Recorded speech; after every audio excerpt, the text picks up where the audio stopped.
Dude, I want you to be as smart as I am. Motherfucker, give me a...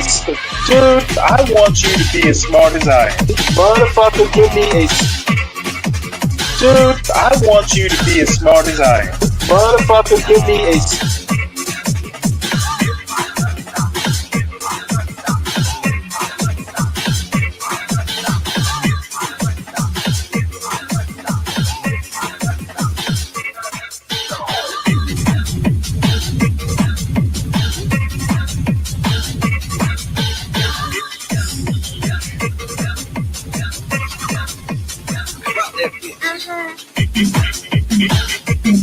Dude, I want you to be as smart as I am. Motherfucker, give me a specific...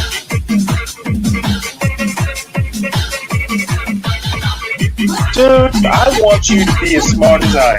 Motherfucker...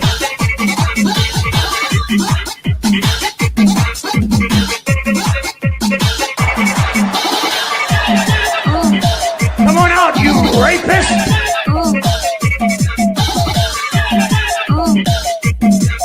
Dude, I want you to be as smart as I am. Roscoe got the first one, y'all. A nice one at that. Roscoe got the first one. What they say about the first one, Mr. I told him whoever caught the first one was the best fisherman today because the water's dirty. But I think I'm taking that back. Since it's Roscoe.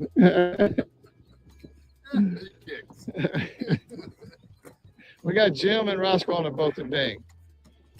Back in the dirty water in Gulfport. I don't think so. That's, oh, yeah. Jim shy? I don't think Jim shy. It's a trout, boy. You got the camera? Oh, no, flounder. Nice flounder, too, boy. Get that flounder in the boat, boy. Nice flounder. Good job, Jim. Somebody's eating. Oh, Roscoe got one over here? What? I'm the cameraman, boy. Oh, we got a trout and a flounder. Trout and the flounder right there, boy. I got some anglers on my boat, man. Roscoe stealing the show today, boy. Might have a keeper. Might have a keeper. He got the blue moon on today. I got the matrix, so we're going to see who ends up with more today. I'm doing more filming than catching. I don't think I got it. I had a bite, one bite. That's it. Oh, yeah, that's just doing good today. Look at Ain't Asking, boy. I got a bite, y'all. Where is Oh, that? it's a damn Mac. It's a damn Mac. Can you believe that? Mac in the mouth. That's hard to catch because they usually cut your line. So I don't even want to touch that old slimy booger. Thought I had me a good trout, y'all. Today the Lord is humbling me. Something else? Yeah, I hope so. Yeah, good trout. It's gonna be right at 15.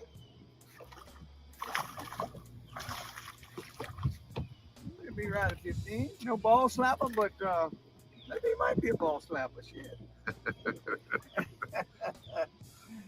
Oh yeah, we getting on them, baby. It's about that feeding time. Yesterday was about 11 to 1, so about that time, baby. Let's get him, Bubba. Goes the only one catching fish, man. Yeah, well. And nothing big though. Nothing big. We can't get no good keeper trout. About 14. Well, Roscoe might have a keeper. Yeah, I finally got one to put in the box. Finally. Go, boy. Is that Blue Moon's outperforming me today, boy? Yeah, that's rare. I got a good one, I think. So Roscoe's all schoolboys out here, but I said, we're going to work it, baby. That's a keeper right here. Where is that? Let's see. Good job, boy. Come on, boy. Come on. Oh, yeah. That's a bag, boy. That's a ball slap. Oh, what? That's like yesterday's trout, boy. It's a pig. Nice one. Oh, shoot. It's almost a catch and release one. Well, you know what happened right there, huh? That mackerel frayed that line. A lesson for y'all is when you got mackerel around, we anchor this thing. We got some fish right here, boy. Anchor this baby.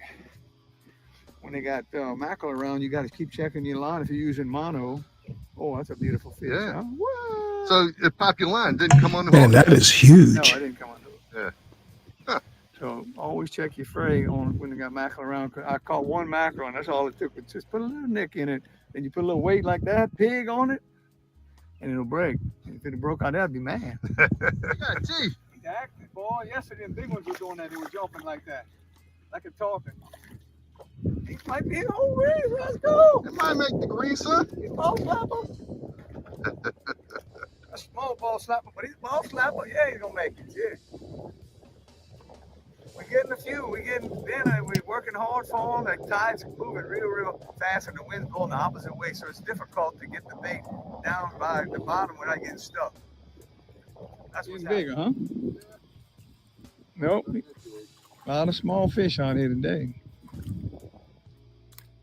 What you got?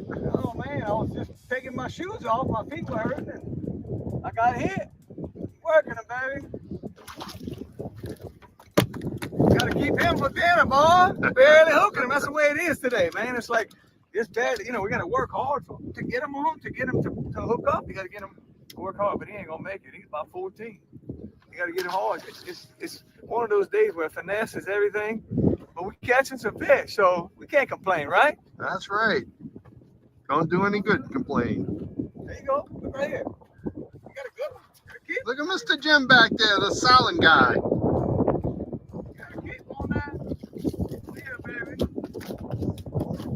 I think so. Nice one, Mr. Jim.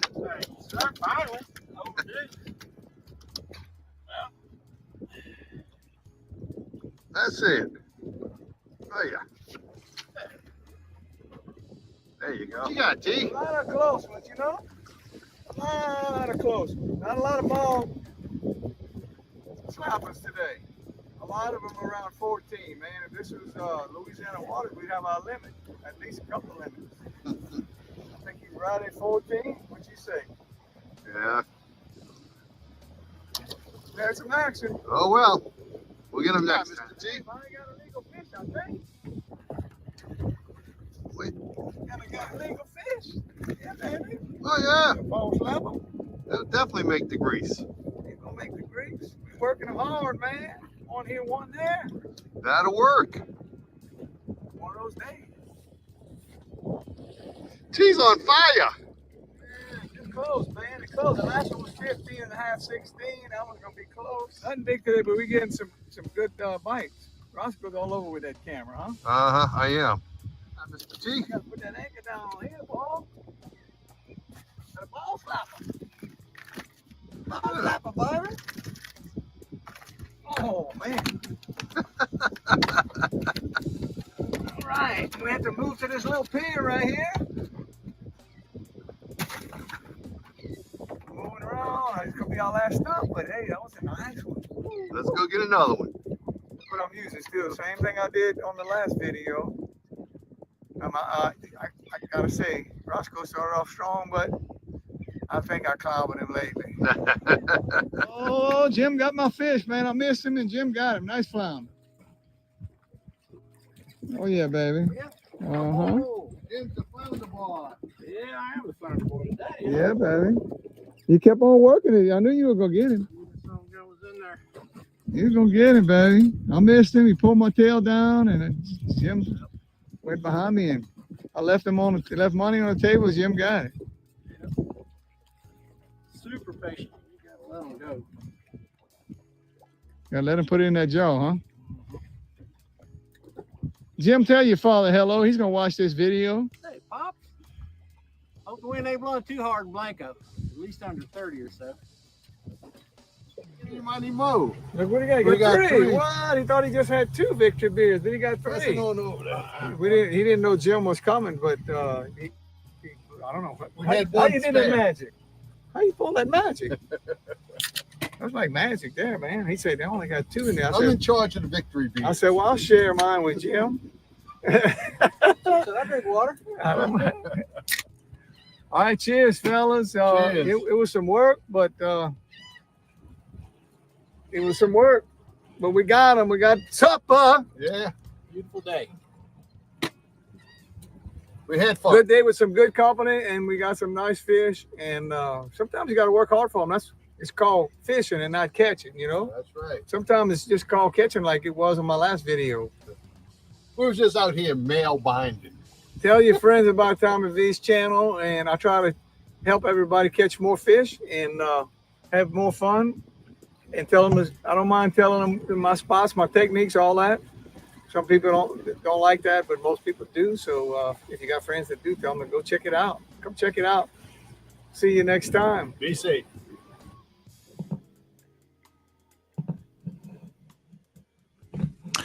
Well, good morning, everybody. I had to show that. I'd rather be out on the water doing that than just about anything. So hopefully in June I'll maybe get out and try and get a little fishing done. I have not been saltwater fishing in years. So I'm all primed and ready. Already got my fishing rods down there in Savannah. They just need me and my son, and we will run out and see what we can get.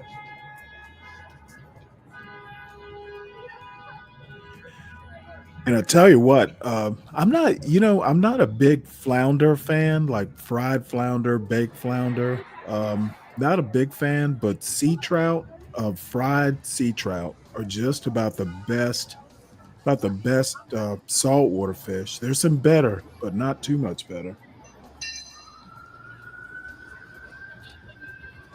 Oh, I didn't realize you had left Texas there, Skater. Hey, 12th man. So anyway, it's kind of a normal uh, a normal show. I'm going to be basically talking news and kind of intermingled with some commentary. Um, so we'll see how it goes. Probably won't be an extremely long show, but I always say that, and those are the ones that always wind up going long. So let us. And this is Manhattan, by the way. Earlier this evening, I don't definitely not live. Oh, you were in California, huh? Were you just vacationing or business or? I bet you were ready to get back home. Texans don't like California.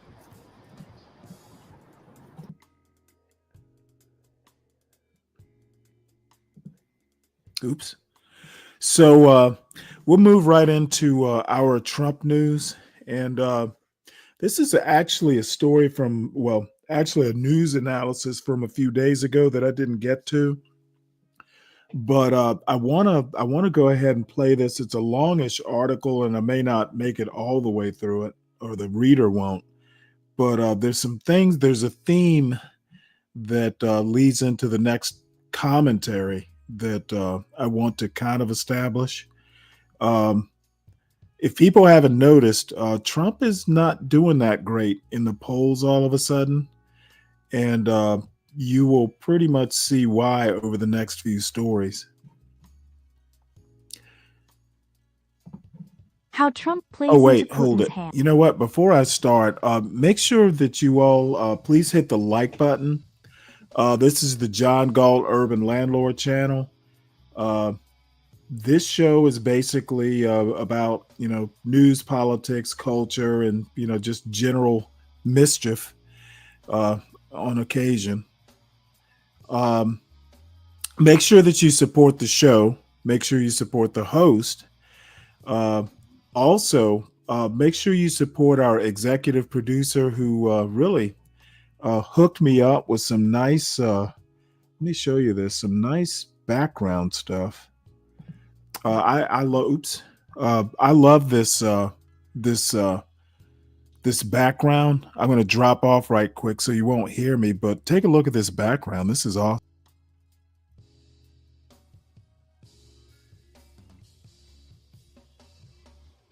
So I actually Portia got busy and hooked us up with some nice background stuff. So make sure you support Portia J. Uh, what is it, up to $20 a day for Portia J, our executive producer and pretty much my babysitter sometimes.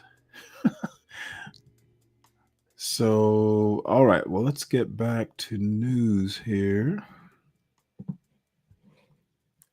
So, this, like I said, this is a little longish, but I think we'll play as much as I can stand.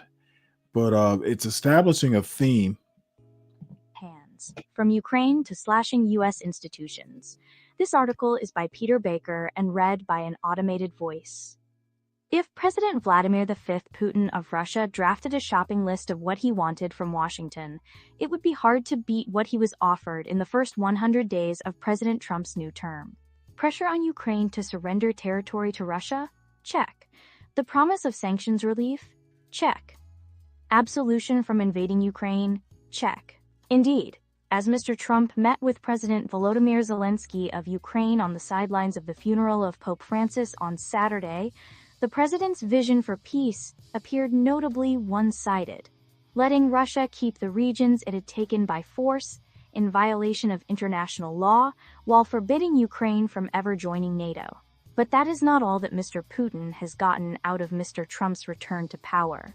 Intentionally or not, many of the president's actions on other fronts also suit Moscow's interests, including the rifts he has opened with America's traditional allies and the changes he has made to the U.S. government itself. Mr. Trump has been tearing down American institutions that have long aggravated Moscow, such as Voice of America and the National Endowment for Democracy.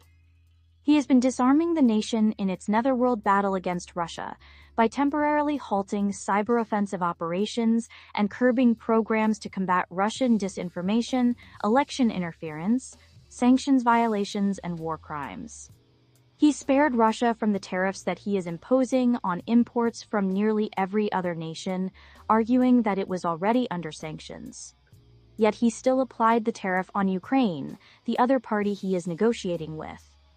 And in a reversal from his first term, Politico reported that Mr. Trump's team is reportedly discussing whether to lift sanctions on Russia's Nord Stream 2 gas pipeline to Europe, a project he has repeatedly condemned. Trump has played right into Putin's hands, said Ivo Dalder, the chief executive of the Chicago Council on Global Affairs and a former ambassador to NATO under President Barack Obama. It's hard to see how Trump would have acted any differently if he were a Russian asset than how he has acted in the first 100 days of his second term. Caroline Leavitt, the White House press secretary, rejected the notion that Mr. Trump's actions have been to Russia's advantage. The president only acts in the interest of the United States, she said in an interview. She added that there was no connection between Russia and the cuts to various organizations that have been orchestrated by Elon Musk's Department of Government Efficiency, or DOGE, or similar efforts to pare back government. DOGE has nothing to do with the efforts by our national security team to end the war, she said. Those are not conscious decisions the president is making to appease Russia in any way. When it comes to Russia and Ukraine, he's trying to appease the world by ending the war and bringing it to a peaceful resolution. Mr. Trump has long rejected criticism that he is soft on Russia, even as he has expressed admiration for Mr. Putin. After his meeting with Mr. Zelensky on Saturday, Mr. Trump lashed out at suggestions that he was favoring Russia.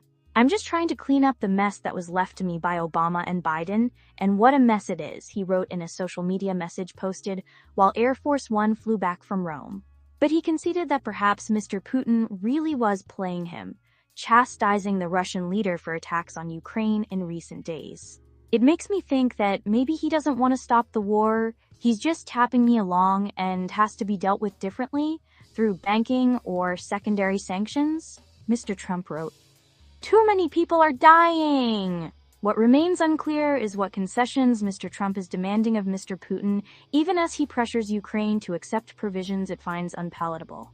Asked this week what Moscow would have to give up as part of a peace deal, Mr. Trump said only that Russia would not get to take over all of Ukraine, something it had not actually been able to do militarily in the 3 years since its full-scale invasion. "Stopping the war, stopping taking the whole country, pretty big concession," he said. Beyond the Ukraine peace talks, however, what has been so striking about Mr. Trump's return to office is how many of his other actions over the past 3 months have been seen as benefiting Russia, either directly or indirectly. So much so that Russian officials in Moscow have cheered the American president on and publicly celebrated some of his moves. After he moved to dismantle Voice of America and Radio Free Europe / Radio Liberty, two U.S.-funded news organizations that have transmitted independent reporting to the Soviet Union and later Russia, Margarita Simonyan, the head of the Russian state broadcaster RT, called it an awesome decision by Trump. She added, "We couldn't shut them down, unfortunately, but America did so itself." Those are just a couple of the U.S. government organizations that Mr. Trump and Mr. Musk have targeted to the delight of Russia. Moscow has long resented the U.S. Agency for International Development, the National Endowment for Democracy, the International Republican Institute, and the National Democratic Institute, all of which fund democracy promotion programs that the Kremlin considers part of a campaign of regime change, and all of which now face the axe. Secretary of State Marco Rubio's new department restructuring plan likewise takes aim at offices that have aggravated Russia over the years, including the Democracy and Human Rights Bureau, which would be folded into an office for foreign assistance. Mr. Rubio said the bureau had become a platform for left-wing activists to wage vendettas against conservative foreign leaders in places like Poland, Hungary, and Brazil. "The ultimate outcome is this is going to benefit Russia under Putin in the long term," said Alina Polyakova, president of the Center for European Policy Analysis. These kinds of democracy promotion programs under multiple administrations we saw as a way to win allies and improve America's standing in the world.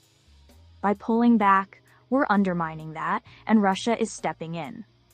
Samuel Cherep, an analyst at the Rand Corporation, said that many of the actions Mr. Trump had taken were not necessarily aimed at pleasing Moscow.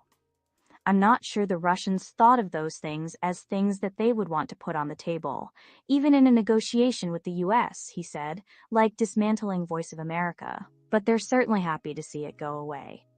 At the same time, Mr. Cherep said that the Ukraine peace plan offered by Mr. Trump, even though tilted in Moscow's direction, did not actually address important points that Russia insisted on, including in any settlement, like barring the presence of any foreign military forces in Ukraine.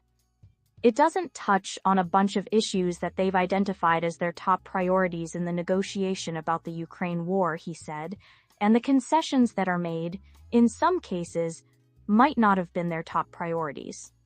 Some of the targets of the Trump administration's cuts have been resisting, and it is not clear how many of the cuts will ultimately go into effect. A federal judge this week blocked Mr. Trump from dismantling Voice of America, pending further litigation.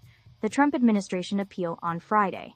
The National Endowment for Democracy, aid groups, and other institutions are suing as well, but there is no such recourse for other government initiatives. Mr. Rubio earlier this month shut down an office that tracked foreign disinformation from Russia and other adversaries, asserting that the Biden administration had tried to, quote, censor the voices of Americans. The administration has shuttered a task force working to seize assets of Russian oligarchs, gutted an effort to guard against election interference by Russia and other foreign adversaries, withdrawn from an international group investigating leaders responsible for the Ukraine invasion, and frozen funding for a project tracking tens of thousands of Ukrainian children abducted by Russian forces. The administration also vacated a position meant to collect evidence on Russian atrocities in Ukraine, the Washington Post reported. And it halted a cyber-offensive operation against Russia, citing the desire not to upset peace negotiations over Ukraine, before later allowing it to be carried out. So I think we pretty much got the idea where that analysis is going. Again, this is going to be a long-ish article. May not play it all the way through, but this is going to kind of dovetail on this last story, and then I'll have some comments afterwards. But this is my favorite historian, Heather Cox Richardson. By the way, a historian has the highest earning Substack letter. She makes like $1 million a year just from subscribers. She's an excellent writer. And anyway, let's play it. April 27th, 2025.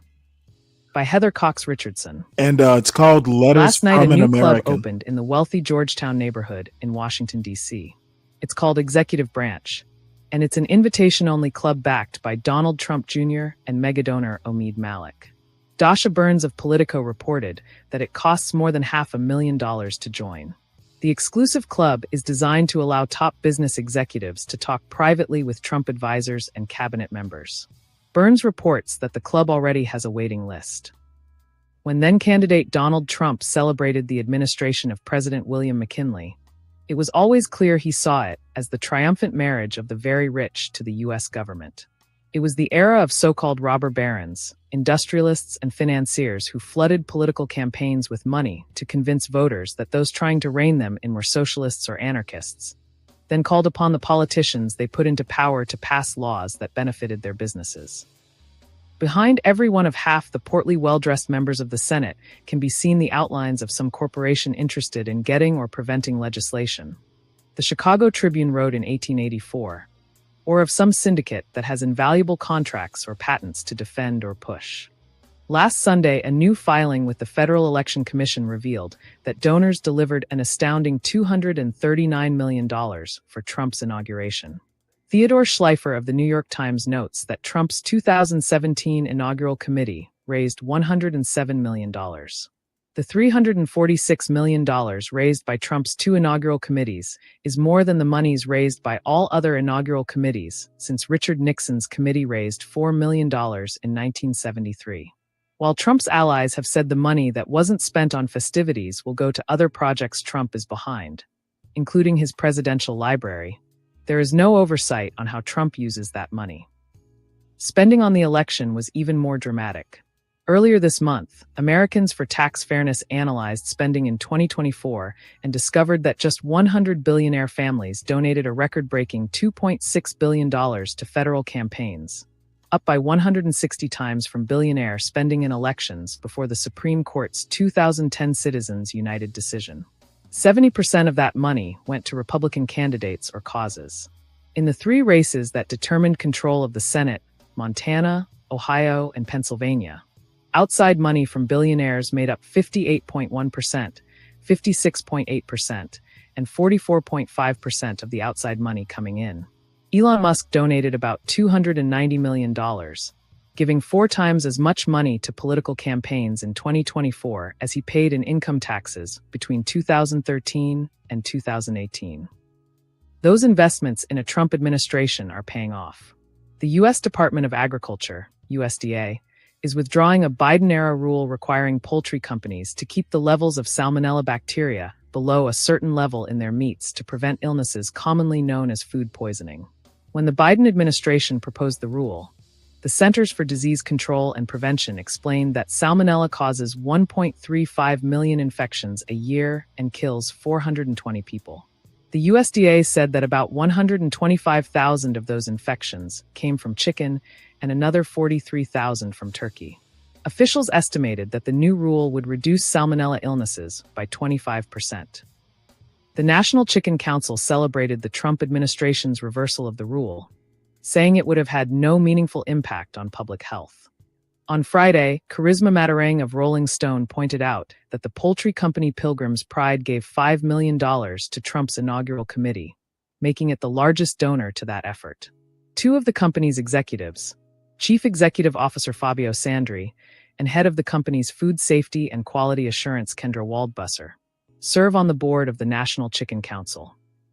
Last month, Rick Claypool of the consumer rights organization Public Citizen noted that the Trump administration has dropped federal investigations and lawsuits against 89 corporations, many of whose leaders donated heavily to Trump's inaugural fund. Another of those who has benefited significantly from the new policies is Elon Musk. Lisa Gilbert, co-president of Public Citizen, told Lawrence Darmiento of the Los Angeles Times, "I think the overall goals of Donald Trump and Elon Musk are to slash regulations, to slash budgets, and to cut positions, all with this claim they are going to increase efficiency and fight fraud. But corporate ties to the government are not just about avoiding oversight. They are also about snagging lucrative federal contracts." Gilbert noted, "I would say it's a smoke screen and cover for personal profit and corporate power. And that's where Musk's personal conflicts of interest come into play, as well as the other corporate actors across this government. On Friday, Andrew Perez and Asawin Subsing of Rolling Stone reported that staffers for billionaire Elon Musk's Department of Government Efficiency have been working on a multi-million-dollar communications project called Project Lift at the Federal Aviation Administration, FAA. The plan appears to be to insert Musk's Starlink into the $2.4 billion contract Verizon currently holds to upgrade the FAA's systems. But DOGE staff have made FAA employees sign non-disclosure agreements, so details are scarce. An FAA spokesperson told Perez and Subsing, the federal employees running Project Lift are exploring a variety of solutions to modernize the FAA's telecommunications network. Current contractors are part of the discussion. In the Trump administration, the connections between the government and business include the president's family members. Zach Everson of Forbes has been following the story of the Trump family's involvement in artificial intelligence company Dominari Holdings Incorporated. In February, Everson reported that just weeks after Trump announced the administration's push to loosen regulations and expand infrastructure for AI, his sons Donald Jr. and Eric invested in Dominari and joined its brand new advisory board, for which they received 750,000 shares each in the company, although they had no official duties. The company then launched another company, American Data Center Incorporated, in which the Trumps also invested. That company focused on the high-performance computing infrastructure to support AI, cloud computing, and cryptocurrency. According to Amber Jackson of the UK's Data Center magazine, Dominari stock leaped more than 1,000% after the Trump sons joined the advisory board. On Friday, Everson reported on a Securities and Exchange Commission filing revealing that Dominari has applied for conditions that would enable the shareholders, including Don and Eric Trump, to sell their stocks earlier than a normal timeline would allow. Each Trump brother now controls 1.2 million shares of Dominari, each holding now worth $5.8 million. On Wednesday, Trump made the pay-to-play nature of his administration explicit when he announced that the top 220 holders of his Trump cryptocurrency token would be invited to a dinner with Trump at his private club, and that they would be offered a VIP White House tour the next day. Mackenzie Sigalos and Kevin Collier of CNBC reported the meme coin jumped more than 50% on the news, netting Trump and his allies nearly $900,000 in trading fees. Just before sunrise this morning, House Minority Leader Hakeem Jeffries, Democrat New York, and Senator Cory Booker, Democrat New Jersey, began a live-streamed sit-in protest and discussion on the steps of the U.S. Capitol to call attention to the Republicans' budget bill.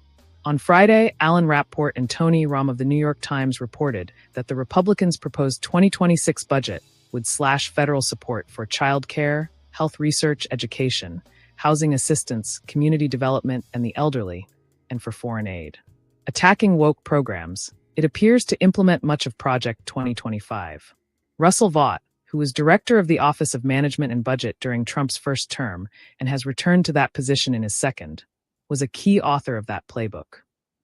Cuts to programs that protect ordinary Americans will help to fund the extension of Trump's 2017 tax cuts for the wealthy and corporations. Extending those tax cuts will cost at least $4 trillion over the next decade. Congress returns to session tomorrow, and it will take up the budget. In a statement, Jeffries and Booker said, Republican leaders have made clear their intention to use the coming weeks to advance a reckless budget scheme to President Trump's desk that seeks to gut Medicaid, food assistance, and basic needs programs that help people, all to give tax breaks to billionaires. Throughout the day, Democratic lawmakers, activists, and passersby joined Jeffries and Booker's 12-hour sit-in. An AP/NORC poll released yesterday showed that Trump's approval rating has dropped to 39%. Today, a Washington Post, ABC News, Ipsos poll confirmed that number. Trump's approval rating at almost 100 days in office is the lowest of any president in 80 years. For his part, Trump announced today that he is bringing Columbus Day back from the ashes. Notes: https://www.politico.com/news/2025/04/26/Donald-Trump-Washington-Club-003111720. Oh my lord. What Chicago does that Tribune mean? quoted in Harper's Weekly, February 9th, 1884, page 86. https://apnews.com/article/chicken-turkey-food-poisoning-salmonella-us-DA-588E28130650116130922003C114D89 https://apnews.com/article/poultry-salmonella-food-poisoning-USDA-081DFD3 C8a75C3F220-3D26058 You know what? Sorry, that I didn't realize it had reached the end of the article. This is one of the things I like about her newsletter. She's got a ton of sources if you want to go back and research her points. How she does it, I don't know. I'm sure she has like a staff if she's making that much money on the newsletter. But my larger point, and I've made this point before, is that these oligarchs basically rode the backs of rank and file MAGA voters into office.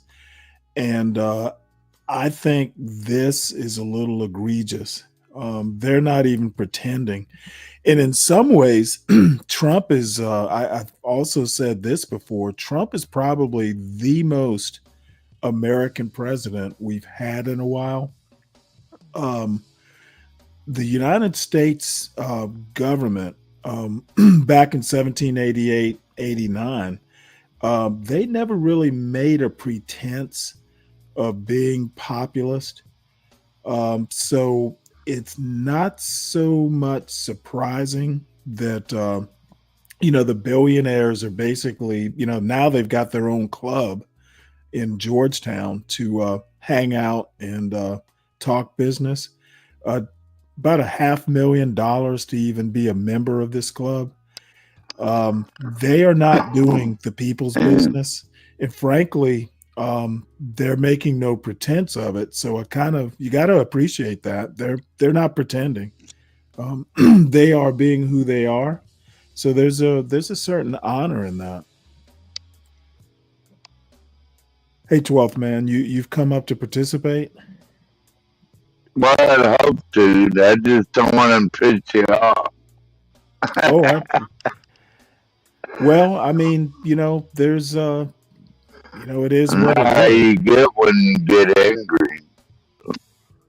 Well, I don't. Y'all think I'm angry? Usually, it's just like disgust. That's a slightly different emotion. Well, I had discussed too, Stanley, the way I've seen the liberals literally online. Okay, I don't care. The whataboutism does not work. Liberals are not in power now. Shooting the guy in the back. I know you want to make a point, 12th man.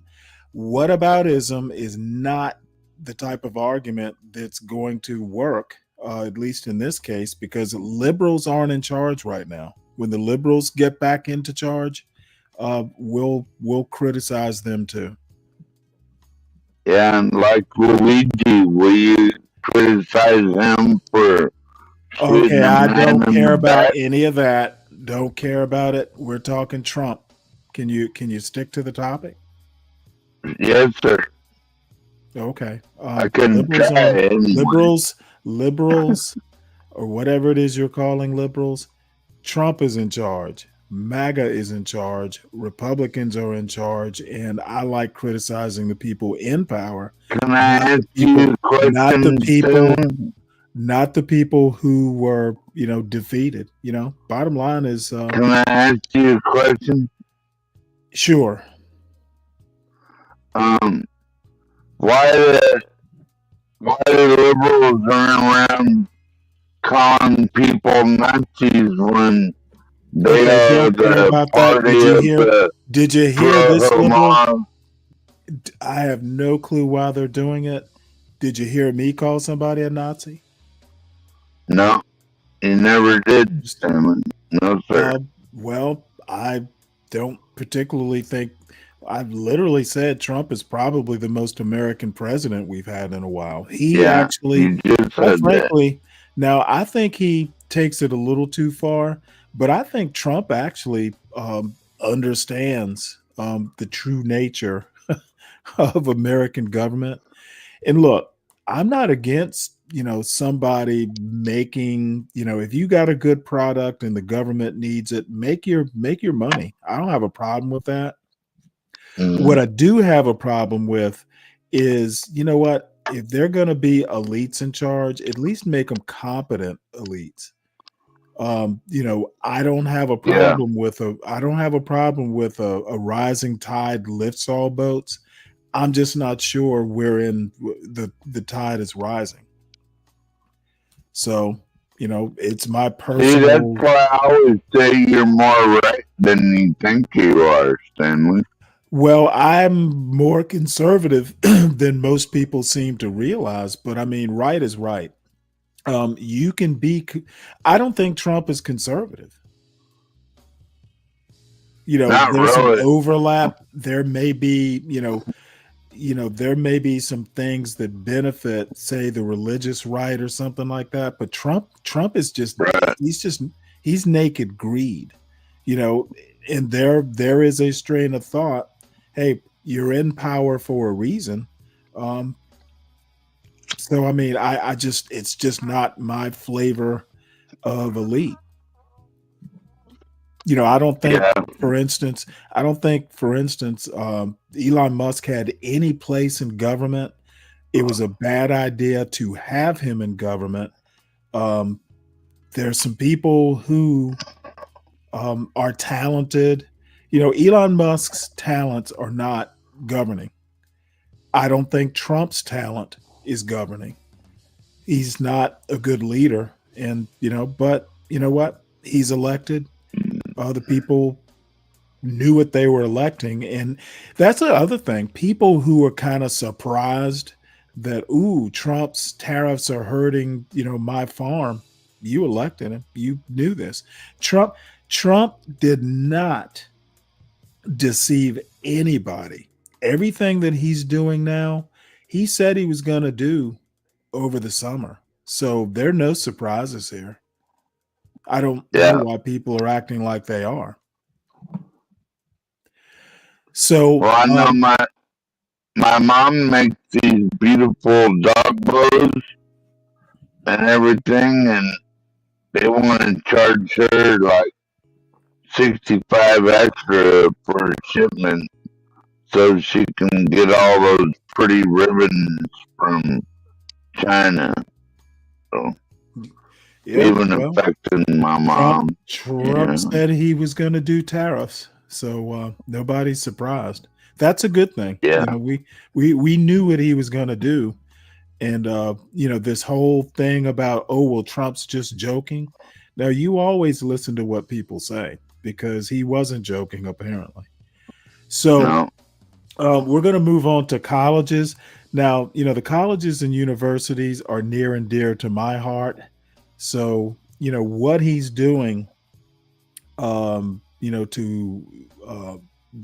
the elite universities in particular, apparently, and there's some things that people are going to cheer for.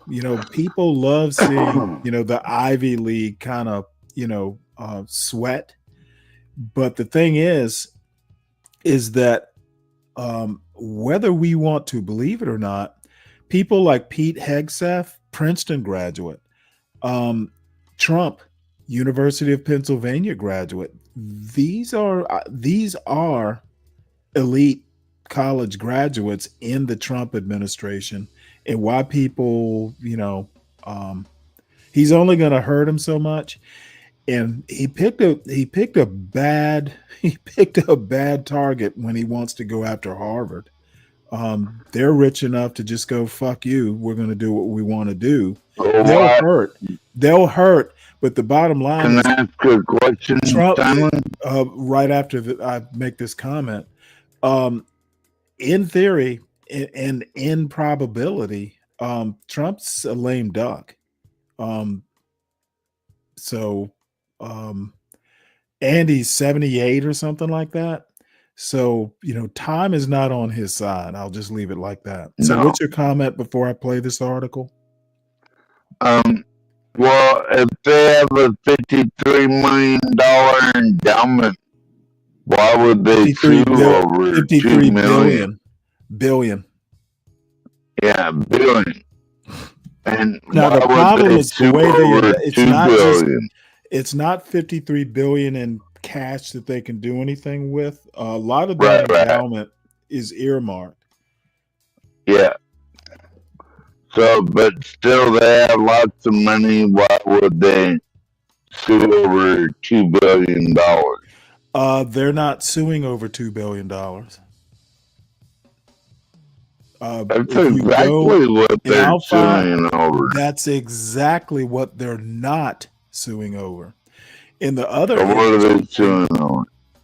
well, they're suing over free speech and academic freedom. And you know what the kicker is? The team of lawyers that's conducting the suit are all conservatives. Yeah. Harvard I has don't know about that. Harvard. Oh no! I know about it. Go and read about it. The only reason I know is I actually read an article or two about who the team is. Bottom line is that Stanley. you don't go after a school that has Harvard Law School. There's like tons of smart lawyers who don't like what Trump is doing, including conservatives. That's what I've been wondering about. Like, who will win that lawsuit? Well, if you go and you look at the Supreme Court, I think that Harvard is right.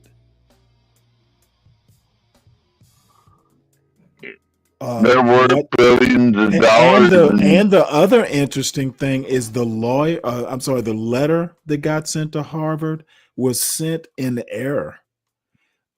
Trump is just it's unorganized, and that will emerge over the next several stories too.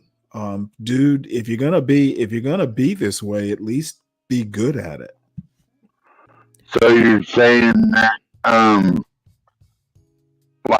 all colleges are entitled to taxpayer No, I'm not saying all handout? colleges. Not all colleges are suing Trump. So Harvard is entitled to taxpayer money. Is that what you're saying? No.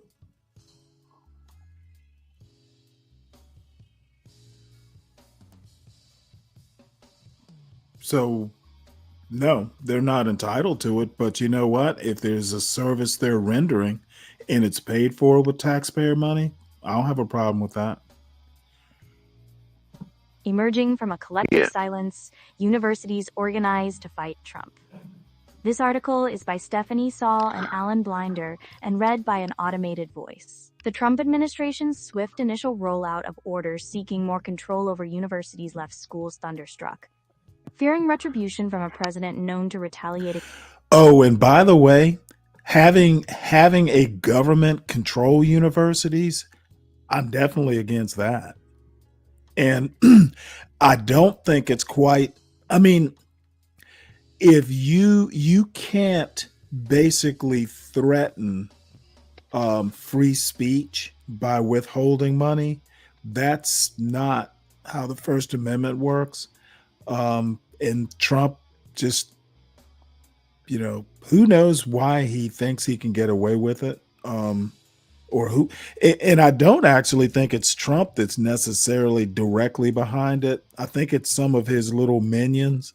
And Trump made the mistake this time of not hiring smart people. These people, having a bunch of yes men, that is famously cutting off your nose to spite your face. So these people aren't critical thinkers. They're basically doing what they think Trump wants them to do. So we'll see. But I don't think it's a time game. Trump is an old man. Okay. This too will go away. And the thing is Harvard has enough money to wait it out. Against his enemies. Do you Most think leaders in the higher next education responded president in will February. be, Stanley? No idea. I doubt it's going to be J.D. Vance, but I've been wrong before. I was wrong about Kamala, but I don't see J.D. Vance. He's the heir apparent, but from what I've seen, it'll be interesting. It'll be interesting, but it's too early. We got to get through midterms first. What do you think about 2026? That was my next question. Well, 2026, if Trump's approval ratings and Congress doing nothing, it's next year. Congress has done nothing. So, why are we keeping people who are basically doing nothing? So, Yeah. Again, I'm predicting at least one of the houses is going to shift. I'm guessing it'll be the House of Representatives, not so much the Senate, because there's a larger lead. But at this point in time, I'll probably have better ideas or better prediction come the fall. But yeah, because Congress just came back into session, I think maybe yesterday or today, or maybe it was last week. But it's not looking good. Trump's approval rating going from 47 in February to 40 now, and I don't see it going up. He's got some problems, but the good thing is his administration doesn't give a shit about polls. Administration yeah, freeze but billions in what? federal funding, demand changes to No, policies, and begin man, investigations. sorry. A broad coalition of university leaders publicly Well, opposing the it's a move short is one. taking It'll be root. over The in a most minute. visible And then I evidence have a of it was a video to statement play last after week this. But signed in by the more than mean 400 campus between leaders this article opposing and the what they video, saw we'll as the talk. administration's assault on academia. Although organizations of colleges and administrators regularly conduct meetings on a wide range of issues, the statement by the American Association of Colleges and Universities was an unusual show of unity considering the wide cross-section of interests it included. Ivy League institutions and community colleges, public flagship schools and Jesuit universities, regional schools, and historically Black colleges. We speak with one voice against the unprecedented government overreach and political interference now endangering American higher education, the statement said. Although it contained no concrete action, and what's next was unclear, the collective stance reflected a group more galvanized than ever to resist. When we are teaming up with higher ed across the board, it's more than just about what the elite think, Richard K. Lyons, chancellor of the University of California, Berkeley, said in an interview after the school signed on. At some level, that really disparate, wide-angle, wonderful group of colleges and universities that signed the message, I find quite heartening. Another signatory, Brian Sandoval, president of the University of Nevada, Reno, and a former Republican governor of the state, said he was not viewing the statement through a political lens. I'm concerned about what we've seen and what we're experiencing, he said. The joint statement from university leaders, many of them energized by Harvard's confrontation with the Trump administration, emerged even after higher education associations and a handful of universities filed lawsuits fighting cuts to funding from the National Institutes of Health and the Energy Department. And heads of colleges had been talking and meeting with one another more frequently than they had since the COVID-19 pandemic, with some engaged in discussions in Washington. The Association of American Universities, an exclusive trade group that counts the nation's most powerful schools among its 71 members, is meeting there this week, its first gathering since President Trump's inauguration. The meeting is not open to the public, but it could end up as a strategy session about how to address the administration's moves, including its investigations of campus anti-Semitism, diversity programs and admissions practices, and its attempts to control what is taught in classrooms. Those actions stem from the administration's desire to punish institutions it says have inadequately addressed anti-Semitism and indoctrinated students with liberal viewpoints. Boards of major education groups have been speaking more frequently. A day doesn't go by that there's not an email that goes out, said Mr. Sandoval, a member of the board of the Association of Public and Land-Grant Universities. There's a lot of communication. One president of a private university who spoke on the condition of anonymity to discuss strategy said on Wednesday that he and other university leaders were on Capitol Hill a lot more than they used to be. When asked whether additional lawsuits will be filed against the Trump administration, which next week will pass its 100th day, several university presidents contacted by the New York Times declined to make predictions or referred to secret contingency plans. The group statement grew out of discussions among presidents and other academic leaders, and an urgent concern among many of them that leaders were not speaking out against the White House, said Lynn C. Pasquarella, who heads the group that wrote the statement. We decided to see whether there was a will for collective action, she said. Dr. Pasquarella, a former president of Mount Holyoke College, added that many leaders were getting pressure from their campuses to say something. The organization convened 2 virtual listening sessions, attended by 193 college and university leaders, to gauge the group's interest. The statement that was agreed on is far from radical, focusing on opposition to, quote, undue government intrusion in the lives of those who learn, live, and work on our campuses. But it was significant in that it represented an unusually broad consensus among the disparate members. At first, the statement had only 100 signatures. Support grew as university leaders sensed strength in numbers, Dr. Pasquarella said, adding that one university president signed and then asked to be removed after receiving pushback. While most of the signers are from blue states, some represent red state colleges, such as Millsaps College in Jackson, Mississippi, the University of the South in Sewanee 10, and Talladega College in Alabama. Many other red state presidents have not joined the effort. I saw absolutely no Talladega, upside, by the way. none, said the leader of a private university in a Republican-led state, who also asked to remain anonymous about the private discussions and has, even previously as a faculty member, been skeptical of petition drives. The official, skeptical that one additional signature would prove decisive, added, I don't think a petition is going to change the mind of the president, his administration, or anybody in Congress. And the official sensed a potential downside, angering the White House. That fear is real for many schools, said Wesleyan University's president, Michael S. Roth, who also signed the statement. He has been a vocal critic of the administration's actions affecting universities and recently participated in a hands-off protest near the school's campus in Middletown Con. He said he was not surprised that some universities had turned down the opportunity to sign. This administration is very ready to exact retribution on its foes, Dr. Roth said. I asked a lot of people to sign, and many people said, I can't sign, I'm afraid.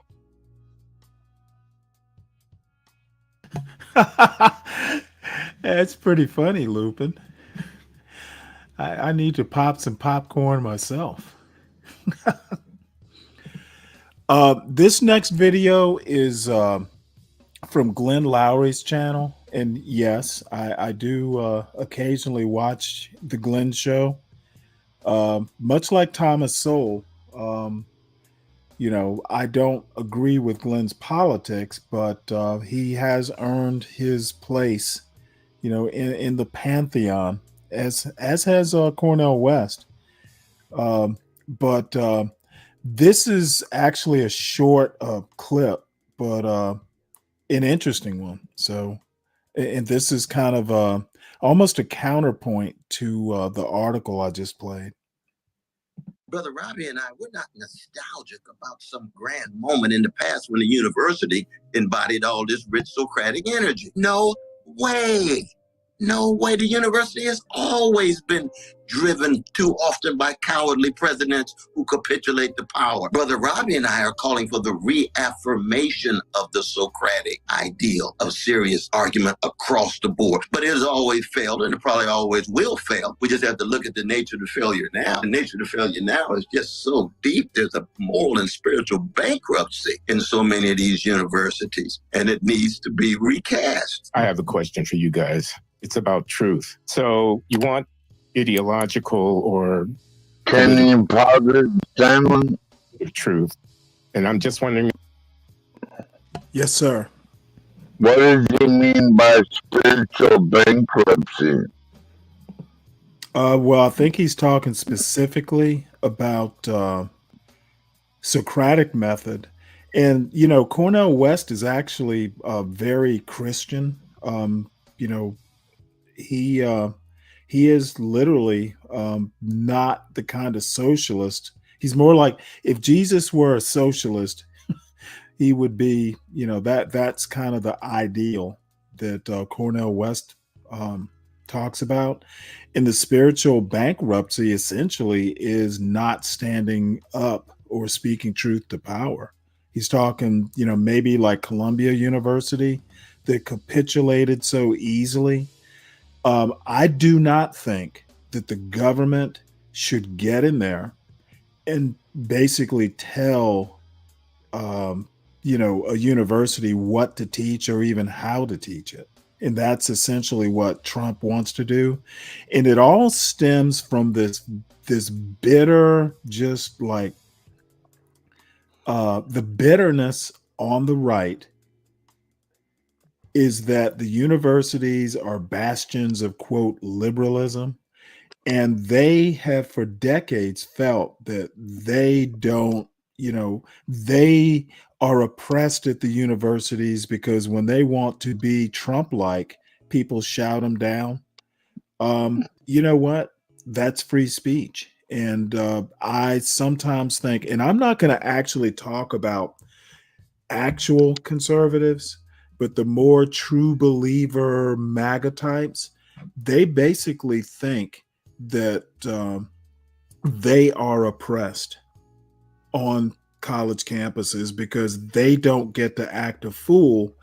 And this, people on this channel, for instance, they basically expect to have free reign. Their bad ideas or their sloppy logic or they're just outright despicable, despicableness. If you oppose them, to oppose them is to oppress them. That's essentially what it boils down to.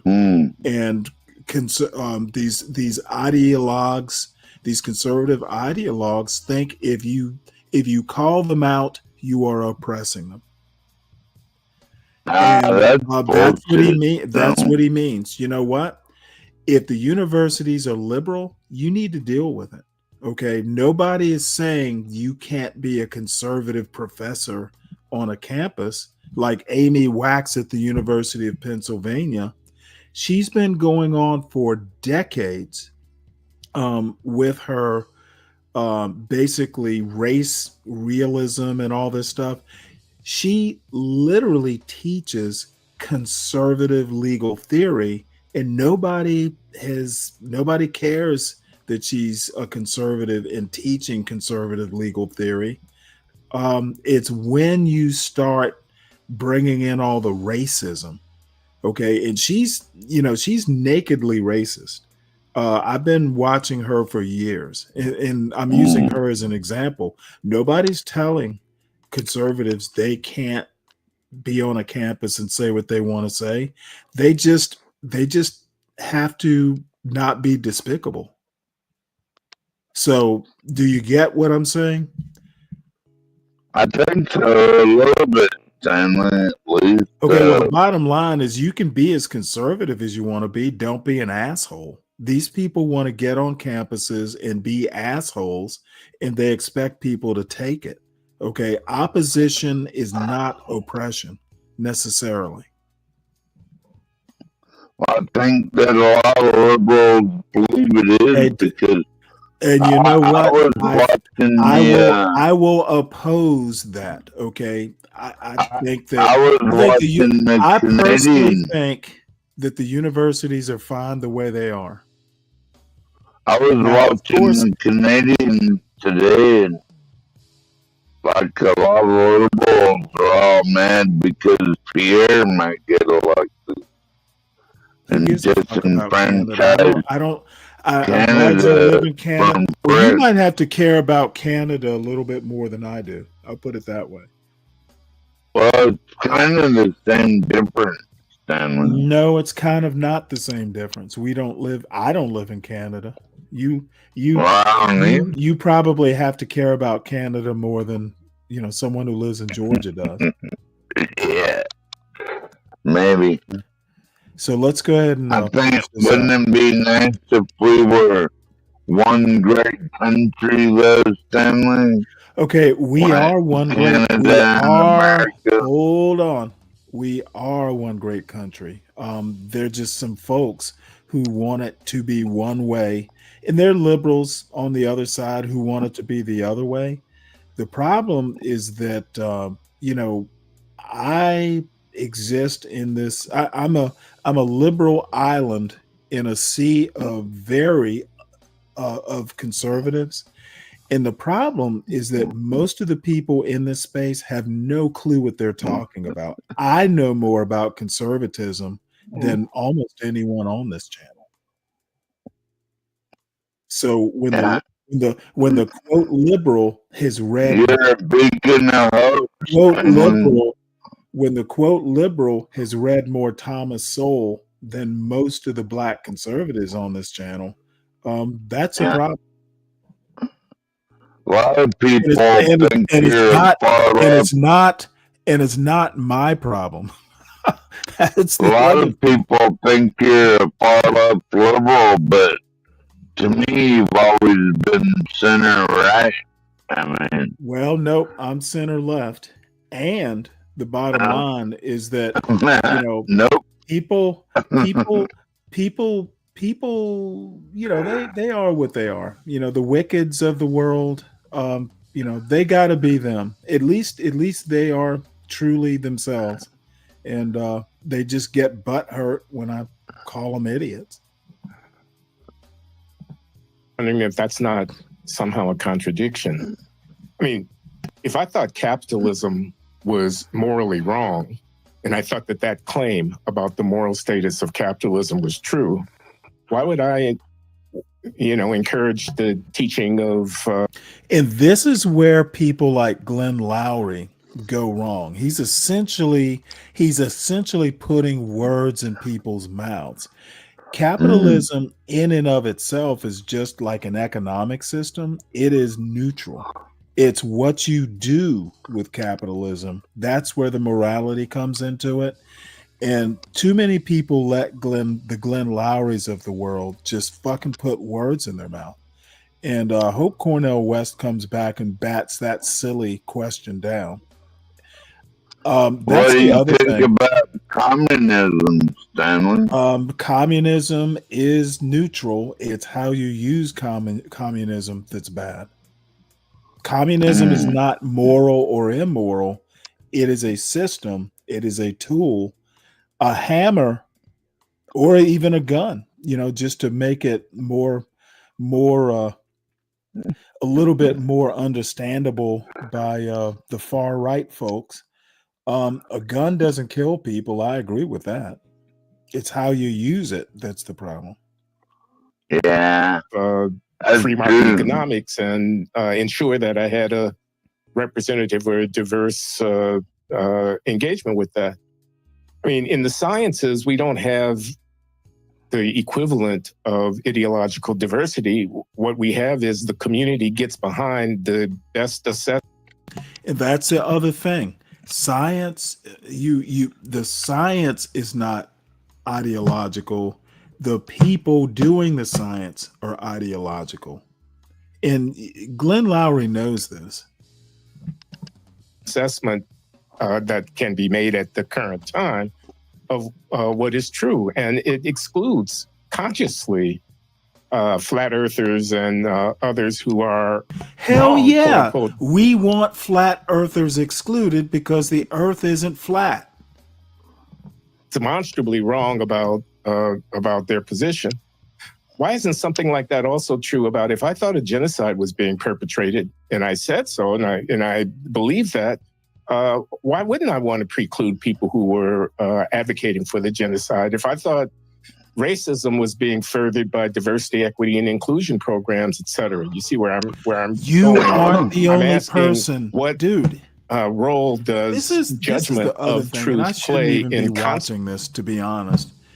Okay, why do conservatives, and I'm sure liberals do it too, why do conservatives always put I into their arguments? Why are they not more objective? Okay, we don't care what you think. Everybody's entitled to their thoughts, but your thoughts are not some universal truth. And that's what conservatives don't seem to understand. And there's some not all conservatives are created equal. Constituting the university in the first place. Do you see what I'm getting at? Oh, no, indeed. It's a wonderful question, though, brother. Is that you, Stanley? I like to begin looking at this from the vantage point of what happens in a culture when truth collapses and when courage and trust collapse, because truth itself is bigger than all of us, and you have to have enough trust in your interlocutors who are speaking from some vantage point of integrity for the conversation to continue in the pursuit of truth. And see, yeah, to go back to your point, 12th man, when yes, sir. when a MAGA person goes, well, the radical left, they are not good Americans. That is the corruption of the soul. Okay. And Cornel West is talking about this currently. If you basically just automatically assume that the people opposing your viewpoint are corrupt or bad Americans or are radical or whatever, yeah, that is a corruption of the soul. Okay, don't assume that somebody who necessarily opposes you is evil. Stanley, that's what I like to call mob think, because they don't use their own brains for what God give them, Right. and they just mob think. A lot of people. Well, in my opinion, MAGA is a mob. Just like MAGA thinks. I don't mean we're radical. Like that. Joe Biden's the radical left. Yeah, right. And President Trump is far right MAGA. We negotiate from extremes currently, and that is really the corruption of the soul, or kind of in the vein of what Cornel West is talking about. Okay, you can't assume that the other side is just automatically radical. And a lot of it is just rhetoric. If you sat, Cornel West and Cornel West and Glenn Lowry, when they talk about other stuff, at least on the video, they seem genuinely fond of each other. But it's like me. You know what? We can talk fishing all day long and I'd be perfectly happy. But when we go into talk about fishing and all this shit, to be honest, Stanley. Right. Well, you missed the opening video, didn't you? Or were you? I must have. Were the trout fishing out in the trout fishing? I assume it's in the Gulf, somewhere off of. Is it Galveston or somewhere out there in the Gulf of Mexico? I'm about to go to Arkansas. I'll be doing some live videos between here in Arkansas, and then me and my mom is gonna go on a road trip. So that'll be fun. You can do street interviews. Yeah, maybe. But we thought about going to Eureka Springs, Stanley. That's pretty much a liberal town of Arkansas. But don't go to a liberal town. Well, you guys ought to go to Branson, Missouri. Is that on the way? I was thinking about it, but you ought to. I think we decided on Eureka Springs, Arkansas. Right. Well, don't be, go to some conservative places too. And then we're going to go to that great big Catholic church in Eureka Springs. There's a big Catholic church there. So we thought we'd go to there for church on Sunday. I see. That'd be pretty awesome. It would. All stained glass and everything on top of the mountain. Oh man. All right, You well, let's gotta go ahead and see Rick finish in this. spring sometime, Stanley. Let's You go ahead and never finish this out. believe it. What's that, We're in a Stanley? I'm situation sorry. now where No, I'm saying we'll go ahead and finish this out and then move on. people Yes, don't sir. trust each other.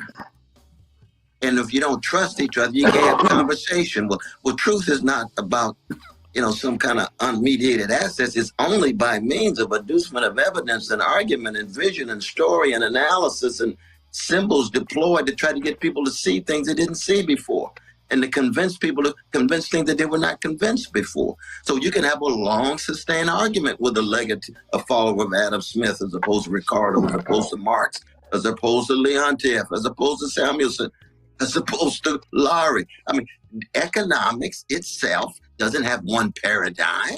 You got a whole host of folks. They don't read Joseph Schumpeter anymore. They don't read Carl Polanyi anymore. How come? There's no deep historical sense when it comes to economics. It's been mathematicized. That's a certain kind of bias. There's some insights there. Whole lot of shortcomings and blindnesses with quantitative analysis vis-a-vis economics. So even in the science, even in the physics, you got Einsteinians against the followers of wave and particle theory. They're going at each other's throats. Thomas Kuhn taught us that in Science Structure Scientific Revolution, right?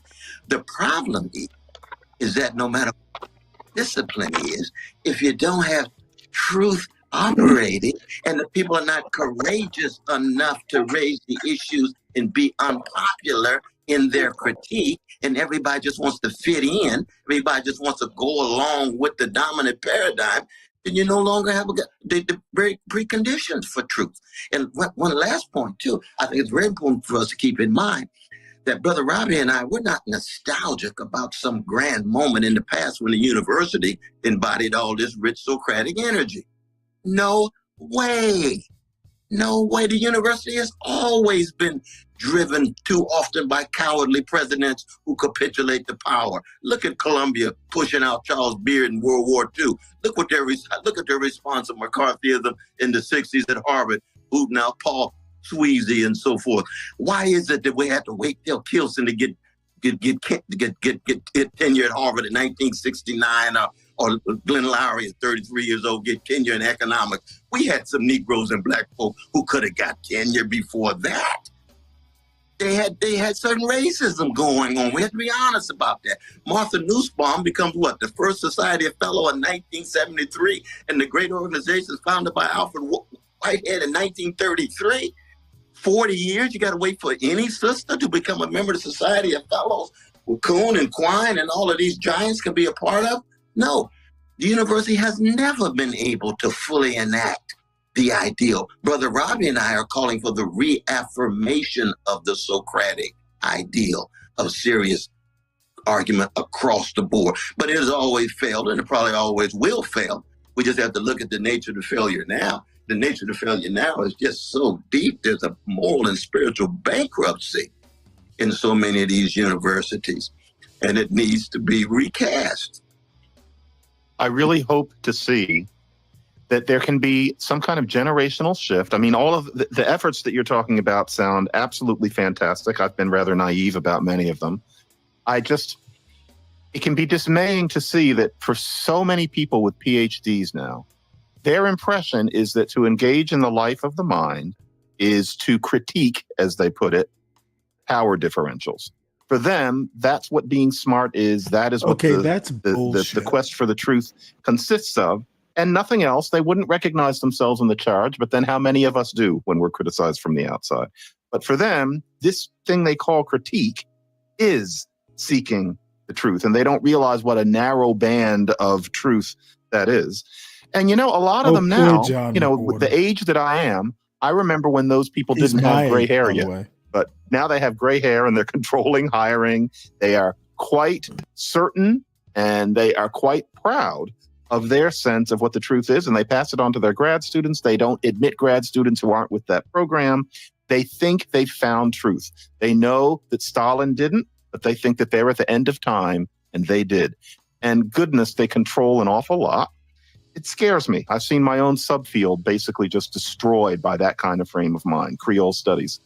And so I worry. There are times when I just want to grab my marbles and go home, but that frankly isn't constructive. And so I really hope that this works and that people can listen if there's anybody left who can. All right, well, that's the end of that. Stanley, I'm gonna grab my marbles and go home, bro. Yeah, well, you know what? I'm Sometimes just when you kidding. sometimes when you grab your marbles and go home, people don't say, "Oh, please stay."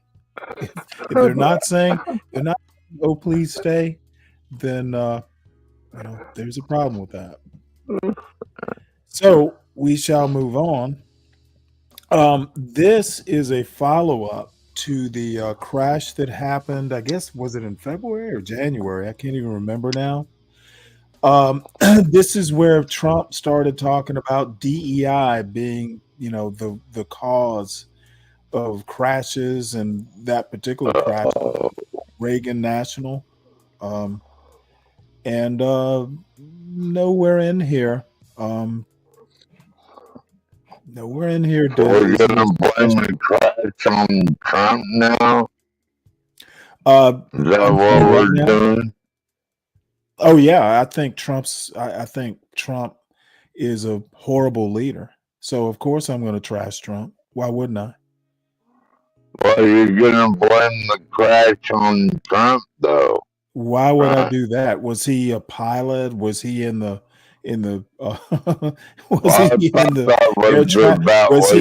air traffic control? I'm blaming Trump for basically being nakedly dumb in that press conference. He didn't cause the crash. He just described it wrong and attributed it to things that were just nakedly political and ideological. He, to kind of paraphrase Cornel West, he was not seeking truth. He was seeking a narrative. And that does not make for good leadership. Wasn't this like 3 years ago or something? I don't care about 3 years ago. Let's focus on the here and now. Yeah, exactly. So let's go ahead and talk about this. This is somewhat of a conclusion. I don't know that the investigation is automatically it's not done apparently, but apparently, it's January 29th. New details revealed by the Times show that the failures on January 29 before an Army helicopter crashed into a jet near Reagan National Airport were far more complex than previously known. And you know what? Trump just hopped on the dais and just started ranting towards a narrative. He wasn't exhibiting leadership. He was basically being an ideologue. Missteps, equipment problems, and a common but risky practice. Well, wasn't she DEI had nothing to do with this. As they flew south along the Potomac River on the gusty night of January 29th, the crew aboard an Army Black Hawk helicopter attempted to execute a common aviation practice. It would play a role in ending their lives. Shortly after the Black Hawk passed over Washington's most famous array of cherry trees, an air traffic controller at nearby Ronald Reagan National Airport alerted the crew to a regional passenger jet in its vicinity. The crew acknowledged seeing traffic nearby. One of the pilots then asked for permission to employ a practice called visual separation. That allows a pilot to take control of navigating around other aircraft, rather than relying on the controller for guidance. Visual separation approved, the controller replied. The request to fly under those rules is granted routinely in airspace overseen by controllers. Violated protocol. Visual separation is executed without note, but when mishandled, it can also create a deadly risk, one that aviation experts have warned about for years. On January 29th, the Black Hawk crew did not execute visual separation effectively. The pilots either did not detect the specific passenger jet the controller had flagged, or could not. I'm sorry, you said it violated protocol? Yeah, because she. Okay, whoa. Before you go gallivanting off, what protocol are we talking about? Because Okay, no. What protocol did they violate? the base basically warned her that she's going into like base is not flying. You're not supposed to be flying around there unless What the you fuck know are you better. talking about? Hold So on. she crashed. Hold on. They literally just described the protocol and the permission to depart from the protocol. What expertise do you bring to this? Well, she ignored it and went into. You know what? This is what frustrates me. You have no expertise. You have no clue what the protocol was. She ignored protocol thing. Say it's good, dude. You have no clue what you're talking about. Why? How do you know it's a violation, dude? Do better. Well, why did she wreck? Because she went into While airspace we're listening, that was not protected. This is, dude. You go ahead and say your piece. Because I'm over talking you, and I'm just gonna let you make yourself. I'm gonna give you the rope to hang yourself with. Go ahead. Well, she went in airspace that wasn't covered under the protocol. Knowingly went in there. What protocol? When have you flown? When have you ever flown a plane or a helicopter? I've been in a lot of them. Okay, motherfucker, I asked you if you've ever piloted one. Have you ever flown one? Not flown in one. Well, I'm glad I wasn't on her. Okay, all I have to say is, once again, this is the problem. Okay, speaking on things of which you have no clue, and there would be people other than me on this channel who would agree with you. Oh, yep, broke protocol. Motherfucker, you've never even piloted other than a paper airplane in school. What have you actually flown? A lot of stuff. I flew a Cub pilot on Millington Naval Base. One night I flew a Cub. Okay, well, all I have to say is this is MAGA. Okay, I really almost busted out laughing when you said the pilot broke protocol. Yeah, she did. You have no fucking clue. You know what? Bro. What protocol did she break? Is there a name to the protocol, or is it 12th man protocol? What is this protocol? No, she went out of range, man. Like, you have no fucking dude. How about just let's listen to the article, because and try and do it without comment. If you need me to stop it, tell me to stop. All right, Stanley, I'll shut the fuck up. You have no more expertise in this than I do. Could not pivot to a safer position. Instead, 1 second before 8:48 p.m., the helicopter slammed into American Airlines Flight 5342, which was carrying 64 people to Washington from Wichita, Con, killing everyone aboard both aircraft in a fiery explosion that lit the night sky over the river. One error did not cause the worst domestic crash in the United States in nearly a quarter century. Modern aviation is designed to have redundancies and safeguards that prevent a misstep or even several missteps from being catastrophic. On January 29th, that system collapsed. Multiple layers of safety precautions failed that night, said Katie Thompson, the Federal Aviation Administration's deputy administrator under President Joseph R. Biden Jr. The New York Times examined public records and interviewed more than 50 aviation experts and officials, including some with extensive knowledge of the events. to piece together the most complete understanding yet of factors that contributed to the crash. Up to now, attention has focused on the Black Hawk's altitude, which was too high, and placed the helicopter directly in the jet's landing path at National Airport. But the Times found new details that show that the failures were far more complex than previously known. The helicopter crew appeared to have made more than one mistake.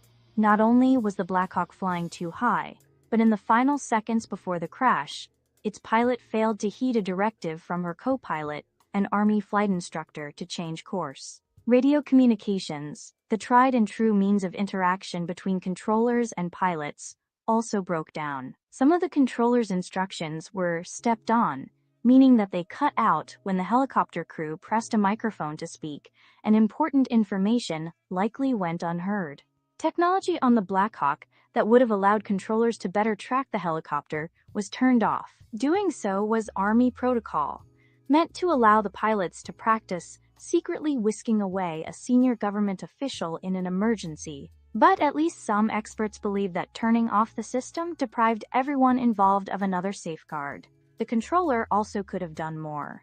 Though he had delegated the prime responsibility for evading other aircraft to the Black Hawk crew under visual separation, he continued to monitor the helicopter, as his job required. Yet he did not issue clear, urgent instructions to the Black Hawk to avert the crash, aviation experts say. These lapses happened against the backdrop of systemic deficiencies in U.S. aviation. The FAA has struggled for years with low staffing among controllers, and the National Airport Tower has been no exception.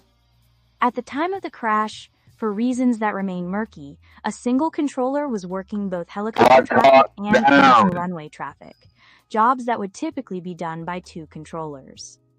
The FAA said in a statement that it could not discuss any aspect of a continuing investigation led by the National Transportation Safety Board.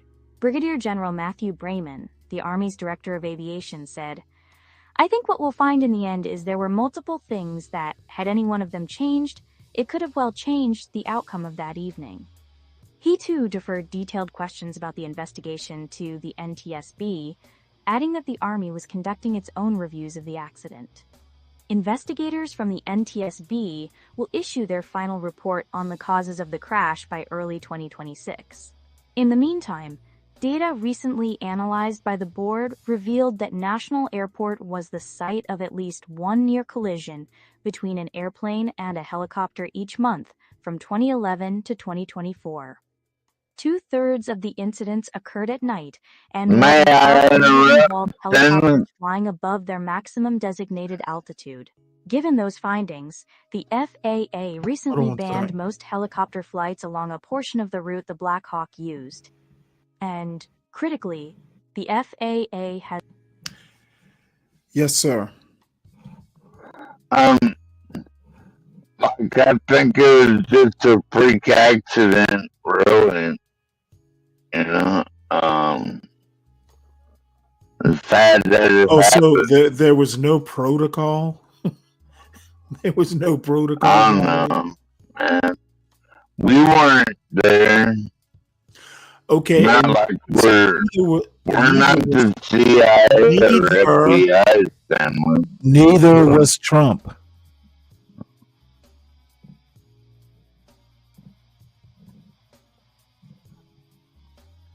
So, but he felt prayed for all those involved. Mm-hmm. You know, at least we're not dead yet, Stanley. We're getting older and shit, and we're not dead. So. Yeah, well, we're not flying in and out of Reagan National. Has also vastly limited the use of visual separation. The maneuver is primarily used by pilots flying helicopters and smaller aircraft, and is used less frequently for commercial jets. When using visual separation, pilots take responsibility for noticing and steering clear of neighboring air traffic if certain conditions, like good visibility, are met. It has long been viewed in the industry as essential to keeping traffic moving. But the occasional difficulty for pilots to see and avoid nearby air traffic has also been implicated in at least 40 fatal collisions since 2010, according to the NTSB.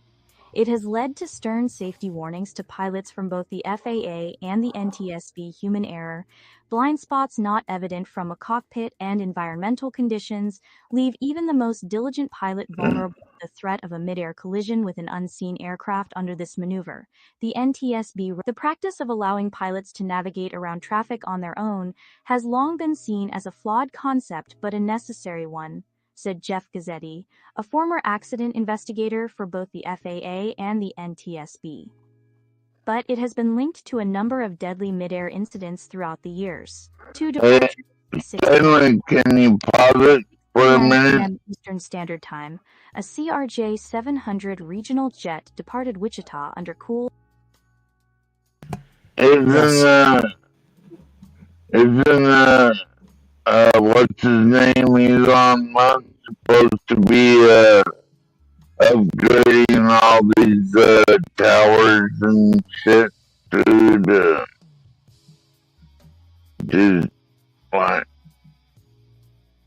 correcting all the navigation and everything. We're supposed to. Did they Not that get I've heard fired? of. Last I heard about Elon Musk is he's got a company to save from utter disaster. So he might be a little bit too busy at this point to save air traffic control as we know it. I thought Trump was gonna update all that shit. Well, guess what? The last update you're going to get from Trump on this is it was DEI's fault. Nah, can't blame everything on that.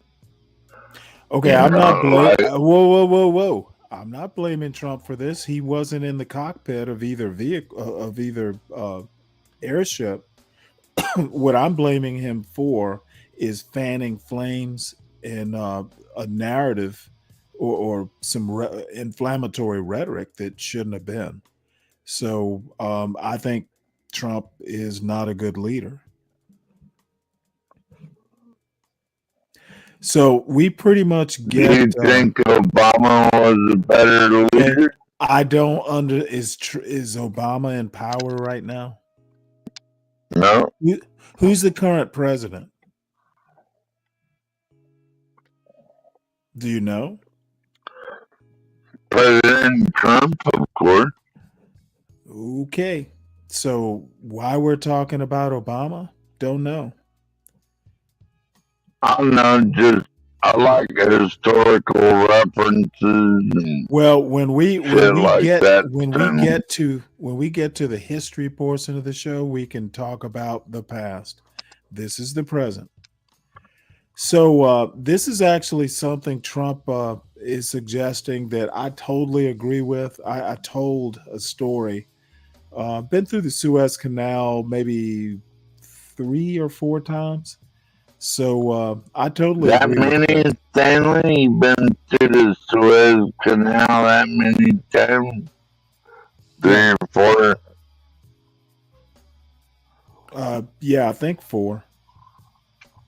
Or maybe it's 3. You know what? I know we start losing our memory. I made a back and forth and a once out to the Med. So 3 times. Oh, wow. So anyway, basically, Trump says U.S. ships should be allowed to travel through the Panama and Suez canals for free, abso-fucking-lutely, or at a greatly reduced price. So President Donald Trump sounds good to me. President Donald Trump called for U.S. military. Now, I don't know about the commercial ships. The military for sure. I don't agree with the commercial ships. To travel free through the Panama and Suez canals, directing Secretary of State Marco Rubio to manage the situation. What an idiot. Defense Secretary Pete Hegseth announced a plan for U.S. warships to travel first and free through the Panama Canal during a press conference. Don't agree with first and free unless it's an emergency. According to Trump, a secure Panama Canal is essential for U.S. commerce and national security as it handles about 40% of U.S. container traffic each year. Trump described the Panama Canal as a crucial national asset and emphasized its importance for U.S. commerce and national security. Well, if it's a national asset, I assume he plans on taking control of it. Good luck with that. So is that the situation at the Panama Canal as we speak, Stanley? What do you mean the situation? No, U.S. ships don't pass through it for free. Because remember, I think it was Carter who basically gave the right. Panama Canal back to Panama. I actually do not know. It's going to be interesting what happens with Panama. The Panama Canal, I don't disagree that it should be like almost free and clear, because the alternative is to go all the way down through I mean we have around the having the Panama Canal ready to go cuts off all kinds of time. If you have to send ships, especially from the East Coast to the West Coast, because there's no other way to do it unless you go all the way down, and you just don't want to have to take that long ass trip. So, well, you remember the history of the Navy, Stanley had to go all the way around the Peruvian Horn to that whole fucking desert down there in the middle of the ocean. We don't have to do that with the Panama Canal. Right. So anyway, I think it's a good idea. Let's see what the left perspective is. I can't imagine. Let's see. Panamanian President Jose Raul Molino emphasized that toll fees for the Panama Canal are set by a Panama Canal Authority with no agreements for free passage. Egypt's Suez Canal fees are essential to its economy, accounting for about 10% of global maritime trade. Egypt's Suez Canal revenues fell 60% last year due to a tax on shipping routes. God bless our Navy out there. That's for sure. Well, I don't really care about Egypt's canal fees. Don't care about Panama's canal fees. Now, the commercial ships should pay a fee. Even if it's a reduced fee or whatever they negotiate, U.S. military ships should be free. And the other damn thing on the Suez Canal is other than the pilot and maybe like a co-pilot. I told a story about going through the Suez Canal and just, this backsheesh culture. Now, this is decades ago that I went through it, but it should be free. And all I want to see on a U.S. Navy ship is the pilot, to, navigate the ship through the Suez Canal. All that extra stuff needs to go. The new spice trade shortcut. Really? New spice trade shortcut. That's what all the war started over originally. Stanley was spice. Disagree with that. It was more gold than anything, at least after the 14th century. So India, China. This is guaranteed to piss some people off, but I hope it does. And with my blessing, I approve of this message. MAGA natalism is doomed to fail. This article is by Michelle Goldberg and read by an automated voice. Long before Donald Trump said he wanted to be known as the, quote, fertilization president, Hungary was trying mightily to promote traditional families and raise its lagging birth rate. We are living in times when fewer and fewer children are being born throughout Europe, its Prime Minister Viktor Orban said in 2019. Immigration, he argued, was no answer to this demographic shortfall. We do not need numbers, but Hungarian children, he said. In our minds, immigration means surrender. He then announced a 7-point family protection action plan meant to encourage marriage and baby-making. It included government loans of 10 million Hungarian forints, at the time almost $35,000, to women under 40 when they married, which would be forgiven if they had at least 3 children. Large families would receive help buying cars and houses, and women who had at least 4 children would be exempt from personal income taxes for life. Hungary became the intellectual center of the global natalist movement, hosting right-wing thinkers from around the world at biannual demographic summits in Budapest. In 2021, giving a speech in Virginia about the civilizational crisis of low birth rates, J.D. Vance lauded Orban's family policies and asked, "Why can't we do that here?" Now that Vance is vice president, the administration might be about to try. The White House has been hearing out a chorus of ideas in recent weeks for persuading Americans to get married and have more children, the New York Times reported on Monday. Proposals include baby bonuses for American mothers and a new affirmative action program that would set aside almost a third of Fulbright scholarships for people who are married or have kids. Malcolm and Simone Collins, oft-profiled natalists hoping to seed the future with their elite genes, reportedly sent the White House a draft executive order establishing a National Medal of Motherhood for women with at least 6 children. Similar prizes existed in both Nazi Germany and Stalinist Russia. But if Trump really wanted to arrest the decline in America's fertility rate, which reached a historic low of 1.62 births per woman in 2023, the best thing he could do is resign in concert with his entire administration. The crude chauvinism his presidency represents is a major impediment to the creation of healthy families. There are plenty of people on the left who find fear of falling birth rates unseemly. I don't blame them. The natalist milieu is rife with misogyny, white supremacy, and eugenics. But rapidly declining fertility really is a problem. It's likely to lead to stagnant, geriatric societies without enough young working people to maintain, let alone expand, the social safety net. In a better world than ours, our demographic troubles could easily be solved by immigration. But as Sasha Polikow-Saransky wrote in his important 2017 book, Go Back to Where You Came From, The Backlash Against Immigration and the Fate of Western Democracy, rapid immigration reliably sets off nativist reactions, which in turn leads to the rise of terrible governments like our own. Indeed, shrinking, aging societies, with their depressing lack of dynamism, may be particularly bad at absorbing newcomers.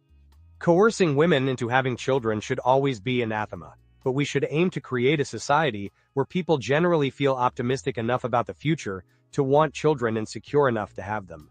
Fertility rates in most developed countries may never again reach what demographers call replacement level, in which the average couple has 2.1 children, enough to keep a population stable. But there is a big difference between countries where the fertility rate is falling gradually, as in France, and those where it's collapsing in a way that threatens society's future, as in South Korea, whose workforce could shrink by 50% over the next 4 decades. There's a common factor in countries where birth rates are cratering. They are almost always places that are both modern and highly patriarchal. Last year, the Nobel Prize-winning Harvard economist Claudia Goldin published a paper called Babies and the Macroeconomy, aiming to understand the difference between developed countries with moderately low birth rates, like Sweden, France, and Britain, and those with very low ones, like South Korea, Japan, and Italy. The lowest fertility countries, Goldin found, modernized so recently and rapidly that social norms around gender equality didn't have time to catch up. That left women with far more economic opportunity but not much more help from their husbands at home. Between 2009 and 2019, for example, the average woman in Japan spent 3.1 more hours a day on domestic work than men. The average Swedish woman spent 0.8 more hours than men. In the most unequal countries in Goldin's analysis, men wanted to have more children than women did. That makes intuitive sense, given that women would have to shoulder most of the burden of childcare. If fathers and husbands can credibly commit to providing the time and the resources, the difference in the fertility desires between the genders would disappear, wrote Goldin. Many women, it appears, simply don't want to get stuck with all the domestic drudgery that comes with raising children, and there's little evidence that state subsidies can make traditional social arrangements more appealing. Hungary spends more than 5% of its GDP on its family policies, a greater percentage than America spends on defense. But while the fertility rate rose a bit in the years after the new policy was instituted in 2019, when the total fertility rate was 1.55 children per woman, it has since sunk to 1.38. According to a Pew poll last year, 57% of American young men surveyed said they wanted children someday, compared with only 45% of young women. Unfortunately, these men are getting the wrong message from our leaders about how to make themselves attractive prospects as fathers. The administration is led by an old-fashioned sexist who has bragged that he has never changed a diaper. "I'll supply funds and she'll take care of the kids," Trump once boasted to a radio host. Elon Musk has taken this notion to grotesque lengths. A Wall Street Journal expose describes him hitting up women on the internet to incubate the legion of children he hopes to breed in advance of a coming apocalypse. While he has 14 known children, the journal reports, the real number could be much higher. Meanwhile, the anti-feminist influencers who form the White House's informal brain trust and echo chamber tell their listeners that spending too much time with one's own children is effeminate. "Everyone should look at their father like a superhero," said Andrew Tate, a high-profile misogynist with powerful allies in the administration. "It's hard to be a superhero if you're home every day arguing with your wife changing diapers. That's not what a man should do." It shouldn't be surprising then that in one 2022 survey, a majority of young women said they probably wouldn't date a Trump supporter. The most recent season of the reality show Love is Blind dramatized this political mismatch, with two progressive women ditching their fiancés over their politics. Growing alienation between the sexes will naturally make it harder for them to pair up and have kids. One way Trump could help heal this rift is by going away.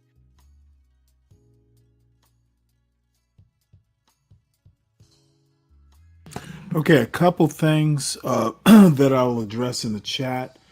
DiCapriono, Hungary is illiberal. Orban calls it an illiberal democracy. That's by design.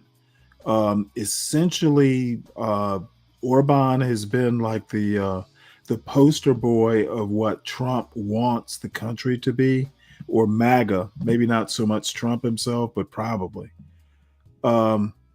So I made the comment, it's not Roe versus open border, it's Roe versus shitty men. This is like a Hungary is the MAGA. They hungry, Stanley. Sorry, what? They hungry. Right. So this next story, we're going to move to immigration right quick. And this is something that I talked about last week. Last week, there was one little 2-year-old girl, American citizen. Hold on. Okay, dude, you need to tame yourself. Stanley, can You I are correct over, you you before are you over get talking. into it? Okay, what's your problem? Come on, Stanley, let me speak for a second. Because this lady chose Okay, dude, I can barely understand you. Can you slur less? she chose to take those kids Okay, home with her. again, you can She go got ahead deported and, as you a can go kid. ahead and wait for me to comment. Okay, what she chose to do, she did not choose to be deported. What Trump is doing is being sloppy. Okay, a non-citizen does not get. This is why due process is so important. Okay, Americans are being hurt by Trump's immigration policy, especially if they're young children. If what you're telling me is an illegal citizen has jurisdiction over American citizens, then you're fucked up. This is why due process is important. And even dude, you need to tame your dumb drunk ass. What you want to do, is basically say a mother has jurisdiction over her children. Okay, a non-citizen does not have jurisdiction over American citizens, even if they're her children, without some sort of due process. It's like basically you would support a bad mother making decisions, even if child welfare services finds that mother, deems that mother unfit. Once again, MAGA failure to think, MAGA failure to stop interjecting their uneducated opinions over things they shouldn't even be talking about. This MAGA has a problem, and mostly it's because they just want to do shit without thinking about it. Any comment? Because essentially what you're saying, essentially what you're justifying is a bad mother. And this mother, I don't know whether she's bad or good, but she's forced into motherfucker, don't overtalk me. What you're essentially doing is saying this mother who is forced into a corner basically gets to make a decision over children who are Americans, even if she's not. Well, then you're fucking wrong and you're a fucking moron. How about that?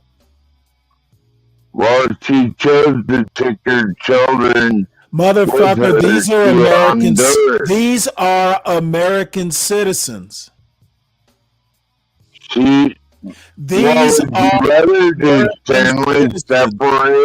are American citizens. Why should children suffer for their mother's bad decision? Okay, essentially, if we're supposed to get them lost in the system. No, what you're supposed to do is use that fucking soused American brain and give the situation due process.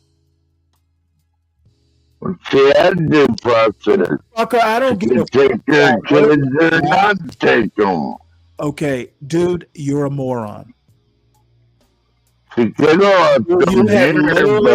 have literally taken boxed wine and MAGA cruelty, combined it into insanity.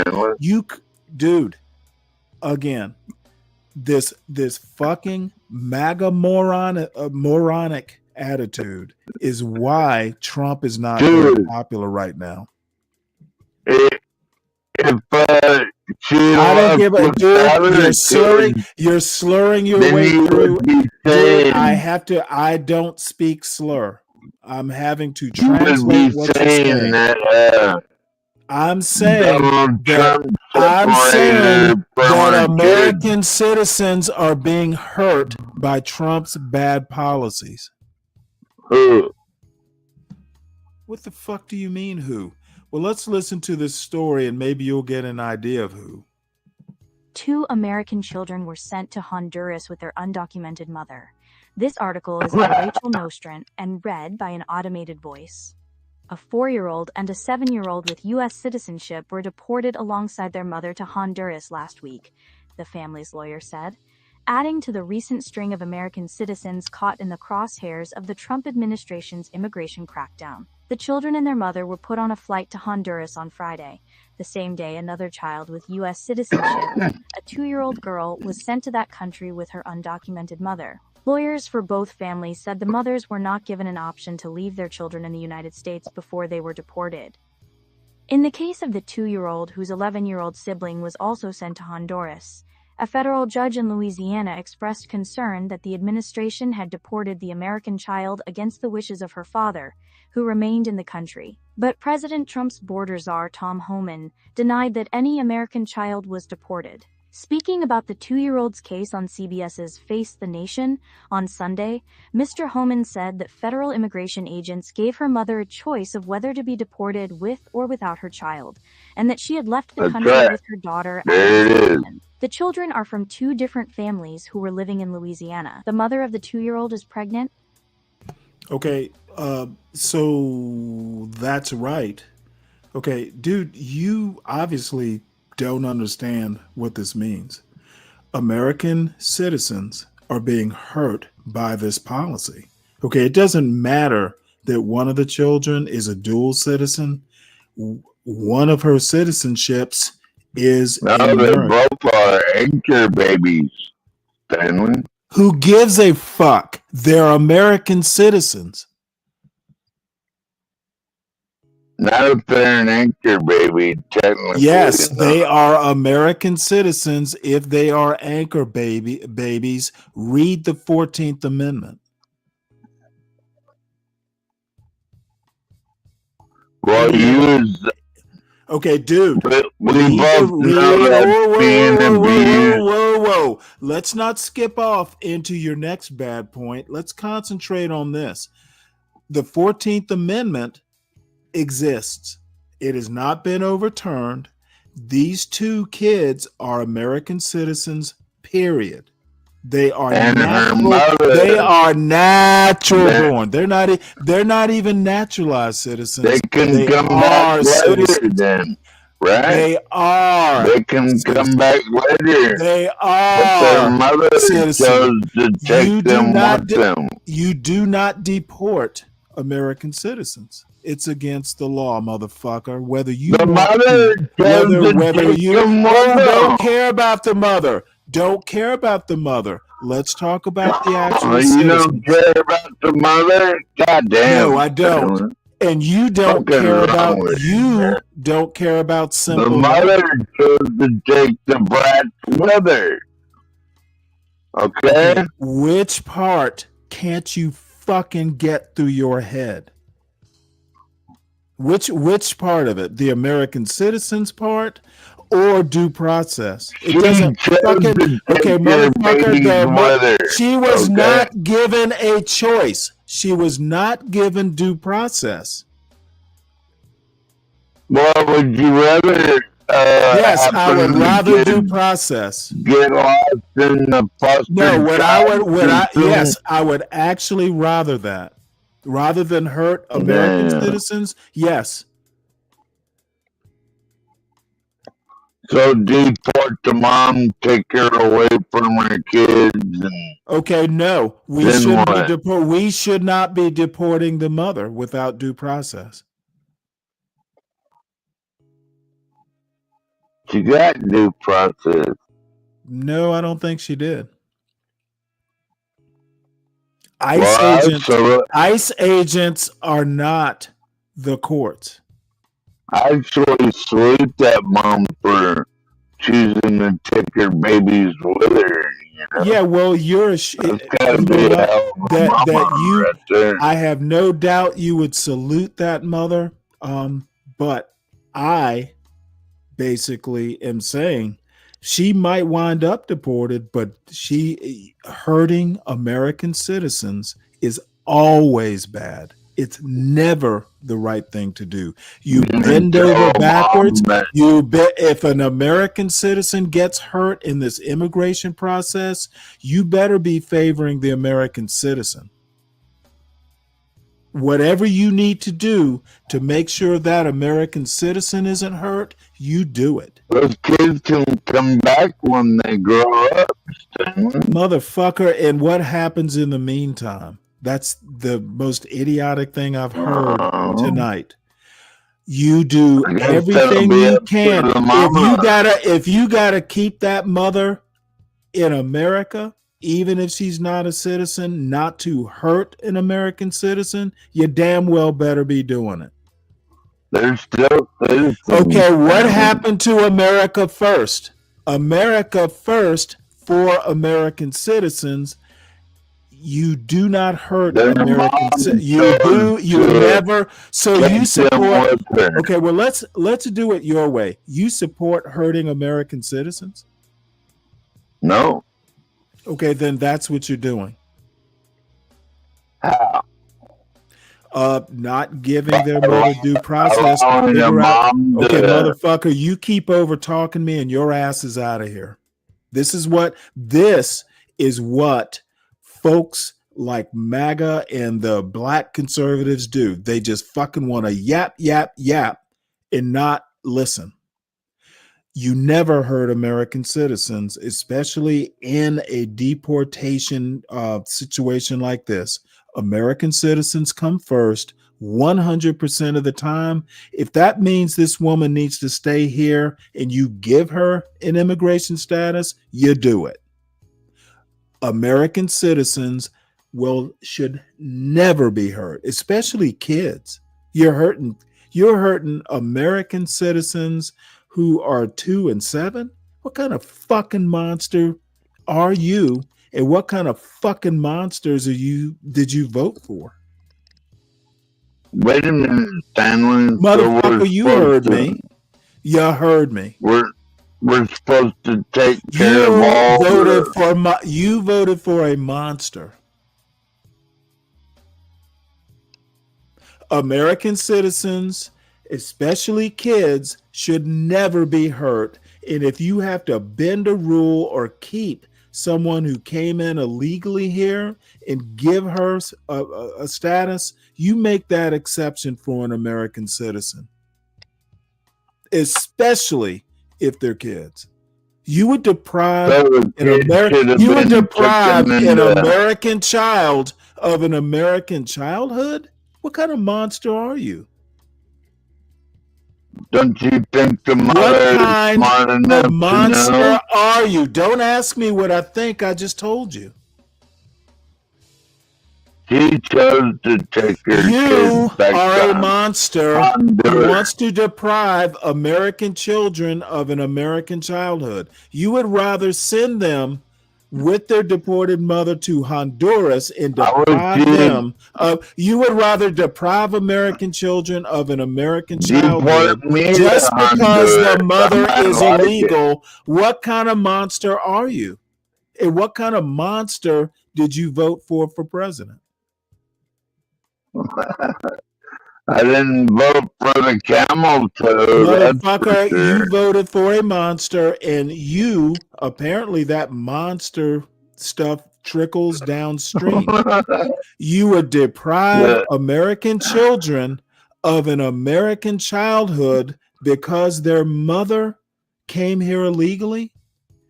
In my opinion, to protect American children, you protect American children no matter what. Don't you agree? It was her choice. Okay, motherfucker, answer my question. Answer my question. You protect innocent American children at whatever cost, or do you disagree with that?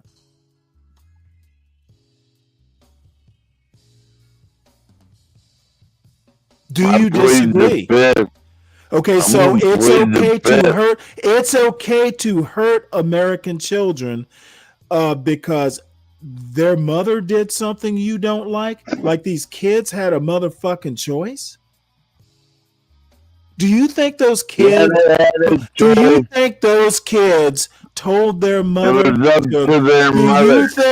Do you think those kids controlled what their mother did? Do you not think Motherfucker, you better answer my choice? question. We're going to do this Socratically. Do you think those kids, dude, I'm going to bounce your ass. Answer my question. Do you think those kids controlled what their mother did before they were born? Did the mother have a choice? Yes or no? Should the mother have a choice? Okay, this is literally why I don't like bringing you up here, 12th man. Because you get off on your own fucking demented rhetoric, and then when I ask you a yes no question, no motherfucker, don't ask me to come on, dude. You either fucking answer a question or just be quiet. You could just be quiet and not be annoying. Don't get into a game that you don't know how to play. If you can't answer yes, no questions, how about just listen to the story and you can comment every now and again, but don't be espousing rhetoric that hurts American children. And depriving American children of an American childhood is despicable. It does not matter what their mother did. She didn't murder anybody. No.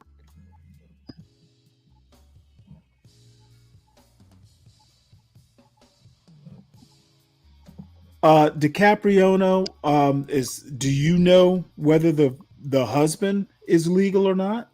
I assume the father was an American citizen or had some legal status. The kids are Americans.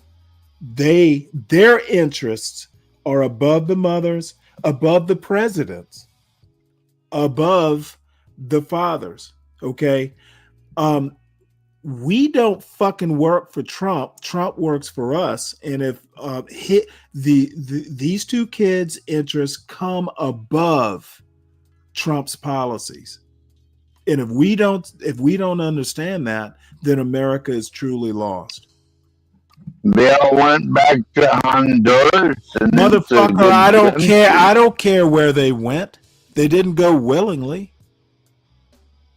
I could start a cash app for it if you want, Stanley. Dude, other than the principle, I don't care about these people. I can't control their fate. But what I am saying is that American children need to be protected regardless of whether their mother's illegal or not. And people who want to say, oh, well, they can come back, they're fucking monsters. And they're un-American. And they have no motherfucking clue about what this country is founded upon. One of the principles, motherfucker, don't interrupt me when I'm talking. One of the principles of this country, one of the foundational principles is at least due process. Fifth Amendment, 14th Amendment. And the 4-year-old, a boy, has a rare form of. And by the way, DiCaprio, this is another family. Access to his medications or his doctors while he was in custody with his 7-year-old sister and mother. The moves come as the Trump administration has ramped up its immigration enforcement and mass deportation efforts. In Florida last week, nearly 800 immigrants were arrested in an operation involving U.S. immigration and customs enforcement officers and state law enforcement officials. Hopefully your fucking immigration advocates and the American Civil Liberties Union have condemned the administration's actions, and your Constitution, raising concerns of due process.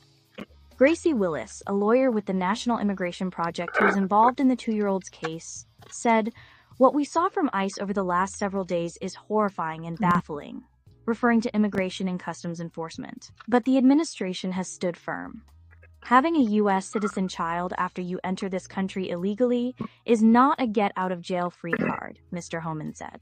A spokeswoman for the Department of Homeland Security, Tricia McLaughlin, said on Sunday that it was common for parents who face deportation to want to be removed with their children, noting that the mother of the 2-year-old had made that choice. "We take our responsibility to protect children seriously and will continue to work with federal law enforcement to ensure that children are safe and protected," Ms. McLaughlin said.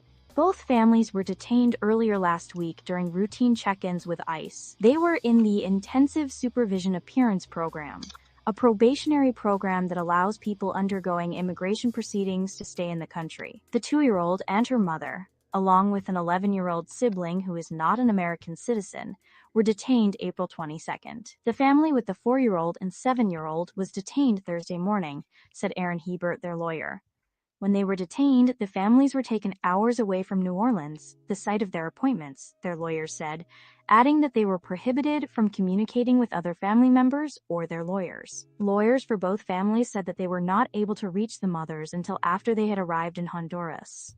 Ms. Hebert said she had attended the appointment with the family she is representing, but the family was quickly taken into custody before she could speak with them. She said that she and her team plan to challenge the family's deportation, but are still evaluating their next steps. In a brief order issued on Friday from Federal District Court in the Western District of Louisiana, Judge Terry A. Dowdy asked why the administration had sent the 2-year-old, identified in court records only as VML, to Honduras with her mother, even though her father had sought, through an emergency petition on Thursday, to stop her from being sent abroad. Judge Doughty, a Trump appointee, said that he had a, quote, strong suspicion that the government just deported a U.S. citizen with no meaningful process, and set a hearing for May 16th to explore the issue. I've never seen anything like it, Ms. Hebert said. There is just no good faith interpretation for what happened to these children. Alan Foyer, Minyo Kim, Hamed Aliaziz, and Brandon K. Thorpe contributed reporting.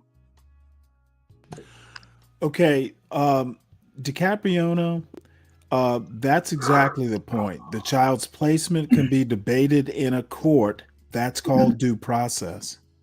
Okay, these things are happening without due process. That's my complaint.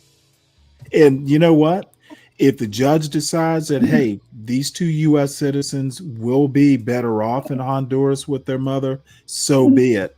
My complaint is that ICE is deciding this, not family or immigration courts, people with more expertise than your rank and file ICE agent.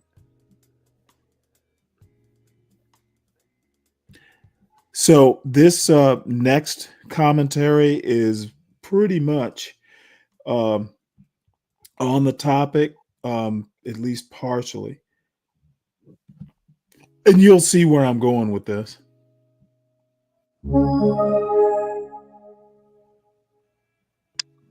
I've been warned. Do not leave the country. The growing risks for naturalized citizens like me in Trump's America. By David Pacman. This is something I never thought I'd have to say on the show. Multiple immigration attorneys have warned me not to leave the United States right now. It's not because I'm undocumented or in some legal gray area. I'm a U.S. citizen. I've been one for decades. My family moved here legally, obtained green cards, and eventually became citizens. I was a minor at the time, so I automatically became a citizen as well.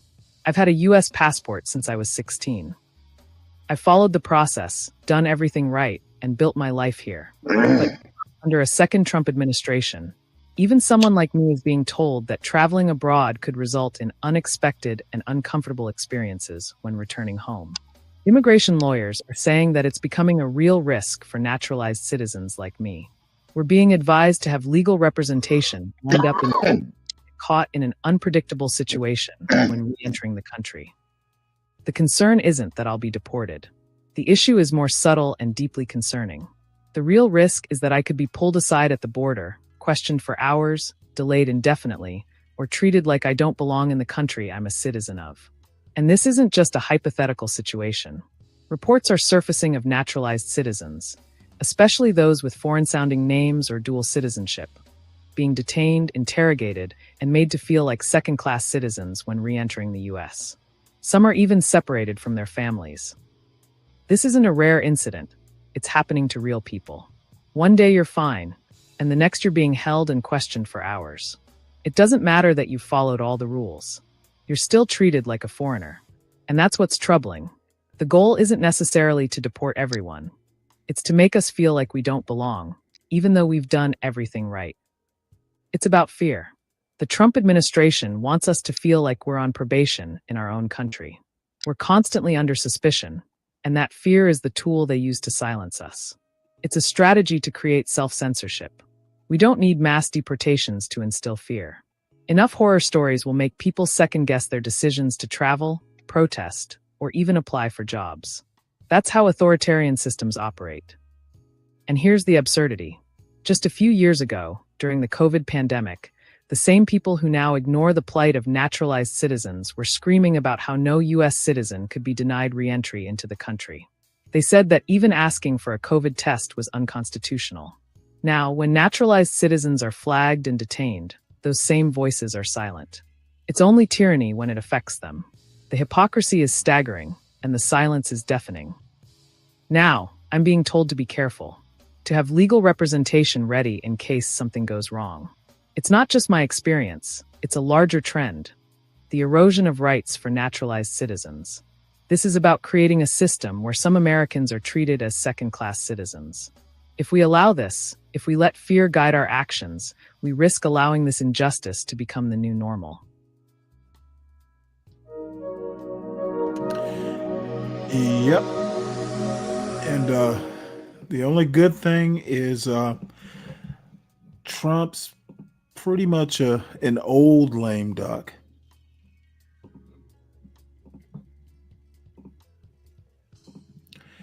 So we'll be shifting gears again. Just want to run through a couple, just basic newspapers, ground news and a couple newspapers just to see what's out there. This is actually something. Apparently, the U.S. hit the Houthis again. Yemen's Houthi rebels alleged a U.S. airstrike hit a prison holding African migrants, killing at least 68 people and wounding 47 others. The U.S. military acknowledged carrying out over 800 individual strikes in their month-long campaign targeting the Houthis for their attacks on shipping and Israel. An American strike on the Ras Isa fuel port killed at least 74 people, wounded 171 others in the deadliest known attack of the American campaign. So we're hitting Yemen hard, apparently. And we didn't know this because Hegseth didn't put it out on Signal. So that's a good thing. We should always find out after the fact, not hours before. So let's see what else is in here. Hey Stanley, have you been looking into that F-47 any? That's one hell of a jet. No, I haven't. I'll leave that to you. I'm not that interested in it, to be honest. It's basically a future project. It's not relevant now. There's two of them. 11 people killed, more than 20 hurt. This is up in Vancouver. Filipino Heritage Festival. Yeah. A man drove a vehicle into a crowd at the Lapu-Lapu Day Festival in Vancouver Saturday evening. Excuse me. The vehicle entered the festival street at 8:14 p.m. Though police state the incident was not terrorism. How do they know that? It says authorities arrested the 30-year-old Vancouver man driver at the scene. Police confirm at least 9 people died and others sustained injuries. Vancouver Police Department's major crime section leads the ongoing investigation. That's interesting. I don't know. Maybe I'll just follow this story a bit. But Vancouver Filipino Heritage Festival. I bet it was fun before then, though. I bet it was, Stanley. Filipinos make okay, I'm DiCaprio. Middle Eastern men often take their children to their home countries without their consent. No idea how that's relevant. So you'll have to help me out here. This isn't a paternity issue directly that I was talking about. It's a deportation / policy issue versus minor aged American citizens. Patrimony or paternity, all that stuff. It's kind of secondary to my point.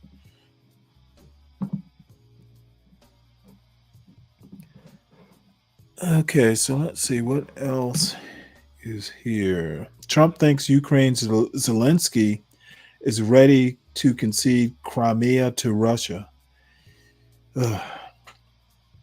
Wasn't it already? Your chance of early death rises with every bite of ultra-processed food. I think we all know that. U.S. says it struck 800 targets in Yemen. We know that. Multiple entries. This is in Clearwater, Florida. There was a boat crash into a ferry or something like that. Florida authorities labeled a marine accident near Clearwater Memorial Causeway Bridge a mass casualty incident Saturday night. The incident involved a collision between the public ferry and a private vessel near the bridge following a local festival. Ooh. Numerous individuals sustained injuries, prompting a swift response from emergency crews who arrived quickly. Officials confirmed 6 patients required trauma alerts, though they did not immediately release the total count of those hurt. Area medical facilities received notification, and helicopters transported 2 patients with more severe conditions. Hit and run boat crash. What the hell? 1 dead and multiple injured after hit and run boat crash. Oh, is that the same? 1 person has died and multiple others were seriously hurt after a boat crash in the city of Clearwater, Florida. The Clearwater ferry, which had 45 people on board, including 2 crew members, was struck by a boat which then left the scene. Holy shit. The boat was later identified by another law enforcement agency, Clearwater government officials said. Fire department declared a mass casualty event because of the number and severity of injuries. 2 of the injured were transported to hospital via helicopter.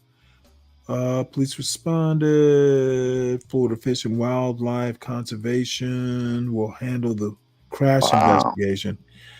A hit and run. That's the first time I've ever heard of a hit and run boat accident.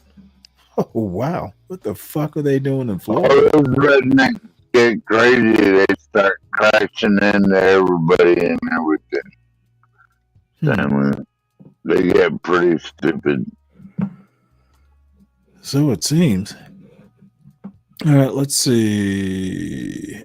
Trump Zelensky had very productive discussion in Rome ahead of Pope's funeral. Pope Francis laid to rest after Vatican funeral as world leaders joined thousands. This Virginia Giuffre, she was the one who accused Prince Andrew. She committed suicide. Holy shit. Louis Mangione pleads not guilty as prosecutors pursue death penalty in United Healthcare CEO's killing. Wow. Oh, George Santos sentenced to more than 7 years in prison for fraud identity theft. This is the George Santos. Man, why do we elect these fuckers? He was obviously a flake. That's California, Stanley. It wasn't California. They're the ones that elected him. Nope, it wasn't California. It's Long Island, New York. He was a Republican from a Republican district out on Long Island. I can't believe Long Island is red.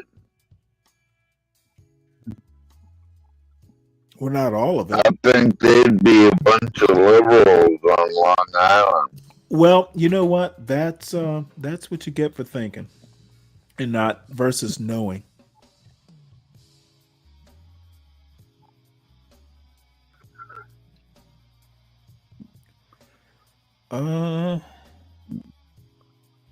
I can spit farther than Long Island is big. Ooh, this is a new one. This is interesting.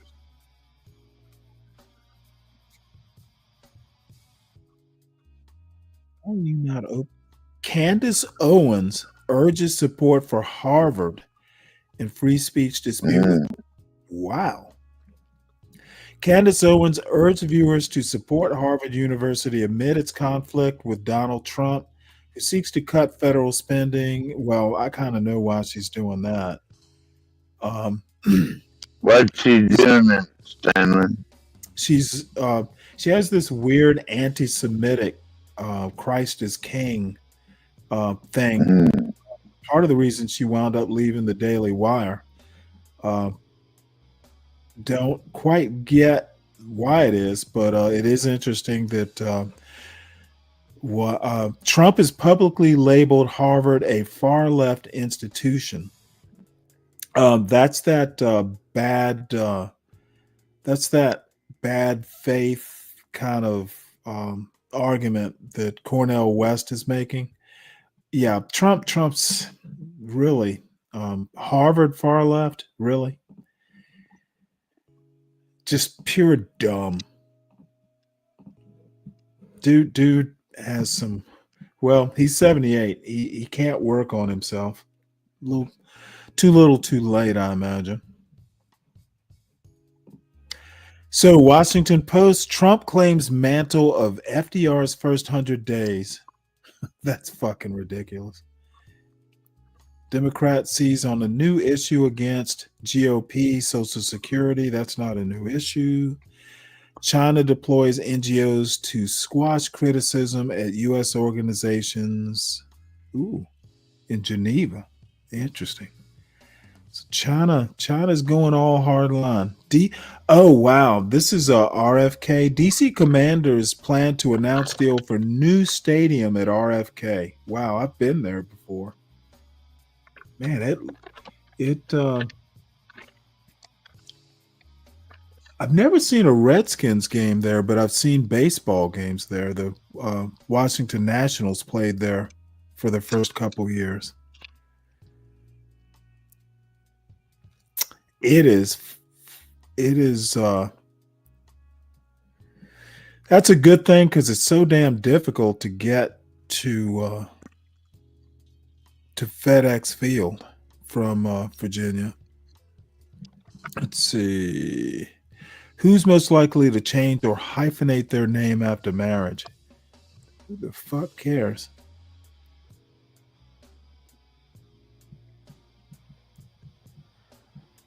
China and Philippines both claim control of disputed Sandy Cay Reef.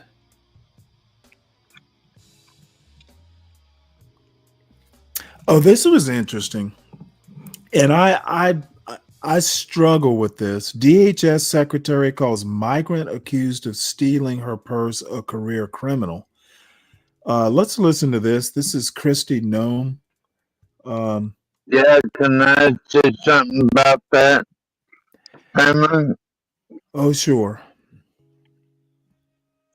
Because doesn't she have Secret Service protection, and how in the hell did she have her purse stolen under Secret Service protection? I mean, this is ridiculous.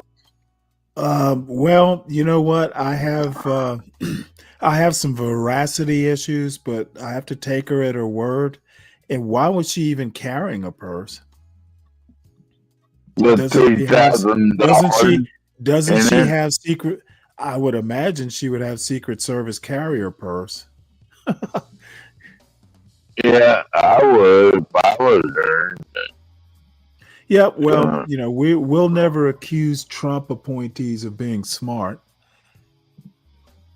This news story was written by Derek Hawkins, Peter Herman, Olivia George, and David Nakamura.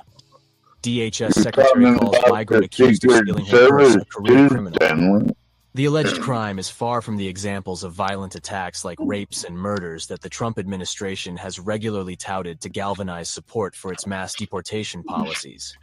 Homeland Security Secretary Kristi L. Noem has cast herself as the Trump administration's immigration enforcer, donning tactical gear and holding a rifle as she vows to protect the public from dangerous criminals who she says are in the country illegally.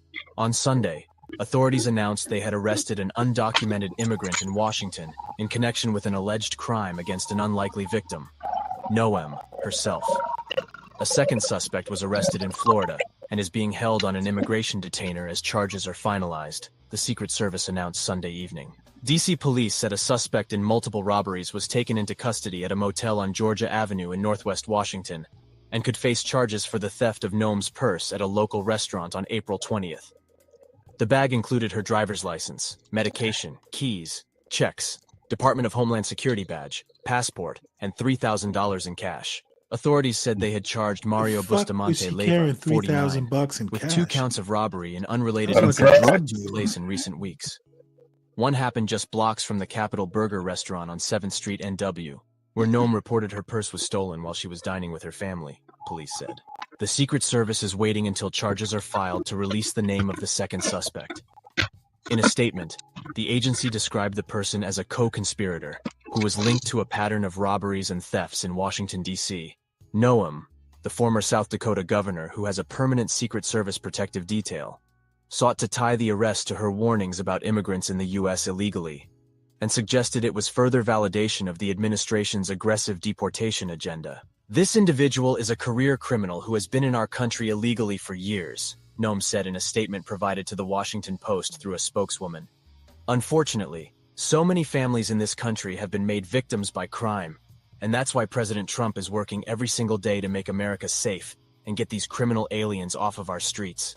The Post cannot independently confirm that Bustamante Leiva is an undocumented immigrant. On the social media platform X, Ed Martin, the interim U.S. Attorney for D.C., said, "This repeat offender will be prosecuted to the fullest extent of the law. No one is above the law." Yet the tactics of the alleged thief, who police said in some cases lifted purses off the back of their unsuspecting owners' chairs, were far from the examples of violent attacks such as rapes and murders that the Trump administration has regularly highlighted to galvanize public support for its hardline immigration enforcement strategies. With illegal border crossings falling precipitously since Trump took office, the administration has sought to ramp up deportations of people who have been in the country for longer periods, including targeting legal permanent residents and international students at universities. In March, Immigration and Customs Enforcement sent more than 230 migrants it accused of being Venezuelan gang members to a mega prison in El Salvador. More than half of them were removed under Trump's declaration of the Alien Enemies Act, which denied them legal due process. Federal authorities have resisted an order, handed down from a federal judge and backed by the Supreme Court, to return one man who authorities acknowledged was improperly removed from the United States. During a tour of the Salvadoran facility in March, Noam recorded a video in front of heavily tattooed prisoners with shaved heads. "This facility is one of the tools in our toolkit that we will use if you commit crimes against the American people," she warned. Crossing the border without documentation can be a criminal violation, but being in the country illegally is typically considered a civil infraction. The Trump administration has at times sought to blur that distinction and said anyone in the country illegally can be considered a criminal and eligible for removal. Public support for Trump's handling of immigration has declined since he took office, with a post-ABC News Ipsos poll last week showing that 53% of Americans disapprove of his approach, with just 46% approving. That marked a drop from February, when the poll found 50% of Americans supported Trump on the issue. You can't make this.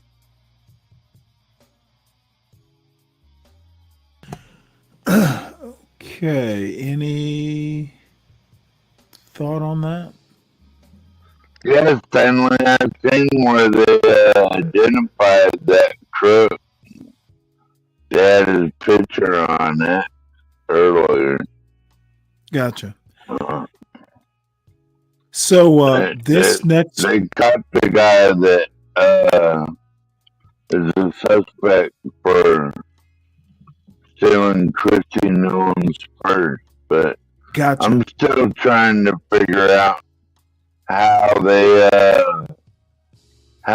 some bitch got away with that with apparently Secret Service protection. Apparently she was at a restaurant and it was either on the back of her chair or maybe it was some sort of like coat check sort of situation.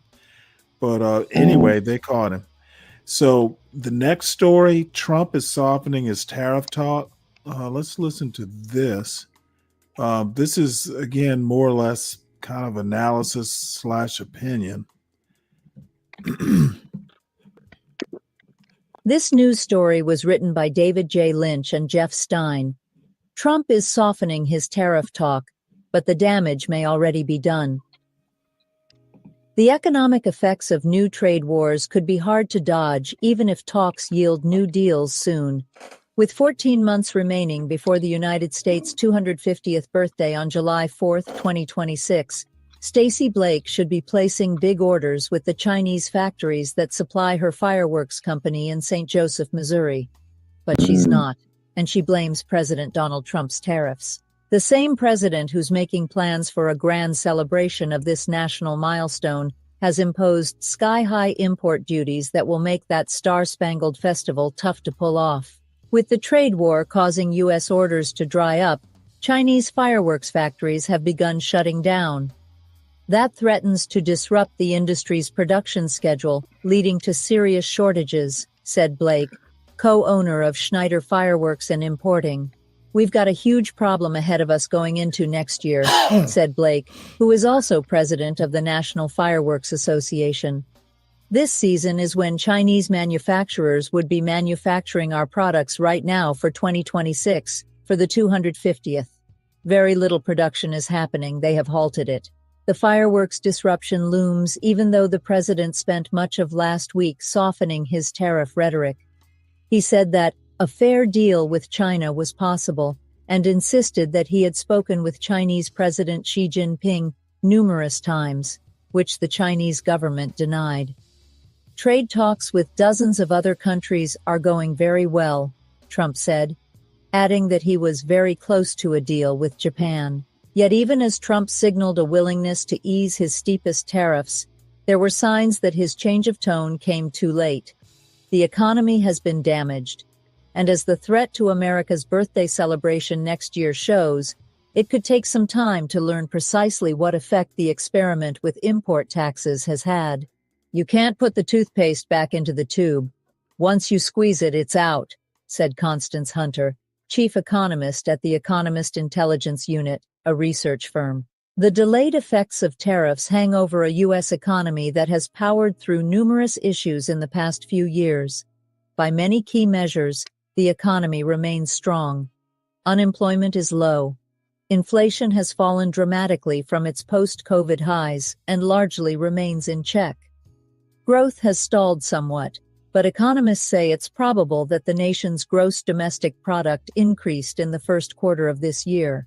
These upbeat indicators all have a key shortcoming, though.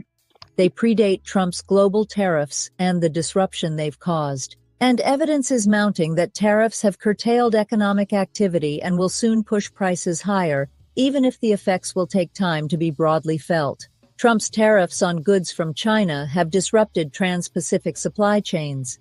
U.S. officials are alarmed by companies' dwindling inventories of critical raw earth metals necessary for a range of economic activity. Beijing restricted the metals this month. In the 3 weeks since the tariffs took effect, ocean container bookings from China to the U.S. are down by more than 60%, said Ryan Peterson, founder and CEO of Flexport, a global shipping company. Cargo carriers that bring Asian goods to the port of Los Angeles, the nation's main Pacific gateway, have canceled 20 port calls next month, more than 3 times as many as last month, according to port data. The consequence will be empty shelves in U.S. stores in a few weeks, and COVID-like shortages for consumers and for firms using Chinese products as intermediate goods, said Torsten Slock, chief economist for Apollo Global Management. Fewer goods reaching American shores will mean higher prices on the goods that are in stores, as well as less work for dock workers and truck drivers. Significant layoffs in trucking, logistics, and retail are likely as soon as May, Slock said. It feels like this slow-motion wave that's coming toward us, but not here yet, said Jason Furman, a Harvard University professor who served as a senior economist in the Obama administration. Manufacturers that rely on Chinese imports to make goods domestically are also showing signs of strain. The Philadelphia Fed's manufacturing survey showed one of the biggest monthly drops on record, surpassed only by the start of the 2020 pandemic and the 2008 Great Recession. Business investment is also cratering in response to the uncertainty caused by the tariffs, say Furman and other economists. The U.S. economy is pointed in a dangerous direction. The further the economy goes down this path, the higher the risk of a recession, Bill Adams, chief economist for Comerica Bank, wrote in a client note Friday. In the face of these projections, Trump has signaled a desire to reach an agreement with China to remove drastic economic restrictions. He has emphasized that his advisors are negotiating with dozens of other countries too, But while Trump sounds newly eager to strike a deal with Xi, the Chinese leader may be in no hurry to reciprocate. The president Oh, often man. claims to have a personal relationship with Xi, whom he has called a friend. I have to say, this is the Washington Post, so maybe, it's a little bit biased. But I said last week and probably the week before, China is the only country on earth that could go toe-to-toe with America. And look who's backing down now. This is just embarrassing. And you know what? This is going to set a precedent. There are going to be other countries that are going to do what Xi is doing. Trump is just, you know what? I wonder if I shouldn't just go for it now and just say, hey, I told you so. So you think China's gonna win, Stanley? I'm not going to say China won, but China did not go to the negotiating table like the other 75 countries that Trump said were willing to negotiate. They haven't come yet. Well, So you decide who won. It wasn't Trump, that's for sure. Even if it's a stalemate, not President even if either. even if it's a stalemate, that's not a Look win. how many companies are Motherfucker, moving back to America. don't give me your usual whataboutism. I'm not having it. And let me while I'm thinking about it, Even GE is moving while I'm thinking appliances about it, back to America. while I'm thinking about it, this fucking whataboutism is just totally destructive to the far right and the black conservatives argument. I look forward to a day when I can get a MAGA voter up here who can answer yes, no questions. Bottom Yes, line, ma'am. bottom line is I can Trump did not. answer yes, no question. Bottom line is Trump didn't win this one, and China literally stood toe to toe and said, "Fuck you." So far, You know what? This is about as so far as it's going to get. Trump lost this one. what he lost in 2020. Okay, no. This isn't politics. This isn't dolts voting for, somebody who talks tough. This is an actual tough guy who stood toe to toe with China. And Who? Trump has not measured up. So you are siding with China then?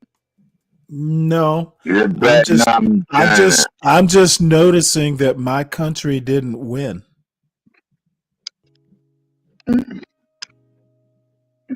Did we What are win? you losing? Whoa. You're a guest. You're not the host. What did we win? Their guest.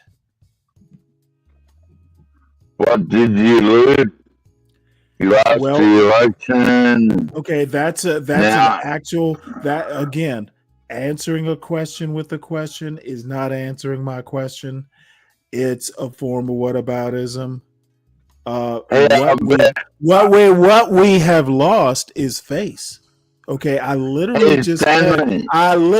motherfucking just said if G Stanley. Okay, god damn it, dude. I don't know what the fuck you think is going on here, but I'm making a point. If G can do it, if G can do it, so can other countries. Putin and Xi have punked Donald Trump so far. Trump wants peace in Ukraine, and what does Putin do? He bombs Kiev. Trump slaps 145% tariffs on some Chinese goods. What does China do? Nothing. And Trump backs down. So maybe something's going on behind the scenes with China, but so far, at this point in time, if Putin and Xi can stand up to Trump, so can the EU, so can Iran. This dude is not looking strong. The only thing he's even winning on is immigration, and even that is turning against him because he's okay with U.S. citizens, kids who are U.S. citizens. He's fine with them being deprived of their U.S. God-given right to be a child in the U.S. Y'all voted for a monster.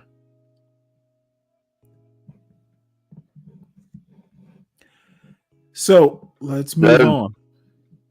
That's not true, Stanley, because no, it's perfectly true. There's nothing you can say to dispute.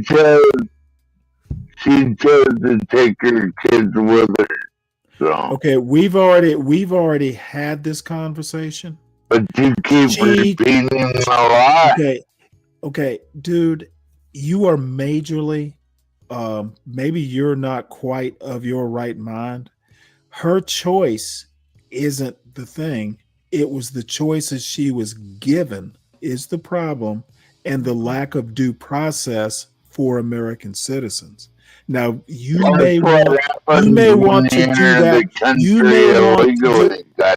You may want. Well, the kids aren't here illegally, are they?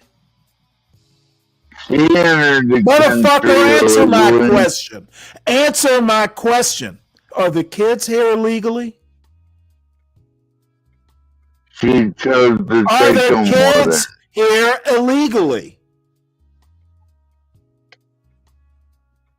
Yes or no? Are the kids here illegally? See, that's the problem with the Democrat Party. Illegally. That's the problem with the Democrat Party. The problem is it's so easy to take your. They care more about legal. The problem, sir, is that your fucking knee-jerk far-right MAGA talking points are so easy to flip back on you. You don't answer questions. You move on to your next bad point. My question, and I don't even want to talk to you again until you can answer it, are the U.S. citizens who are kids, are they here illegally? Answer the question or just shut the fuck up. Do you have an answer, sir? Well, you want me to answer a certain way, and I'm not going to. No. You answer the way you want. My question, are those two kids here illegally? No, they weren't. Okay, then why are they being are they being deported when they're U.S. citizens? Because their mother chose to take them with her. Okay, and you know what? She had no choice in the matter. Her choice, I bet, would have been to stay. Basically, no motherfucker. I'm responding to your question. She didn't have a choice. She had a choice, and the choice was be deported. Well, she probably whoa. She only had one choice. She could have not and came here illegally. If you only have one if you only have one choice, there is no choice. And she could have left him.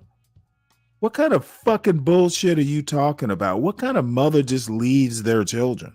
To whom? Trump has created permission for monsters to be monsters. That's what I'm noticing here. She could have not came here legally in the first place, Stanley. And you know what? Come on, You man. know what? Once again, a form of whataboutism. Okay, you need to deal with situations as they are. She did come here illegally. Now you have to figure out how to deal with the reality. What coulda, woulda, shoulda.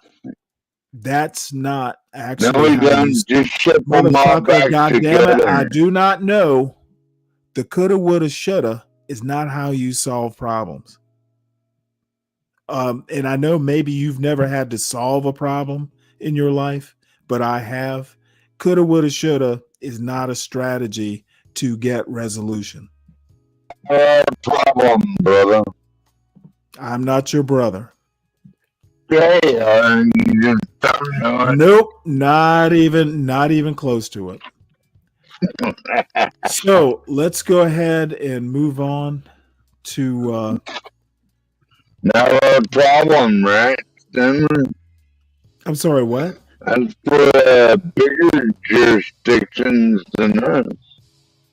No, right? I don't think actually being able to critically think is a bigger jurisdiction than us. O'Reilly says Trump is making a mistake with Abreu. Oh God. O'Reilly says, "Oh, this is interesting." This is Bill O'Reilly. Let's see here. Yeah, this is actually kind about him. This is actually kind of surprising. Oops, wrong one. Bill O'Reilly is a neocon. He's always been a neocon. Irrelevant to my point.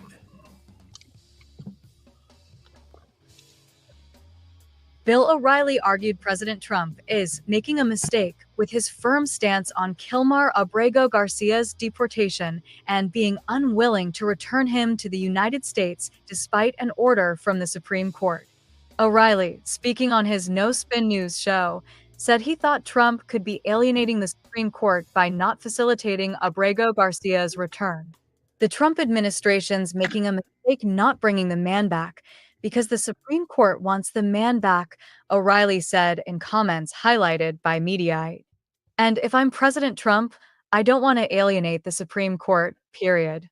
O'Reilly noted Abrego Garcia is a Salvadoran citizen who is in the U.S. immigration system after a 2019 court order granted him permission to evade life-threatening conditions in El Salvador. The Maryland man's deportation has become a flashpoint in American politics, with Democrats demanding he be returned.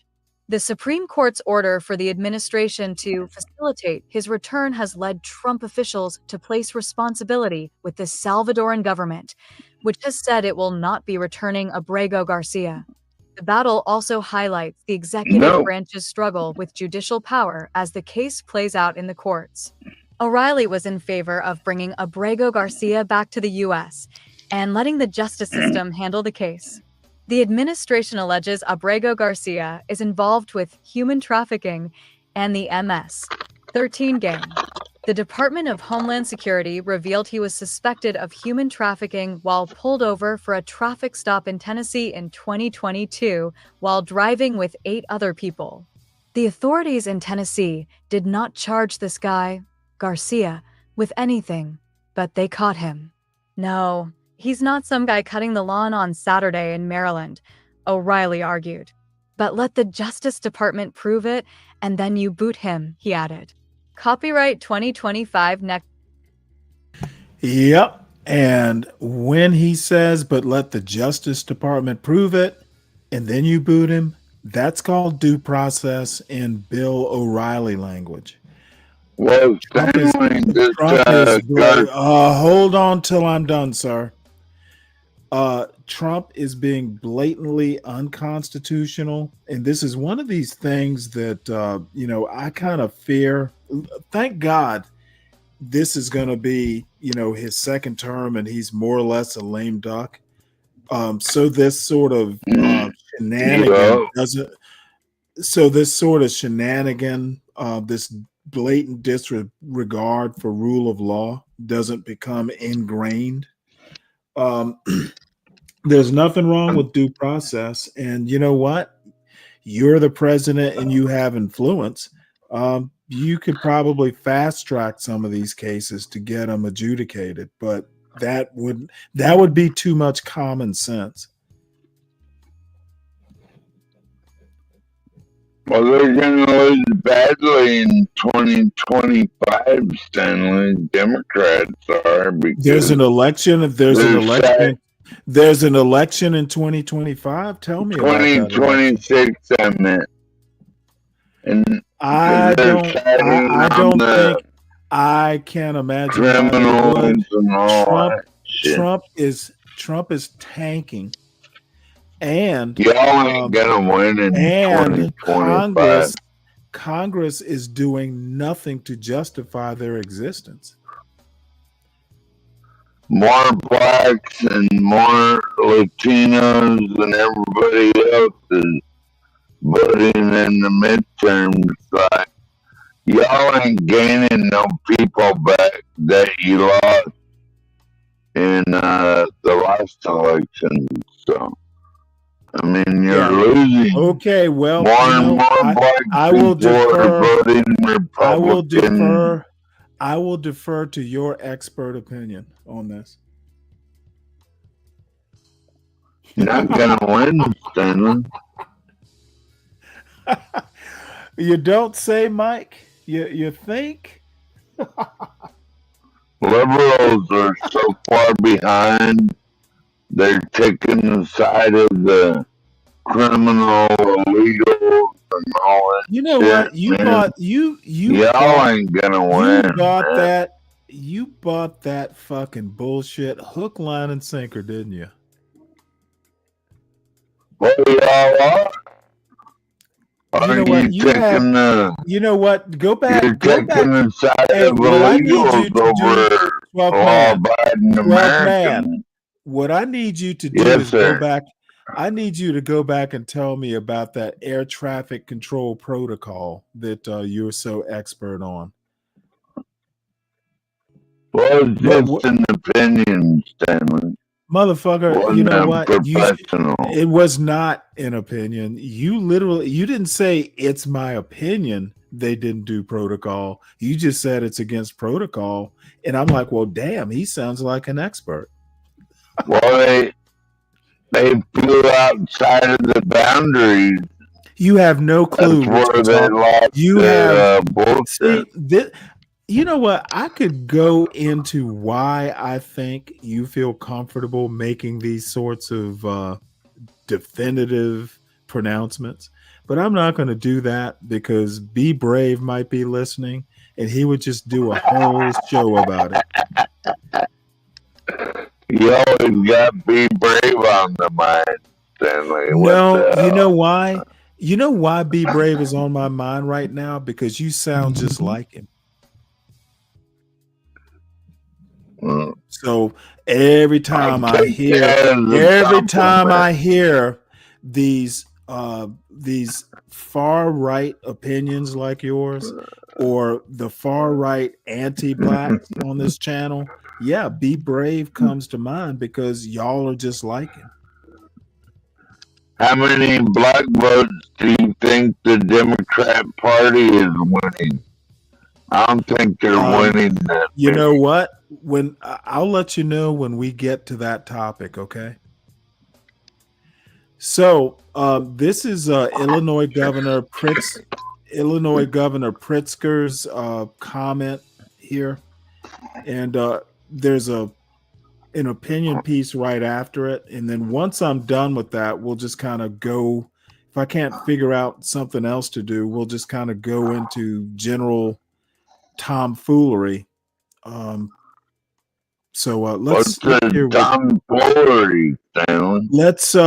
ahead and listen to what Pritzker has to say. Apparently, this was in New Hampshire. Pritzker thunders against do nothing Democrats as he stokes 2028 talk. This article is by Lisa Lever and Reed J. Epstein and read by an automated voice. Gov. J.B. Pritzker of Illinois strode into a ballroom filled with top New Hampshire Democrats on Sunday, and by the end of his nearly 30-minute speech had them ready to storm the political barricades against President Trump. It's time to fight everywhere and all at once, he told the group of Democratic activists, officials, and donors, who jumped to their feet with hoots and applause. Never before in my life have I called for mass protests, for mobilization, for disruption. But I am now. These Republicans cannot know a moment of peace. The reckoning is finally here, he declared. For the Trump administration, of course, but also for his own party.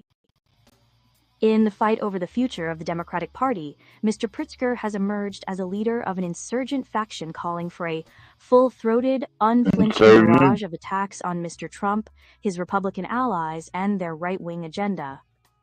His speech was a call to action more aggressive and comprehensive than perhaps any other by a major liberal figure since Mr. Trump took office, rivaled only by rallying cries from Senator Bernie Sanders of Vermont and Representative Alexandria Ocasio-Cortez of New York on their Western tour. But unlike them, Mr. Pritzker set his stem-winding address in a state with a century-long hold on the nation's first presidential primary contest, a striking statement on its own. Mr. Pritzker, of course, rebuffed any suggestion that his appearance on Sunday night in Manchester, New Hampshire, represented the opening bell of the 2028 Democratic primary race. He said he was focused on backing the party's efforts in next year's midterm elections.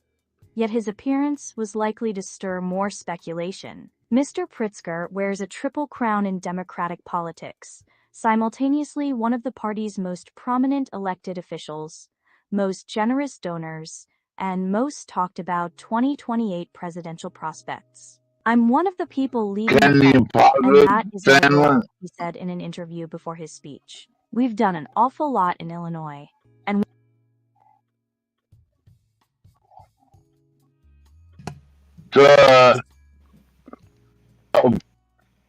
that Cortez lady and Bernie Sanders are the future of the Democrat Party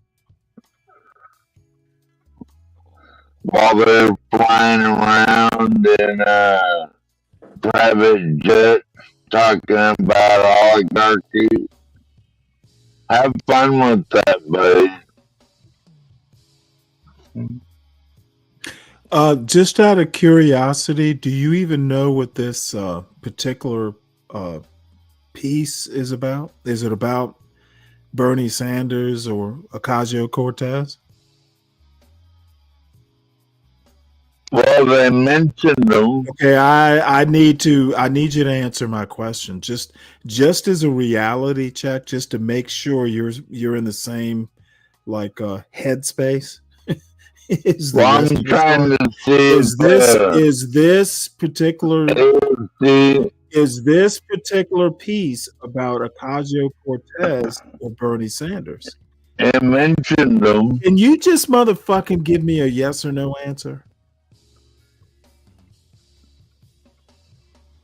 Yes, it did mention. Okay, well let me go ahead. Okay, it's about Ocasio-Cortez and Bernie Sanders. Gotcha. Now let me go ahead and finish the rest of this.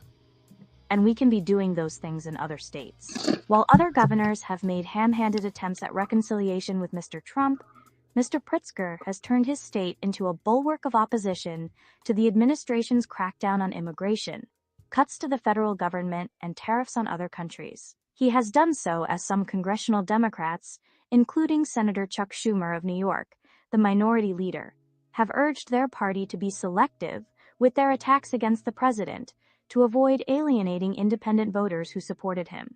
Mr. Pritzker, by contrast, wants his party to adopt a posture of zero accommodation. The main divide within the Democratic Party is not between left and right.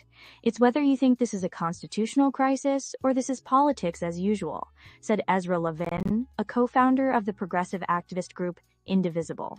Pritzker is really demonstrating what it looks like to lead an opposition party against the overreaching authority of the federal government. In recent months, Mr. Pritzker has preached a gospel of staunch resistance to some of the most engaged Democratic activists across the country, delivering the keynote speech at a party fundraiser in Austin, Ill, and at an annual gala for the Human Rights Campaign in Los Angeles. Next month, he is set to speak at a fundraising dinner in Detroit for the Michigan Democratic Party. In his speech in New Hampshire, he criticized Democrats who have admonished the party for its perceived overreach as timid, not bold. Fellow Democrats, for far too long we've been guilty of listening to a bunch of do-nothing political types who would tell us that America's house is not on fire, even as the flames are licking their faces, he said. Today, as the blaze reaches the rafters, the pundits and politicians, whose simpering timidity served as kindle for the arsonists, urge us now not to reach for a hose. While his targets went unnamed, there were obvious candidates. Governor Gavin Newsom of California, the host of a podcast that has featured stars of the MAGA movement, and the Democratic strategist James Carville, who has argued for a strategic political retreat until Mr. Trump's approval ratings fall. Those same do-nothing Democrats want to blame our losses on our defense of black people and trans kids and immigrants, Mr. Pritzker said, instead of their own lack of guts and gumption. His comments reflected how, for now, Democrats are chiefly divided not over health care or other policy issues, but over the extent to which they should oppose Mr. Trump and his agenda. While some party donors and consultants have urged moderation, Mr. Pritzker is tapping into the Democratic base's visceral desire for a fight and for a leader. Voters didn't turn out for Democrats last November, not because they don't want us to fight for our values, but because they think we don't want to fight for our values, he said in his speech. We need to knock off the rust of poll-tested language, decades of stale decorum. It's obscured our better instincts. Neera Tanden, the president of the left-leaning think tank the Center for American Progress and a longtime fixture in Democratic politics, predicted that these early months of the Trump administration could reverberate into the 2028 primary contest. Voters, she said, won't forget how potential presidential candidates behaved. People are going to remember how Democrats acted in this moment, said Ms. Tanden, whose group hosted Mr. Pritzker this year. At the moment when Trump was the scariest, what did Democrats do? Did they roll over, make inroads to right-wing people or something? Or did they stand up and defend our principles? An heir to the Hyatt Hotel fortune, with a net worth estimated around $3.5 billion, Mr. Pritzker is one of the richest elected officials in the country, a position that has given him a measure of political independence because he is not as reliant on party donors. In 2018, he transformed himself from a longtime donor who was a major funder of Hillary Clinton's 2 presidential campaigns into a formidable politician in his own right. He has self-funded 2 campaigns for governor and spread his wealth to support Democratic candidates for governor and the state parties in battlegrounds, Wisconsin in particular. In 2023, as he expanded his political brand, Mr. Pritzker established a political action committee called Think Big America, which spent millions of dollars backing ballot measures seeking to enshrine abortion rights into state law. Even before President Joseph R. Biden Jr.'s disastrous debate performance last year, Mr. Pritzker was talked about as the Democrats' break-glass nominee, a candidate able to fund a White House campaign at a moment's notice. Instead, he endorsed Vice President Kamala Harris, and through his party a joyous convention in Chicago, even commissioning for the event his own J. Beers craft brews bearing his initials. Unlike 2024, the 2028 Democratic primary contest is expected to be crowded and wide open, with little deference for seniority or political experience. As the early jockeying quietly gets underway, some Democrats believe Mr. Pritzker could be a fierce contender with his billions and his deep party connections. First, however, he faces a 2026 campaign for a 3rd term as governor of Illinois. While he has made no official commitment, he is widely expected to run for re-election. The strength of his political power will also be tested in the Illinois Senate race, in which he has endorsed his lieutenant governor, who is expected to face several well-funded Democratic primary opponents. People close to the governor say his current moves are driven not by a desire to position himself best in 2028, but by a sincere belief that Mr. Trump poses a dire threat to American democracy and the world order. I don't think he's crafting a persona around this, said Governor Tim Walz of Minnesota, a friend of Mr. Pritzker's who was the Democratic vice presidential nominee last year. On some of the more authoritarian tendencies, I think JB feels very strongly on that. He finds it morally reprehensible, I think, where Trump ends up falling. Unlike other Democrats, who went through a period of mourning after the election, Mr. Pritzker was ready to fight Mr. Trump almost immediately. As worrisome results from Virginia began rolling into cable news networks early on election night, he shifted into battle mode for what he called Trump 2.0, according to a person briefed on the discussions. 2 days after the election, Mr. Pritzker told reporters that his administration was not unprepared for a Trump victory. The planning had begun months earlier, as his state stockpiled abortion medication and prepared to sue the federal government. And he issued a warning: "You come from my people, you come through me." Aides and advisors trace Mr. Pritzker's activism to his family history and Jewish faith. His ancestors fled pogroms in Ukraine to make their fortune in the United States. He led the campaign to build the Illinois Holocaust Museum and has for years invoked the specter of Nazism to describe Mr. Trump, a political comparison that has divided some of his advisors. What we're seeing right now is 1930s Germany. The only way to actually stop that from happening is to be very loud and vocal about the pushback, said Ann Caprara, Mr. Pritzker's longtime chief of staff. That is what is motivating everything he is doing right now.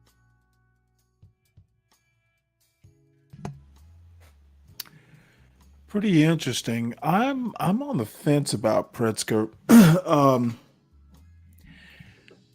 I think, at least in my opinion, the most disturbing thing is there's a point in that article about government overreach that's happening right now.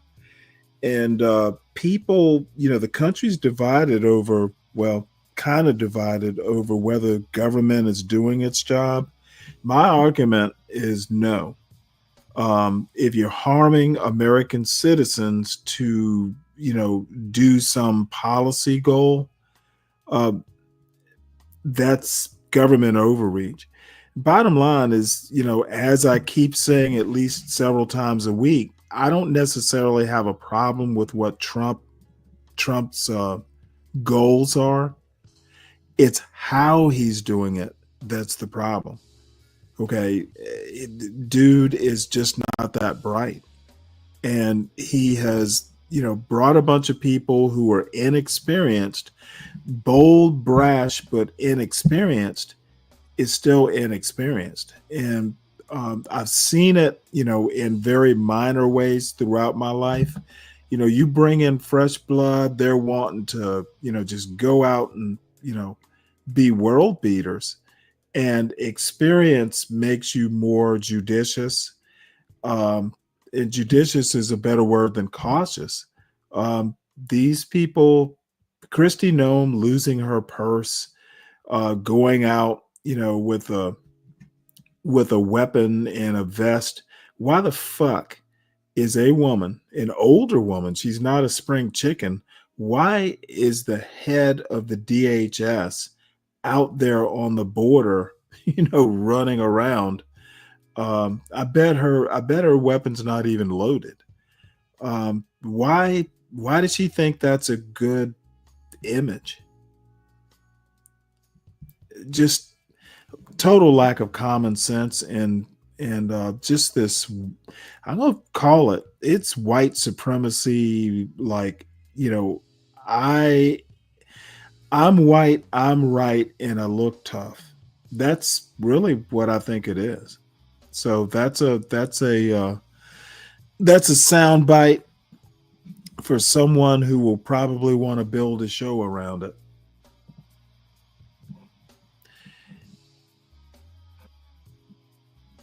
Only virtue signaling. Their idea of rebellion is to stop the system from making life better for ordinary Americans. By Samantha Hancocksley. We Democrats like to think of ourselves as the sane and reasonable party, the party offering real policy solutions for real problems, as opposed to the madness on the other side of the aisle. 145% tariffs, scrapping the 14th and 22nd Amendments, invading and annexing Greenland. The other side of the aisle may well be mad. But this does not imply that we are sane. After the disaster of the recent election, it's time to take a hard look in the mirror. Is what Democrats are offering in terms of real material policy, our total governance package, that much better than the Republican package? In a word, no. There is a genuine crisis in democratic governance. Until we fix it, we will never consolidate the electorate under the blue banner. Justice Louis Brandeis once said that American states are laboratories of democracy.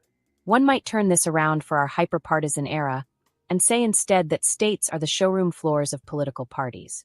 Deep red and deep blue states each exemplify what the party stands for, what they would actually do, given consolidated control over government. By that standard, how do the parties stack up? Consider then the two marquee showrooms for each party's platform, the states that most represent each party in the public mind, California and Texas.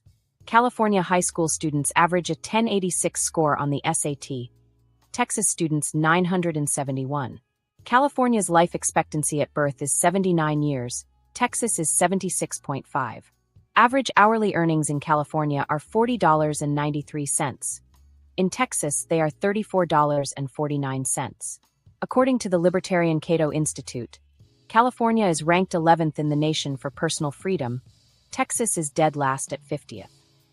So far so good, right? But all of those facts pale in comparison to one. Americans are voting with their feet against blue states. About 102,000 people left California for Texas in 2022. In that year, Texas saw a net immigration growth of 175,000 residents. Meanwhile, between July 2021 and July 2022, California saw a net outmigration of more than 400,000 people. The housing and jobs blues in blue states. This should be a five-alarm fire in Democratic circles. It should be inarguable proof of the failure of the Democratic Party to deliver what the American people want. Whatever the total package of blue state governance is, people demonstrate that they prefer the total package of red state governance. At this point, you might leap up to defend blue states. You might say that, actually, most Americans want to live in blue states. Just look at the surveys. But you can say anything on a survey. The preferences you reveal by your actions are far more telling. For many Americans, their all things considered preference is to move from a blue state to a red state. To understand why, we have to talk about some other numbers. The median price of a home in California is $866,100. In Texas, it is $339,500. In 2024, California had a homelessness rate of 48 per 10,000 people, while Texas had a rate of 9. These numbers are stark. Housing is the most visible, painful aspect of the crisis in democratic governance, because housing is fundamental to modern life. Where you live shapes where you work, where your kids go to school, where you spend your free time. For many families, it is the single biggest line item expense in their budget. And when there is not enough of it, when there is a deliberate artificial scarcity of it, that distorts and undermines all those activities. California's homelessness crisis is simply the dark mirror of its unending housing crisis. But housing is hardly the only aspect of the crisis. Consider some more numbers. Texas created 192,100 jobs over the last year. California created 46,500, and California has 8 million more citizens than Texas. Texas, home to oil, gas, and cowboys, is also building vastly more green energy than crunchy hippie California. The cost of living in California is 44.8% higher than average. In Texas, it is 7.3% lower than average.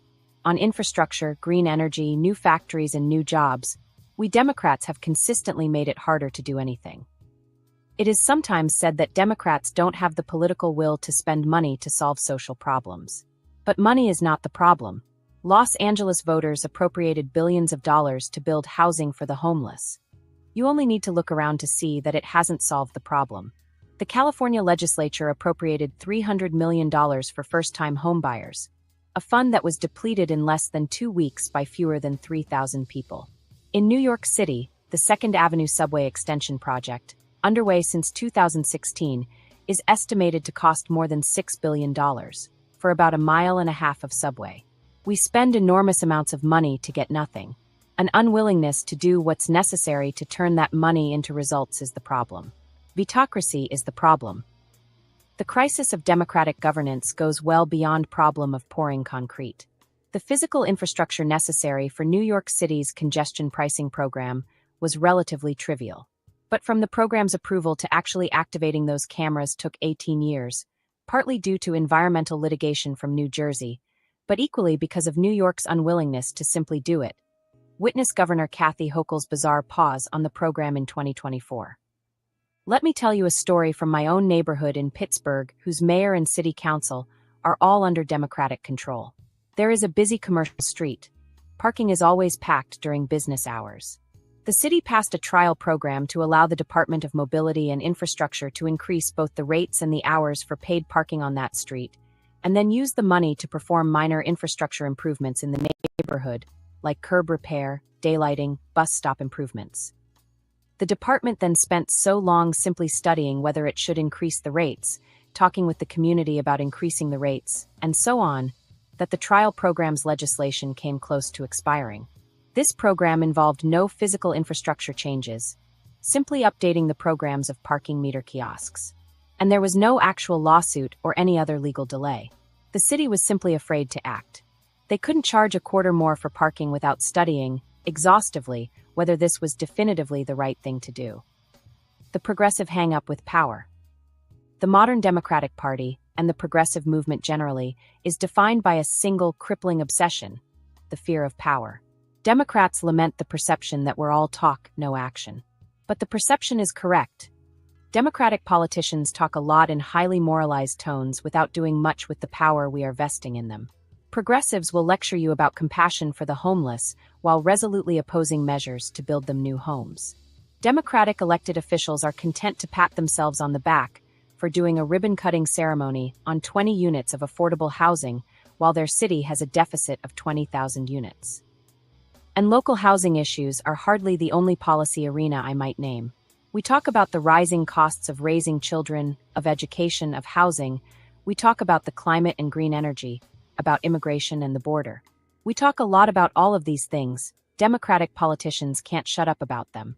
But what have we done about them in the last 10 years? So we are afraid of power. But what is the root of this fear? There are converging ideological and structural factors. Let's begin with the structural ones which, being more material, seem more important. We all know that the Democrats and Republicans are the only parties that matter in America. We also know that in deep blue or red states, the general election is usually a foregone conclusion. Whoever has a D or a next to their name wins, respectively. Therefore, the real election is the primary election. Take progressive firebrand Alexandria Ocasio-Cortez. Her election to Congress was celebrated not on November 6, 2018, when the general election was held, but on June 26, when she defeated incumbent Joe Crowley in the Democratic primary. Some 29,780 people voted in that primary election. 141,122 voted in the general election. 740,963 live in that congressional district. In other words, to win the right to represent 750,000 people, it suffices to win the votes of fewer than 15,000 committed Democratic partisans, a mere 2% of the total population. This is no shade on AOC personally, who has been an outstanding congresswoman, but it puts into stark relief the structural features of politics in one-party states. Winning elections does not require delivering results for the majority of the actual population.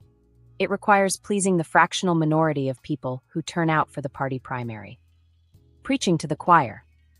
Political scientists Bruce Bueno de Mesquita and Alastair Smith distinguish between the nominal electorate and the real selectorate, whose support is actually necessary to win power. A narrow selectorate inherently warps political incentives away from the needs of the electorate and towards the desires of the selectorate. The dynamic is clearly illustrated by another story from my neighborhood.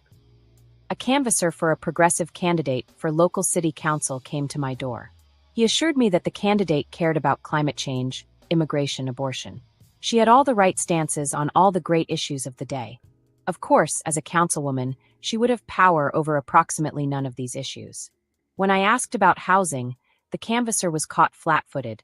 He mumbled something about ensuring that communities have a say in what gets built. In other words, the status quo. The progressive candidate was promising exactly no material change in city governance. But she said the words that politics-obsessed Democrats like me want to hear, because she understood that winning power depended on those politics-obsessed Democrats, not the public at large. I said that structural factors appear to matter most in explaining why the Democratic Party in blue states and municipalities prioritizes rhetorical signaling over real change. But in fact, it begs the question of why committed Democrats themselves demand talk over action. After all, Republicans seem to evince no fear of aggressively deploying state power for conservative ends, and their position in deep red states is structurally identical. But they do not seek community feedback about whether they should do a study to see if they should ban books about queer kids. They just do it. The dead hand of the new left. To understand the democratic fear of power, we therefore need to talk about deeper currents in culture and ideology. In particular, we need to understand how deeply the inheritance of the new left of the 1960s and 70s has shaped progressive thinking. So let us wind the clock back to 1968 and see the world through its eyes. Cuyahoga River was on fire. Chicago was on fire. Vietnam was on fire. From the new left's perspective, the system was a great machine of evil that was everywhere grinding up humanity. Robert Moses at home, Robert McNamara abroad. Hence the rallying cry, "Do not fold, spindle, or mutilate." Leftism consisted in stopping the machine from doing its evil work. It wanted to stop urban renewal from bulldozing black communities for the sake of new highways. It wanted to stop the construction of filthy, environment-destroying industries. It wanted to stop the American military from firebombing civilians abroad. In a world full of wicked power, it seemed like fighting power was the only thing that mattered. 50 years later, we remained consumed with this ethos. We remain obsessed with preventing the state from doing bad things, even as our tools are now mainly used to prevent good things. Environmental laws are leveraged to delay or deny green energy construction. Community feedback is used to block dense housing in rich neighborhoods. Our elected officials prioritize communicating that they have the right politics over actually getting anything done. We are all talk, no action. This gets to the heart of the recent storm of criticism over the groups or the nonprofit industrial complex. For the structural reasons discussed above, these groups have an influence that outruns their actual size in Democratic Party politics. And for ideological reasons, they're all obsessed not with doing anything, but with obstructing the operations of government while making sad noises about the evils of the world. Even in cases where progressives inarguably wield state power, often quite extensive state power, they remain convinced that they are rebels against the system. Every time environmental regulations are used to shut down a nuclear power plant, every time apartment buildings are blocked by permits denied, every time a wind turbine factory is put on hold because of community feedback, that is a hard-won victory by plucky rebels fighting the system. Our fear of power prevents us from recognizing that in many parts of America, we are the system. We are the power. It is time to use that power in a way that delivers real material results for Americans. A better alternative. So what is to be done? If we want blue states to be our bastions and our showroom floors at once, what must we change?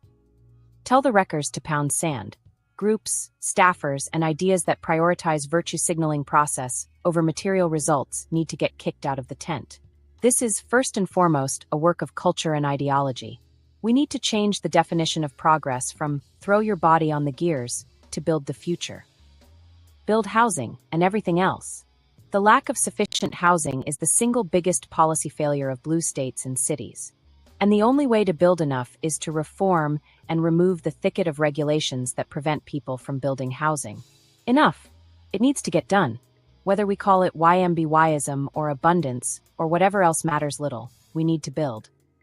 Reform the electoral structure. Both of the above reforms and successful change generally will be easier to pursue if general elections are more competitive. Competition forces you to perform. It is no accident that purple state Democrats are more dynamic and energetic than blue state Democrats as a rule. Multi-member proportional elections can be implemented at the state level without going through the federal government. We need to get our act together. Despite being cartoonishly awful, Donald Trump has won 2 of the last 3 elections. Democratic states are projected to get hammered in the 2030 redistricting, while Republican states continue to gain. Americans will keep voting with their feet against Democrats and for Republicans until we start actually delivering real material change, not just carefully worded statements evincing the right kind of concern and deeply held principle. Let's get to work. Thanks for reading The Unpopulist. Subscribe for free to support our project. An earlier version of this essay first... I love that. Basically do something rather than talk about something. So I'm all for that. And, quite frankly, let's be like Republicans. Do something rather than talk about it. Seems to be a good policy. Hey, what's up, Dwali? Everyone, please make sure you hit the like button. That doesn't seem to happen lately. Y'all hit the like button and hit the not like button. If that's your choice as well. Make sure you subscribe to the John Gall Urban Landlord channel if you're new here, especially. Also, make sure you share the wealth. Not quite an echo chamber, just mostly an echo chamber. That's my opinion. Also, make sure that you subscribe to the Stanley Cross channel. It's at Stanley Cross 6000. That's my personal channel. Make sure you support your host or your favorite hosts. And above all the hosts, make sure you support Portia J. She is kind of our executive producer, definitely my executive producer. I get cool graphics like the one you see behind this little thing here. And she's a very creative and wonderful person.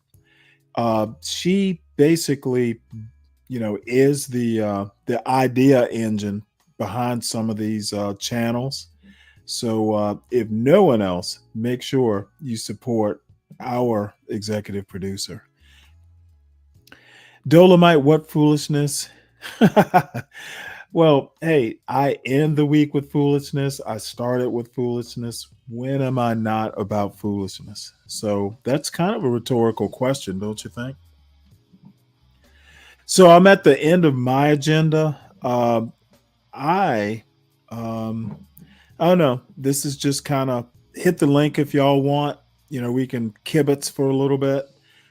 This show won't last much longer.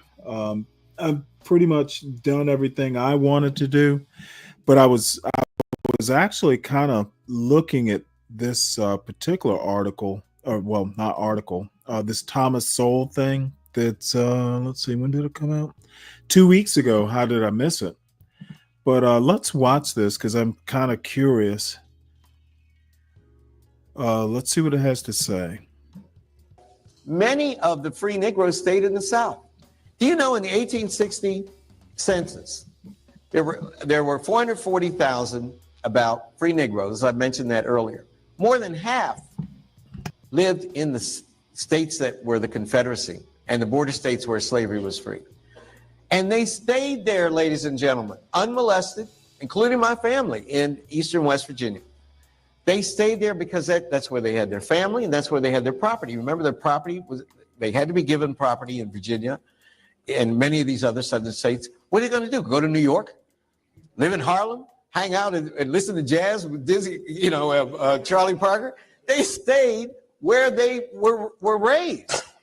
And many of them, this is the worst, the dirtiest secret in African American history, is that a surprisingly high percentage of the free Negroes in the South owned slaves themselves.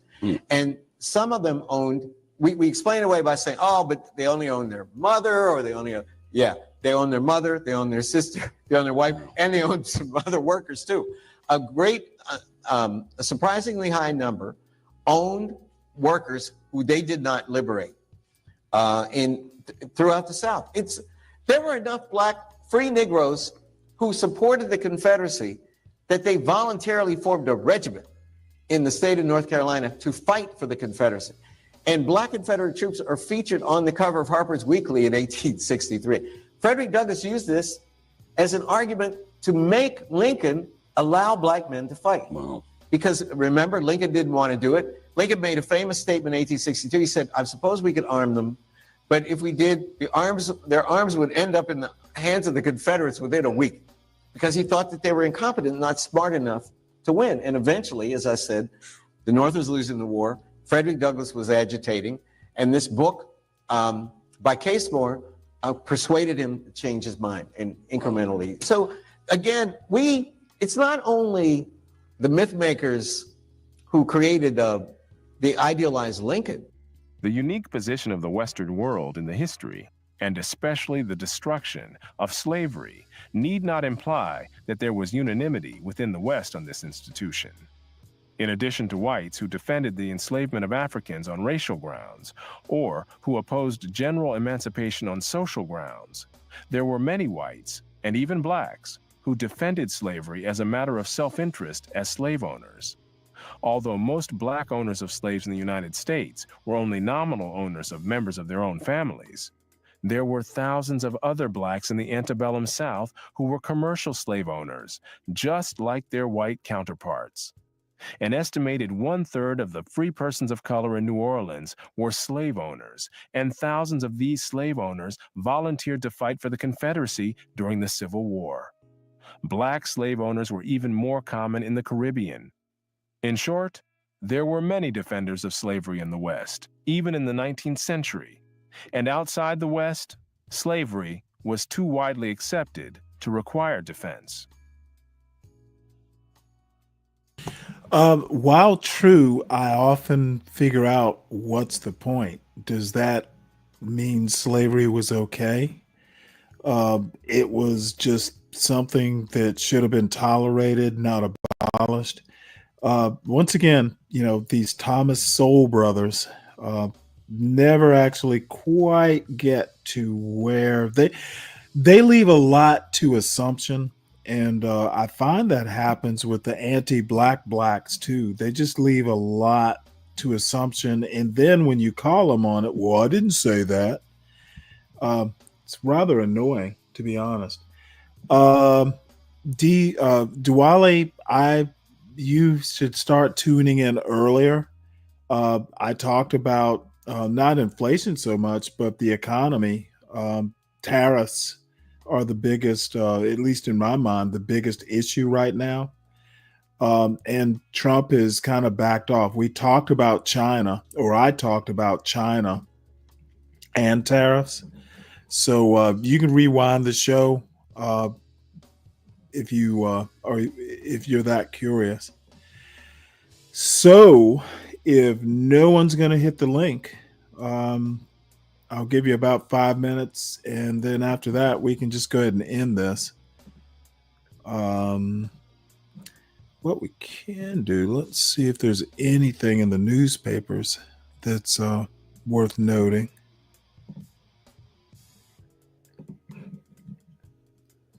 Kind of doubt that there is. Ukraine pinning war hopes on expanded drone program. I thought they were supposed to be ending it. Rubio says Trump will decide this week on continuing Ukraine war talks. American children in Honduras. We already talked about that. I think that if American citizens, even if they're kids, are being hurt by Trump's immigration policies, Americans should always come first. If you have to bend a rule or change a rule or do due process, which is actually the most important thing, do it. American citizens come first, just as America comes first. There is no America without American citizens. I'll talk about Canadian elections another time. I'm not that much into Canadian elections.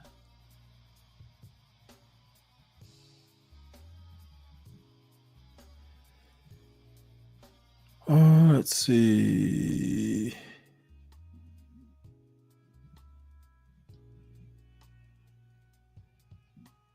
Albuquerque has a crime problem. Is the National Guard the answer? Why on earth would Albuquerque have a crime problem? This is interesting.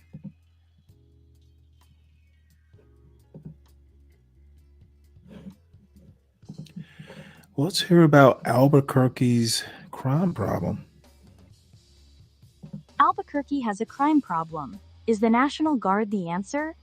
This article is by Jack Healy and read by an automated voice. To critics, President Trump's threat to deploy the military to fight crime and unrest in America's cities is a nightmare scenario, a pretext for martial law, and a potential assault on democracy. But starting next month, dozens of National Guard troops will be on the streets of a deeply democratic city, Albuquerque, in a deeply democratic state, New Mexico, and they are being deployed by the state's governor, Michelle Lujan Grisham, a Democrat.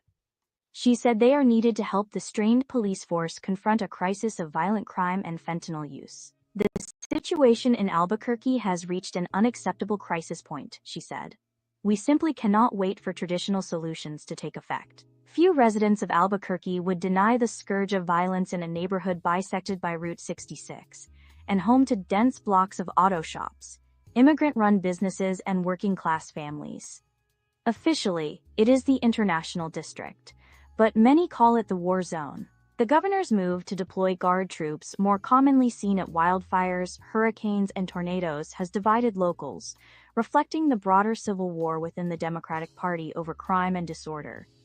It is already emerging as an issue among the Democrats who seek to succeed her in the governor's office in Santa Fe. Some praise the Guard's arrival, saying extra resources could help to restore order before the 100-year anniversary of Route 66 brings thousands of tourists to Albuquerque next year. Critics called it an invasion of a neglected neighborhood that desperately needs better housing and services. What's the difference between Trump and the governor if they're both rolling out the military? Asked Enrique Cardiel, a longtime community organizer who helps run a monthly potluck in the neighborhood. Under the governor's plan, the Guard troops will deploy across Albuquerque, but will focus on the area around Route 66, a strip of fading, neon-lit Americana that is now home to homeless encampments, shuttered motels, people smoking fentanyl on the sidewalks, and a corner market where 7 murders have occurred since 2020. The area has grappled with gangs and drug-related violence stretching back decades, residents said, but crime and homelessness have soared since the COVID pandemic. Retailers have fled. People have built steel security fences around their Pueblo-style homes. But debate lingers over whether that calls for military action. The governor and her allies are quick to say there's plenty of difference between the state's plan and the deployments Mr. Trump has entertained. This isn't about militarizing our streets, Ms. Lujan Grisham said in an email sent while she was traveling in Asia last week. She framed the deployment as bold, decisive action. She said the Guard's role of supporting law enforcement would be completely different than the domestic uses of the military that Mr. Trump has entertained, such as patrolling the border, quelling protests, or fighting crime. There's a clear line between supporting law enforcement with specialized capabilities versus using troops to perform law enforcement functions, she said. Our operation is a targeted, strategic deployment requested by local officials who are on the front lines of this crisis. Ms. Lujan Grisham, who will complete her second and final term in 2026, has made confronting New Mexico's high rates of violent crime a central issue in her final years as governor, and the issue is likely to shape the Democratic primary to replace her between Sam Bregman, the district attorney in Albuquerque, and Deb Haaland, the progressive former congresswoman and interior secretary. This spring, Ms. Lujan Grisham scolded fellow Democrats in the state legislature for failing to pass new laws to address a surge in juvenile crime. After 3 people were killed in a shooting at a park in the border town of Las Cruces last month, she suggested calling lawmakers back for a special session focused on our ongoing public safety crisis. She issued the emergency declaration in response to a request for help from Albuquerque's police chief, Harold Medina, made in March. City officials say the 950 officer department is chronically understaffed, like many nationwide, and that putting guard troops into supporting roles would free up more officers to patrol the streets, respond to complaints, and investigate violent crimes. About 60 to 70 National Guard members will deploy to Albuquerque. They will not have the power to arrest people or do any direct police work, officials say, and will not carry guns, be in uniform, or roll down Route 66 in Humvees. Instead, they will wear polo shirts and khakis and carry radios and, maybe, pepper spray, officials said. The effort is expected to cost the state about $750,000 a month. The Guard troops are likely to transport. I'm gonna take that last point and go back to the essay I just played. Okay, why on earth would you spend $750,000 to deploy troops dressed in street clothes carrying radios? You either you either do like law enforcement or you don't. This is just like talking about it. Why bother? This is a bad idea. If paying these people, taking them off their jobs and away from their families, which can happen if you're a National Guard member, sending them to a city they don't know, dressing them in civilian clothes and giving them radios to kind of say, oh, hey, I think a crime's happening. That's a show. That's a dog and pony show. So I'm against it. What are these Democrats doing? So next story, public sours on Musk's role. I think this is probably just beating a dead horse, but I'm going to play it anyway. This news story was written by Emily Guskin and Scott Clement. Public sours on Musk's role, is skeptical that government is cutting waste. 35% of Americans approve of the way Musk is handling his job in the Trump administration, while 57% disapprove, a Washington Post ABC News Ipsos poll shows. Americans are increasingly critical of Elon Musk's role in the Trump administration, with a Washington Post ABC News Ipsos poll finding negative reactions to some cuts made by his U.S. Doge service, and skeptical that the government is cutting waste and fraud. The poll finds 35% of Americans approve of the way Musk is handling his job in the Trump administration, while 57% disapprove. Negative ratings of Musk are up from 49% in February, while his approval has shifted little from 34% 2 months ago. He remains less popular than President Donald Trump, who has a 39% approval rating and a 55% disapproval rating.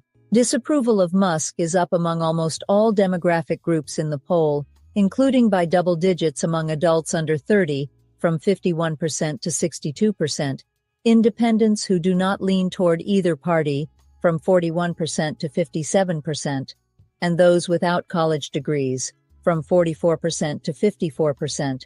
Musk's Doge service, which stands for Department of Government Efficiency, has claimed to cut wasteful and fraudulent government spending. He recently said his group identified $150 billion in savings for the 2026 fiscal year, far lower than targets he had previously identified. While 43% of Americans say federal government waste has decreased under Trump, a majority say waste has either stayed the same, 31%, or increased, 25%. Asked about fraud, the public splits into approximate thirds. 34% say it has increased under Trump, 32% say it has decreased, and 34% say it has stayed the same. The poll also finds 77% of Americans opposed to reducing federal funding for medical research, along with 62% who oppose freezing foreign aid that provides food and health services for people in poor countries. The Post previously reported National Institutes of Health funding has declined by almost 60% since Trump took office.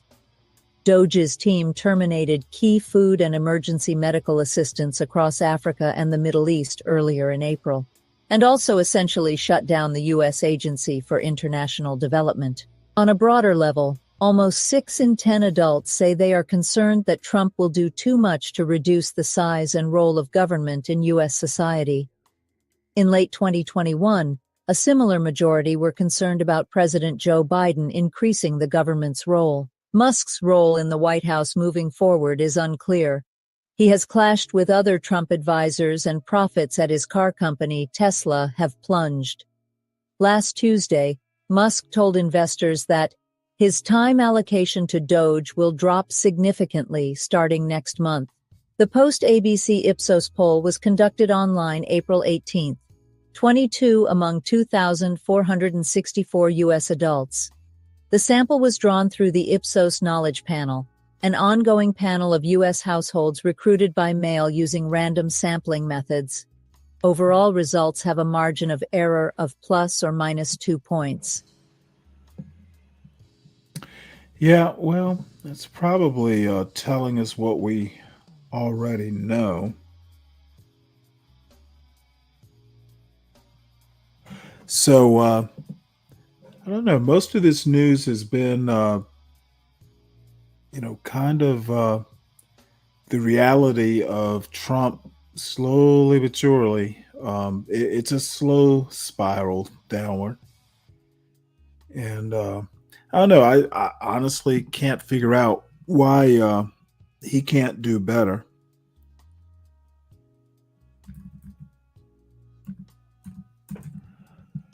And I have my theories, but I won't burden you with those. You can probably guess what they are.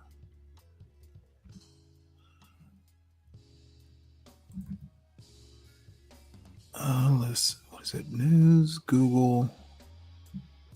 Give me 1 sec here. There we are. We'll take a look at Google News here, what the polls say, which is also problematic. You shouldn't govern by polls, but you should pay attention to them. And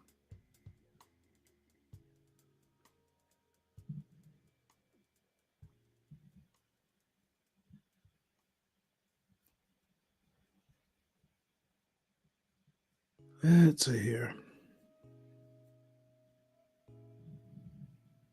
I actually think this has been kind of a slow news Monday.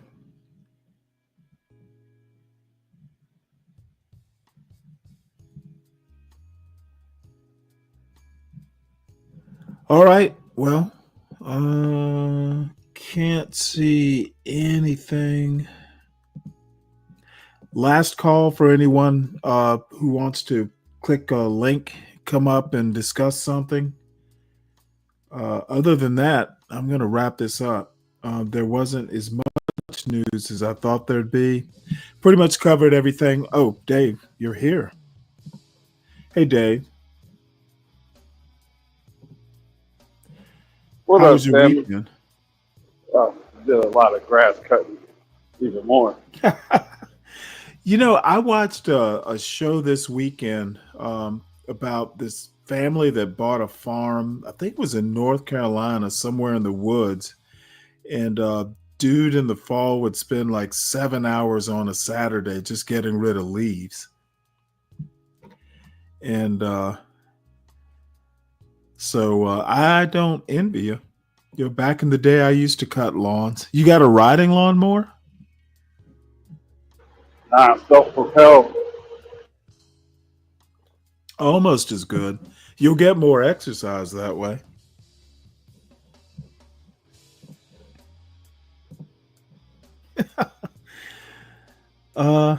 Someone lost their turtle. It traveled 30 miles away from home. How do you lose a turtle? Hey, Stanley, I got a question for you. What's that? Do you think that you come from former slave owners? Do you think you have a bloodline that goes back to somebody who owned slaves? a bloodline that goes back a ways, or No, back to, you think your ancestors owned some slaves themselves? Because I mean, I don't know. not that I don't think my ancestors did. On my mother's side, goes back to the Sea Islands of South Carolina. Like I've said, they weren't famous for slaves owning slaves over there. They were all slaves. There wasn't a lot of like wealth over, in the Sea Islands. On my father's side, it's a little bit more complicated because his mother's side, my grandmother's side, South Georgia and Florida. And I'm thinking there weren't a whole lot of black slave owners in South Georgia or Florida. Now, my father's side, I'm sorry, my father's side, my grandfather's side is a little bit more complicated. I don't know about his maternal side, but my grandfather's family actually originated up in West Virginia. There was apparently like some German dude. So if there is, I don't know about it. And I'm kind of odd in that I'm one of these people who don't, other than my grandparents. And apparently I had my father's grandmother was still alive when I was born, but I don't remember meeting her. I was way too young. I don't get that wrapped up. You would think someone who likes history will get wrapped up in their genealogy, but I don't. The dead can't help you. And, there's no generational wealth. So, I don't need to be that concerned with it. So how about yourself? I don't know, man. That article you read, it kind of tickled me a little bit because Why is that? Because if you was to tell somebody that, especially like a super pro-black, I'm not saying that you are, but they would deny that outright.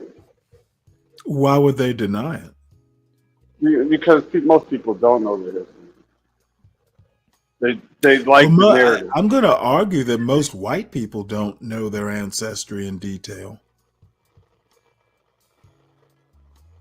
And I don't know. I got some habits. Well, I mean, at least most of the white people I know of. Have you ever caught yourself, or has your father ever witnessed you doing something and then came out and said that, oh my God, I can't believe you do that. I used to do that when I was your age. That kind of stuff. No. I mean, my father grew up a lot different than I did. He will tell me, my father's 81. So, back way in deep South Georgia, he and my uncle, his brother, used to help pick cotton, along with my grandfather, they had to make ends meet. So, no, I didn't grow up picking cotton. So no, he's never said, "Well, no, you're picking cotton." I used to do that too.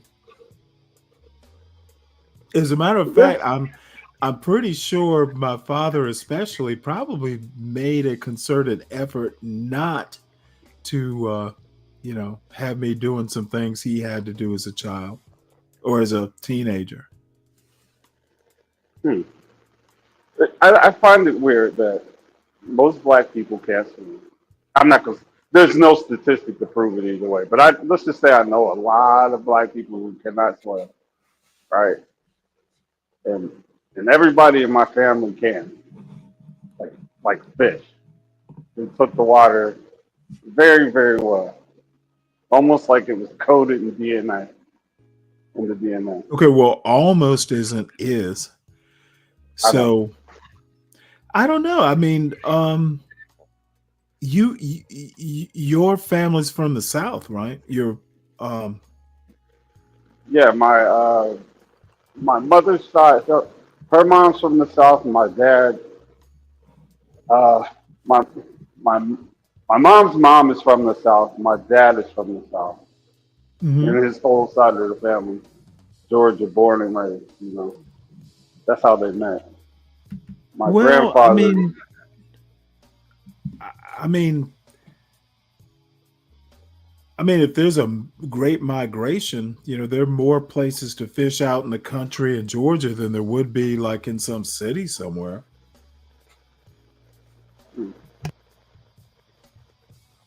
there's some things that I've noticed. This is going nowhere, family. I don't have a bigger point. There's just, I guess, it's a coincidence. I think about those things. It's like my father witnessed me doing this, and for some reason it was some huge revelation to him that it got him interested in wanting to know his genealogy. Why does my son do this particular thing that I used to do, that I knew my dad did, and I never told him that we did that? Well, what was the thing? Can you tell it? It I'd wasn't. rather not. It's Okay. it's Well, just a thing. I mean, there's some things that may be proclivities, uh, but well, anyway, I think if there's something that got him interested in his genealogy, that's not a bad thing. Knowledge is power. Yeah, big nothing burger. Anyway, I do think it is fascinating that blacks own their family and they consider that slave owners. Well, maybe that was the protection of their family. Okay, But then well, again, like, again, oh, whoa, whoa, whoa, whoa, whoa. This wasn't a widespread thing. Um, they were talking mostly about free black people. This is the other thing. When you say blacks did something, that might not mean a majority. It just means some blacks did it. And, I've been told many times, well, you know what I mean. Well, this is the kind of space where words matter. So when you say blacks, I assume you mean all blacks or a majority of blacks, and that's simply not true. Okay, I don't get, I get told, and it's mentioned all the time by the anti-black blacks or the soul brothers that blacks own slaves, and I'm like, why would I deny they did? Blacks fought for the Confederacy. Why would I deny they did? Those were exceptions to the rule. And I don't, arguing a point, arguing that, hey, slavery wasn't so bad because blacks owned slaves too. To me, that's not much of an argument. that's You're not an arguing, argument. you're arguing rules by exceptions. Most history is told by, okay, for us especially, we get the narrative from the side that seems to be more of the we take pride in this and what happened to us. But there was always a contingent of people who were on the opposite side of that. Okay, well, I think literally American history is written by the victors. And sometimes it's kind of arguable who actually won, for instance, the Civil War. I think, the North won it, militarily and maybe even slightly culturally. But in the end, the South won the hearts and minds of at least the people in the South. So history's written by white people in America. So um, so to be honest, white people won either way. Whether you're a Confederate or a Yankee, white people won. Right? People won. Yep. Which isn't surprising. How long do you think that? How long do you think that white people will entertain this victim narrative that I see. That See, they're the victim? I can't have this discussion with you because a lot of it is subjective. It's just from what I've seen. That's all, and it's not really Well, I a mean, position based on but the argument. thing is, there's nothing wrong with arguing what you see, but not everything you see is the truth. It's so subjective. How about pick up a book and maybe what you see might correspond? Or what if you read something that you're not seeing? You never would have the opportunity to see. This I see it, therefore it is true. Um, I've never found that, something that, I would accept as a good argument. Right. Because even there were black people that opposed MLK. As a matter of fact, I've heard he only had like a 30% national approval rating. And a lot of black people, I don't think he was that popular in the black community. Because, I mean, people were living the lives they lived. And, even in the middle of Jim Crow, it was possible to live a comfortable life. Why would you want an agitator coming in disturbing that? And to go back about, I want to go back to your point about white people being victims. Is that what you meant? Like white men being victims? Yes, let's say white and black. Okay, well, here's the deal. And I do believe this, and I could, argue the point fairly comfortably. If you have had, say, all the power, having to cede power to share it is victimization. You're losing something. And you can also make the argument that you're not so much losing as much as, it's a win-win. But you know what? If you're into power and you have to share it out, well, of course you're going to feel victimized. I'll give you a good example. My son is supposed to be home towards the end of this week, and I've been using his room as kind of like a studio for this YouTube show. And I have to move my shit out of his room, and it's my goddamn house.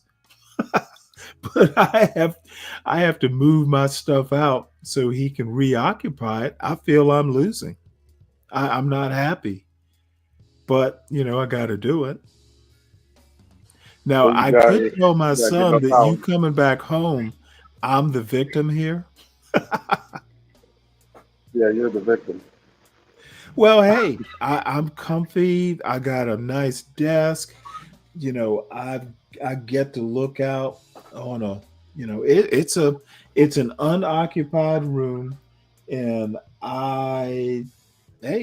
it's my little YouTube studio, but I got to give it up because this boy's coming home, and I'm not happy. I'm being victimized here. However, it's kind of like, hey, having to share power, having to share some freedom. It doesn't have to mean you're giving up freedom. I can still do the YouTube show. I just have some rules, and that rule is I can't do it in his room because he's going to be in it. So personally, I don't think there's white victimization. I think it's non-existent. It is conceptual. It is not actual. So when he's home, is he ever interested in what you're saying to people on the internet? No. Why would he be? Is he ever within the earshot when you give your opinions on these topics? If he is, he usually closes my door so he doesn't have to hear it. No, he's not even. Why would an 18-year-old be interested in what a 60-year-old has to say on the internet? Oh, you haven't met my son. Well, and funny enough, when I go back and I look at my channel, my personal channel's demographics, there is no one under 35 who listens to this show. At least, because I simulcast it to my channel, so I get to see some of the demographics. No one under 35 listens to this show. If YouTube is to be believed. So he'll be 19 in a month. Why would a 19-year-old be interested in this stuff? I don't know. You did kind of pull Lasagna Killer out the cloud. That's your number one critic. He's a young man. He's 20. He's 26 and an anomaly. I don't think he's a rule.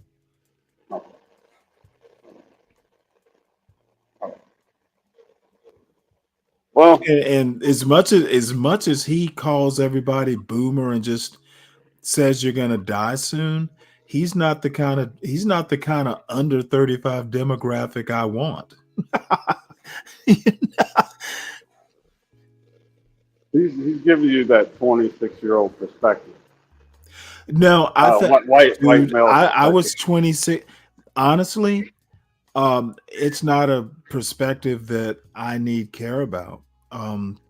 I think that Lasagna Killer has his own problems, and I don't consider him the average 26-year-old, for better or for worse. And mostly, in my opinion, it's worse.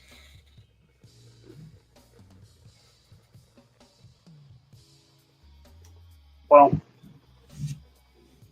those are just my thoughts. It gets busy here, so it's kind of hard for me to stay consistent in the conversation. But Yeah, well, I appreciate you coming up. I was going to comment on Ryan about cotton. They don't grow cotton up in the mid-Atlantic, so it's very possible, it's something you grow. I don't even think I've seen cotton in North Carolina, South Carolina, Georgia, and Florida, definitely, over, to Alabama. You need a pretty warm climate, and actually a hot climate to grow cotton. And you don't just pick it and make something out of it. You got to process it and then weave it into into thread. Thread becomes cloth. You don't just pick it off the the cotton ball and make clothes out of it. And it's kind of thorny. You'll get scratches picking cotton.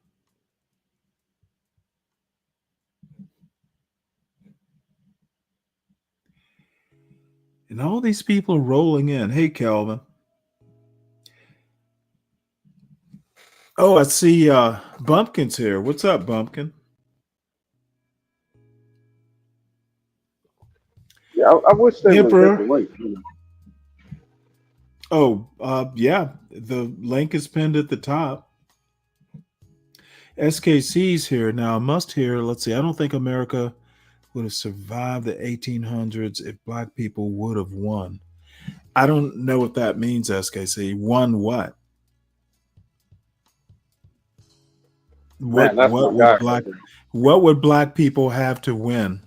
That's a curious statement. But SKC often makes statements that I don't understand. Probably he's making some point that I'm not considering. So I'll give him that credit.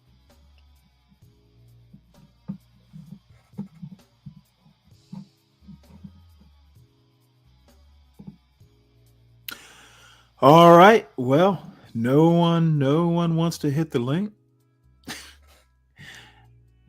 That is sad. I'm so sad that, well, I know SKC is probably busy. So I'll give SKC, I'll just give you carte blanche or grace or whatever it is.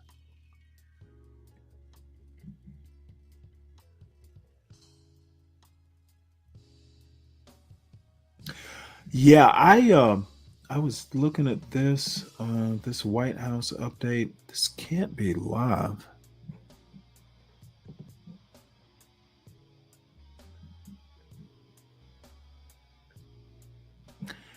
What time do these press conferences? This has got to be hours before the actual press conference. Oh, that lady was not married. That's why the husband could Which not make that lady? decision. The 2-year-old who got reported. Oh, no. It doesn't matter whether she was married or not. There's still, if the father is around, do you know if he was an American citizen or not? Yeah, he If was there are two American. sets of ladies now, one with a 4-year-old boy and a 7-year-old girl, I think it was, both American citizens. And then there's that 2-year-old, and I think they might all be. One was Honduras, and I forget where the other country was. But bottom line is, I don't care about the immigration status of the birth parent. American citizens, if America's first, American citizens are first. And I don't care if they're two, and I don't care if the mother made a decision. Her decision was not to be deported. And without due process, I have huge problems with American citizens, even if they're minors and are kind of subject to parental decisions. I have a problem with the due process not happening. I have a problem with every report that everybody who reported that story, because the devil is in the details on that. And they left Okay, them the out. devil, and you know what due process is for? To sort out the devils. Yes, and they reached out to the father. I They will had not a let conversation. ICE decisions. Either take your kids with you or not, because you're going to be deported. ICE and due process, those two should never be said in the same sentence. The conclusion What's is up, drawn Uncle? that they didn't get due process, but that Okay, they didn't tell the whole story. There's some They didn't things tell the I'm whole story. simply going to overtalk and not argue. American citizens come first. I don't care if you have to bend a rule. They didn't choose their mother. And if America first, I'm assuming that means American citizens first. And I don't care if they're 5 or 7 or 2, they come first. Those citizens who are not adults deserve due process, period. I will not accept that the mother made a decision, or it's all bullshit. You treat American citizens. Depriving an American child of an American childhood is a sin, in my opinion. And I don't even want to entertain the opposite argument. I'm just going to have to be an autocrat in that way. If I'm really autocratic, I mean, You can hold on one second, Pumpkin. Let Dave finish. Okay. We're talking about a 2-year-old. They're under the custody of the Okay, parents. and so you're saying a 2-year-old American citizen is less an American citizen than a 40-year-old American citizen? The 2-year-old can't make that decision. Okay, that's why there's due process. Let a 40-year-old judge decide. Well, the mother not a 40-year-old ICE agent.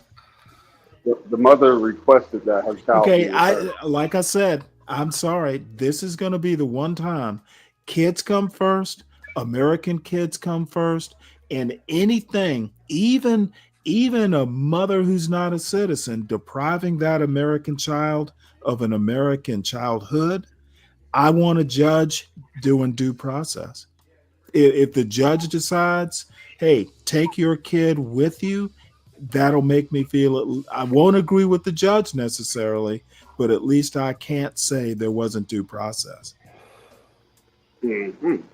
So, sorry, I'm a constitutional argument. kind of guy. I like the Constitution. For me, it is the bane of my existence. but it also justifies a lot of my arguments. Now, mind you, they're leaving all the important details out on the story. I don't give a fuck about the details. No, seriously. American citizen, you cannot and should not deport a U.S. citizen, even if the mother decides to take that U.S. citizen. Due process. What the fuck do you people have a problem with due process?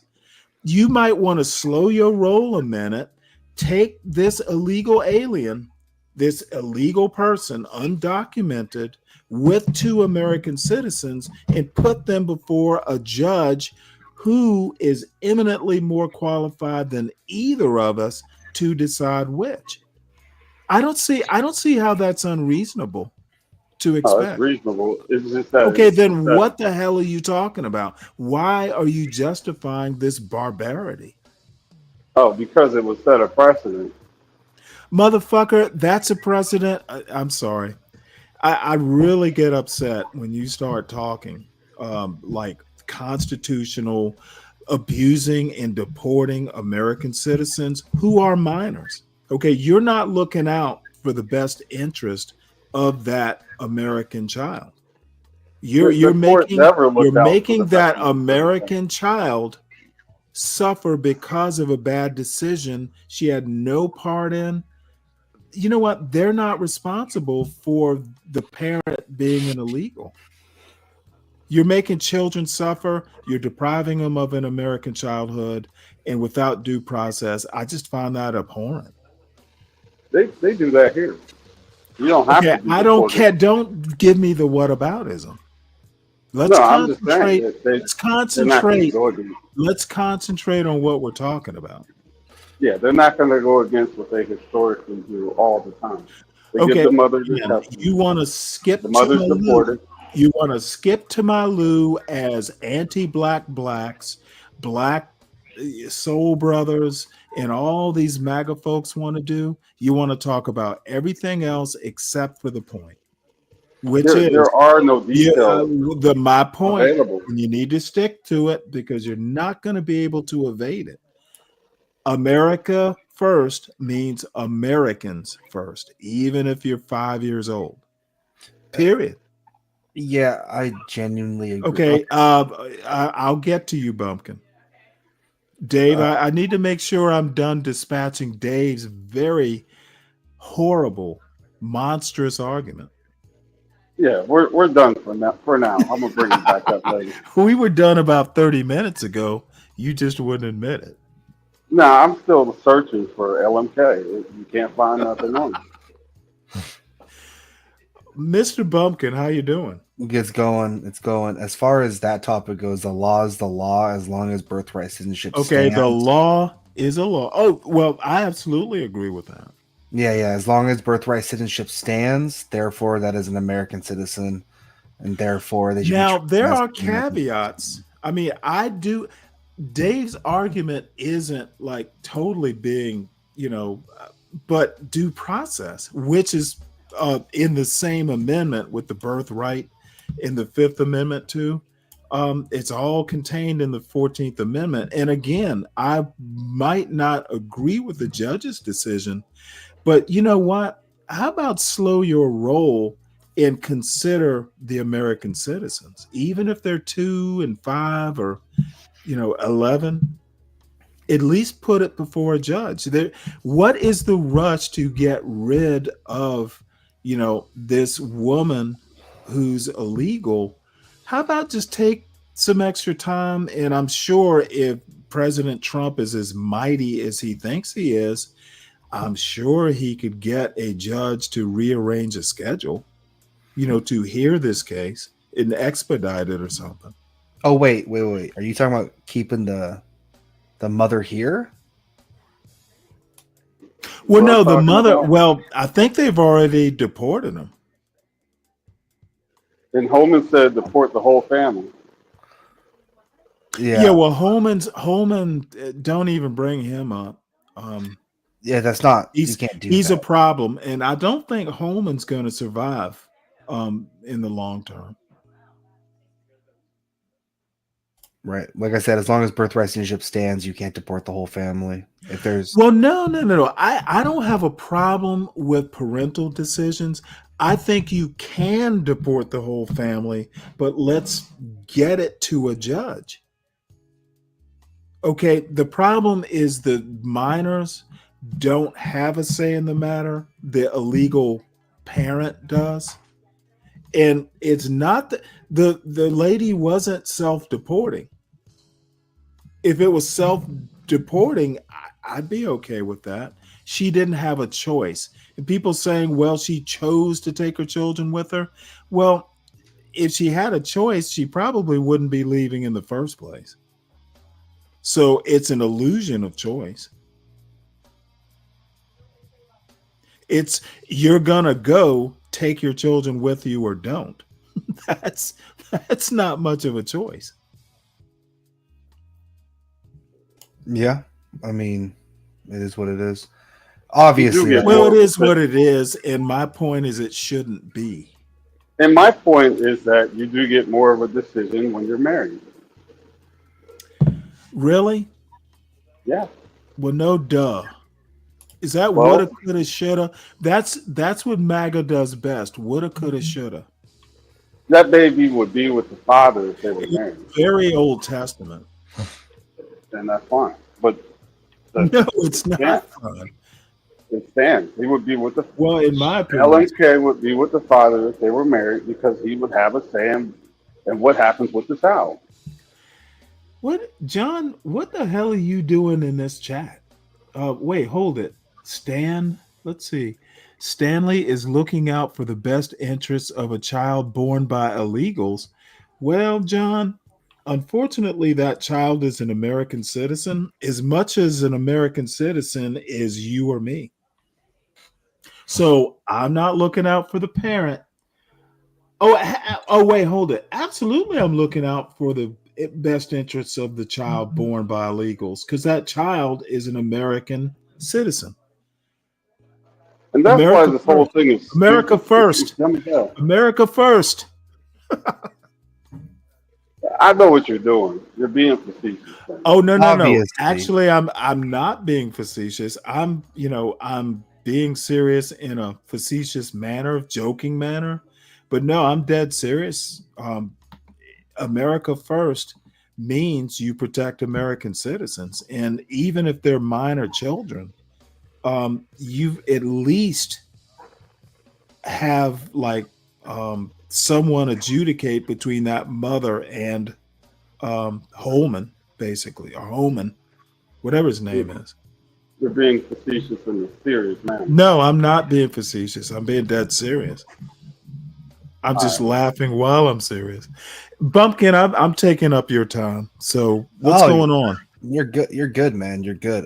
When it comes to immigration, specifically when it comes to families, there's really no way to do it that's going to make everyone happy. Right. I mean, if you said treat them like American citizens, all right. I mean, if I had a kid, Well, no, I mean the American citizens like American citizens. yeah, the American citizens like American citizens, absolutely. Like if I had a kid, right, and I was found that I was drunk driving with the child in the back seat, right, which is a major crime, that child would be what? It's taken away from me, correct? And see that's a great analogy. Exactly. But when we try to do that, because it is a crime, a felony crime to come to the United States illegally, when we try to take the child away, It's not a felony to cut. Illegal immigration is a felony. Well, yeah, it is federal law. Yes. Again, I see where you want to go, and it's not going to work. Those kids did not bring their parents here. No, but their parents chose that. What I'm saying is the best. Okay, option. and okay. Well, let me make this point. I don't care if the parent is a felon. If you need to bend the law to protect an American citizen, you do it. Period. Yeah. So if you need to give that illegal legal status, you do it. Oh, why would you do that? Why wouldn't you just because what's the choice? Hurt an American citizen, deprive an American child of an American childhood just for the wrongdoing. Now, I guess your argument could be, well, hey, give them to Child Protective Services or something. But I think the better decision would be just to make the parent legal and keep them here. And if that means that I don't care what you have to do to protect a child, an American child, bend the law, make a new law. The child is the priority. What you're gonna do is make a loophole to be exploited. And you know what? Make two if you have to. Yeah. So it just sounded like you just want to keep the illegal immigrants here. Honestly, No. What it sounds like. What I want to do is protect the children, American citizens. Yeah, absolutely. And no. You're going to take them hold from their on, felony sir. parents. Sir, it does not work like that on this panel. My framing rules. Okay, don't bend my framing. I'm telling you what I want to do. Don't reframe what I'm telling you I want to do. I want to protect American children, and if you have to bend a rule, unfelon a felon. Now, crossing the border is not a violent crime. I'm not saying, if she's a murderer, then put her ass in jail. Okay, but if it's just crossing illegally, bend the rule. So that's what I'm saying. Don't reframe it. DUI is also not a violent crime either. Okay, I'm sorry. Like I said, don't reframe it. I'm not reframing it. Okay, so real quick question. Is this show just Stanley talks? Or can panelists give rebuttals? Hold on one sec. I've lost audio. I can't hear you. Bumpkin, there's a method to the madness. You just have to learn the method. You can win. I'm like, I got a couple of wins on Stanley, all right? I don't know if you can hear me. That's good. Okay, I can hear you now. I'm sorry, my Bluetooth earbuds died. Okay. Yeah. So what I was saying is don't reframe it. I meant what I said. Don't bring in DUI or all that whataboutism. That's not whataboutism though. I'm using examples of I'm looking at your argument, right? And for us to have a intellectual discussion on said argument, right? We have to. It says Bumpkin to ask the question is to answer it. Yeah. Lou, you actually get me sometimes. I believe children are the future. I absolutely do. Old people aren't. The logic is off the cliff at this point, Stanley. Afraid not, Lou. Maybe you don't know what logic is. And sometimes you should be willing to ditch logic. I think logically, you do that what is it? I can't even remember the term. Stanley transcends logic. Essentially what it sounds like Dave and Bumpkin want to do is do that, what is it? Partis sequitur ventrum or some bullshit like that. Whatever the term was, where the children inherit the status of the mother. Let's not repeat that mistake. What? No.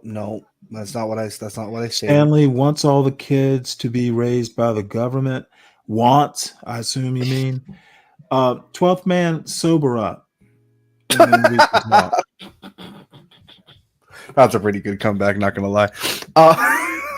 All right. Well, looks like the panel has been checked. Bumpkin, this J-Dub, bingo. Well, Man is now a commie. You know what? He does show some communist tendencies. I just have a question, right? So when you're running these panels, okay, all right, do you want the panelists to give like intellectual pushback, or do you just want to like Let me put in these headphones. Bro, you're trolling me at this point. You are No, trolling me at this point. you have to put it. You have to come correct according to Stanley, and that's fine. He's trolling me at this point, bro. He did not say let me put in these headphones. I'm gonna shoot myself, dude.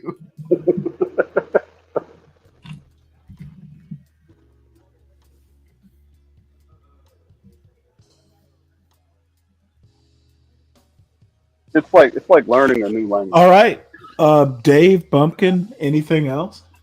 Yeah, so I'm gonna ask the question again, okay, Stanley? Are your headphones in? You know what? My audio is still not working, and I do not know why. Hold on one sec, guys. Let me drop out and come back in. Okay. We'll keep the show civil for you. We'll hold down the throne, okay? Yeah. You gotta put it in a certain framework so you can deliver it to him. Bruh. I think he really enjoys picking it apart.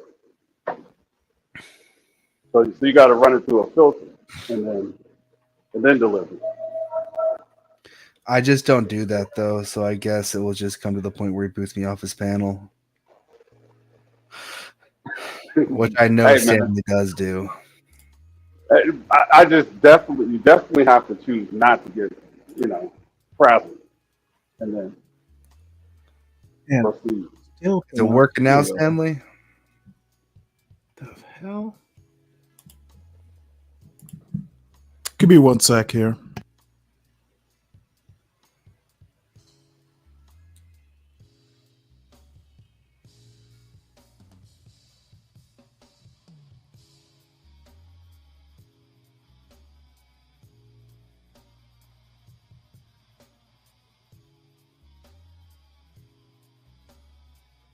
I appreciate it personally because it teaches you to sharpen or to be very tactful.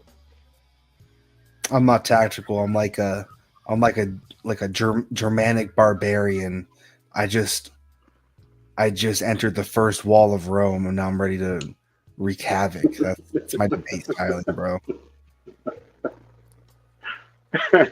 You do have to. You Like gotta a bowl switch in it a down. like a bowl in a. Well, no, Bumpkin, only to be repelled. Dude, I don't know where you get that bullshit from, but I will enjoy just watching you crumble. I'm not Be Brave. I actually know how to argue points. Well, you don't. Okay. I mean, Well, no, I actually do. And let me just tell you up front, you actually don't know how to. You are Be Brave level. Oh. Well, Prove it. well, I don't need to prove it. You'll prove it. Prove it. Let's do it. Let's set up a formal debate. Why? What? No. I don't do formal debate. That's for high schoolers. Anyway, but it's be so easy since I'm Be Brave level, right? In your eyes. Hey, did you see the Be Brave debate? That wasn't high school debate, was it? It was not. I'm not gonna. Right, and I'm not. You know what? It was my venue, and I Be Brave doesn't believe me. I won that debate when I basically said I'm not talking about that 70% bullshit. I won the debate right then. And he didn't realize it, but I did. So when you make the statement, right, that someone else has to work within your framework. Yes. And when a different person says, here is this framework that still meets the requirements of your framework, but you don't like that framework because you can't debate yourself out of that framework, Stanley. You can't debate yourself out of that framework. You want to do all this spaghetti logic? All I'm saying is I don't do high school level debate. I basically, if I don't want to talk about something that you can't prove, then I've won the debate. Okay, I'm not going to sit here and debate Be Brave 70% because I literally asked him to prove it with some form of data, and he couldn't. So why the fuck would I talk about it? See, I win debates before there's a debate, and we didn't even debate to begin with. I don't do that high school level bullshit that you debate bros on YouTube want to do. I'm not am a an debate adult. bro. You are, and I am an adult. I am also an adult. I don't think you are. You certainly, if you think let's set up a debate is like something I would do, I don't think you're an adult. So you like to stroke your ego with no No. reason to stroke your I ego. like to blow dumbasses out of the water. Now, But you don't. I'm not You don't. I'm not calling you a dumbass, but you know what? I'll assume you're not until you prove you are.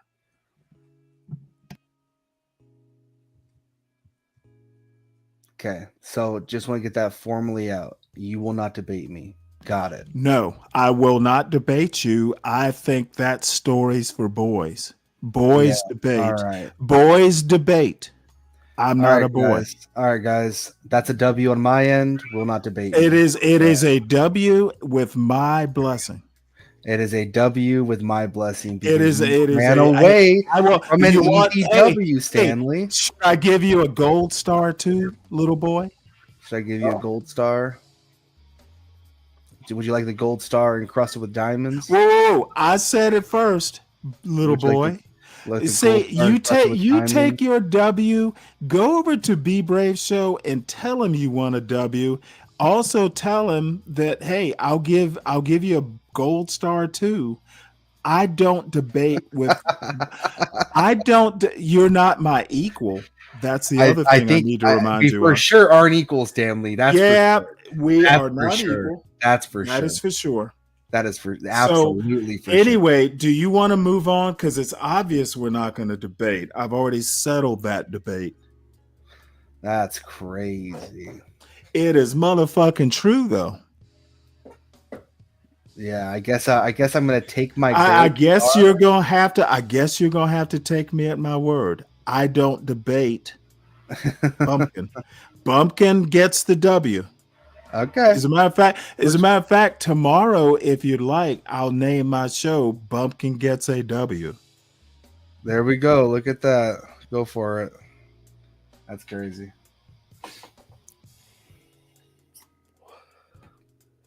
What's up, John Galt? It doesn't work that way. It is now. It is coming close to the end of my time. Stanley versus the world. John, you are here. You got something to contribute to this? Oh no, I'm just joining. So, Bumpkin, there was one thing I wanted to say before my Bluetooth thing started messing up. Bottom line is, I don't have a problem with kind of like kids come first. And it kind of goes back to my point about I think parents are America's biggest problem, not the other stuff. It almost all stems from bad parenting, and not recently, probably for the past 50 years. Parents have kind of just, had rights eroded. I would even say by the government. Parents have been pussies for decades. That's why we have a lot of the problems we have now. We've got politicians who can't critically think, etc. I mean, I would concur with that. I just think it's multiple different reasons, but I think that's definitely one of them. Yeah. So, and that's kind of my obsession, the parenting. So I will admit that, hey, that's my thing. I concede that there are probably other things that, I'm just not either capable, willing, or care about. But you're probably right. There are more reasons than parenting. Yeah. When you, in my opinion, when you mix bad parenting in with extreme classism and hedonism. Well, I mean, but where does all that come from? I mean, you teach your kid. I mean, kids don't become hedonists unless they're raised to be. Generally, there are right. probably exceptions. Yeah, right. But it is also the culture around America, right? We're very materialistic. Family. Where does culture emanate from? Culture, and I've said this. You probably weren't here, but culture literally starts within your four walls, and you carry your culture at least to a certain extent. Now, it's an imperfect statement I'm making, maybe hyperbolic, but honestly, you learn your culture from your parents. And you carry it, you port it with you when you walk out that front door. Not all parents, not all families are created equal culturally. There are people, sometimes your home training can transcend even class, and certainly race and culture and all that stuff. Culture's, a mosaic. But I think kids learn culture from their parents. And if your parents are, you know, um, druggies, you're going to learn that stuff from your parents. Oh, that's press conference. Press conference? Yeah, the White House press conference. Hold on one sec.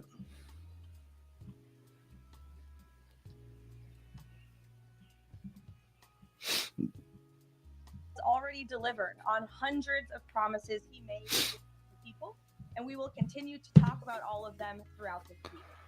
Tomorrow, I will host a press briefing at this same time, bright and early again, to highlight Trump's administration's economic accomplishments. Our Treasury Secretary I'm not feeling very much economic accomplishments right about now, but okay. to discuss all that he has achieved Well, on hey. behalf of the American people. On Wednesday, It'll come. It'll come. open press cabinet Sure. where each cabinet Oh, look at this. SKC do better. Today, we kick off 100-day week with a focus on the president's historic effort to secure our southern border. Later this afternoon, President Trump will sign an executive order on law and order and another executive order on sanctuary cities. The first EO will strengthen 12th man wants you to start a new live, John Galt. criminals and protect innocent citizens. The second EO is centered around protecting American communities from criminal aliens, and it will direct the Attorney General and Secretary of Homeland Security to publish a list of state and local jurisdictions that obstruct the enforcement of federal immigration laws. After these are signed, the president will have signed more than 140 executive orders already, rapidly approaching the total number signed by the Biden administration over the course of 4 years in office. Speaking of Joe Biden, it was his awful open border policies that recklessly allowed Oh 10 my million God. aliens to invade the United States over the past 4 years. Innocent Americans like Laken Riley, Jocelyn Nungray, Rachel Morin, and so many others were viciously murdered at the hands of these illegal aliens as a result of Biden's dereliction of duty. That's why one of President Trump's central campaign promises was to secure the border and end this invasion. In just under 100 days, 99 now to be exact, the president has overwhelmingly delivered on that promise.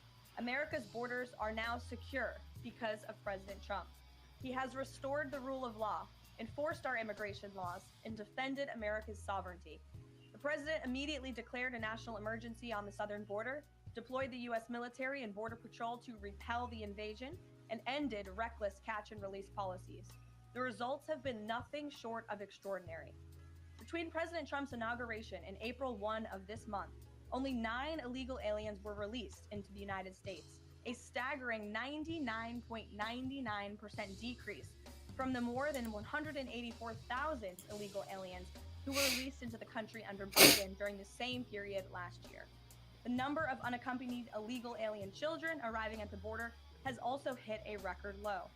Total attempted illegal crossings at the southwest border hit a record low in February, only to fall to another new record low again last month in March.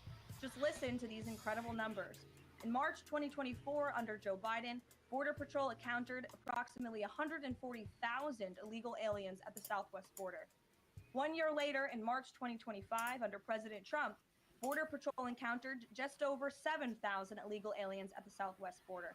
That's another 95% decrease from the prior year.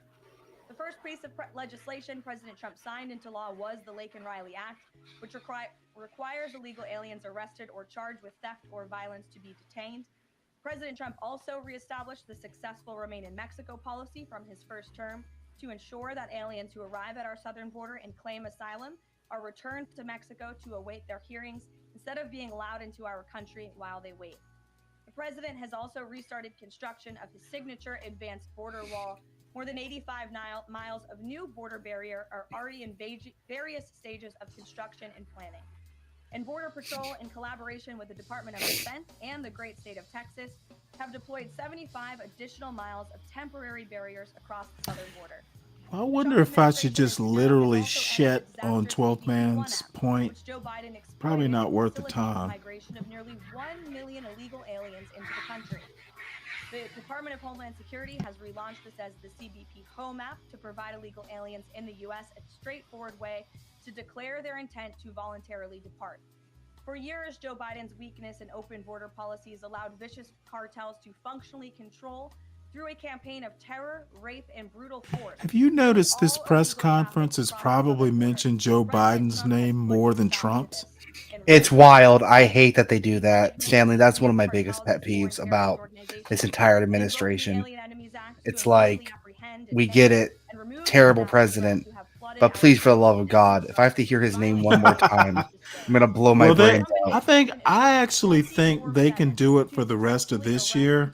By next year, it's going to be all on Trump. We are in the beginning stages of carrying out the largest. And I wanna make a point, and I'm sure you've heard me say this, Pumpkin.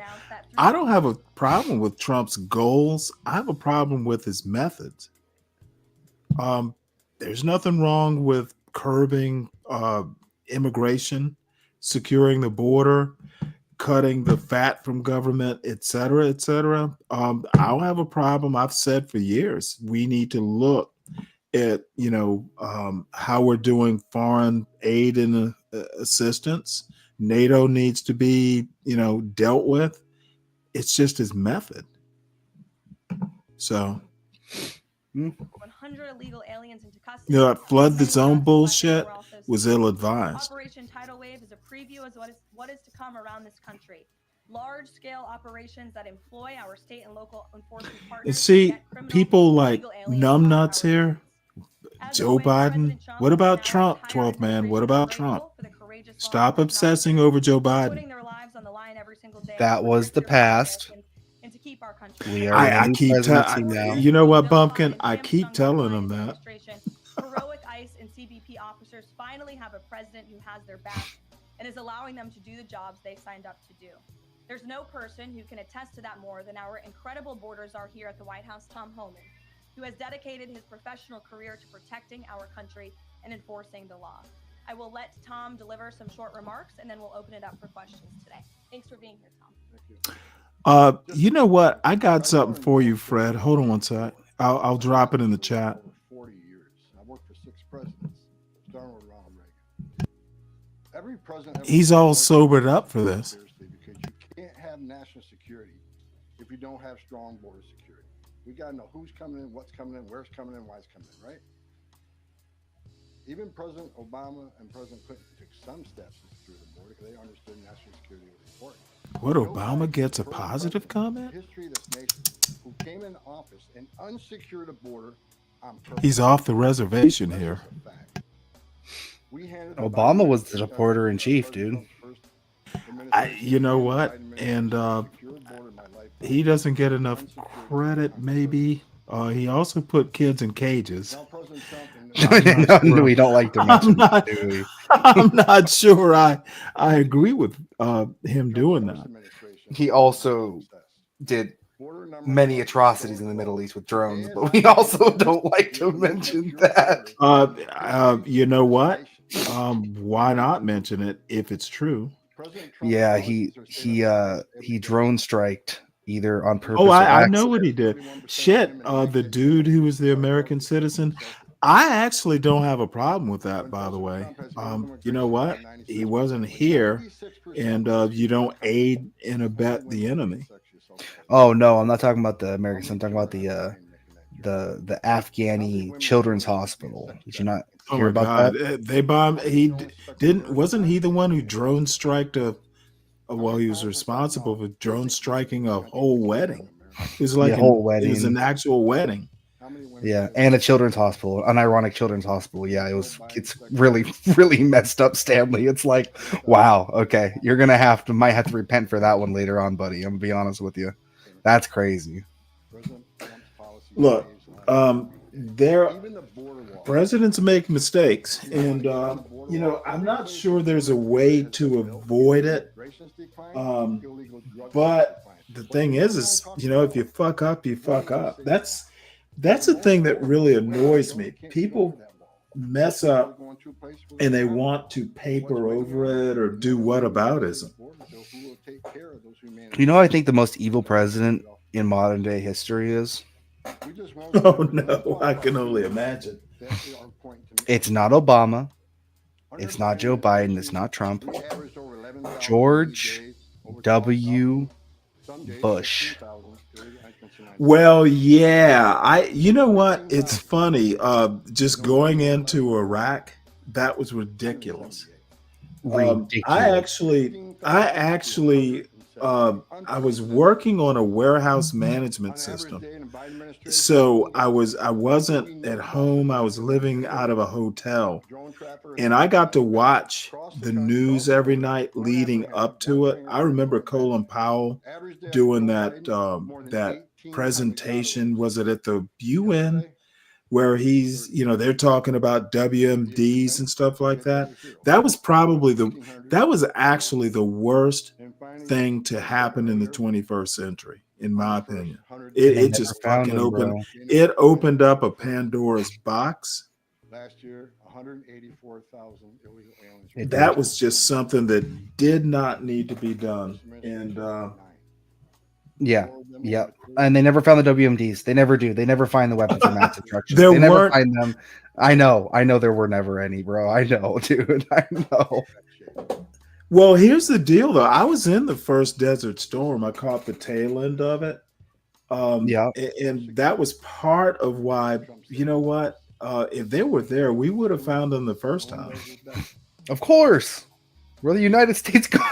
United States Army or United States Forces, bro. You tell me that we can't find WMDs? You're crazy. You're high. Doesn't matter if they're 100 feet underneath the ground or 100 feet in the sky. We would have found them, bro. Yeah, man. How do you not? Right. And I don't know. I just don't. You know where I'm going with this. I'm not going to belabor the point. But you know what? I'm shocked that we find agreement on that. Of course we do. And by the way, not that surprised. Tom is here offering his time. Yeah, I cannot stand. I hate the forever wars, especially in the Middle East. I cannot stand these forever wars. It really irks me. California now posts conservative political commentary online for his more than 7 million followers across all major platforms. He joins us today from the great state of Florida. Why don't you kick us off today, bro? Thank you, Caroline. In Trump's first 99 days, we've seen a coordinated assault on the rule of law by radical judges. We're thwarting his agenda with an unprecedented number of national injunctions. These judges are providing more due process to violent MS-13 and Tren de Aragua illegal aliens than they did for American citizens who peacefully protested on January 6th. As Stephen Miller has highlighted, it would be utterly ridiculous to have full trials and appeals for the more than 15 million illegal aliens that came across our border under Joe Biden. Many are now calling for Trump to circumvent these radical judges and consider suspending the writ of habeas corpus solely for these illegal aliens in accordance with the terms of Article 1, Section 9 of the United States Constitution, which explicitly allows for such a measure when there is a rebellion or invasion. They're strong. Greatest presidents, Abraham Lincoln, Ulysses S. Grant, and Democrats' favorite president of all time. Did they just On live, cut off what he said. Which are not only celebrated by I'm hoping it was a glitch, but who knows? You saw that too, right? You had to have seen Well, that. I don't. Now this is Fox News, so if they did, Oh, they're both corrupt, buddy. Don't get me twisted on that. They're both corrupt. I mean, yeah. Hold on, Fred. Especially since many, as you highlighted, are now robbing, assaulting, raping, and killing American citizens. Historic assaults on our republic require reciprocal action from our government. Can you please let us know if and when the Trump administration is planning to suspend the writ of habeas corpus to circumvent these radical judges who are infringing on his Article 2 powers and to start shipping out illegals in mass? I have not heard such discussions take place, but I can assure you that the president and the entire administration are certainly open to all legal and constitutional remedies to ensure we can continue with the promise of deporting illegal criminals from our nation's borders. And I also agree with the premise of your question, which doesn't happen in this room often, but I do agree with yours. It is absurd that the previous administration was allowed to allow 15 million that we know about illegal aliens into this country with very little pushback from our judicial branch. But this president is trying to simply enforce our nation's immigration laws and is facing roadblock after roadblock. So we're complying with court orders, but as Tom Homan has said every day, we're going to continue to forge ahead with this mass deportation campaign, and the president is open to all remedies to do that. Thanks for being here today, Rogan. If I can also answer your question, as far as the judges, look, we just arrested a judge, Van Bondi, for impeding ICE enforcement rules. I said from day one, you don't have to support ICE's operations. You can support sanctuary cities if that's what you desire to do. Sanctuary cities can stand aside and watch ICE keep their community safe, because any public official, whether you're mayor, city councilman, or governor, their number one responsibility is protection of communities. And ICE has been targeting public safety threats and national security threats. I can't believe there's any elected official, and especially a judge, that doesn't believe we should be doing that, and they should be helping us.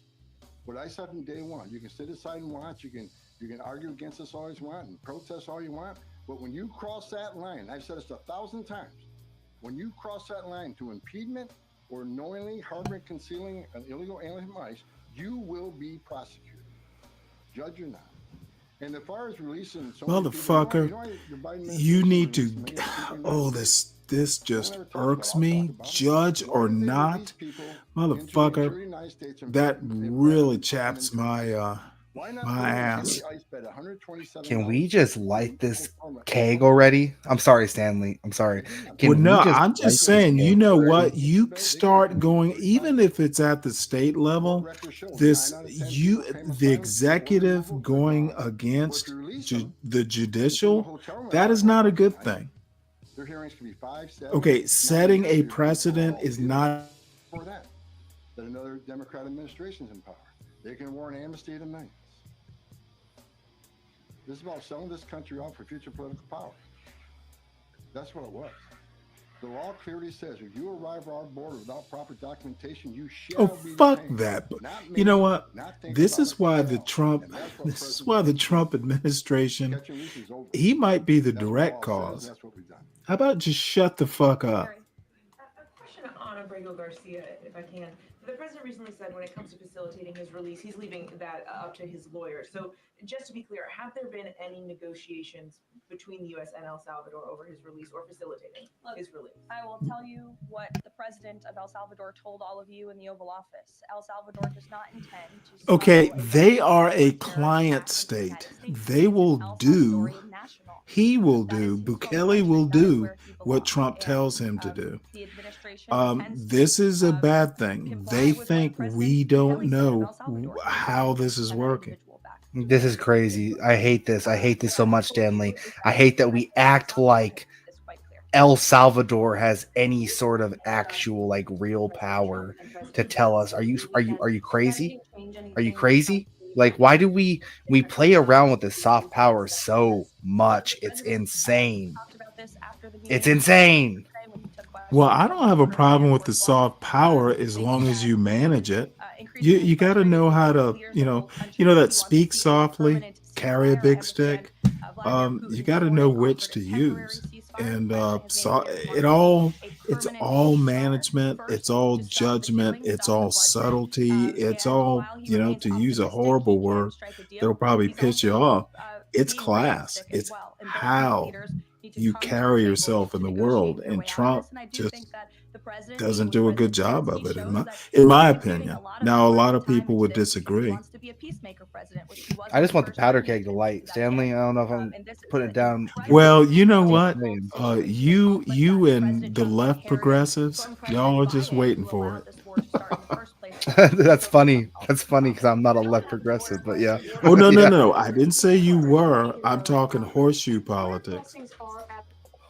Let the powder keg light. Yeah, destabilization. That's what the left progressives want to. It's because of what has happened on the last administration. Yeah, but they think that it's all going to be like kumbaya, my friend. You know, they think it's No, I don't think they do. And by the way, maybe it's a good thing. The reason neither extreme will do it is because the actual capitalists are in charge. You know, the progressives don't want to be poor. The libertarians or anarcho-capitalists or whatever you are don't want to be poor and starving and living in a cave picking berries. The Wall Street has you all by the balls. Stanley. I'm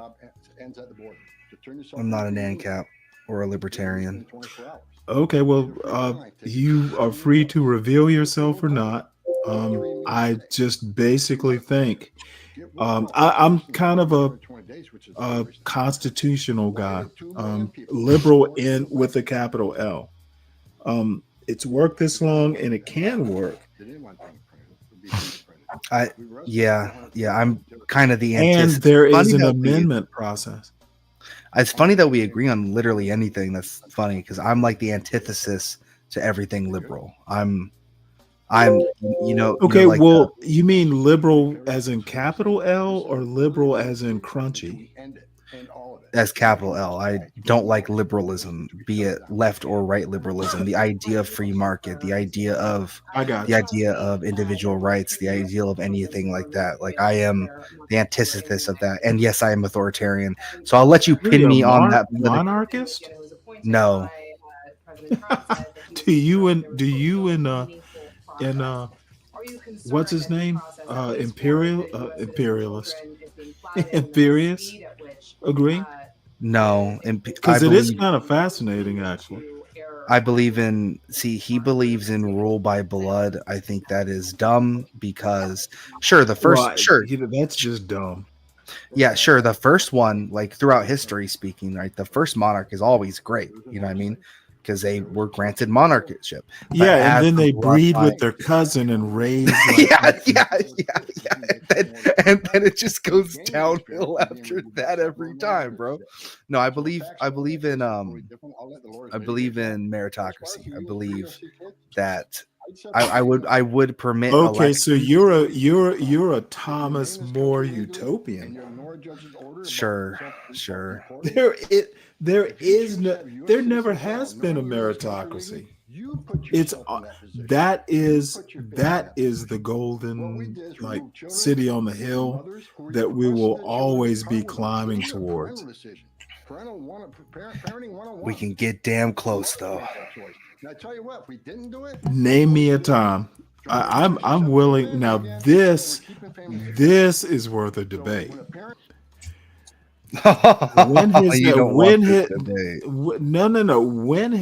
I'm fascinated now. Finally, you brought up something I'm interested in because I'm kind of an education dude too.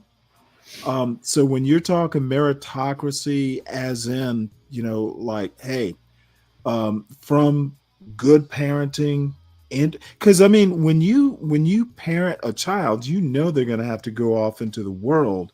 You want them to go off into a world where, they are in the type of meritocracy that rewards them for their abilities.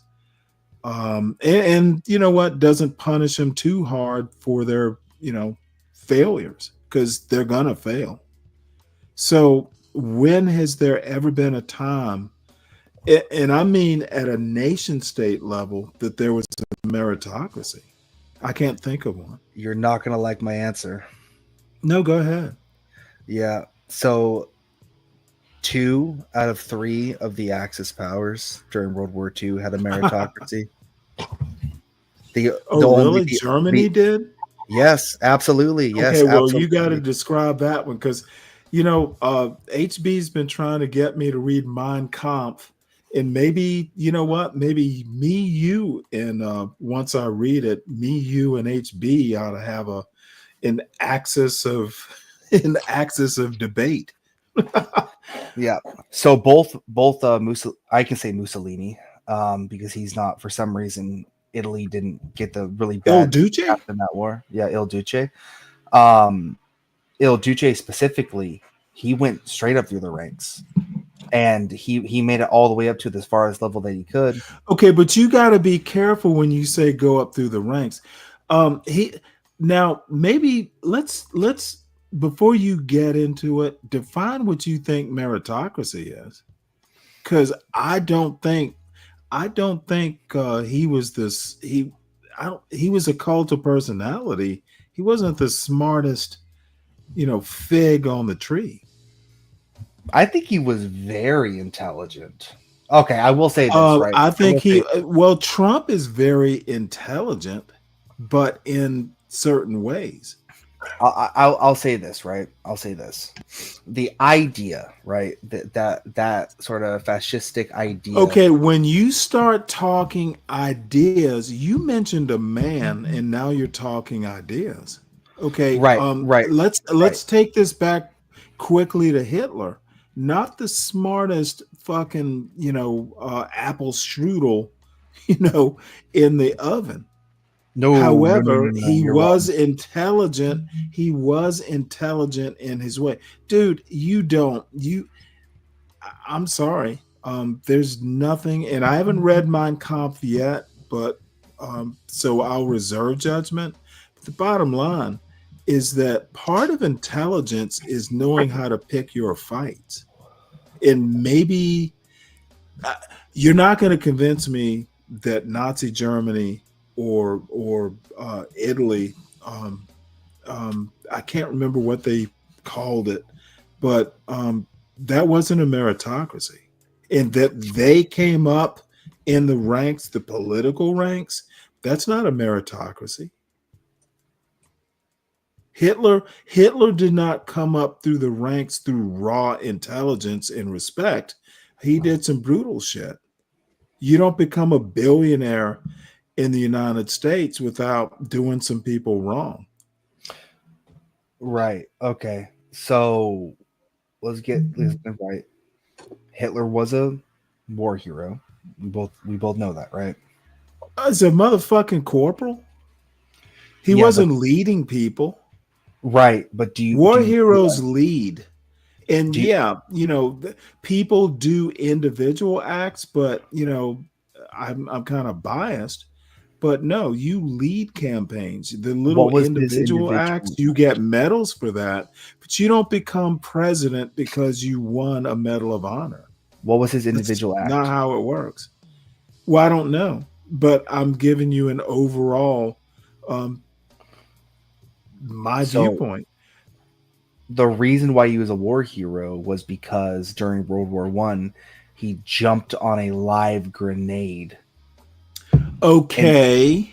And hence my point. You don't become president because you jumped on a grenade.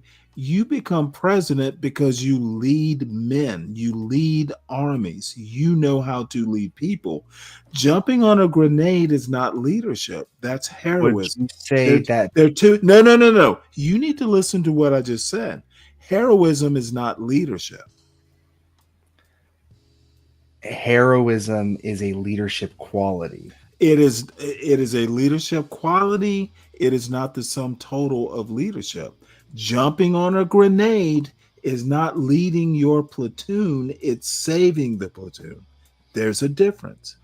You can be a leader and save your platoon through tactics or strategy, You do not lead by jumping on a grenade. You die jumping on a grenade. And right, but by the way, Hitler's not the only one who survived jumping on a grenade. People do live through that. People do live through that. Yes, absolutely. Right. But the point was that he was willing to die, right? To protect. And you think that's leadership? You think that's meritocracy? I think showing that heroism. I think showing heroism.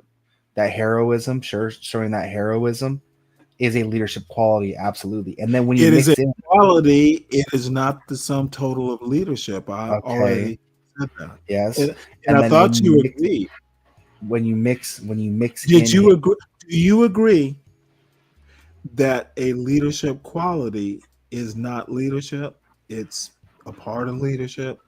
It's a part of leadership, yes. But so is jumping on a grenade as are we gonna hair split on no. We're gonna take this. We're gonna take this point by point because you want to build an argument.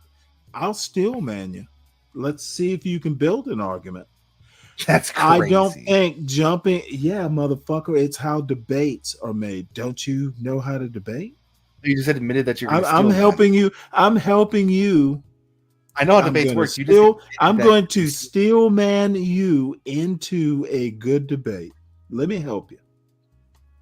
Yeah, you're steel manning. Okay, I'm sorry. You know what steel manning is? Do I need to tell you what it is? It's reinforcing your argument to make sure that I understand your argument.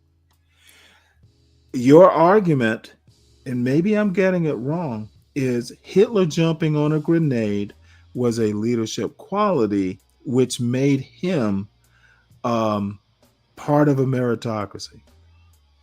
That was not my full argument, Stanley. You've been it shouldn't even be partial. Even a partial argument is just it should be partial though, because you even ceded that heroism is a leadership quality. If you it is a factor. It is a quality. You're right. It's a quality. Okay. Also, is high intelligence. Okay. All right. You go ahead. I think I see where you're going here. Also, his high intelligence. I don't think he had high intelligence. His inability, he did. But does he have an IQ test somewhere? I don't know if they even did IQ. Well, then why do you think he was highly intelligent? Because he wrote a book? His ability to write, his speaking capabilities. And his normally he was also an artist. He's also an artist, sure. But his art was specifically architectural, so that takes some high. That means he was intelligent. Mm-hmm. Most architects are intelligent. Yeah. He wasn't an architect. Yeah, he wasn't. So not being able, not architectural drawing, but not being an architect is a minus in my thinking. He didn't become an architect. Okay. So his speaking ability though, because we both know about IQ, we both know that people that have I don't. I think IQ's bullshit. I think IQ is nakedly white supremacy. Oh, Jesus! Then why did you mention the IQ? You go ahead. You go. I didn't mention IQ. Yes, you did. I said he's very intelligent. And you asked, "Oh, did he have an IQ test?" Oh, did I? You know what? Yes, I've lost. Your argument is so slow.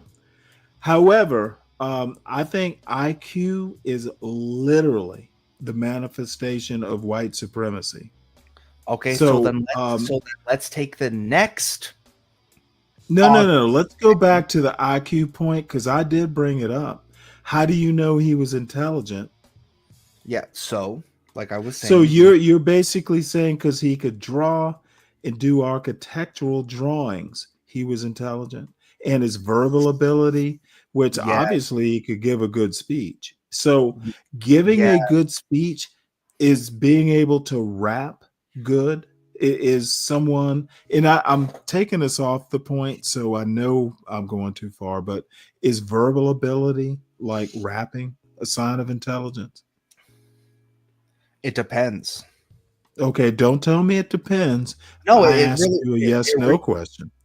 it really depends. That's not a black and white question. So is Jay-Z, he's gotten quite rich off of his verbal ability. Is Jay-Z a Hitler level genius? He's probably had more money than Jay-Z. I'm sorry, than Hitler ever did.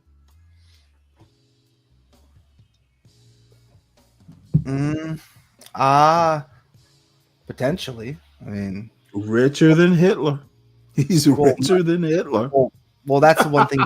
That's one thing that I guess liberals will grasp. They think that. Oh no! Now I'm a liberal. You admitted to being a liberal. Don't consider me a liberal. I'm giving you naked facts, literally using your points, admitted to being a liberal. counterpointing and giving them back to you. If Hitler had verbal genius, why isn't Jay-Z a verbal genius who's made $1 billion, arguably?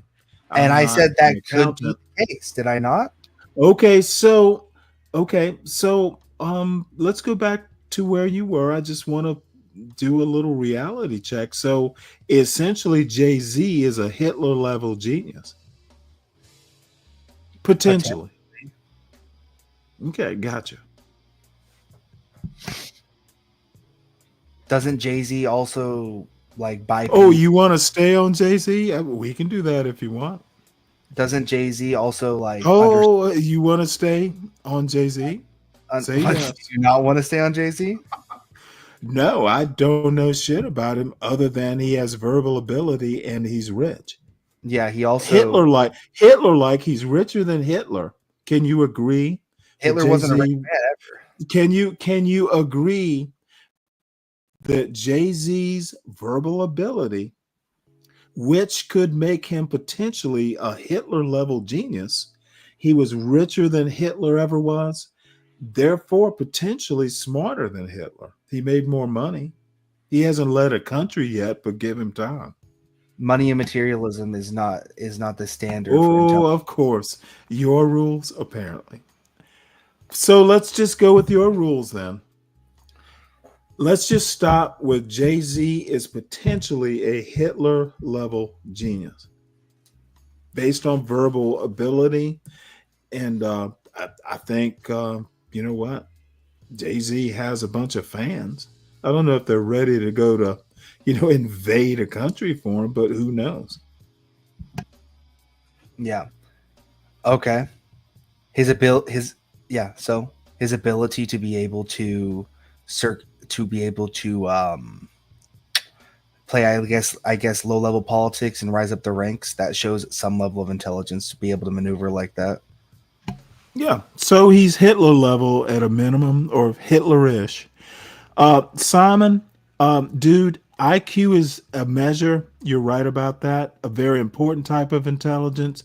What is the type of intelligence that IQ measures that's so important? Simon, be your message, not write it. I don't think you're intelligent. I don't think you think anyone's intelligent, Stanley. Besides yourself. I do, actually. I think Fred's intelligent. I think Deacon Dave is intelligent.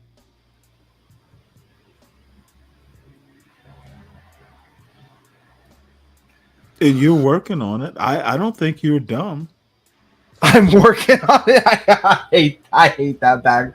That might be in my top 10 of that like backward slap. You know top what I mean? Top 10. Wait, it wasn't meant as a slap. I think that person's intelligent. I think that person's intelligent. I think you're working on it. That's actually wasn't meant as a slap.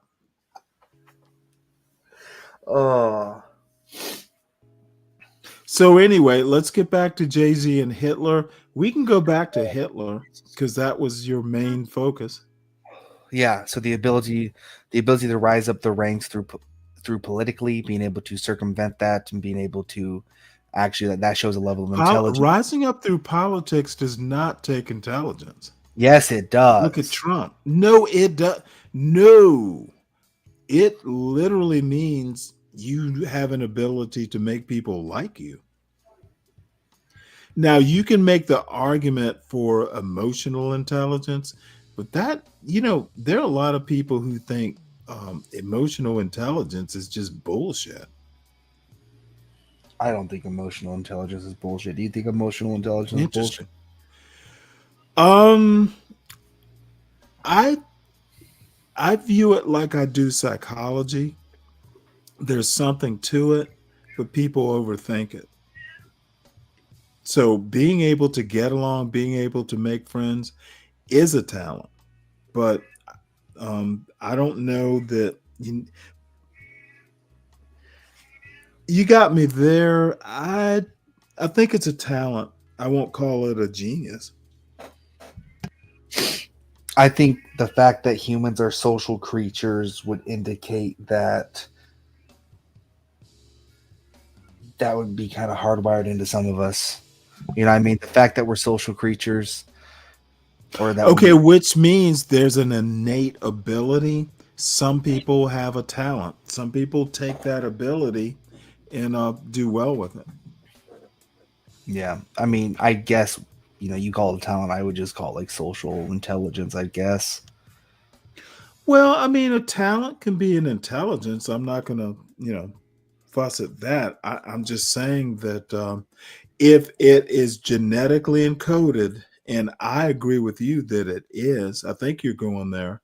Honing a talent, maybe the sociability gene, to be really sounding dumb about it. Sometimes it expresses, itself in some people better than others. Right? Would you say? I personally think that plays a role in genetics. I think that anyone can learn to build a boat, but if you come I from don't think if you're I think you're right. You can't if you're an asshole, you really have to work not to be an asshole. And the problem is people who are really perceptive will know you're acting. Yeah. You either have the talent or you don't, but the gene always expresses itself. And again, I'm being really horrible in this sort of almost, well, basically I'm being hyperbolic. Um, unless you have, now there's autism, but I don't want to deal with that because that's a whole nother show. I don't think being good at politics is a genius necessarily. Now, I'm on shaky ground. I'll admit there are Bill Clintons, there are Barack Obamas, there are Trumps. Trump is an Obama or a Clinton. He simply is. Well, yeah, he also. But I don't know that it's a genius. The thing about Trump is he struck at the right time. That's the thing, right? No, I think Trump is literally Obama level.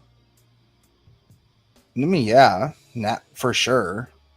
I mean, he's one of those presidents that will go down in history. Like no one will forget. Not for good things. We'll see. We'll see. Well, between crashing the economy and COVID, yeah, we'll see how that works out. Now I am. That was a joke. I know. I don't think he caused COVID. That does suck, though. Oh, you know what? And that's how he could have gotten elected a second time. Presidents don't cause. It was how he managed it that lost in the election, and he didn't lose by that much, for that matter. Which is crazy. Being a leader is not, saying you caused the disaster. It's how you manage it. SKC, that's pretty much what I was saying. Thank you for typing it out in the chat. Yeah, SKC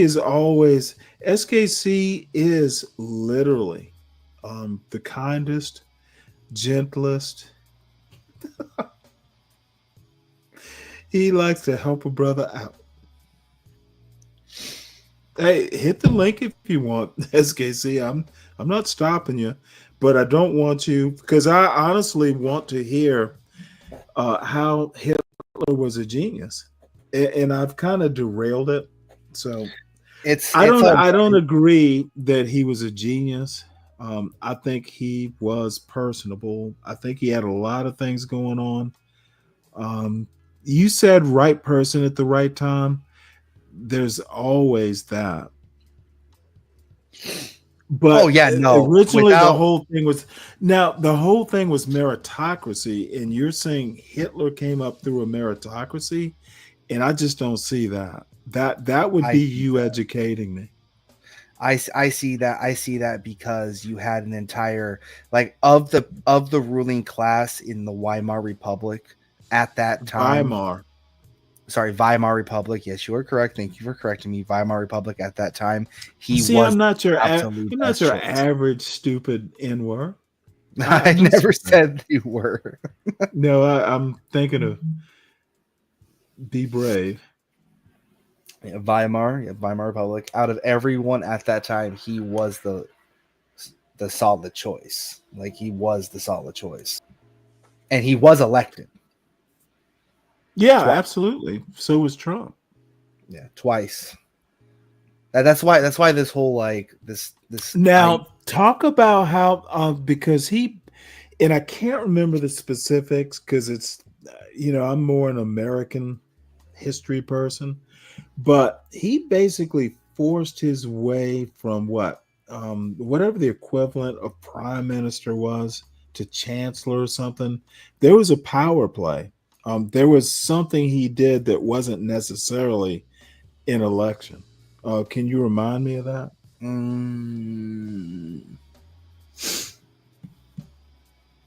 Shit. Because it actually, there was a power play.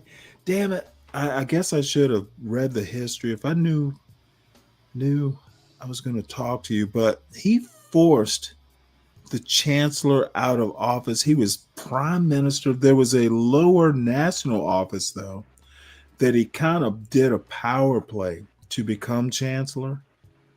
And someone, maybe SKC knows it because he knows that kind of Nazi history.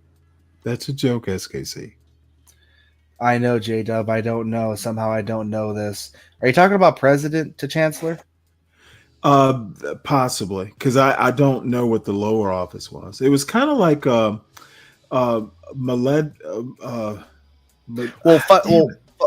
enough, Medvedev, whatever the dude's name was. Funny enough. This is also how it run. This is also how it is ran in Ireland as well.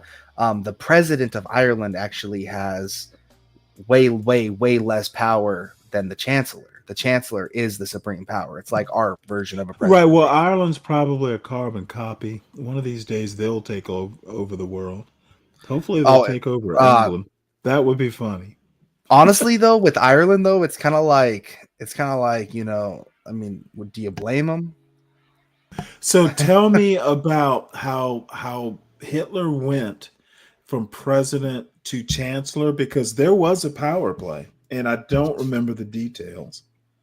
I don't remember the details either of that. I'm gonna be honest with you. Okay, well, dude, how was he a genius? It sounds like it was a power play, and there's geniuses do power plays, but I thought you knew this history. I was hoping you would teach me because I don't really. I'm literally like a domestic policy guy. I'm an American history guy. I know bits and pieces, and if I want to know details like this, I have to go read it, refresh my memory. But I'm surprised you don't. You want to talk how Hitler's a genius, but you don't know the details of his political rise? Rather interesting.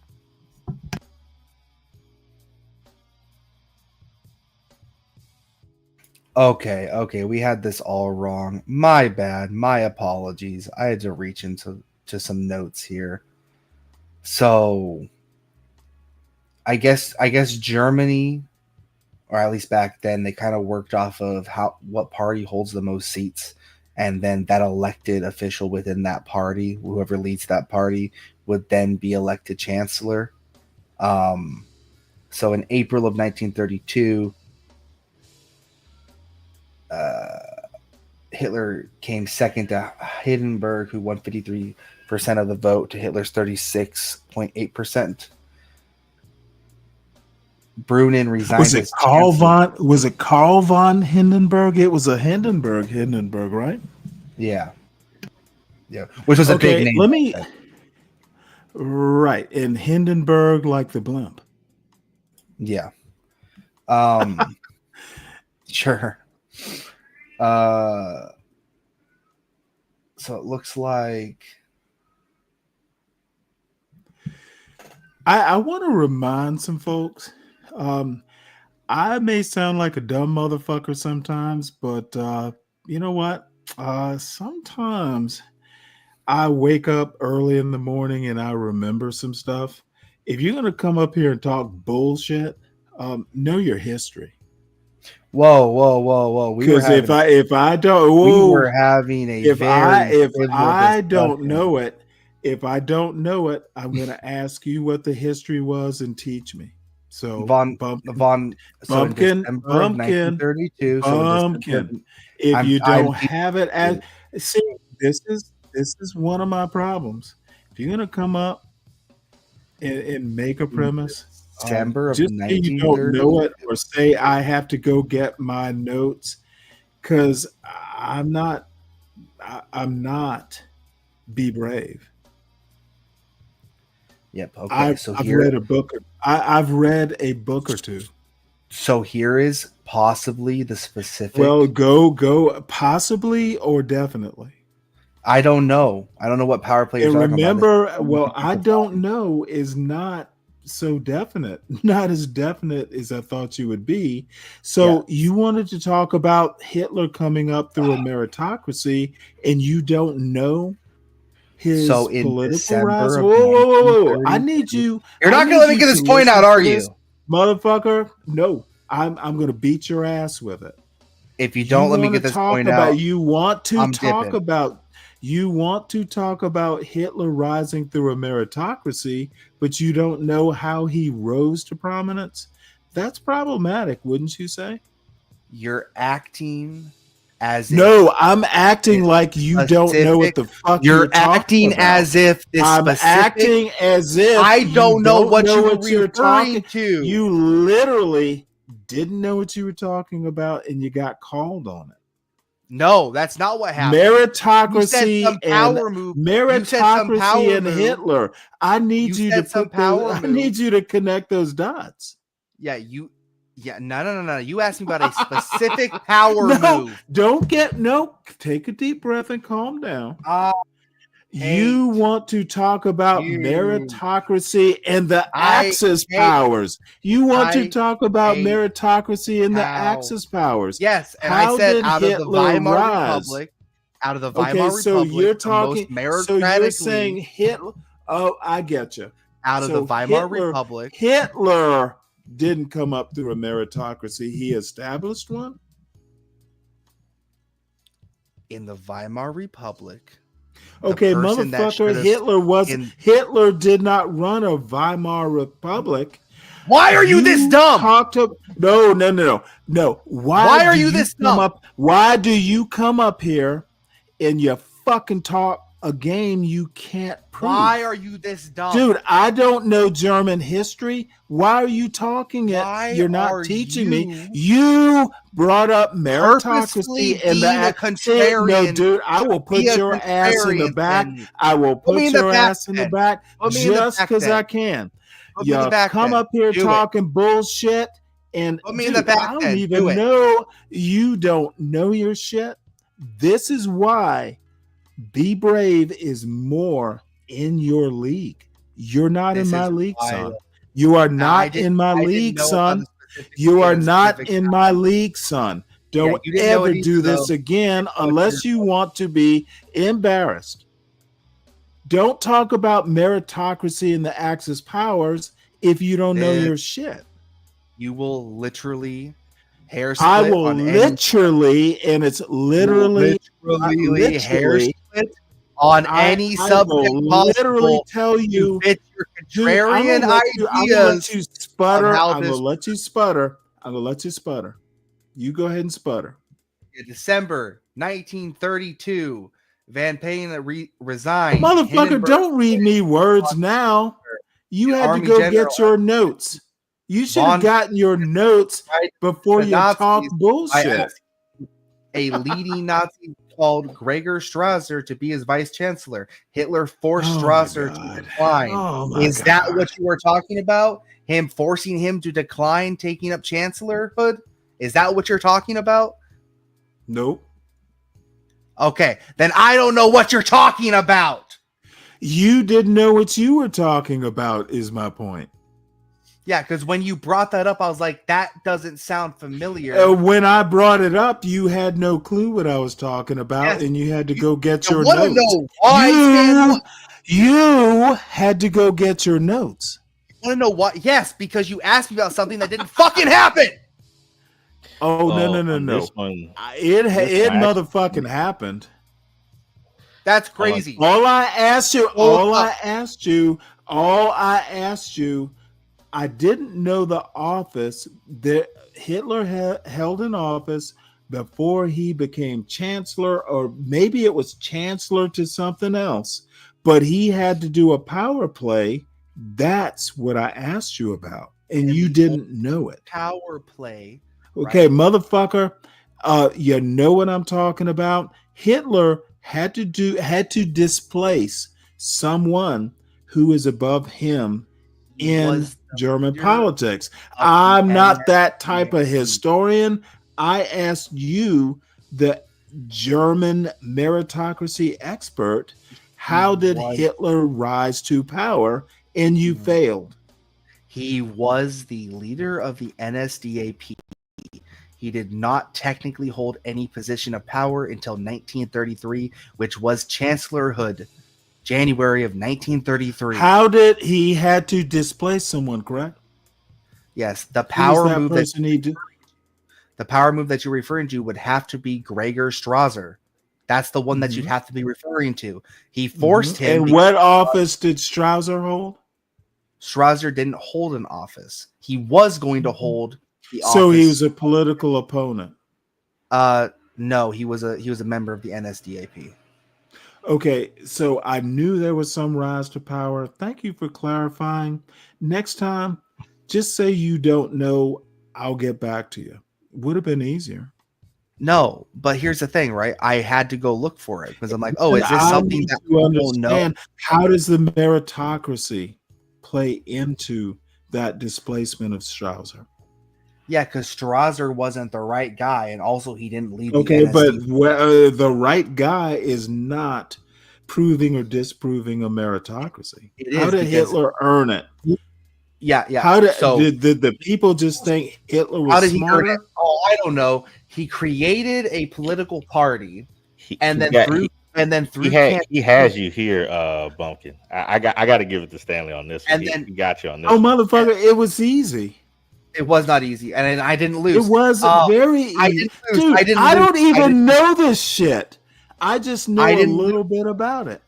You didn't know anything. Okay, here's the thing, right? That's why I asked you. That's why I asked you. I don't know it. Tell me how the meritocracy, dude. I literally told you. I'm an American. I know American history. I have read about it in the distant past.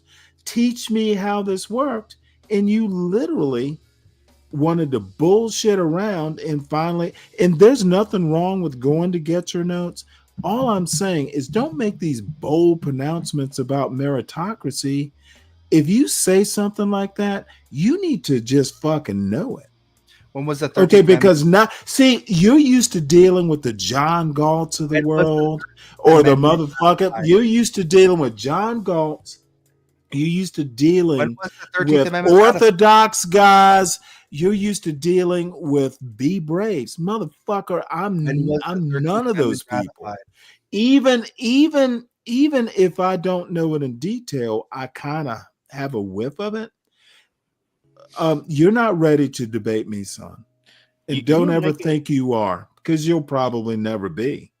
You were making pretty good points, Bumpkin, until you introduced the whole thing about the meritocracy, because He wasn't the Weimar was not a meritocracy, so it would be impossible for Hitler to come out of a meritocracy if Weimar wasn't.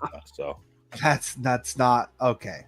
Okay, dude. But you did make don't blame me. Don't blame me for your inarticulateness. You got twisted into a knot you could not get out of. You're not ready to debate me. That did not happen. And I debate, I generally don't. Right now, you overtalked and you split hairs until you found. Oh, motherfucker! What do you think debate is but splitting hairs? No, so you think debate is not splitting hairs? Yeah. If we were actually this debate boy bullshit. Yeah. If we're actually in a YouTube, we're actually in a this orthodox guy / Ryan / be brave shit y'all think is debate. It's simply not. No, you don't like. Yeah, dude. I heard you on Be Brave. So I heard you on Be Brave Show yesterday. I heard you on Be Brave Show yesterday. Okay, I've heard Be Brave for months. Y'all aren't up to it, son.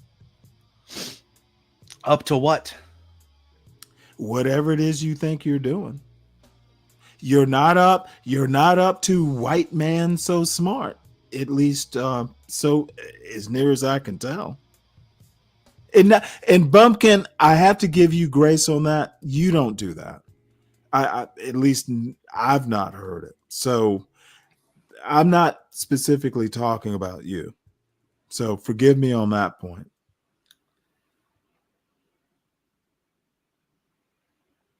But the bottom line is be brave. He might have the gift of gab, but he also has the gift of ignorance. Ignorance is bliss. Stupidity is freedom. That is be brave. He is free because he's stupid. And there's nothing wrong with that. Would you say you have the gift of hubris then? You know what? Let me give you, I had a friend in high school who was academically gifted and a good football player.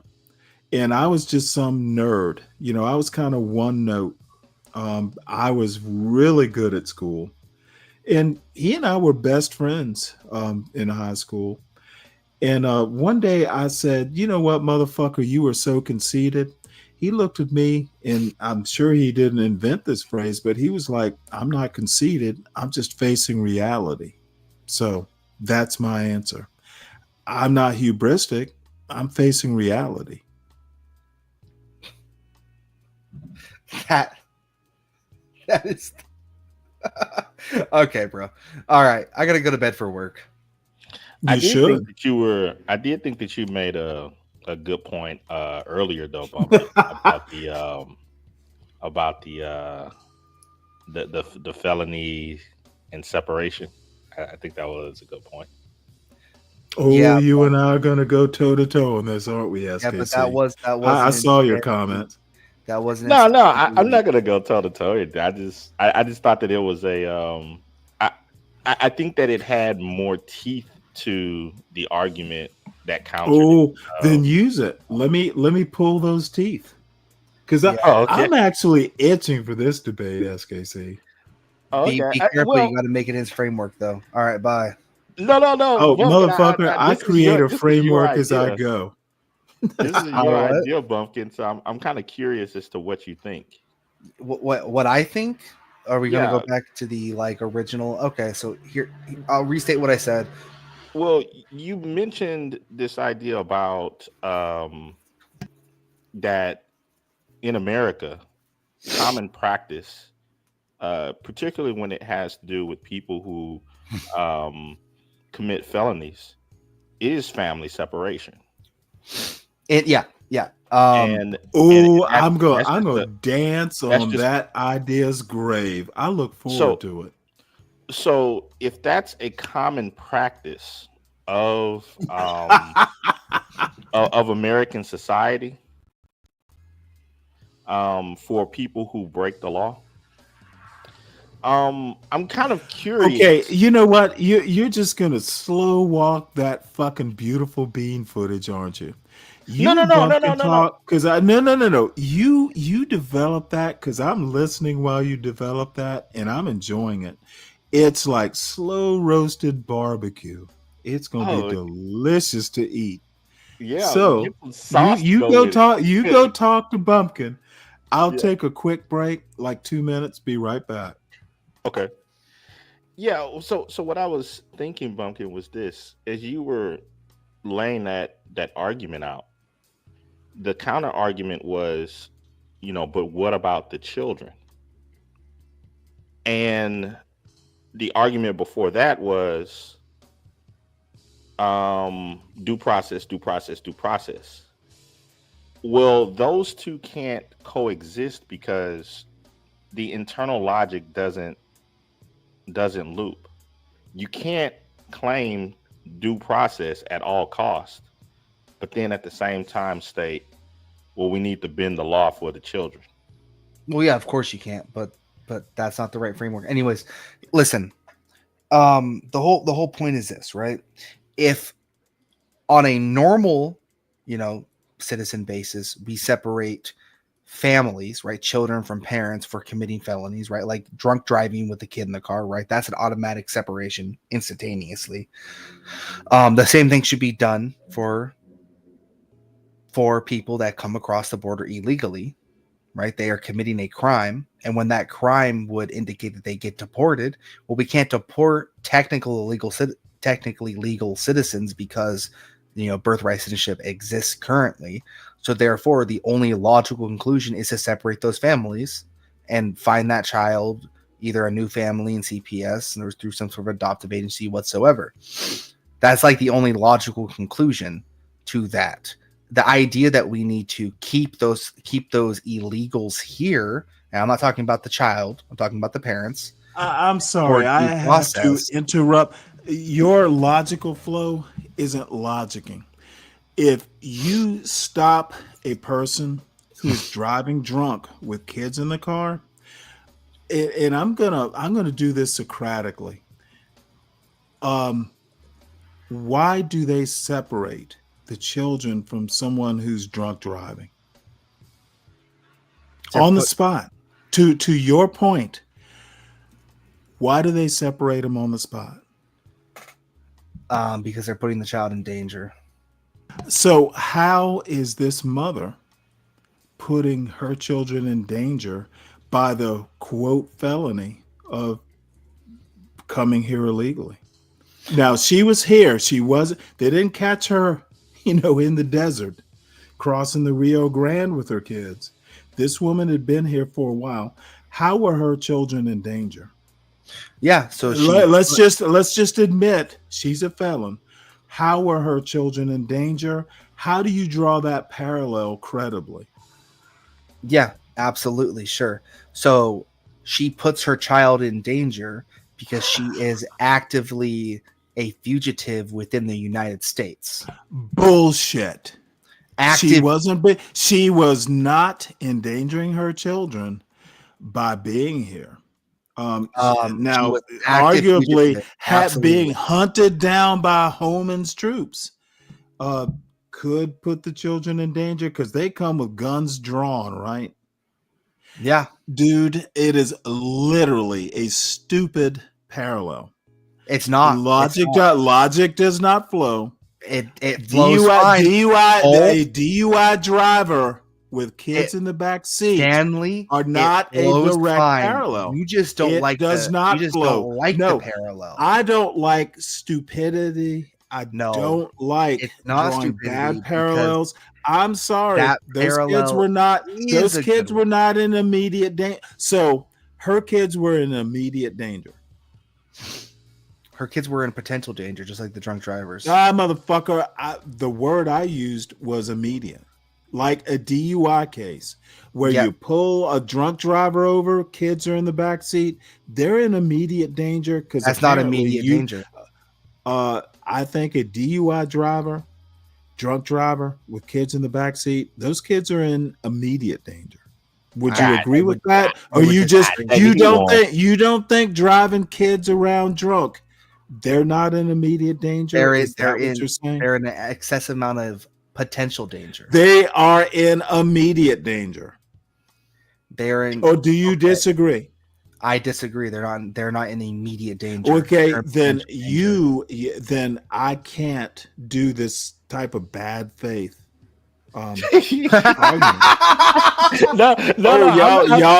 chuck about all you want. Dude, I'm not laughing at you. You driving your kids around. You driving around with your kids in the back seat while you are drunk. That's immediate danger. No, that's not immediate danger. Immediate danger. Then I don't know. I don't know what fucking county, what holler. That's not immediate danger. It is immediate danger. Anytime you drive. So you're saying anytime you drive a kid around drunk in a car, it's not immediate danger. I would not say it's immediate danger. No. Well, then you would not be me. That's fine. That's fine. SKC, he did not win. He's just saying no.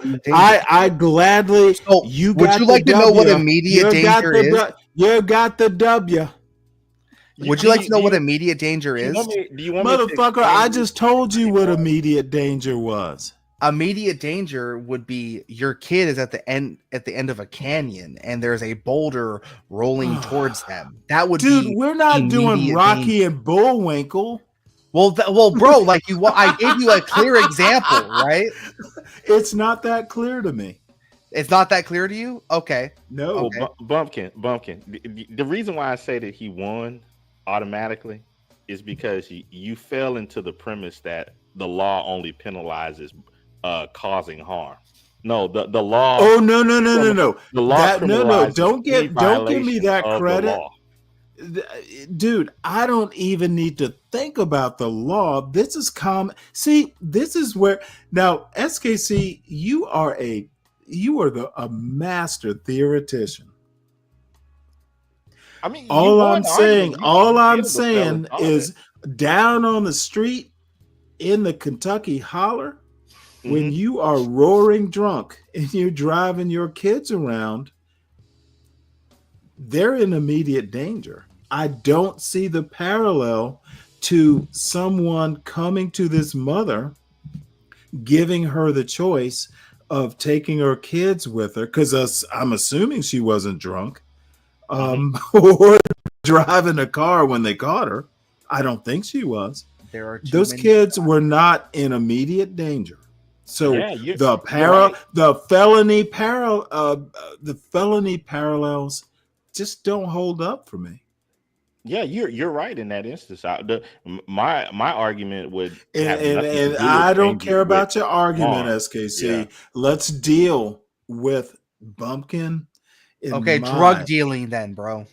Motherfucker, that's what about it doesn't have to be drug dealing at all. I'm pulling up other felonies, drug dealing. Motherfucker, you have to pull up other felonies. Let's deal with her felony and the drunk driving felony or potential felony that you're bringing up.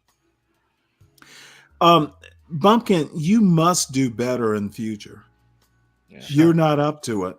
Shut up. Yeah, the standard for criminality is not it's not just did someone get hurt. No. Sometimes it's potential, especially when it comes to kids.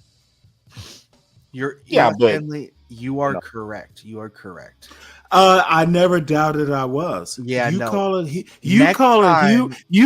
hubris. Can I say something before I fucking leave this goddamn stream, please? Okay, my bad. Okay. You are correct. Next time I come up here, I have to give you. You something better that kick you my can't- ass. No, next time I come up here, I have to give you something that you can't hair split for fucking 40 minutes about. You're right. Oh, I look. I hey, have Bumpkin, to. You're right. I was expecting you Bumpkin, not I to know be. you're. I know you're up to it. I was expecting you not to be this much of a contrarian, and that's my fault. I should have expected. I'm not being a contrarian. I'm are. literally being a pragmatist. See, what y'all don't understand is I can do theory and I can also do like street level practicality. Okay. This is the advantage of being 60. I've seen some world stuff. I'm not some sitting around on YouTube making shit up. You know, you're old enough to be my grandfather. That hurts my feelings, actually. I'm sorry. I'm 20. I'm 25. You didn't have to do that. I'm sorry, but I'm 25. You are old enough to be. You are mean. You are mean. I'm sorry. Hey, don't be sorry. That is the reality. Oh, okay. I gotta go to bed. I would say this though, Bumpkin, you better better come I back like your up here and viewpoints. debate some more. I like your viewpoints, Bumpkin. I just think that they need to be honed a little bit. Honed? Well, you know what? SKC is going to be your coach. Nah, I got Yeah, it. there's a lot of I guess in all of this, in a bit of the rhetoric and everything, there are a lot of pitfalls that are put forth in front of you, and I think you need to learn how to sidestep them. Yep. Well, you better do some judo, sidestep them and flip me so I can't come back and point out the sidesteps. Dude, you stepped into a mine. That's what you did. I stepped into Yes. a hair splitting festival. Dude, what got is due process but hair splitting? You had your due process. You hair split. And you hair split I a wish single point for I wish 40 you minutes. had done that. We I wish you had stayed. done that with. I wish Homan and Trump had done that kind of hair splitting with these American kids. You stayed. I'll give it to you. I'll give it to you. You forced the discussion to stay on one single hair splitting point. Oh, absolutely, dude. You never For like deviate 20 from your minutes. topic. For like You 20 never deviate from your topic. Never. Don't No, bring no, in no, no, no, no, no. whataboutisms. No. You deviated, and then you. I didn't deviate. I stayed you on did. target. It went from meritocracy to intelligence. No, you brought up meritocracy. I did, but it was meritocracy, and then it went to intelligence. For Hitler. Yeah, and then it went to intelligence, right? Yep. And then you hair split on intelligence. Let's just say I guided you. I hate this fucking place. Why? I think it's a good place for you to sharpen a few things, man. Like, take for instance the argument that you put forth earlier about because I wanted to see if you were going to get there, but the what was it, the immigrant thing. He was trying to push you into the practicality thing with the, did anyone get harmed? Oh, you noticed that? I wasn't pushing him. It was an actual question, you motherfucker. You literally thought I was pushing him? Well, I was guiding him into it. I was guiding him. I didn't bully him. With a crook and cane, you guided him around with the cane around his neck. Right off the goddamn stage. So, but the go ahead and call it a coffle. You go call it a coffle. I was wondering if you were going to get to the point of that breaking the law is still wrong, even if no one gets hurt right away, and that the principles of the law supersede other things. No. If no one gets hurt, you still have to do due process, because there are plenty of times where a judge will go, well, hey, you don't have a record, we'll expunge it with good behavior. Come on now. That is why America's great. You get due process and I've told you this before, judicial system is my favorite branch because you get thinking, educated people kind of doing that Listen, Stanley, pragmatism. we can do this later. I have to All work right. the next few days, but it's currently Gotcha. 9 a.m. and I have to go to sleep. If I don't, Okay, I'm all I have to say is you better come back. I'll be bored if you don't. That's wow. No, that's a high compliment for me. Yeah. Dude, I will be bored if you don't become a regular. Ugh. I'll try. Well, I have a hey, busy schedule. No, please do. And I understand, but I know you have to work and all that stuff. I'm retired. I don't have to. But honestly, Bumpkin, dude, you made it fun. And you're going to beat me. Dude, next time we talk, you'll probably trash my logic too. This is the whole reason there's this show, to be honest with you. Interesting people, interesting arguments, people who can argue. Motherfucker, you made my day. And not because I don't get people who are good at it, and I think you're good at it. Thanks. It's not a backhanded compliment, by the way. All right, I do gotta go to bed though. Take it easy. All right. Sleep well.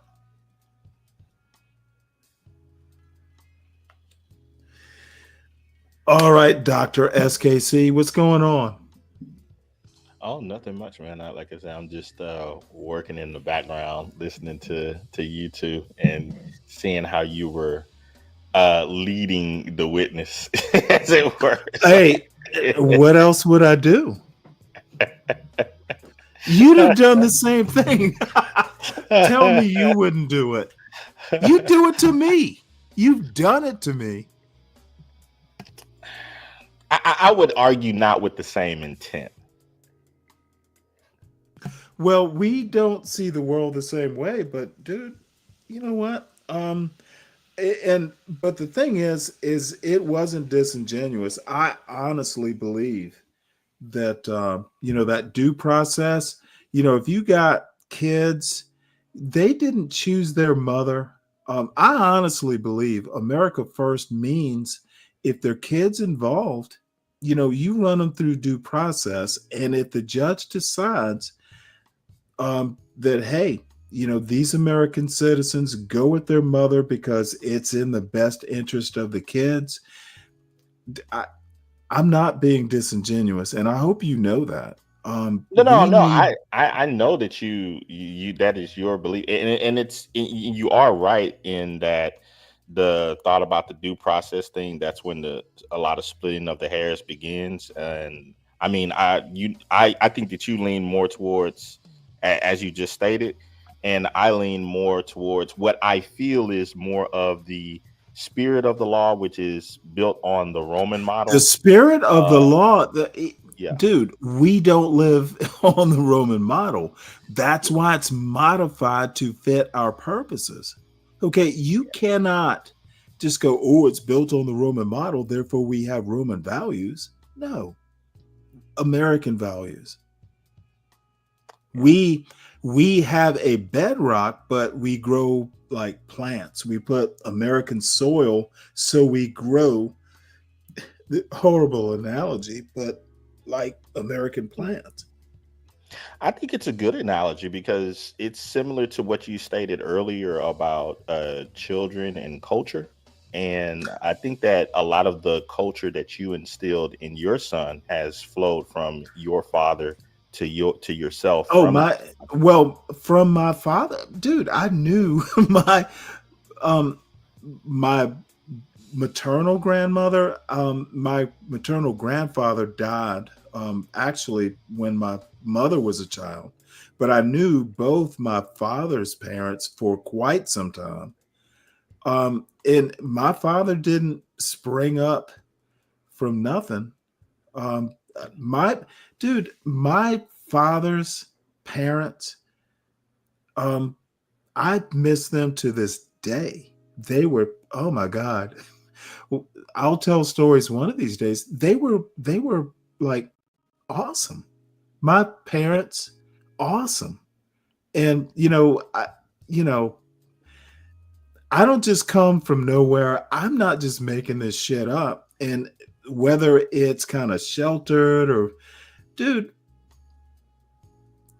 I had a great family, and I know I'm lucky, but if I seem naive or sheltered or I don't know shit, if nothing else, I know what can be. Yeah, And I will kick my son's ass from the grave if need be. Yeah, And I think see, that's why I enjoy people like you. You're the same way. I think that your family is like a perfect model for exactly what I'm talking about. It's like you are very proud of what your father did and what your grandparents accomplished and so forth. And my mother, and my sister, and my brother, my fucking sister and brother, arguably, they're more successful than me. So in that same vein, I would say I think just as people in America have that pride about their families and so forth, I think that they should have the same pride towards the family of the Constitution, in that it was built on things that previously existed before it. And just because it may be in a more modern form doesn't mean that you throw away the spirit of the old.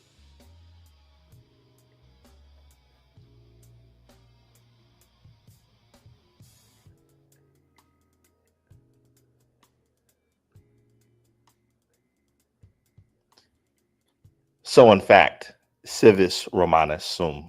Well, no, I heard what you said, and I think that's such a ridiculous argument. That's almost like a paleo. That's a paleo argument. Dude, don't be not the first by whom the new are tried, nor yet the last to lay the old aside. That is Alexander Pope, an old English. Oh, I know poet. exactly who Alexander Pope Well, is. yeah, we've talked about him before. Dude, build something new and don't be afraid of it. When you say don't be afraid of what the Constitution, and by the way, the Declaration of Independence were built on, you also have to contextualize them. At the time, it was not built for the general public. It wasn't even built. The Constitution wasn't even built for all white people at the time. Remember, property owners voted, others didn't. We evolved, but I want to respect what both documents, the founding documents, were built on. But I also want to think about things such as the Emancipation Proclamation. There have been great things, great documents that were written after the Constitution, starting with state constitutions, by the way. New Hampshire and Vermont have a very interesting history. Dude, you have to look farther than the past.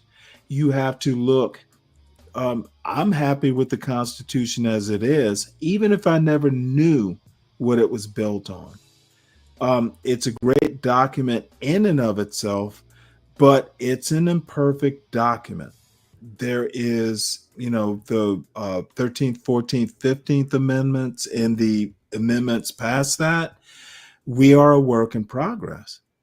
And it worries me when people just want to go, let's look back to Rome.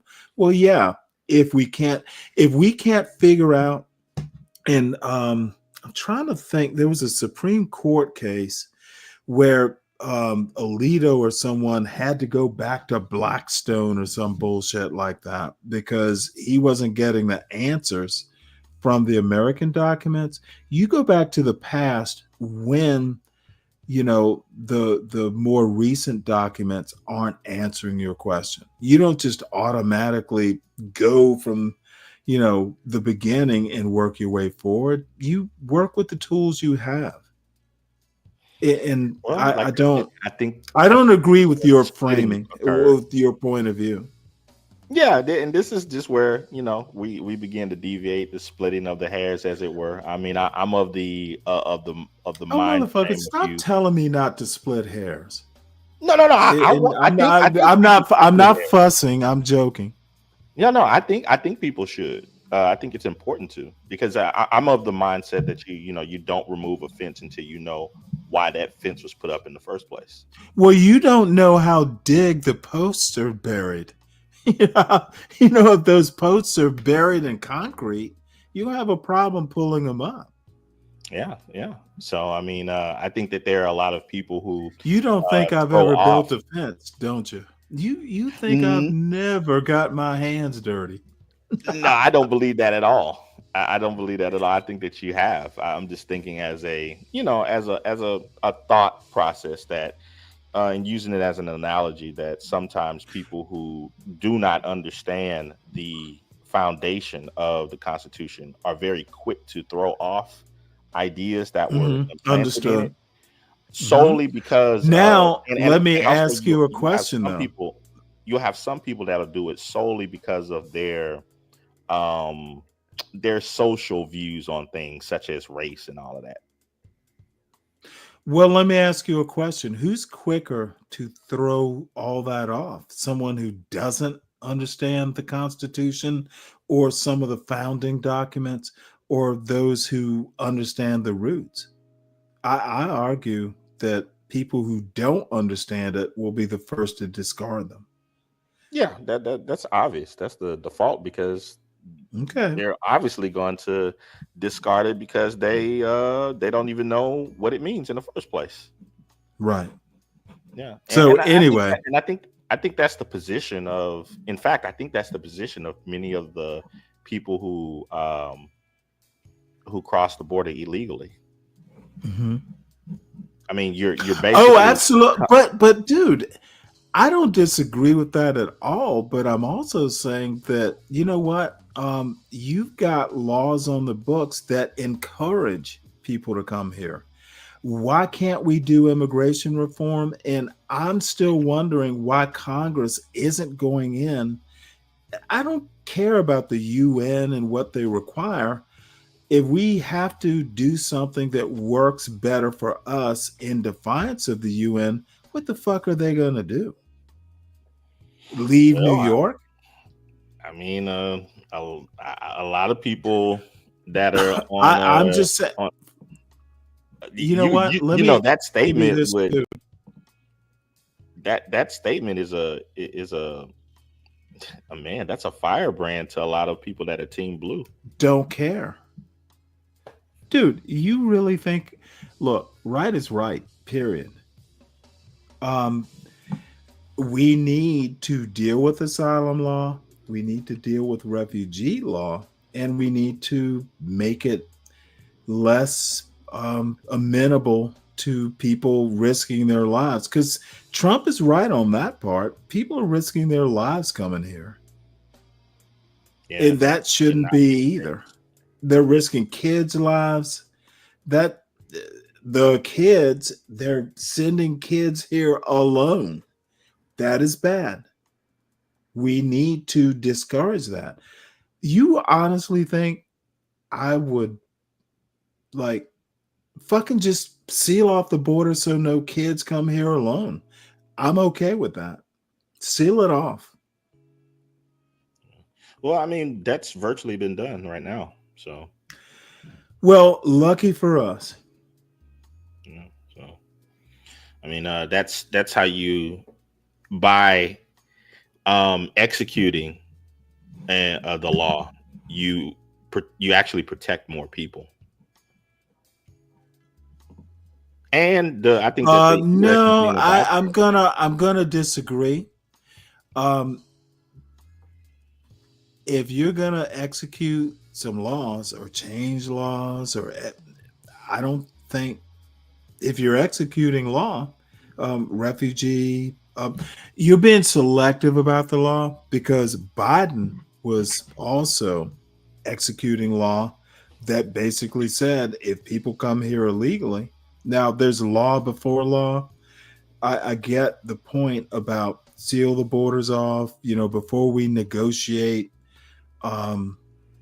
immigration reform, we need to secure the border. Now, let me make you a bet. I haven't heard talk about, if the border's secure, where's the talk about let's get Congress to change the do immigration reform? I've heard nothing about it. Have you? Just a little about it. Well, you need to send me those links. Okay. Because I've heard nothing about changing, reforming the asylum or refugee laws. Absolutely nothing.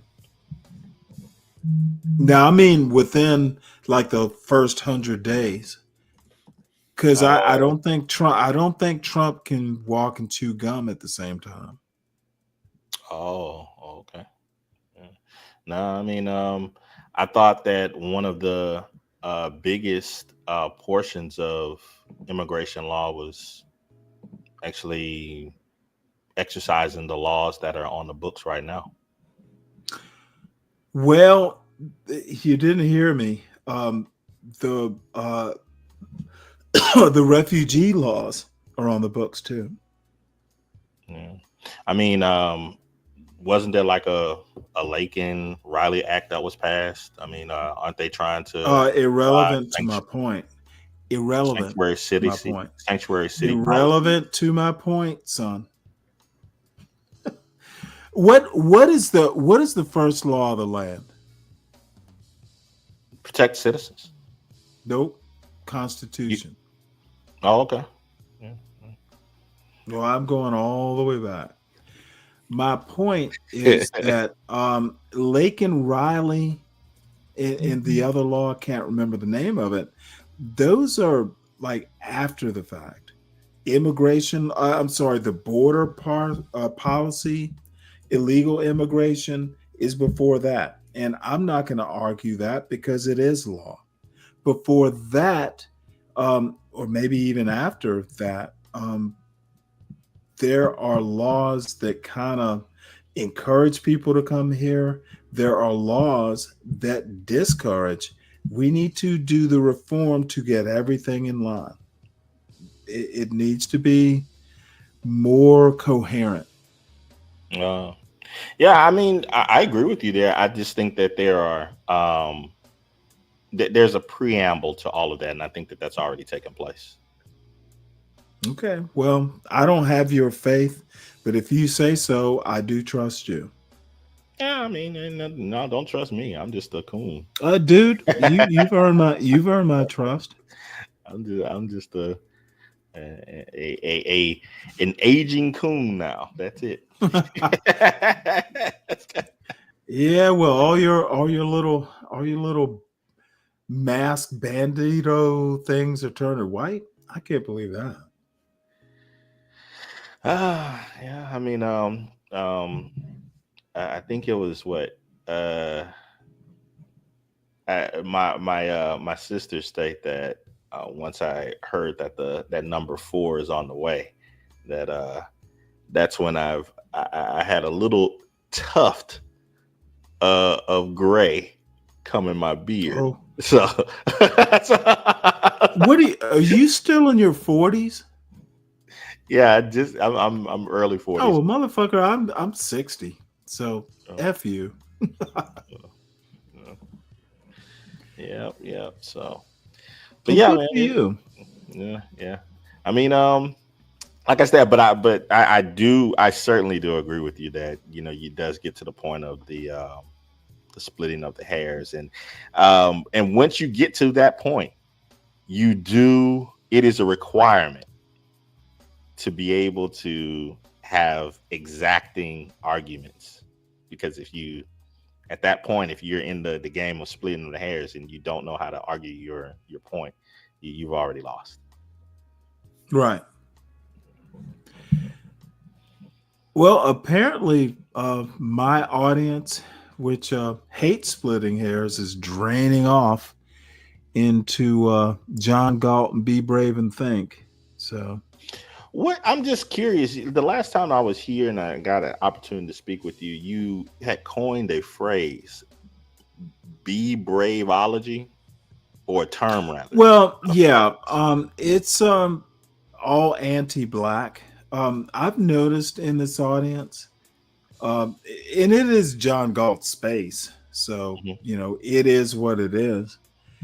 But I'm watching Be Brave and John probably be this anti-black bullshit is really just it's kind of getting my goat, to be honest. Why? I just, what? I don't think there's anything wrong with black people.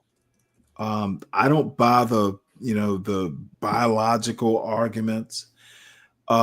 Be Brave. You don't know. I know you know who Be Brave is.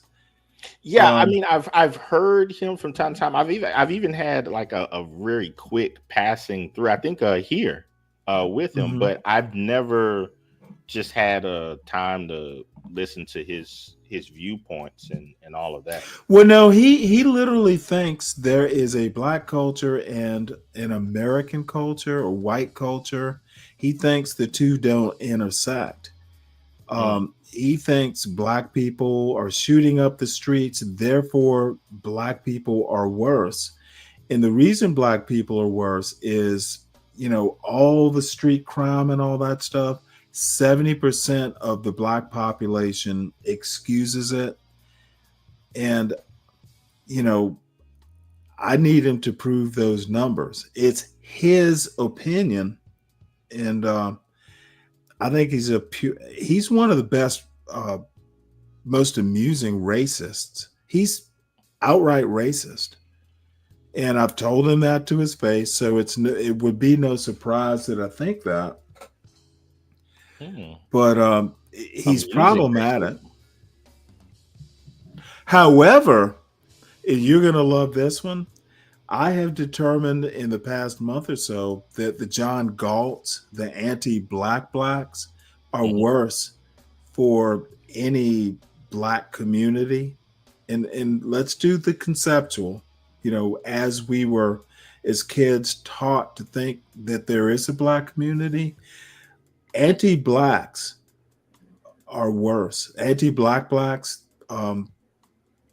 it's rot from within. Be Brave, those motherfucking dumbass racist, white racists, they're actually not a problem. You can avoid them. You can't avoid a John Galt level racist. And he is a racist. Okay.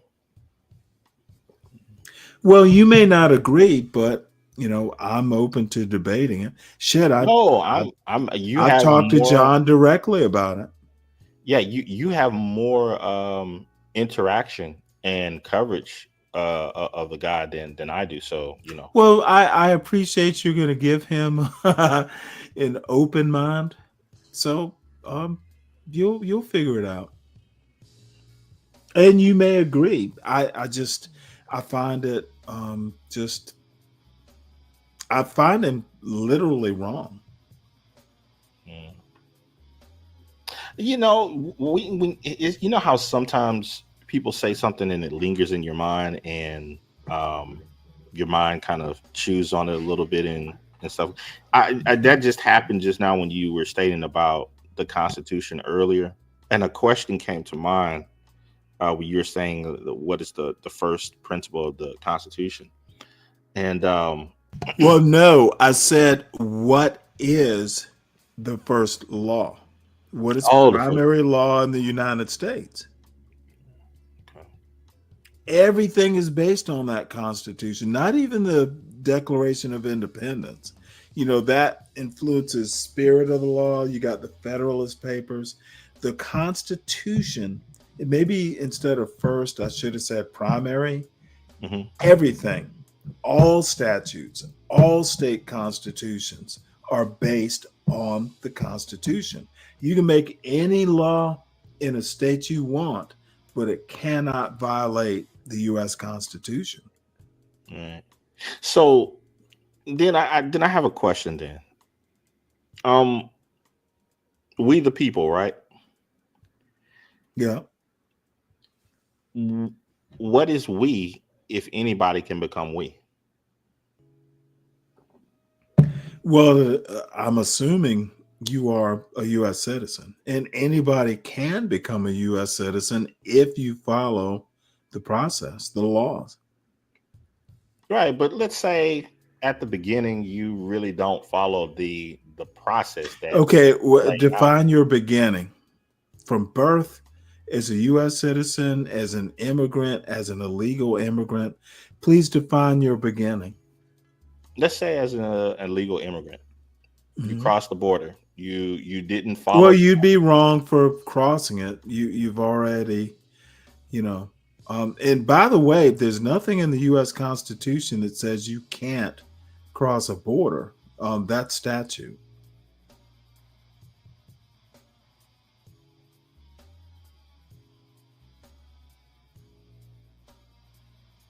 What I'm wondering is if that is broken at any point, the what is broken specifically?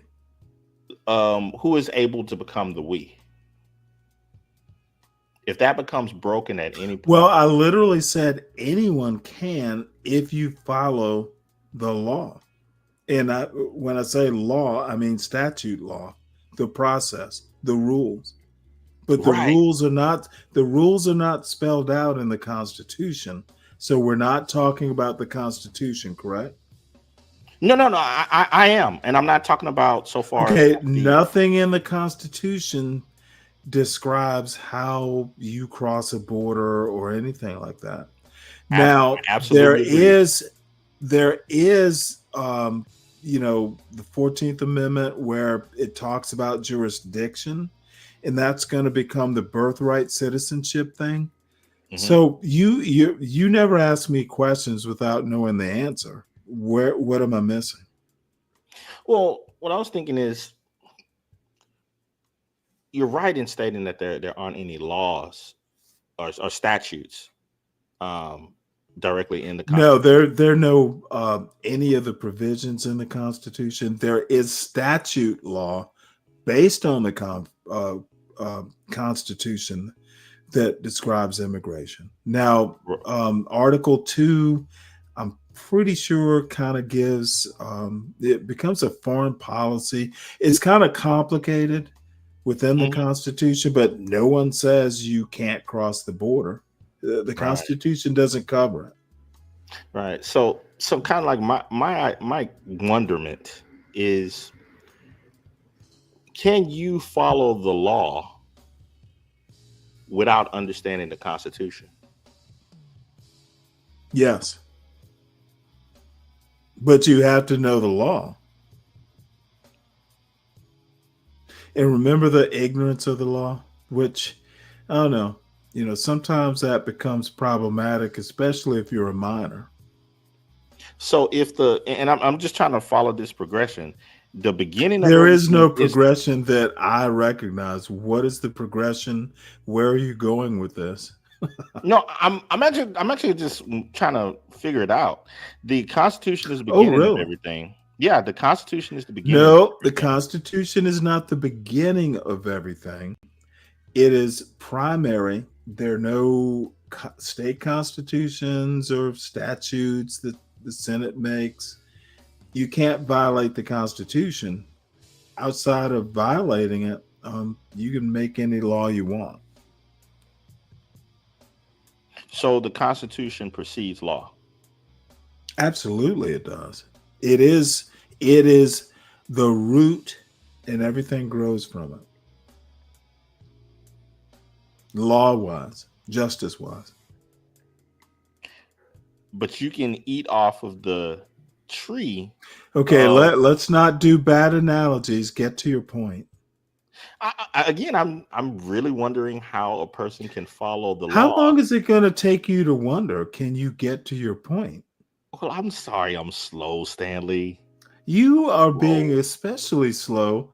Therefore, I'm curious to know what surprise are you going to spring on me? I don't have a surprise for you. Why do you think that I have a bat behind my Because you man? have this bad habit. Why do you think that? I'm just having I don't know, conversation with SKC. you. Why do I think you would spring a surprise? Something I'm not thinking about. I have both hands up. I'm having a free. I'm not gonna shoot. I'm not gonna shoot. I have no detonator on me. I'm just trying to understand. So the Constitution is primary, and then the laws are built upon the Constitution. And people that are not from here can come here and they can follow the law without having an understanding of the Constitution.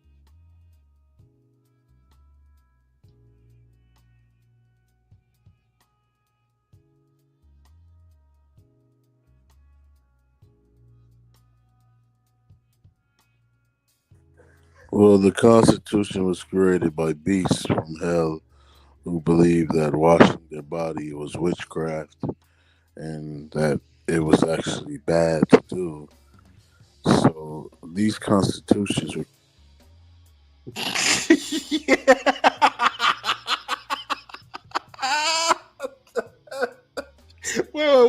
Wait. Stanley, did his name truly state Ignorant TV?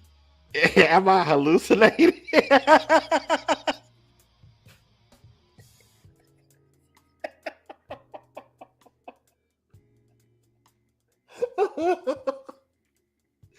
Oh man! Wow. Oh no! I am Ignite TV. I guess that's I'm giving the benefit of the doubt. It's Ignite. It's Ignorant TV, brother. Words have meanings, and words can also be used as repertoires, and they can be actual things that can be indigested so that you may conjure the word. Indigested? Yes, and understand what it really means. Okay, my brother. So you see a word called ignorant and you think it means stupid, but that's truly a misconception. Everything you was taught was from a white man, and you think because he said it is true.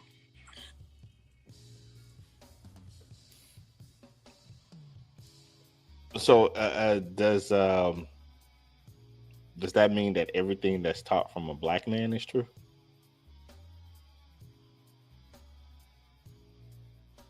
No, I didn't say that, brother.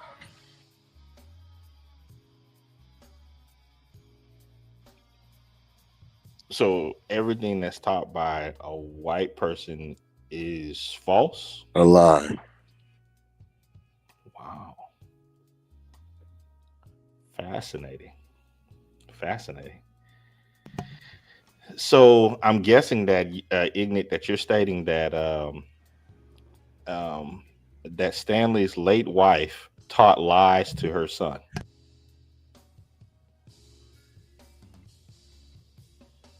What you're doing is you're insinuating.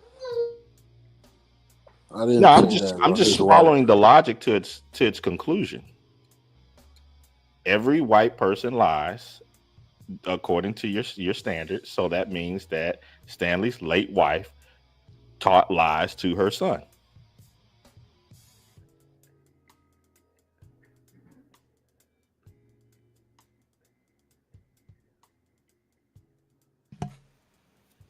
It's simple logic. A equals B, ergo A plus B equals C.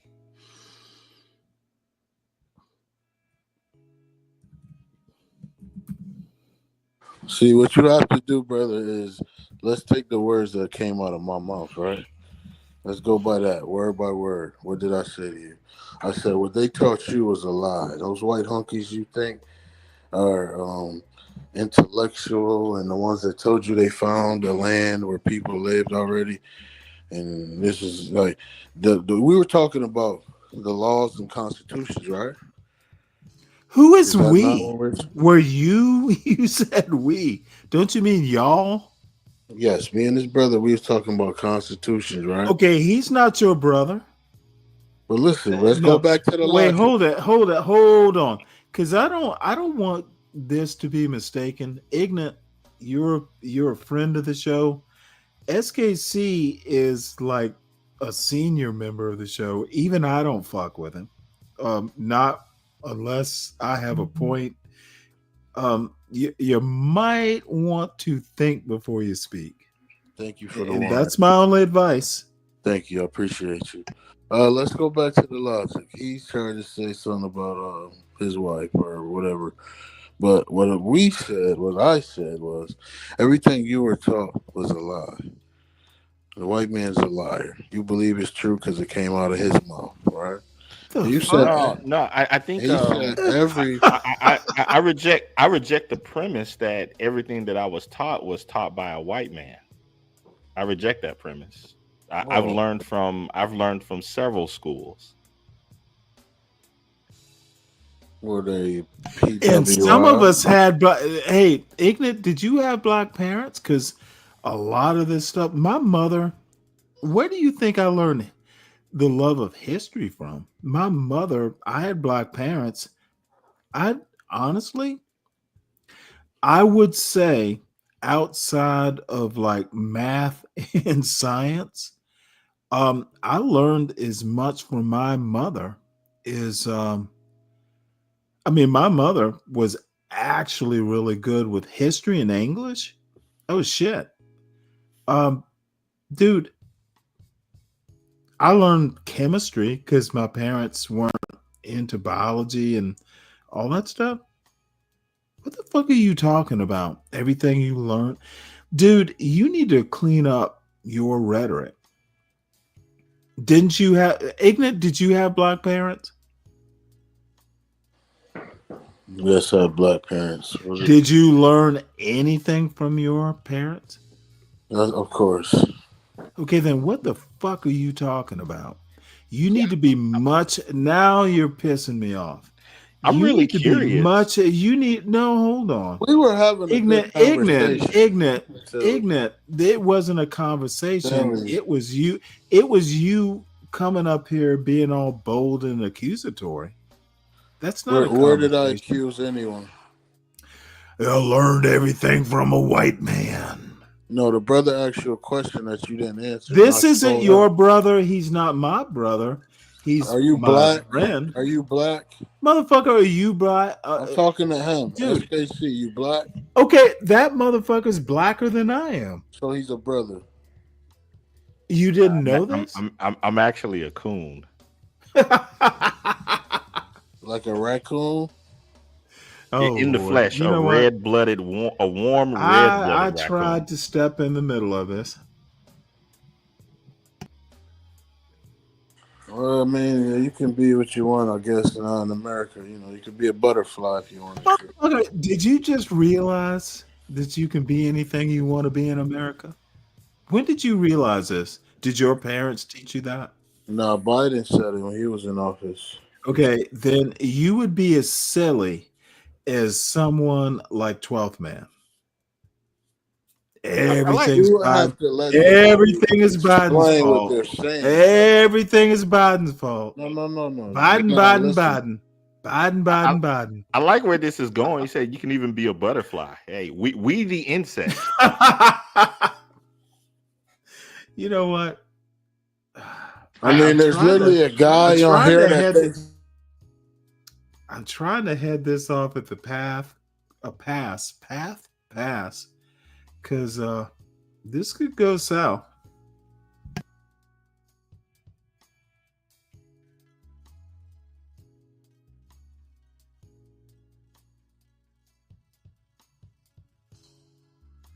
Well, you want to hear some anti-blackness? You can be a butter. There's a guy on here calls himself a fox. He's a fox from Mars, and he's also a lady. So I don't know if you guys are aware of. You know, I haven't seen that fox in like 6 months. Have you? I just saw him like yesterday or the day before on John's show. Really, the same guy, the like with the little fox cartoon thing? Yep. Okay, he hasn't been Was on it- mine in a while. I'm disappointed. Wasn't Anubis a spider? I don't know. What are you? What are you, an entomologist? Didn't Ra have a jackal head? Wasn't he I mean, You go ahead, Hotep. I couldn't tell you that. Hotep. I'm not a Hotep, so. Well, no, I'm calling SKC a Hotep. How do you know no, that? I'm not a hotel. I just like history. You know, one thing that I would like to know about Ignite TV. And maybe you know this, Stanley. I don't. I'm probably I'm operating in the dark. What is the meaning behind the kufi cloth? I know Kufi hat, Kufi like cloth. the Islamic thing. You're talking kente. This Kente is called a dashiki, brother. This is an African dashiki. Okay, I see where you're going. No, kente is like homespun. Okay, yeah, with the kente colonial cloth. days. What is the meaning behind that? The dashiki and all that. I'm just wondering. Well, you have to wear clothes in America, right? You can't just walk around naked. So What you? The meaning of clothes is so you don't get arrested. All right? Am I missing something? Because he wants the etymology of dashiki, the word. No. I don't want the etymology. I was just trying. Well, to no, understand actually, I want the etymology. Dashiki okay. has a pardon me, SKC, but there's a meaning. I just always called it a dashiki. There's meaning behind it. Educate me, son. Well, these are clothes back in the days when the Moors were prevalent. If you wore a dashiki, you were where were the Moors prevalent? Wealthy. Where were the Moors prevalent? Okay, Spain. They were more prevalent in Spain and eastern parts of Europe, and also in the West. So they were mostly prevalent in that area. But if you wore the dashiki, you were looked at as some form of royalty. And you can actually Google this. Realty or royalty? Royalty. You could Google this. Like okay, because realty's property. Were your property? You gotta take your ears, listen through your ears, and not your vagina. Okay, there wasn't so much the cloth as much as the dye in the cloth. Correct? There were certain dyes that were expensive. So if you could have like certain colors, like purple, there were certain dyes that were rather expensive to get your clothes dipped in. So you need to do better with your history, son. Did you didn't ask me about dyes, so what the fuck are you talking about? Okay, what do you think a dashiki gets its colors from? Come on, son. He didn't ask that question. So okay, I didn't ask that question. See, this is these people. You want me to say the dye? This mother. No. This is so Dashikis annoying. Back in the day had gold. This in them. is you don't why. know what the fuck you talking about, dude. Where do you think a dashiki gets its color from? That's irrelevant to what that man asked me. It is not irrelevant to the question I asked you. Original dashikis had gold in them. You don't know what you're talking about. You know what? Again, So even if they that's had not an original. if they had gold, then it wasn't the kente cloth. It was what was in the kente cloth, the color, dude. This is Oh, what I mean about what we're losing in American education and the way we're able to critically think. It's not the motherfucking fibers, it's the color of the fibers. It's how you color what's woven into the fibers. Why don't people know this? so Stanley, This is so maybe he's goddamn frustrating. maybe he's educating me in things I don't know. So the You dashikis said had I didn't originally know had that. they had I gold do. in them. So Stanley, I believe what he's No, stating is stop. that I believe what he's stating is that the Moorish warriors that crossed the Okay, Arabian come on, desert come on. had There had was gold laden. sub-Saharan influence. Dude, there was sub-Saharan influence, but they were darker than the Europeans. There's some conflation there, and if you've been there, there's conflation as What was far as conflated? color. Well, the conflation is race with Moors. Moors means black. It actually doesn't. Is there something worn Okay. underneath the dashiki? That I don't know. Panties, I mean, are you shorts. homosexual? Respect. No, I'm Oh, only what the asking. fuck? I'm only asking because I'm trying to understand the logistics of it all. Because if Yeah, you guys better that be were careful, if, gu- Ignat. He if knows guys more that than you were do about this sort of stuff. because I was just wondering if guys were racing across the desert on camel and horses at high speeds and they had gold metallic against their skin Remember the under the word desert Stanley sun. tried to correct, or he said royalty or realty. Remember he said that? It was royalty. Remember that? I'm just wondering how, if that makes sense to do, to wear a hot metal against your skin in the desert sun.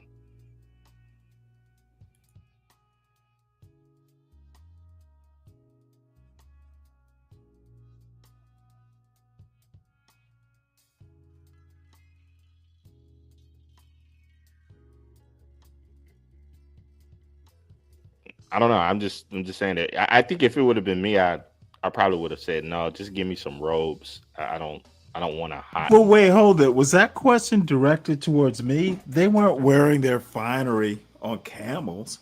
Come on. They packed them away. I just don't know why we even have to have these sorts of discussions in 2025. My only point is that dashikis derive their specialness, their essence, from their colors, not so much from what the cloth is made from. So kente is color plus cloth. And I would argue that kente is more about the patterns and the colors, the brilliance, rather than the it's the sum of its parts. That's my argument. See, he left. What did you do to him? I just asked some questions. I wanted to know more about and he educated. I was like, Kufi, I don't know anything about it. It was kente cloth. And then you went into the thought What, about. you don't know anything about kente cloth, really? No, I don't. I don't. Yeah, I don't. Well, have you ever owned a dashiki? No. Neither have I. So maybe neither of us know. Yeah. Now, I've always wanted one. Yeah. It just never got around to, but then, I was at this really expensive, there was they sell wool cloaks. I used to want an actual cloak. Now, I've worn a cloak. Yeah, I've worn a cloak, and felt myself in it. Yeah, it has a there's an egotistical appeal to it. Well, no, better than that. There is this super expensive place that you can buy like cloaks. It's like high quality wool and shit. Mm-hmm. You'll spend like $500 for a cloak, and I always tried to get my wife to just like, hey, you know. Could you picture yourself walking around the house in your cloak?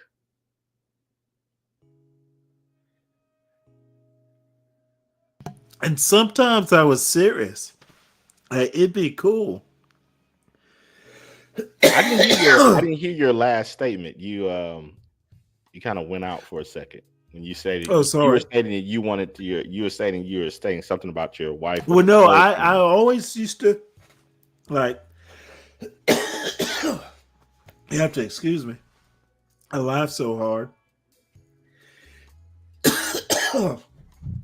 Honestly, I used to try and like drop hints, and it was always kind of a joke. But I was kind of wondering, well, maybe one of these days she'll take me seriously. Mm. You know, there's like a catalog. There's like, you know, there were women's cloaks too. You know, maybe we can get his and her cloaks. And this is like $500 for a fucking piece of cloth. Yeah, but it's high quality. Aren't they like Well, wool or something? if I could think of the website, I would put it up. I'll have to look it up overnight. But my wife, you know, she had this talent for going, yes, dear, just walking away. And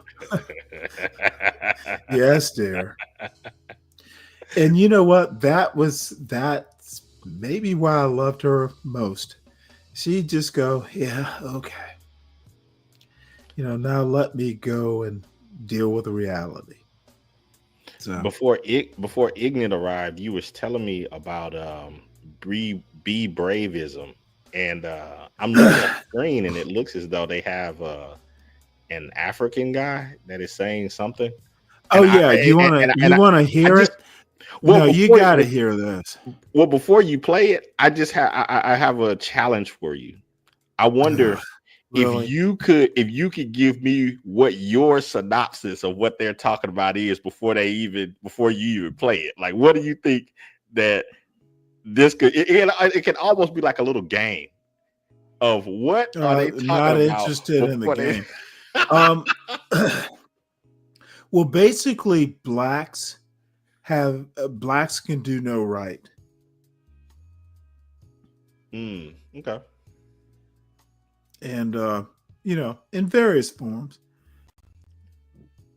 but nothing good, shooting up streets, etc. So here we go. African authors. Where is the African is writing some books? And, you know, you hear Stanley all the time. You know, he mentions, you know, he reads a lot of books. Where are the Africans? Oh, that's the other thing. They don't like me because I read books. You know, mostly they're reading white men's books. And I think deep down, white men deep books. down in their psyche, it hurts. Oh yeah, that's a fact. There's blacks that this tears the shit out of them, and they're cracking out in anger. And the problem is they're not looking. They're not, like you say, they're not looking at their own culture. They're just lashing out and blaming people. And you know, I think this guy honestly is looking out of admiration. I don't think he's blaming anyone as much as he's saying, why can't we be like them? You know, why can't we be like Sweden and Denmark? Just listen to it. They teach in Danish. Go to Norway, they teach in Norwegian. Go to Sweden, they teach in Swedish. Go to Finland, they teach in Finnish. Go to Korea, they teach in Korean. Go to China, they teach in Chinese. Go to Japan, they teach in Japanese. Then they meet the world. But you and me, here I am waxing eloquent in English, not in Kiswahili. We must revamp our curriculum. I suspect you are either using Samsung or Huawei. What did China do 30 years ago? They made a decision that we are going to change our education system. And they changed the education system. They engaged in agriculture. They engaged in technology. They engaged in medicine. They engaged in everything. And today, China is the second strongest economy in the world, with a GDP of no less than now. For us to change our mind, today I'm saying that we cannot remain for you Ghanaians. Nkrumah is dead, but Nkrumah never dies. Anyway, I thought I had the part where he basically talked about he talked about the blacks reading all these, you know, Shakespeare and shit like that. And I don't know, I thought about Stanley in that instance. Brave, you know, quoting the white man's books, you know. It was interesting that Brave, you know, Brave. I think it's interesting that he's, you know, I don't know, it's their angle, everything the angle that they're coming from it. It's like it's just completely backwards. First of all, they need to drop the anger, drop the anger. Second of all, just talk about the realities and then ask, you know, what do you want to do about it? But I mean, and I don't blame him for pointing to other countries and their success, but it's just like you say, John, there's a lot of things that they need to look inward and talk about. And it's just, they act like they can just overstep all of these. Now, if you notice, step 2 and step be 3, brave, and sidestep part about the white man's forever. Like book. he's talking, why don't we got do this? two You know, I don't really know. It's not interesting people Yeah, talking you know, past each the one other. thing that I don't like They about don't what- even know what they're he's talking saying is, past you know, each again, other. You know, blacks tend to talk about education like Well, it's some that's magical one of the potion. things that, like in that, Yeah, Education education can't is use some your hands to magical. exercise what you The know. fuck is And this the education motherfucker can talking go from, you about? know, He's got a master's just out here degree. calling big words. Oh, John has a master's. Not really saying much. Yeah, at And least I think that according we to see him. that here in America as well. Oh, okay. A lot of blacks, you know, have education, but they can't really apply it. And so most of them end up working for the government, something like that, that will pay them to more or less Most blacks theory on work things. for the government. It's the black lawyer What the that was fuck is he talking He about? ain't making any money. He has an education, but he couldn't really apply it in the corporate marketplace where people would actually pay him. And so I think that, you know, the blacks with their focus, their keen focus on education really See, the blacks focus there. This motherfucker is so anti-black. It's news, you know, his title is crazy. Right quick though, John, let me say this. When blacks like this, they talk, they need to, rather than get so aggressive sounding, because I understand aggressively, because I like to do it. I like to aggressively call the black culture a piece of shit because I'm out after insults. But if blacks are talking to other blacks, I'm not saying they need to have tears running down their cheeks, but they need to come at it in a much more solemn and pleading manner. Solemn and pleading. That's what blacks should do. What's wrong with this? Come on, cut it with the anger, because that just confuses blacks and whips blacks into thinking it's other people's fault. Whereas if somebody was just a nice, calm, and they had a more of a very solemn approach, it wowould come off as more, these people are really sad because we're failing, as opposed to I'm angry, so let's do something. It's just a back-assward approach when blacks are already out of their minds with blaming everybody. Somebody's got to cry. Blacks are out of their minds blaming everybody. Ask them, what do we think we're doing? You know, I was talking to my mother yesterday, Brave, and you know, she was kind of lamenting about, you know, how bad things, you know, that she just doesn't see many blacks putting forth much effort. And so I started to say something. She said, you know, you think too much. And I think, you know, a lot of these blacks, you know, depending on where they are in their life, either they don't want to confront it, or maybe they feel like they're too old to even put forth a solution And ultimately, I think they become part of the 70% that just become kind of like Now this motherfucker's talking about a want to talk about 70% whatever that the can't last be few days they proven, have left. and this I think that, motherfucker's maybe they too don't see his old or solution. too young to have a And so solution. here in DC, John Brave, Galt, what is your solution? this is what they're I'm putting the curious, people and under let me here type that in on the black chat. kids, Brave. Take a listen. When was this, John? So I'm It's been guessing every you've weekend, Brave. So as you hear had the news, say conversations, another extensive weekend. conversations All with around the them about country all of too, this. isn't it? Chicago, Oh, Baltimore. absolutely. And what they're doing is, Brave, they're I've hitting the real called him a high-end racist. areas, the areas where people want to go out on the weekends and have lunch, dinner, you know what I'm saying, have a drink, go down by walk on the waterfront with your significant other, something like that. They're hitting these areas hard, man. I mean, they're coming up out of the ghettos, the train stations are letting them off. And Yeah, and this is something, and I'll make it quick. This is something where the black leaders, if they really cared about blacks, would point to the teen takeovers. And again, I'm not saying cry tears. I'm saying get in a solemn frame of mind and ask what's going on as black leaders. This is no time to blame or anything. There's something real wrong with the black culture that their kids are running out now, acting like complete fucking animals. This is no time to start worrying about poor us. And that's exactly where this always goes. We go ahead, Bob. Brave, like, when I talk to blacks, you hear it sometime on the panel, they will talk about like, back in high school, nigga be 40 years old, be talking about some shit back in high school. And for many of them, Brave, that was their heyday, and it will be their heyday. As I like to say, your future, your present, your past is brighter than your future.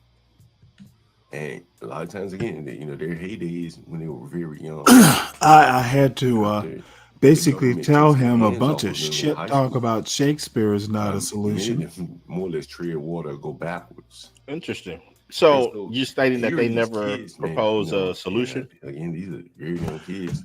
No. John Galt, I think his solution is you need to live in the ghetto. This kind of behavior And you need to be concerned about the ghetto. If you've never been there, if you don't live there, if you leave the ghetto and don't come back to it, you are not black. What is your solution? I said they need to go back in their neighborhoods.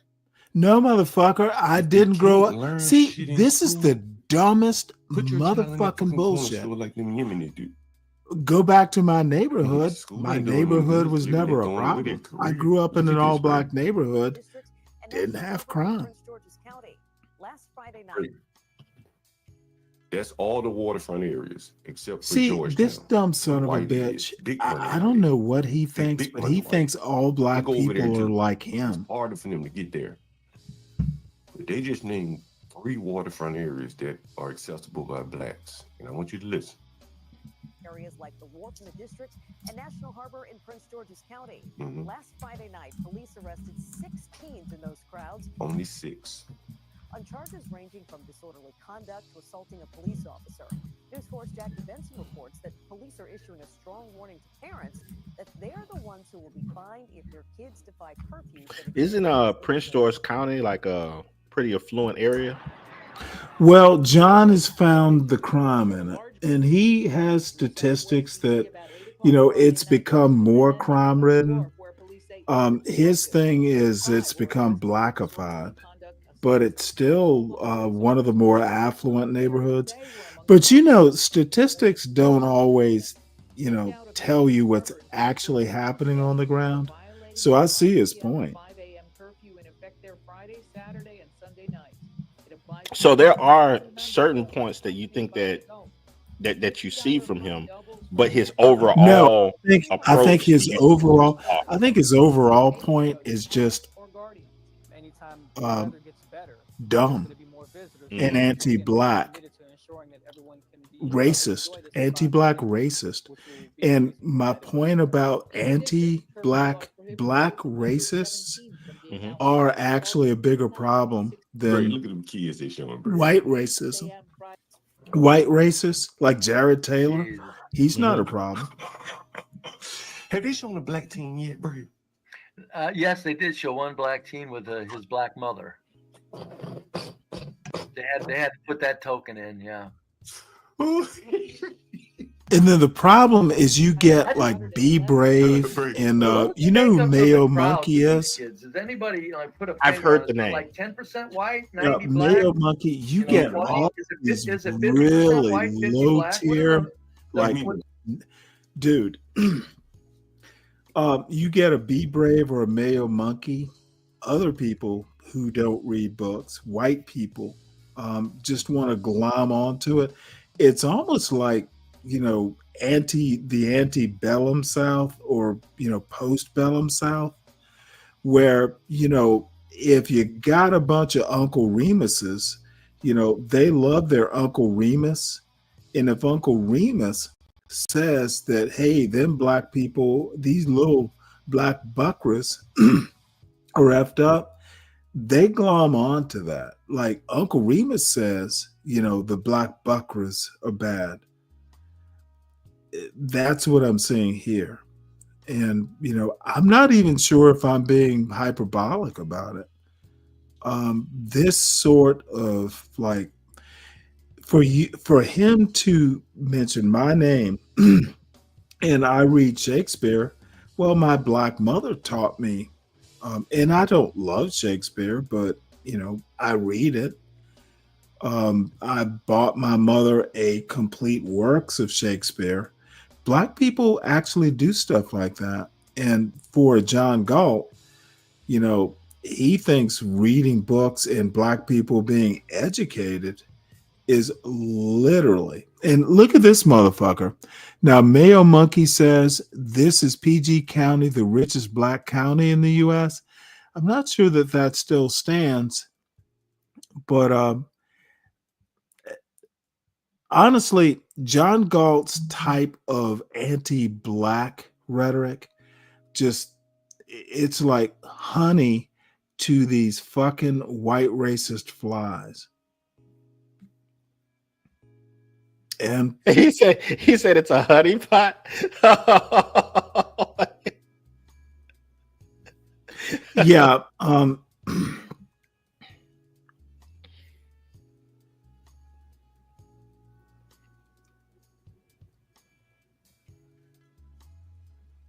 yeah, Lupin, it's all problematic, the due process problem. And I honestly think that, you know, we're going to run into a problem if the Supreme Court, or, you know, this is a problem that must be dealt with, and dealt with decisively.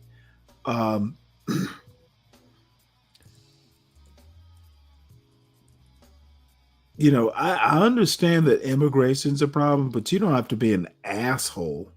And that's what Trump and his little John Galtz enjoy, the viciousness. You're back, Ignat, but for how long? I don't know until they come here and tell me, hey, we need you again. Well, I was hoping you would say to him, my daddy takes the thunder, what is it? T-Bird away. Ooh, that's a good card. Thunderbird. My father-in-law actually has like one. You remember quite a while ago, they did like special models of the T-Bird. It was like a 2-seater. My father-in-law actually has one, a red one. Damn. And I was just gonna that say motherfucker. Is it red? Oh, yep. He actually has one. And I've never driven it. You know, I don't even know that my son's driven it, but it is his baby. That thing's it's a good looking car. It's a beautiful car. You know what? I don't know that it is. It's not my shtick, but hey, my father-in-law. Hey, you know. Stanley, you were saying something about the SCOTUS possibly. I think you were alluding to the idea of them possibly going over birthright citizenship.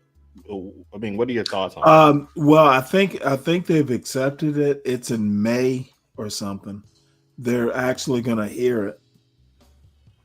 Yeah, I think they're gonna really focus on that last part and subject to the jurisdiction thereof. Remember the last Yeah, time in we the were I was jurisdiction, that's where they're going to say that jurisdiction is actually rather important.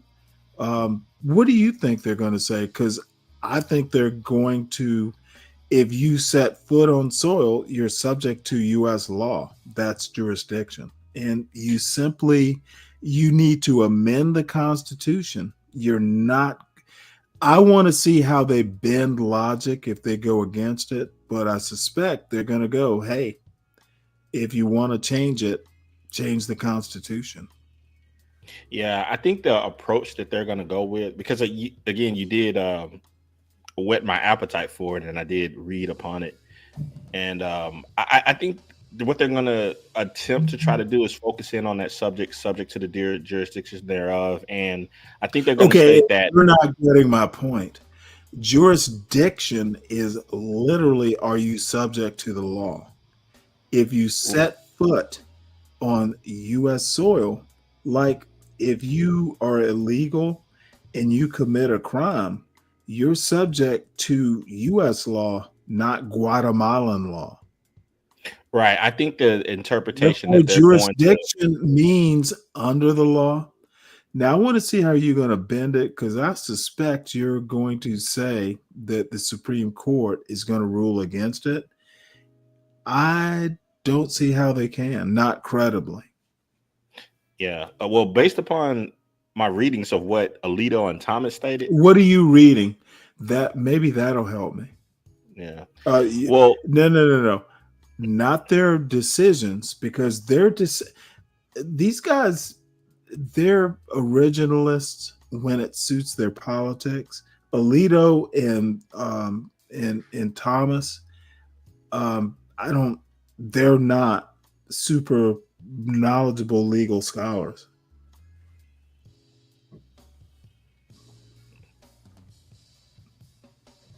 They bend the law to their political purposes, to the most political of the non-justices.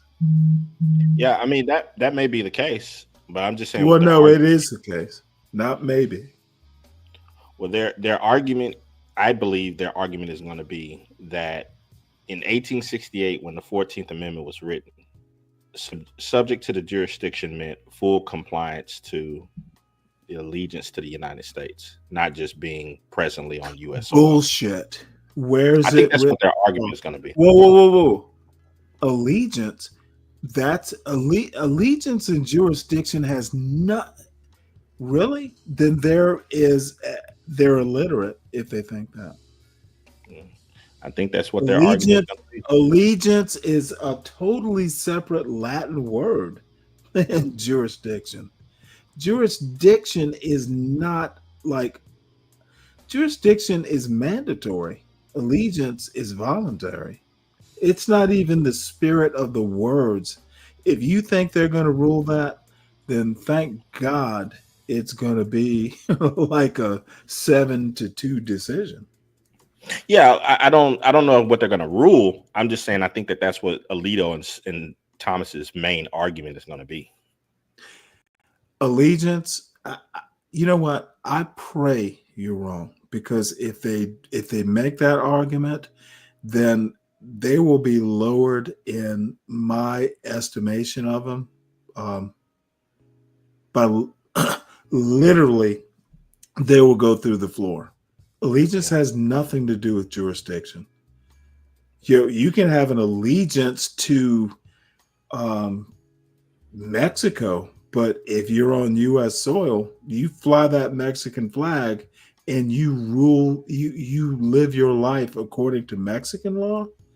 That's not going to change that judge's opinion when he sends your ass to jail for DUI. That's a dumb argument. That's interesting. And they get deported after they do their time here. It's great. Well, you know what? They deserve to be deported because you had allegiance to something that wasn't jurisdiction. What your argument is basically, and if they make that argument, and I'm not kidding, ignorance of the law or not adhering to the law because you don't believe in the law, you have allegiance to some other law or no law, means you're immune. That's not going to work. I can't believe that would be their argument. I think It's what they're a going to base horrible argument. I think one of the cornerstone things they're going to use in that argument is they're going to use Senator Jacob Howard's Senators don't write law, not by themselves. Well, he was the one that actually drafted the citizenship clause, and in his writings he stated, this will of course not include persons born into the United States who are foreigners, aliens, or who belong to families of ambassadors or foreign ministers. Not going to work. Bad argument. And is it actually in law or was it notes? Well, it was in the Congressional Globe. He was the guy that. Okay, was it in the drafted law? the clause. Is it in the law? Is it in the Constitution? Yeah, they're going to argue that was his meaning. And they're going to lose. I'm not saying whether they're going to be successful or not, but I think that's what their argument is going to be. Oh, I see your point. It would be your argument if you were before the Supreme Court. No. What I'm saying is based upon the writings of what I found of Alito and Thomas. These have been some of their strongest points for. You think that's a strong point? Well, this is what they write. It's not mine. Okay, well, do you have an opinion of what they write, or are you just reading it and throwing out their words? Do you have an opinion? I think that they have some standing when they're looking at. They don't have standing. Stop that. They're not going to stand before the court. That's what standing means. I'm saying that the argument. I don't think they have an argument. Yeah. You know what standing means? Like you have a right to bring this before a court. Wrong word. Well, it has been brought before the court though. And so therefore it has standing. No. A reason to bring the case. You're talking precedent. Precedent is not standing. You don't bring a case before any court because there's precedent. You have to prove there is harm. Like you are affected one way or the other. So precedent is not standing. Well, can be closely related, but they're not the same thing. Do you think that the case is going to be brought before the court? It will be already scheduled. Right. So, and it'll take about 30 minutes. This will be one of the shortest. It'll be one of the shortest sessions that I'm aware of. The 14th Amendment is clear. Now, if I were a lawyer for the government, or actually for the opposition in this case, it's like, you know what? The law is clear. The 14th Amendment, first section is clear. If you want it changed, there is a process to change it. And it's not bringing it to the courts. How do you change an amendment? Any idea? Hey, that's an argument. I don't think no. Work. It's not an argument. It is literally logic. Okay. Courts, the Supreme Court cannot change the words of the Constitution. They interpret it. If you want the words changed, what do? Will you go to Congress, Stanley? I don't No. think anybody. I don't think anybody Well, wants you the world to can, change. but not in this case. I don't think anybody. What do you want? What do you want? What do you have to do if you want that Constitution changed? It's almost like going to be a Supreme school Court. rock. Supreme No. Court. Okay. No. If you believe that the main people that are going to be arguing against this are going to be trying to state that the wording needs to be changed, I think you're sorely mistaken. Okay, you totally don't get my point. I do get your point. Your point is that you what's my believe that point then? I'm going to challenge you. What is my point? Your point is that it's an open and shut case that the No, that my the 14th point says, is the if 14th no, says, and no. So far from where I'm going. Okay, educate me. If you want the words of the Constitution changed, what do you do?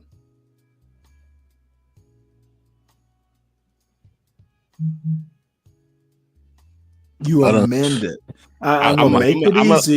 You amend. I'm gonna let you Ignat fall don't into take that, it. but- You don't take it to a court to reinterpret, and they're not going to. If you want a change to the Constitution, and if I were a Supreme Court justice, I just go bring it to the court for the fun of it, so we can tell you if you want it changed, do a constitutional amendment, and Congress can propose it, but it still has to go through the process of constitutional conventions, and that's literally like the last constitutional amendment was like back in the 40s, I think. I have a question for you, Ignat, and I'm wondering where you would fall on this. Hey, yo. If Alito and Thomas argue that the 14th Amendment was to apply to African American slaves, would you agree or disagree with them? Well, I agree or disagree that the Alito Amendment would apply to African slaves. No. That the 14th Amendment, so far as citizenship, birthright citizenship, that applied to African American slaves only. Would you agree or disagree with them? I agree, brother. That's gonna be a problem, Stanley. SKC, no. SKC, that's where I want you to go with this. Go on. No, I'm just saying that's going to be a problem because No. You're doing a judges, Ketanji Brown Jackson. I want you to do it. Please go on, my brother. African slaves, it applies to African slaves. Oh, my Lord, you did not read. Oh, I'm loving it. Go on. No, I'm not making that argument. Oh, no. Please, don't stop now.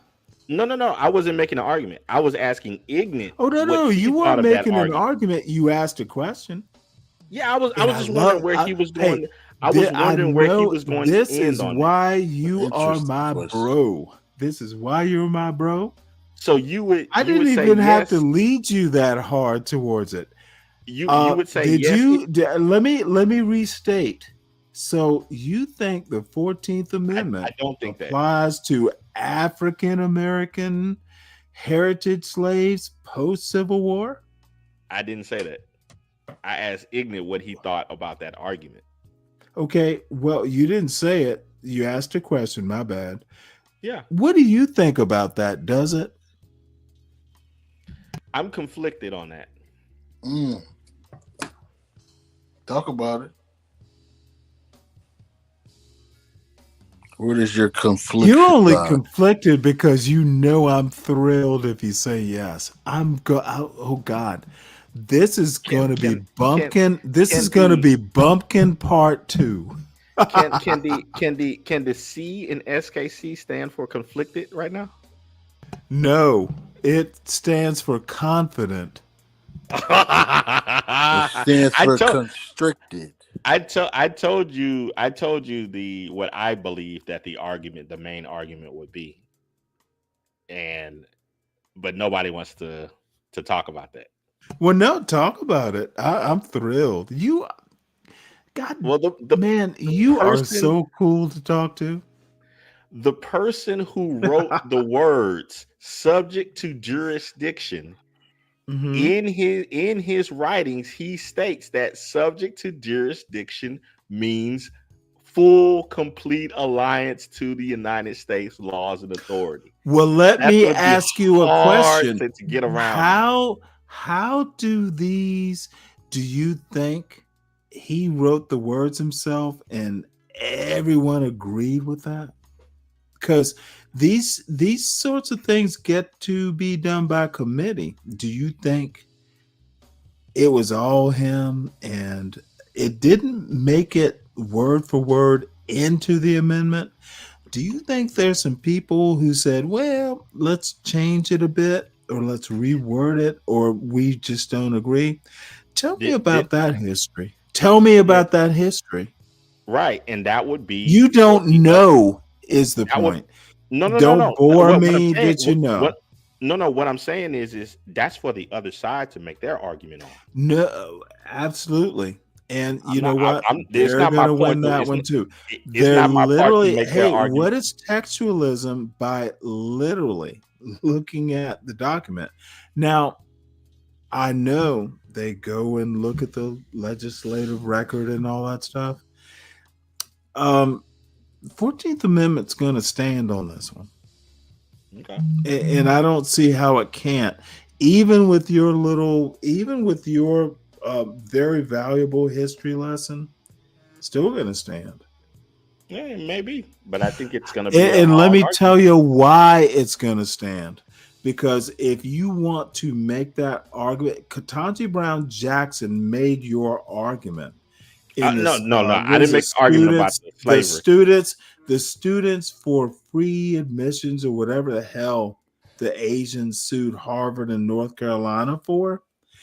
Ketanji Brown Jackson lost that argument. The question you had, she tried to argue it, and Thomas and Alito specifically, Thomas literally in his consenting or joining, he wrote a separate consent.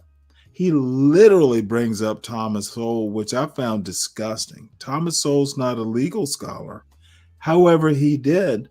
And he literally shat upon that it was made for slaves argument. So Thomas and Alito, dude, I literally was surprised when he did it. No. You're right in that. You're right in that. But here's where I'm going with it. Let me develop this point. Okay. 14th Amendment applies to everyone. If it applies only to Black people, the way you ask that question, then affirmative action is due. I think Thomas's point has always been Black people should not be treated special. Correct? Yeah, like I said, the whole slave argument, that's not my argument. Therefore, and Roberts said in his overall opinion, the 14th Amendment is colorblind, which I thoroughly disagree with. The Constitution was anything but colorblind, but you know what? For the purposes of this argument, it suits my purpose. Yeah, I mean, I agree. I agree, and I think it would. Well, then I knew you would agree. I think it would be a bad argument to put before the court.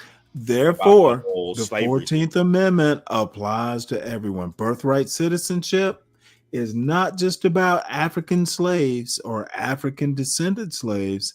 It's about everyone. Now, if I could, therefore, hey, I literally just walked you from A to B. No, that's not my argument. That's not my argument at all. My I argument thought you is weren't making an argument. Well, okay. Well, my argument is this: since you wanted me to, not Oh, I not always be want you to argue. to not be conflicted, but to be confident. So I will take the more confident role. Okay. So Senator Jacob Howard, he made a You're statement. really gonna go back to that? I literally Yes. just told you it's irrelevant. Yes, 1866. See, you want to. You know what? I'm gonna humor you. You go ahead and make your argument, boy, so I can shoot it down again. Well, It's well, yes, sir. irrelevant. Yes, sir. Because we and You're and not. you See, if you go that route, then Alito and Thomas are gonna have to contradict the Students for Fair Admissions Act. No, they can't- won't. You're not. Absolutely, you will. No, if they you won't. want to They're make not that using slavery argument at all. Okay, you know what? You go ahead and develop your argument. I will listen. Yeah, they're not using slavery at all. What they're stating is Who that said it was slavery? You said Africans, right? African American slaves. That's what Former that's what slaves by that yes, time, by the way. Let's get it correct. right. They were That's former what slaves. that's what So you're that's not what talking about Kentanji is stating. slavery. Dude, No. did you not think I knew what you were talking about? We're not talking about slavery.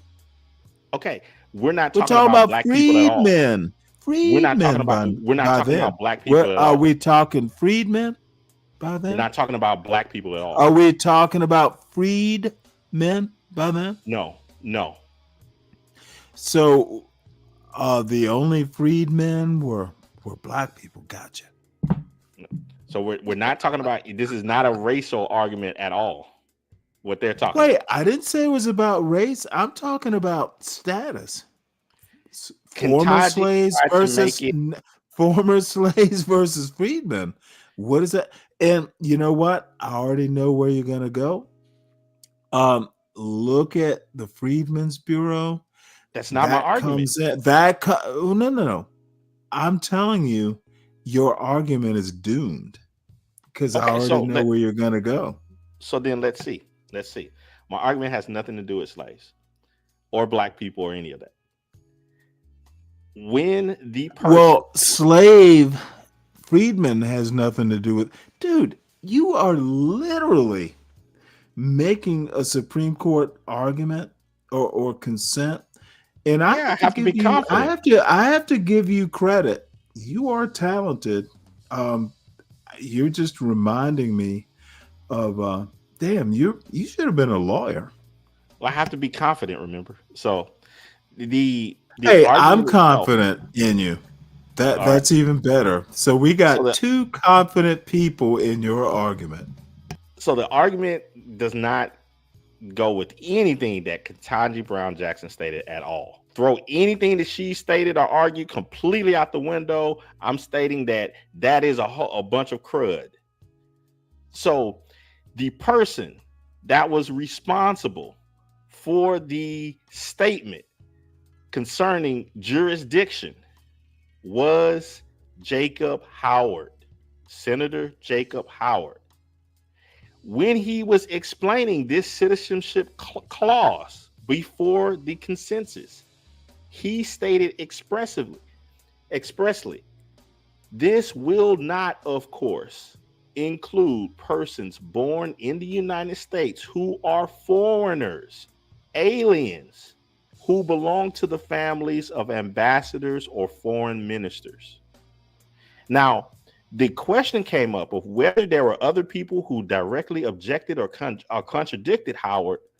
Nobody said anything. Actually, they argued about other points. Like there was Senator Garrett Davis and Senator Reverdy Johnson.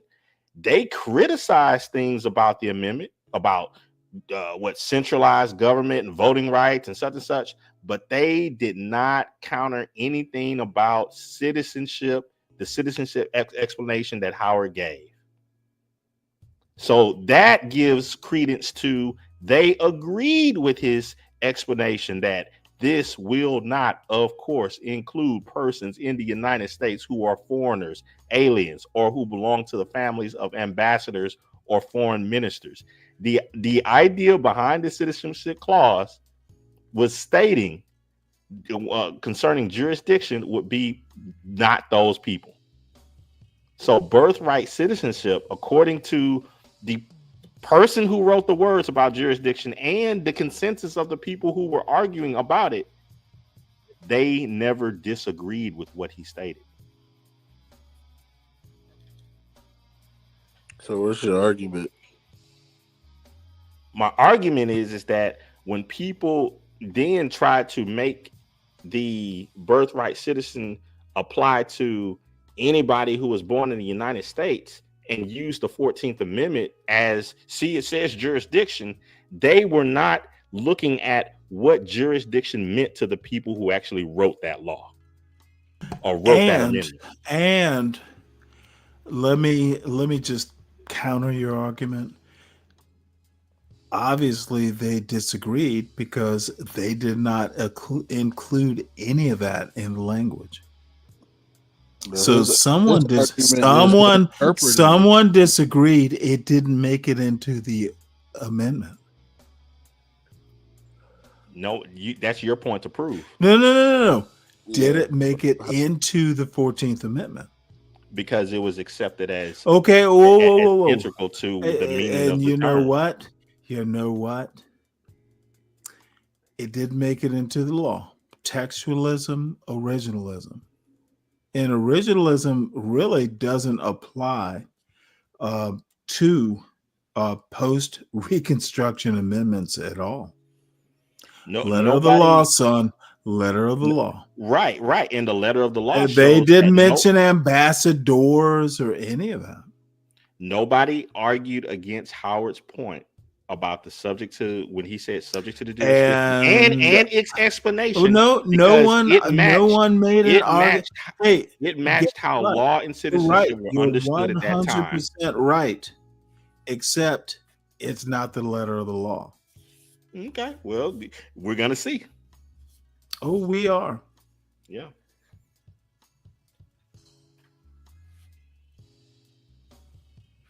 I think they have a pretty stout argument, and I would like to see. And I disagree that it's stout. Yeah. Let me also remind you that there were slaves in states.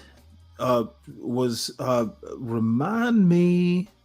There were slaves in non-states.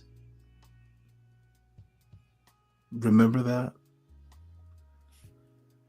You tell me.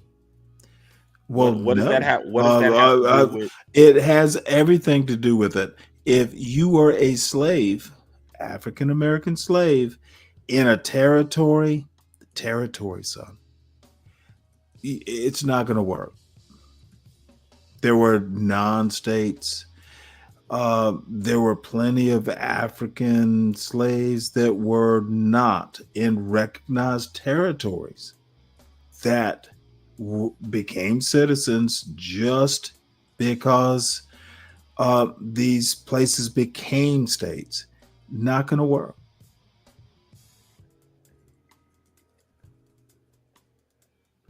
Who were ambassadors or anything like?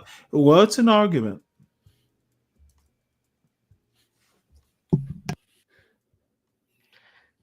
I think that it holds weight. Probably not. Of course it holds weight. Of course it does. Everything you said is 100% correct, and I'm impressed.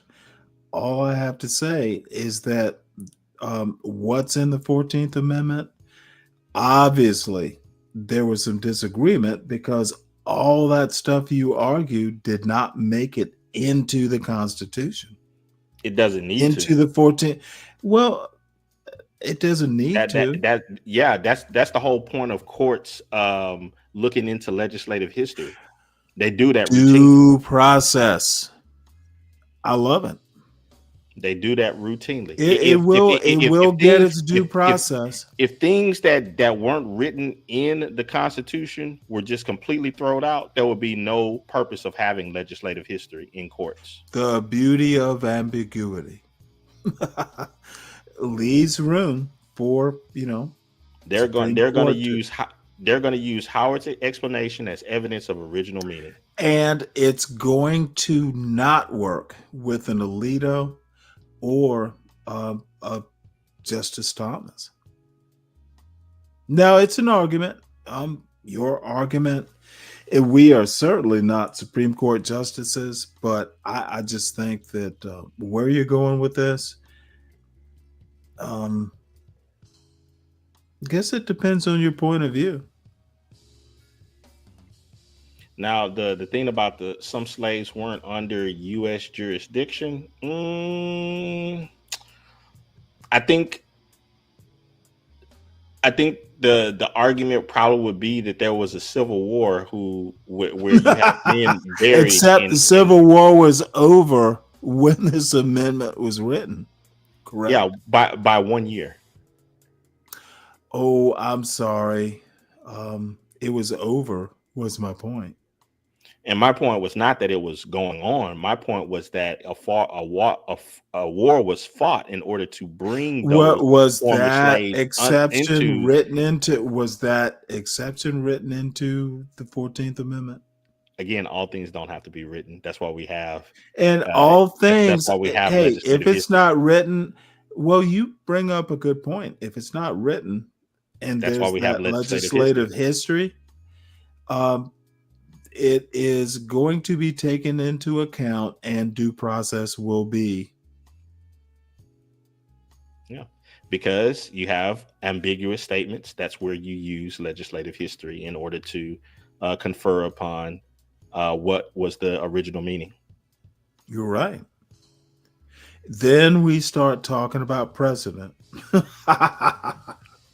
and yeah, we can go to that precedent. Oh, we got 100 some years of precedent.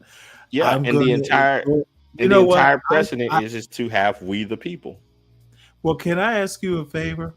Because I am going. You and I will sit down, and when this is done, what is it? May 6th? There's some date in May. You 15th. And I are going. I'm sorry, 15th. You and I are going to sit back and we're going to listen to this whole argument. It's going to be fun. you don't know. My sister, she's in the legal business, so she's actually taking the day off. And no way. Yeah, she's taking the day off, and she's gonna get popcorn and the whole nine, and take her notes, and she lives for this stuff. Well, let me ask you a favor or an invitation. You can listen to this stuff live. Let's plan on, you, your sister, and anybody else who wants to be bored by Supreme Court arguments. Dude, we'll pop some popcorn. We'll sit here and listen to it. Oh, man. That would be awesome. Well, it's gonna be her and her legal buddies. They like to sit around and debate about this. They're gonna have like their little preamble of what they believe some of the debates are gonna be. They're gonna have SCOTUS blog open. They're gonna the day before they're gonna chat with other people. Sounds like a party. Yeah, so it's a pretty. Why don't we have these kinds of parties? Well, hey Stanley, is this what like homosexual foreplay is? Like, I'm sorry. This is why you just got the answer to your question, Stanley. You just got the answer to your question. What was my question? You just stated why we don't have these type of parties around where people sit and talk about law and precedents and so forth, and then that is looked upon as some sort of homosexual thing. I think he was just making a joke. Yeah, I thought I heard somebody say something about butt juice shots. See, this is why geeks like you and me, man, it would be a whole party. I heard butt juice and chest pieces in the butthole. Stop that. That's what he heard. With all of this talk about law and so forth, he immediately took that to some sort of debased sexual act. You know what, SKC? You got to be optimistic, guys. Come on, I'm here. You know, Look, SKC. This is why you and I just. It sounds like, man, I'm so excited to test these arguments. Let's see what these motherfuckers on the Supreme Court do. Yeah. Dude, and I will sure. I will give it some thought, and I'll figure out how we do this. But I mean, you can listen to this live right on over the internet. Oh but, yeah. C-SPAN will be open in the whole nine. I see your argument. I just don't see how that works, because I trust. I just think if you use that type of argument, then I don't see how you can do it and bat down affirmative action the way Roberts and specifically Clarence Thomas. It was so specific. But anyway, it is fun to talk to someone who will get knee deep in legislative history. Who the fuck does this? Well, you get them hard. People in my family do, and this is the well, your family's better than mine. My family's kind of cognizant, but I'm the only geek who will go, no. Let's look at the legislative history. Let's look at saying that about your family, Stanley. Yeah, ignorant. Come on now. Maybe we need to listen to some more John Galt. I'm excited. I just want to see if your argument comes up.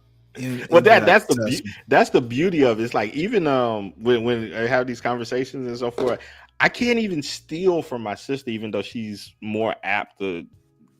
She has way more experience in this than I do, because she will state, "Little brother, you actually believe that you're gonna get my mind and my arguments on this before all of this comes up? No, you think of it on your own, So, yeah. No, but see, she's right. Yeah. So she call you little brother. I'm gonna have to start calling you little brother. Oh yeah, that's fine. Little brother. Little SKC, do you really? Did she give you a wedgie on your birthday, SKC? Not that I recall. What the hell are you doing? Not that I recall. My sister was actually pretty protective of me. Good for her. She should have been. She should have been. No, she's married 29 years coming up in October. Oh yeah, she hates that. She hates that guy. Tell her I said hello. You know what? I hope he does, and I'll tell my little married sister the same thing. She's been with a guy that long. You might actually get some hellos to women you don't know who actually read books and think about shit. Who knows, Ignorant? Yeah, not you two ladies. I'm talking about real women, Stanley. I know one question my sister would ask. Oh, by the way, SKC Ignat's married. Oh, okay. How long? Oh man, it's at least 10, almost 15. I'm in between. I don't know. I lost count after. How do you go from 10 to 15? You lose count when you're a real man. You guys don't celebrate. You're a black man. You lose count. Yeah, we celebrate anniversary. I mean, you don't count it though. It's not like you go, oh, this is the 27th. Oh, we do. No, we don't. We just know the day. We know the month. We celebrate the whole month. Oh, it's just a continuous clog. Okay. Well, yeah. All right. Well, hey, if you like it, I love it. And black people are different. We ain't a monolith. Are we different though? Yeah. How so? He married a white woman. And This guy, you married a white woman too, buddy? No, I did something worse. I married an Asian woman. Oh man, you sold all the way out, didn't you? Yeah, man. Well, all I have to say is you married a woman, and This- if you think there are huge differences, if she married you, uh, or me, or SKC, that means she's your woman, and you sometimes lose. You become. Um, I wonder why some of these motherfuckers who start talking about women and you can't be black if you marry a white woman or Whoever said that, stop getting the well no offense. no not you. Oh no I get that SKC's all the in time. heaven right now. He gets shrimp fried rice every Friday. Oh my Faithfully. Lord. Actually, I can't eat shrimp. Holy crap. Do you eat brown Well, rice? he gets holy crap if he eats shrimp. Yes. Do you eat pussy? Oh my Lord. You know what? Let's go back. Serious Since we're gonna do the Be Brave, John Galt, and now it's the ignorant axis.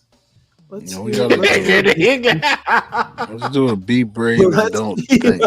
Let's see this just ridiculousness. Calling me brave. All right, dude.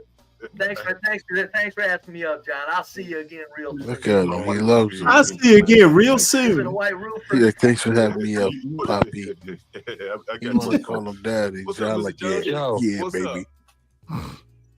I was at your house at about 10. Say what? I was there at about 10.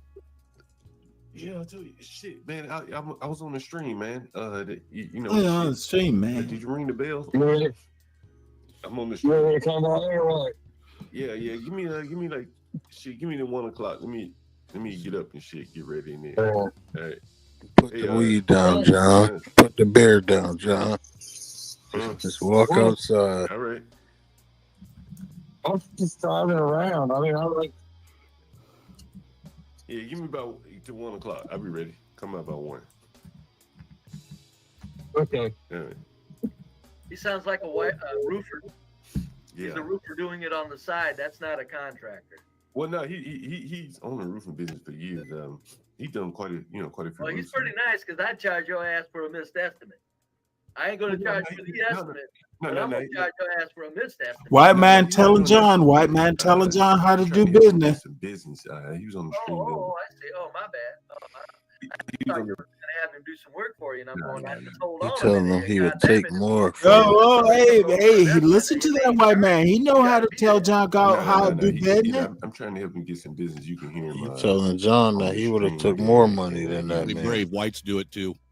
Yeah, no, I'm out of here. I can't. Oh, And so first of Angry all, Snowman is over there. I remember. I know Angry got Snowman. mental problems. I don't Yeah, he's a coward. He's a racist coward. No, I actually like Snowman. He's okay. Everything thinks I'm kidding when I call John. Wait, hold it. Stanley comes up again.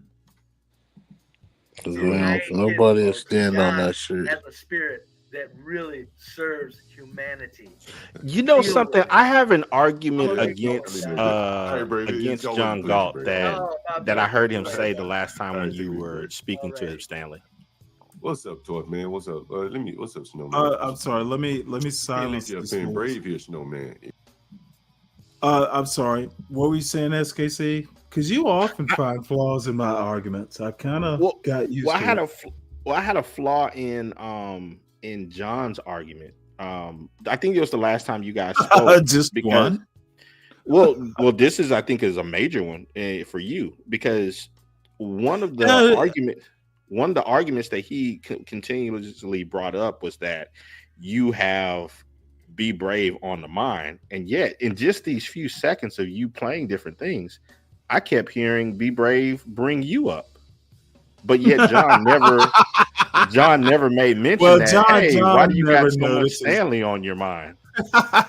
Look, you know what? I am the lone, like, you know me. You have all kinds of disagreements, with the way I think and the way I reason arguments. But you know what?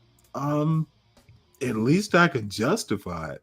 Even if you're wrong, you remember how when you were in high school, at least back in the day, it's probably changed, and probably conservatives are right about this if the professor doesn't agree with your paper.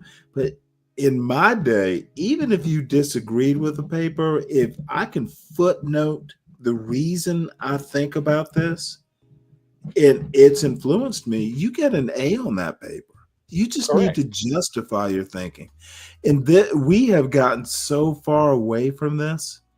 And I haven't been in college, so I can't talk about college, but I can talk about this channel. People, like, you heard them say, well, Stanley Cross talks about Shakespeare, mentions Shakespeare. All I'm trying to do is justify why I think this way. And they think I've literally been called, or it's been insinuated, well, you talk about all these books, it's not original thought. Like, the whole reason you read. Whoa, you got to Oh, read in no, order no, no, to. no. I'm not kidding. Like, But you got to. books, Reading helps you to create more original it thought. you know what? You and I know this. Not a motherfucker, and Fred is. There are people who are the exceptions, but they literally think you don't have an original thought if you're quoting someone else. Dude, I'm not kidding. They Wow. literally think, well, Stanley, you read books all the time. You don't need books to form original thoughts. And I'm like, how do you look? You can have an original thought without a book, but the whole point of reading books is to read a bunch of different opinions, and it is possible to at least have an original thought that's well reasoned. Well, I think this, but here's someone else who thought that. So I'm not like some crazy person who's thinking. No, you support how you think. And Yeah, I believe in it's original reasonable. thought. It's a valid argument that you can't form your thought that way, but how the fuck we don't reinvent wheels. We improve the wheel, we put wheels to new purpose, but you read books to expand your capability to think original thoughts. And I just can't figure these anti-blacks out. And I call them anti-blacks because they really are anti-black. Like, black people can't read books, and if you do, you're not black. They are Joe Biden, in my opinion. Well, if you read a book, you ain't black. Well, I think to add to your thought is that when you're reading, you're exposing yourself to other minds, and you're confronting your thoughts against a lot of times thoughts that have been laid out in much better ways. So it sharpens the way that you think about problems. Well, you remember when I started, I know you remember it, and Fred often, will remind me, dude, you remember back on Charles's server, I'm like, there is a black community. The community is this. And you know what disabused me of thinking? And this is almost years later. The people that convinced me that there was no black community was the people in the black community. Like a John Galt. If you are going to tell me that a black man is not free to choose his mate regardless of color, he can't be free to choose his person and live his life where he wants to live it and how he wants to live it, there's no black community. So many people, I could go to fucking Idaho. there are black people up there. If I walked in with a white woman, say in Utah, God bless you, Stanley. And I've been to Utah. I walk in with my wife, and you know what? Can't nobody tell you where to put your Johnson at. What you can do is wait for me to finish. I go walking in, and this is my wife's family. All they knew is, yeah, he's black, but he's treating this woman right. He's a good man. You might notice his color, you might not, but damn it, this woman is happy. I'm finding that the black community, and I hate using that word because when y'all do it, it's so annoying. But no, there is no black community because I can walk into somewhere. There's a friend of the show, Samuel Guru, whose literal black family he lives in Vermont. I mean, there's a whole black community in Vermont that were, and I don't know if Samuel's, but they're people who escaped slavery, wound up in Vermont or Maine. There are generational black families in places like Vermont. And they're part of the damn community. And you know what? Yep. They're okay. Women started that. That's a girl thing to do. But no. We're talking antebellum or mostly antebellum. But my point is that a community that does not support freedom for the people within that community, that's not a community.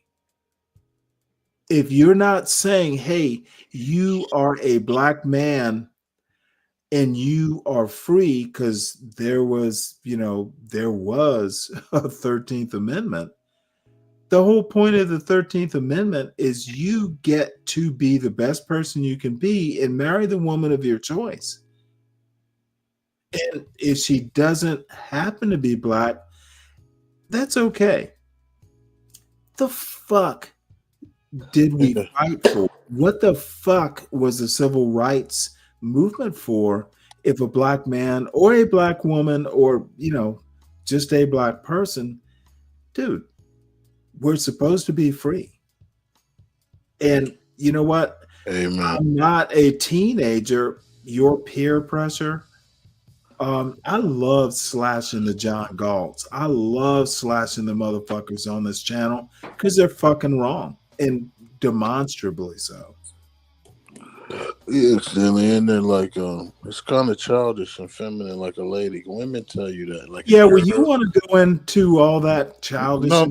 Hold on. Can I just get 10 seconds? Yes, sir. You can. Please. What I'm saying is the shaming that they do, if you listen to it, is not logical. All I'm saying is it's just childish. Well, I don't care about logic. Logic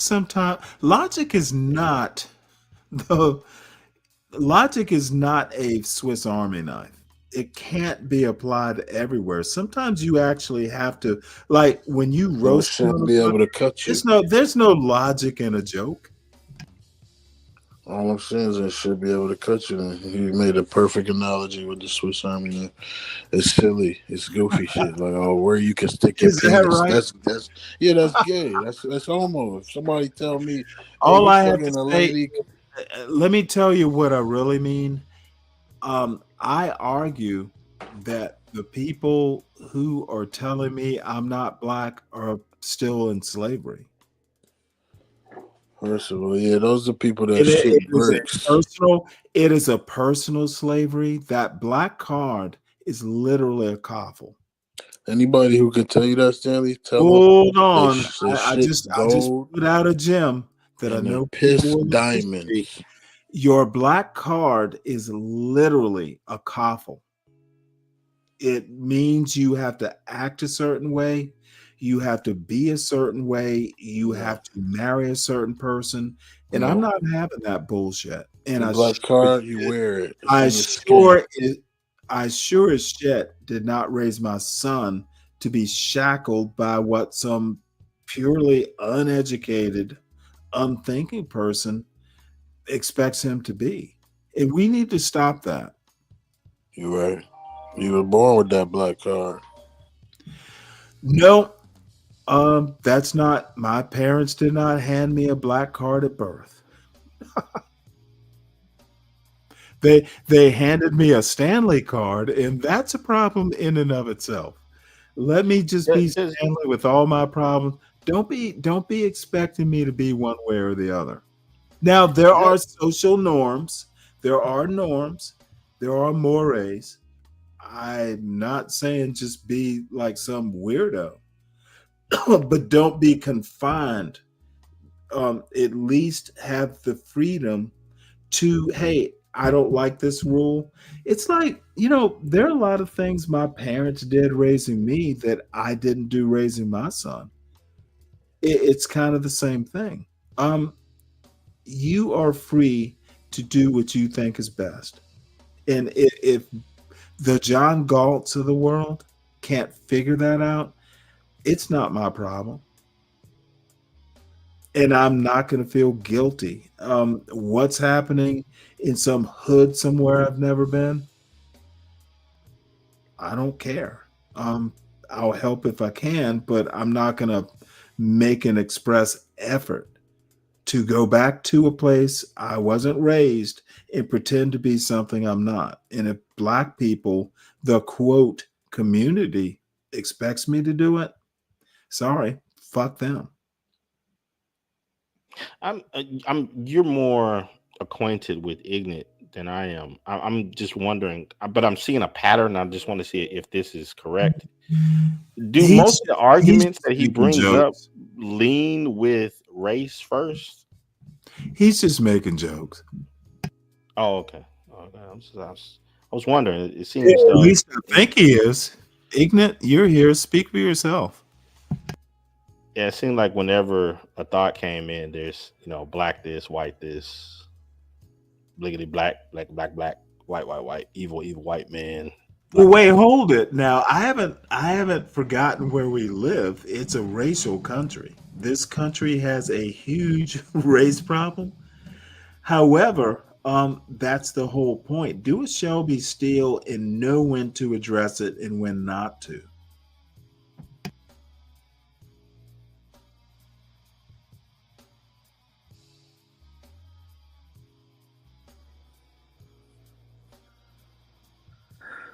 Yeah, this is going to be fun. This legal case is going to be fun. I'm going to thoroughly enjoy them knocking down the affirmative action argument, though. It's just too easy. I can't wait to hear it. Yeah, it's just too easy, man. I think one of the issues with the liberal justices is that they've created too many logical traps for themselves over the many decades. Well, wait, you do know affirmative action is over, right?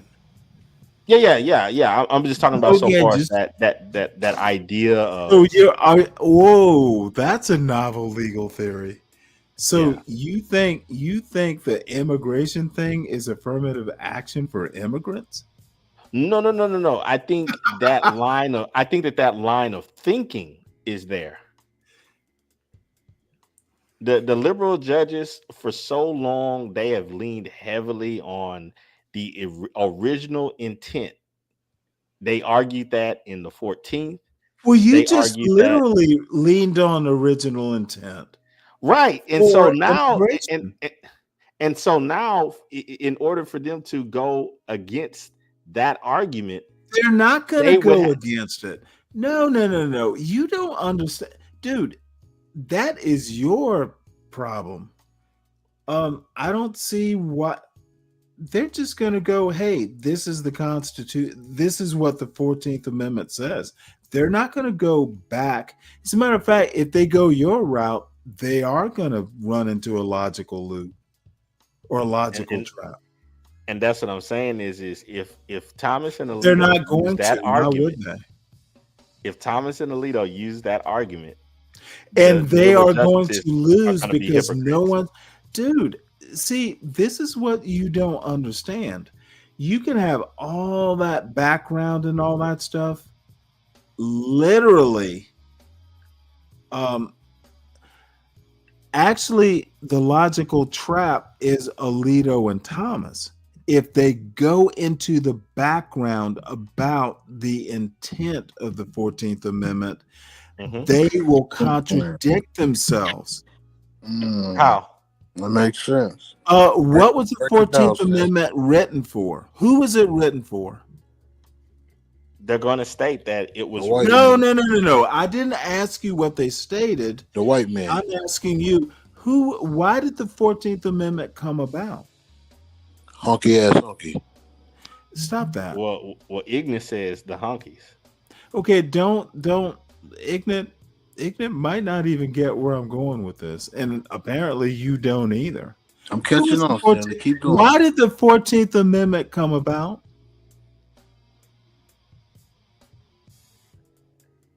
SKC, you still there? You still conscious? No, this is the part where I Well, no, answer the question. See, you're gonna go the bumpkin route. You can't answer it directly. Why did the can you allow me to be stupid? No, see, you don't know, SKC. That'll make you stupid. The problem now, see, this is the weird thing. I can't allow you to be stupid. It's going to be your choice. I can't allow you or disallow you. You are smart. You stupid is going to be your choice. So what I'm saying is, why was the 14th Amendment? How did it come about? Why was it written? Well, I think there was. You don't have a clue, do you? And what you want to do is avoid the question.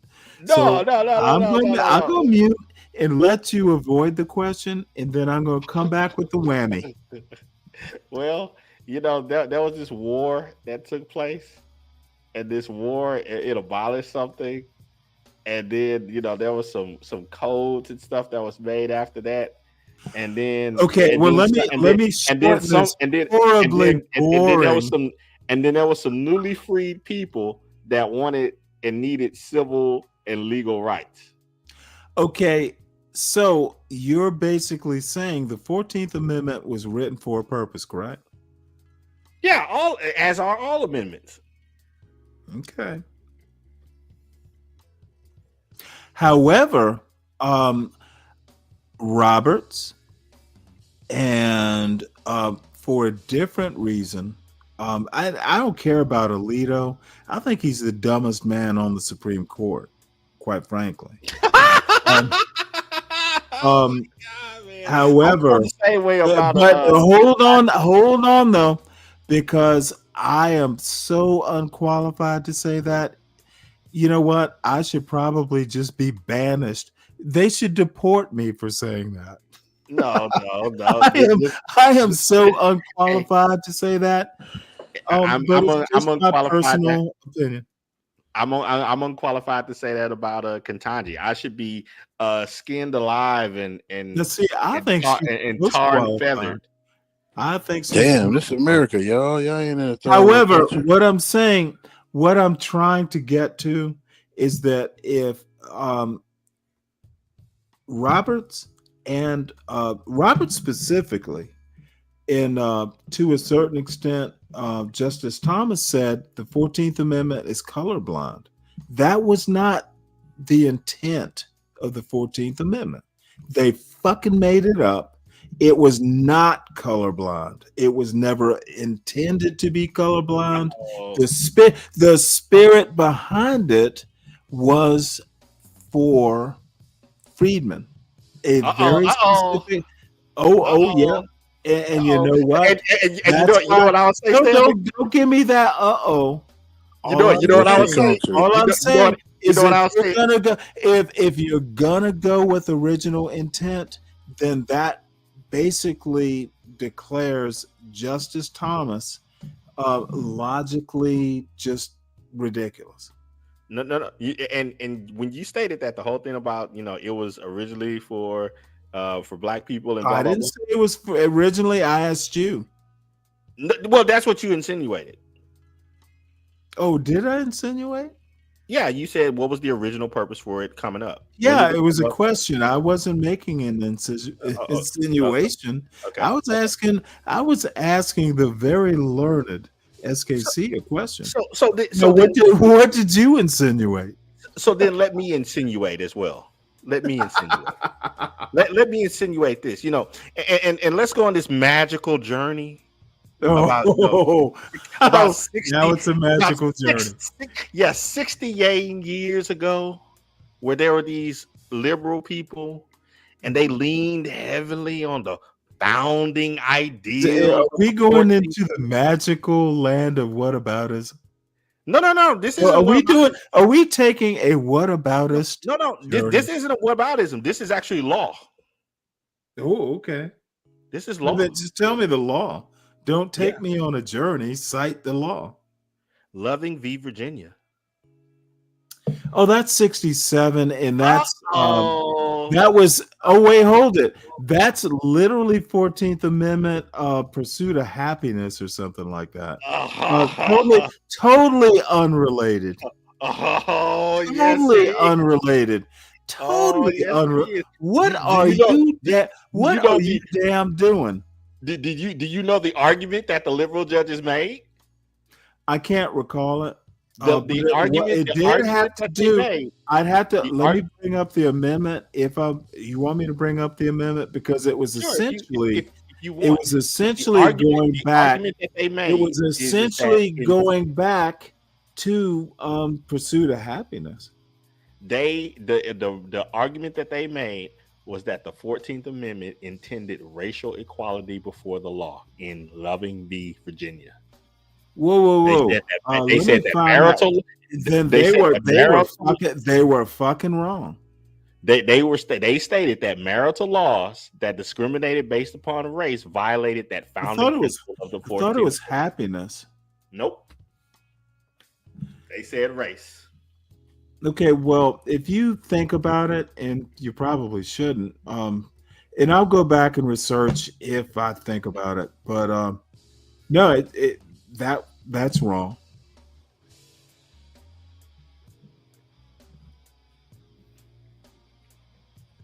No, I would. That's a bad point. Uh-oh. Well, no. Hold on. It has nothing to do with the immigration stuff I was talking about, though. No. What you're stating is that you said that they tried to make it to be out towards race. And I said, okay. No, I never mentioned race. I literally never mentioned race. I insinuated, and it was actually you insinuating. I just asked a question. Yeah, we insinuated, remember? Oh, and then equal protection also. So Okay, so whoa. Equal protection doesn't mention race. Well, again, what they stated was racial equality before the law. Okay, what's wrong with that? It's not expressly written. Okay, well, hold on. It actually is expressly written. Due process, equal protection, equal before the law. That's all assumed. You didn't know that? No, if you want to go by the letter of the law, the letter of the law is all men created equal, and all of a sudden, lo and behold, 13th Amendment, and some of it's implied.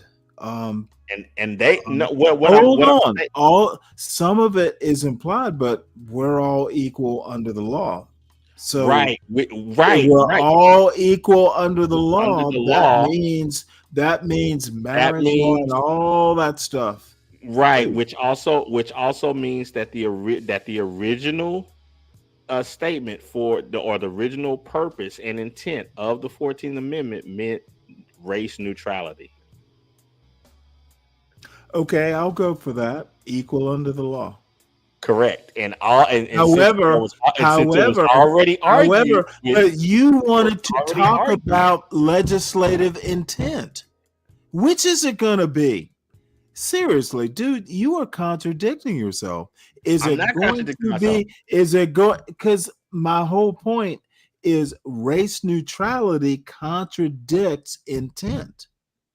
No, it doesn't. And this is going to be the fun of it. Yeah, I'm surprised you make this and then you. Is it race neutrality or intent? Which is more important with the 14th Amendment? I'm saying that both can be equal. No. Don't tell me what you're saying, because obviously you fell into your own logical trap. I did not fall into I told you you were going to do this. I did not fall into a logical trap. I've actually disproved. I've proved you the logical trap nothing of the liberal side. Okay, you are all doped up on liberal. Dude, I don't care about liberal or conservative or any of this. We're talking law, and neither of us are lawyers, by the way. However, but it's fun to play. Funny thing about the law is it's actually critical thinking. That is the interesting thing about it. So, original intent or colorblind, because the original intent was not colorblindness. What I'm saying, taking out the liberal, conservative, all that stuff. Well, you should always do it. From now on, I never tell you. From now on, we should just assume just intent, or I'm sorry, just basically, let's not do sides. You're conservative. I'm less conservative. I'm more, and I am conservative, like a Edmund Burke conservative, because I do believe in institutions, not so much direct democracy.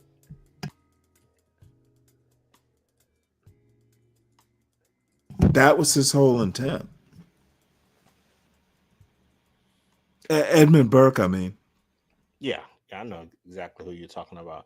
What I'm saying is that I guess in just the plain language of it all, when the founding ideals support civil rights gains, certain justices, they praise all of the framers.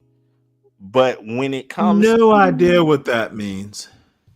But when it comes to those same ideals limiting automatic citizenship for illegal immigrants. Okay, you know what? You lost me with that automatic citizenship. You mean naturalized? Or you mean birthright?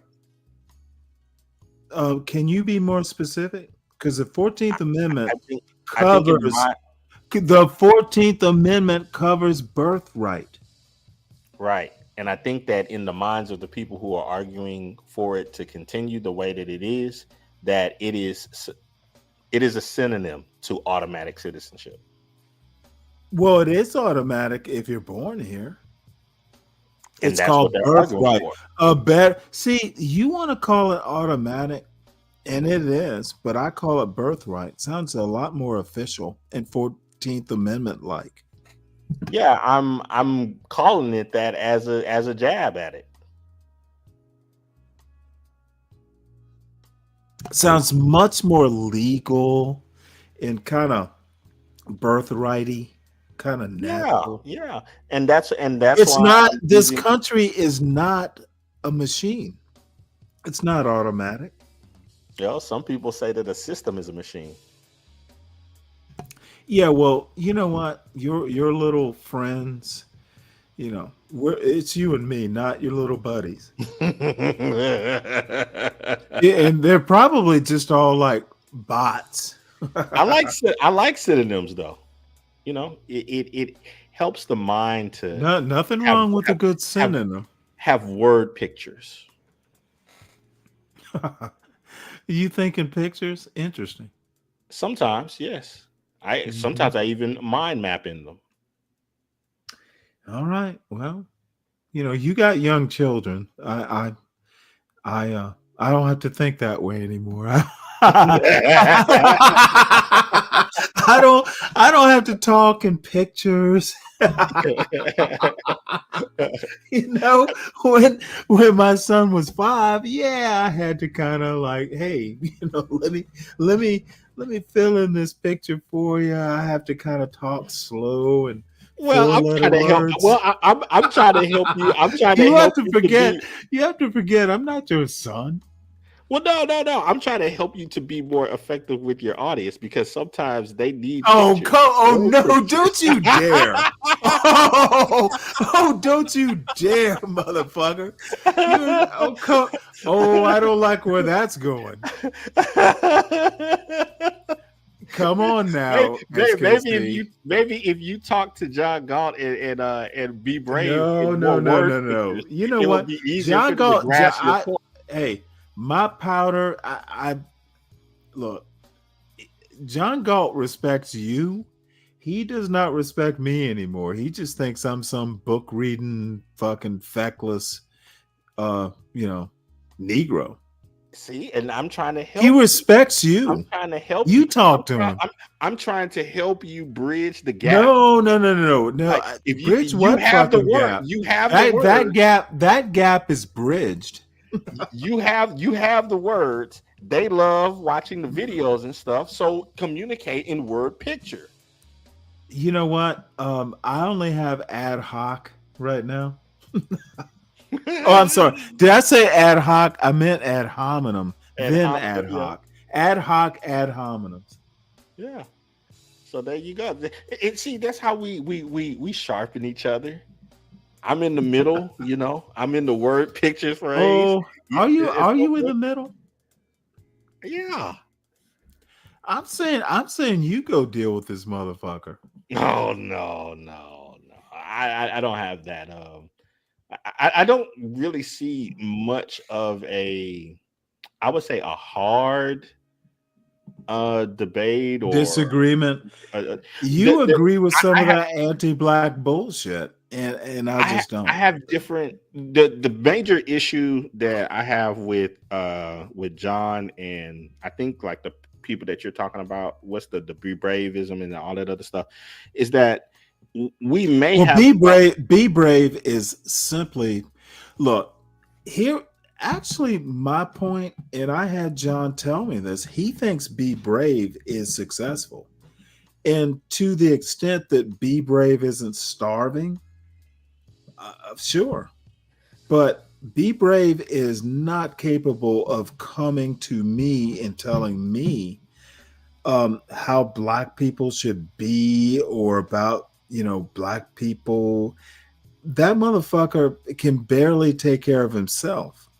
And that, for someone of John's ilk to tell me that be brave is successful, my first question is compared to who? Dude, y'all in SKC, you might get it. I literally,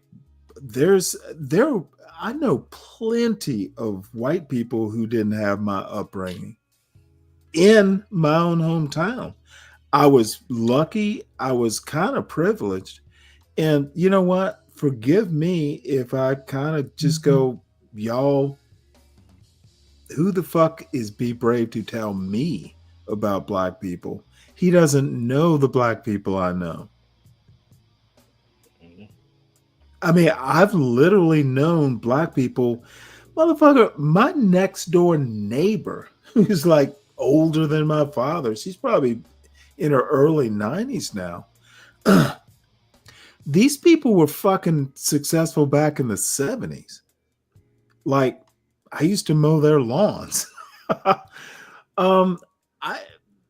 People like John Galt and a lot of these people simply do not believe me when I say I grew up in a neighborhood in Savannah where there were no dude, I could fucking be, and I never was because my parents they would pitch a bitch. So you just didn't. But I literally grew up in a neighborhood where I could be playing football with my friends till like all damn day on a Saturday. And when the when it got dark, the street light would come on, and of course I'm going to stay there like as long as I can until my mother starts flashing the light back on, and everybody would go, oh well, Stanley, you got to go. And then you get that normal bullshit like, yeah, sissy, you got to go, your mommy's calling you.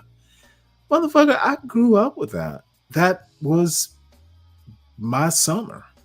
And I could literally go a week or two and not see any white person. Not that that matters, but I don't think these motherfuckers understand. And be brave white types, they don't know that there have been black success forever.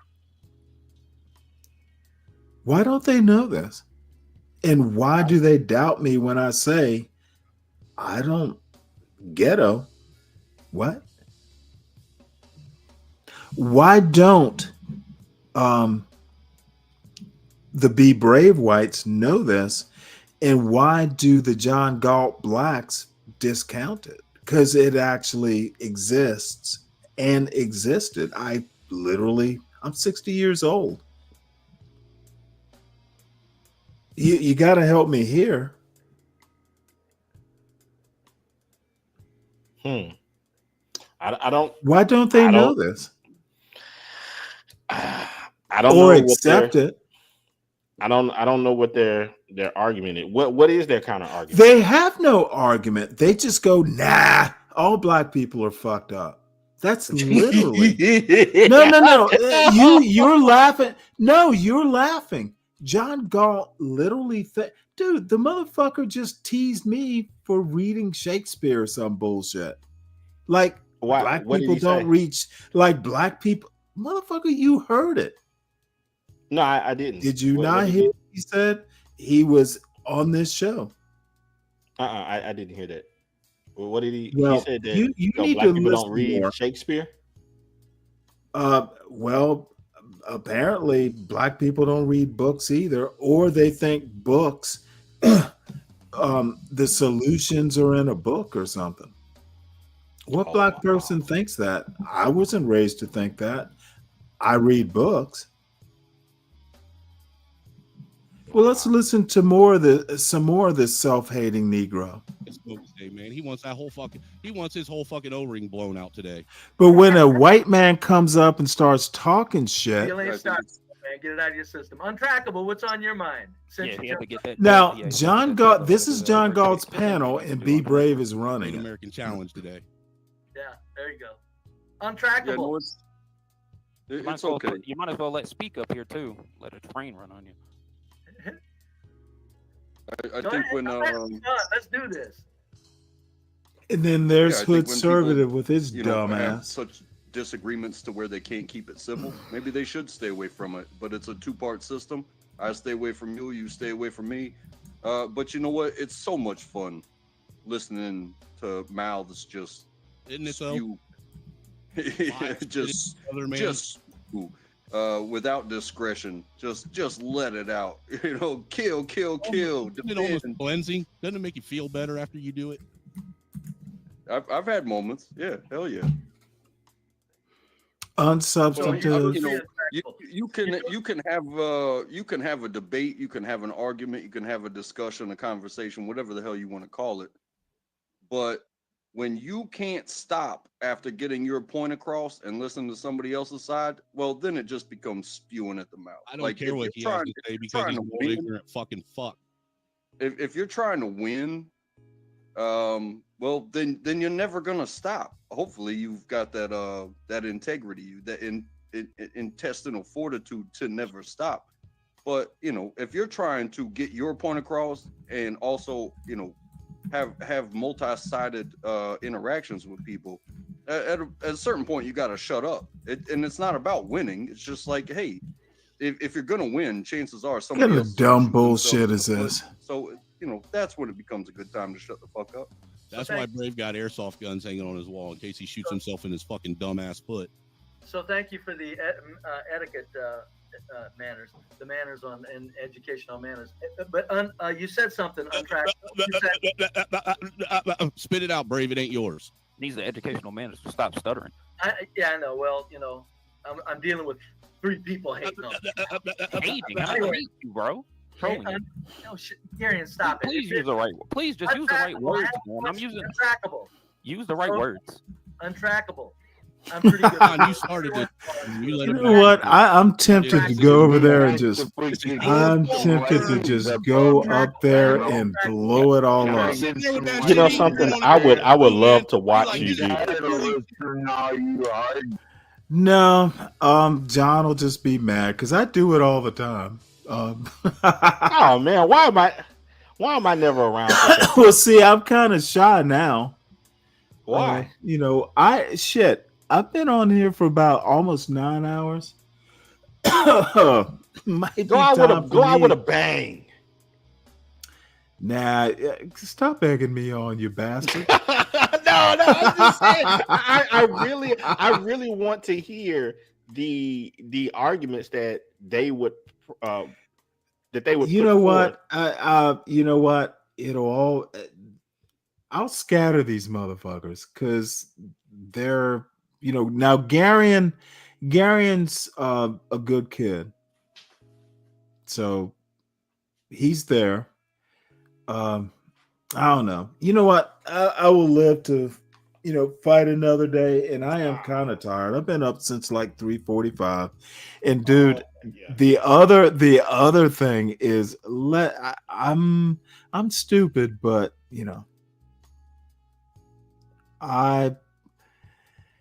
let's not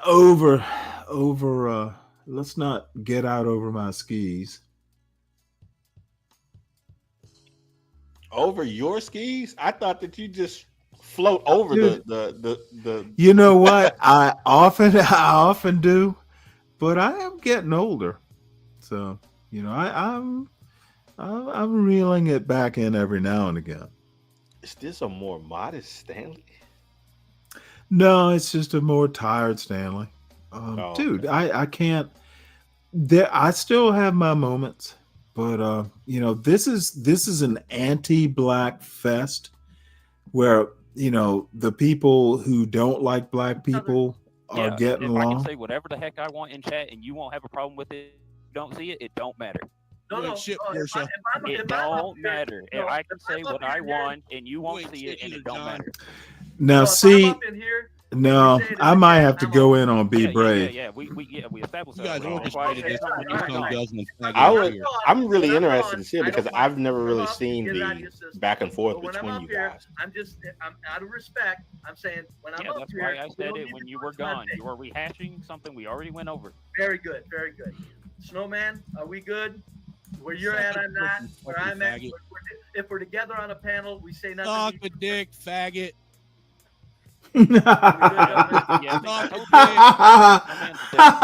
That's funny. Respect the panel, guys.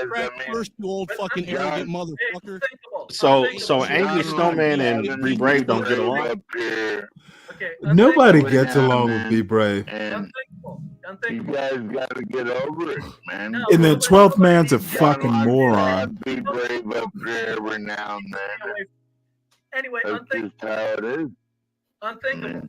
Unthinkable. Get over it. Unthinkable. It's untrackable. Thing that he fucking complained about other people doing and couldn't fucking admit it when I called him out on it. That's what this fucking shit boils down to. He doesn't like when a motherfucker backs him into a corner on his own fucking shit. Because I called you out on being a fucking hypocrite, you fucking cock. Oh, I want to get in here and cause havoc, wreak havoc, but dude, you don't know what it is to be a fucking Deacon Dave says they haven't spoke since the debate. What debate? Nobody fucking cares, Be Brave. Oh, we had to do. Well, it wasn't really a fucking debate. grand exit already. Jesus fucking Christ. Unthinkable was critiquing. I'm saying, did I live up to what he was suggesting? See, Be Brave thinks he is an intellectual, and it is just like unthinkable. It's ridiculous. Untrackable. Unthinkable. Did you hear what I said? Untrackable. Oh, untrackable. Untrackable. Did I make a decent Take them fucking cataract glasses off. Maybe you can see, motherfucker. Unthinkable or untrackable. Did I make a decent proposition among gentlemen? Supposed? Listen to this motherfucker talking about gentlemen. Untrackable. Can you talk? Yes, I can. Well, then spit it out. Yeah, I think it's a bunch of bullshit. I think, so stay away from me so that way I don't have to deal with you. But if you're gonna put yourself in situations where I will intellectual confrontation occurs. A normal person. Wow, you and Brave had a debate. Yeah. I'm out. Well, it wasn't really a debate. It was a discussion. You see it? Be about it. What did we say? Don't talk No, about I haven't it. seen it. And I didn't want to do it because I don't think he's like worth me debating. But comes out of your mouth. Yeah. Then separate. See, I don't get your kind of money. It's all sunshine and rainbows. Debate. You know what I'm saying? Yeah, go back to your channel, sir. Go back to your channel. Oh I man, don't get all you have to do $500 is bucks. any other day. You gotta these break days, it up. I'm actually gonna make that We made a deal. that kind of fucking bastard. Let's see if I they think can- that you can easily. Faith- Monologue. Bye. Yeah, but I just Nobody don't. cares. I- Nobody gives a fuck. What you mean, Day? I didn't break any You and rules. I will have to talk, and No, maybe but you you can agreed coach that- me into it. But I just We agree. I don't like doing that. I didn't even want to have a show with We B-Brave. agreed that you're not going to say anything to me. Yeah, I'm I saying think nothing. you And can do I it. know. Oh, Stanley. God, dude, how many times do you have to Oh, have we the were same already thing? I agreed know about I that. I do was it, talking but about Do you have Slow any down. fucking friends at all in You life? could God you damn. could call it We your said fishing we money. agreed on something that I But already been here's the okay. deal. Hold on a I second. have this Man, weird shut up. form, and just call me a damn Yeah, liberal. exactly. I just like purity. I like Damn, it took when you I'm 20 done with the fucking debate, hours. I want to go that be able to not have to take a shower. Yeah, it's fine. That's why I I'm just not there yet. You take a shower in a faucet that's flowing with money. Yeah. Coin. Yeah.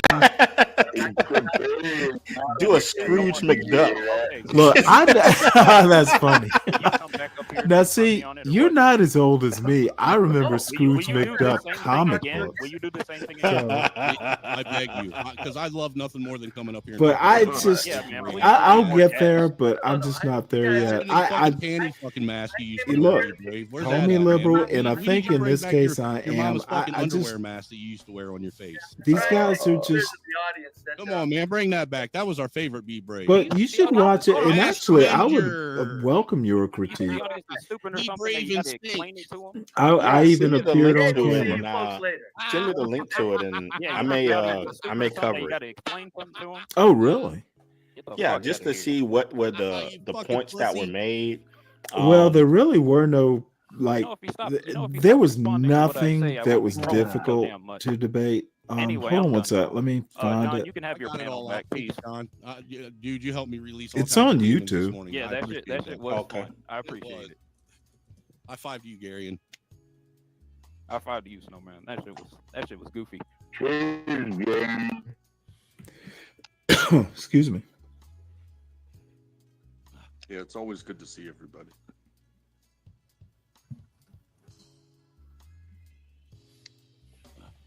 Did we get any One comment on the second. video? I can't even remember what you comment on the video. I don't know. You know, maybe like I now let me put it to you this way: it was good enough You think she was a that, Karen? or probably less a little salty bit, man, enough but that that black I woman took it a sent little it to too my far by sister, and I stalking her. I think mean, my that shit's father getting a little saw out of it. hand, too. I mean, So you follow someone off the This shit with a road. black it woman is following you for family. fucking however You know. many blocks down the road and recording. I was on my best I mean, behavior. Even why you make a will scene be any impressed. worse than it already is? You know what I'm saying? Yeah, I had to behave. And I know I'm saying that after what I just did. So but you know, say it is you're what like it is. an Edmund Burke? I guess No, I was actually like a respectable person who actually, dude, I actually do in public, I have wouldn't points. act like that. You know. Yeah, I think it's just very interesting. So you know, from here's the standpoint, chat link to it. These like I said, minor it's transgressions nothing that special. happen across race. However, blown up it's into, family friendly at least. Things okay. that it probably wouldn't be. Deacon says it took a lot to get Stanley to agree to a debate.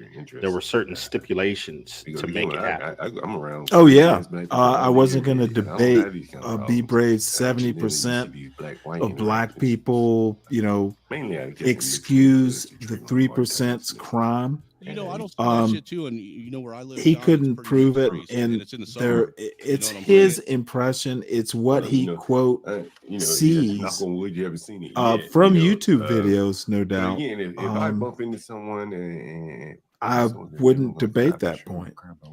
If you can't prove it, I'm not going to debate it.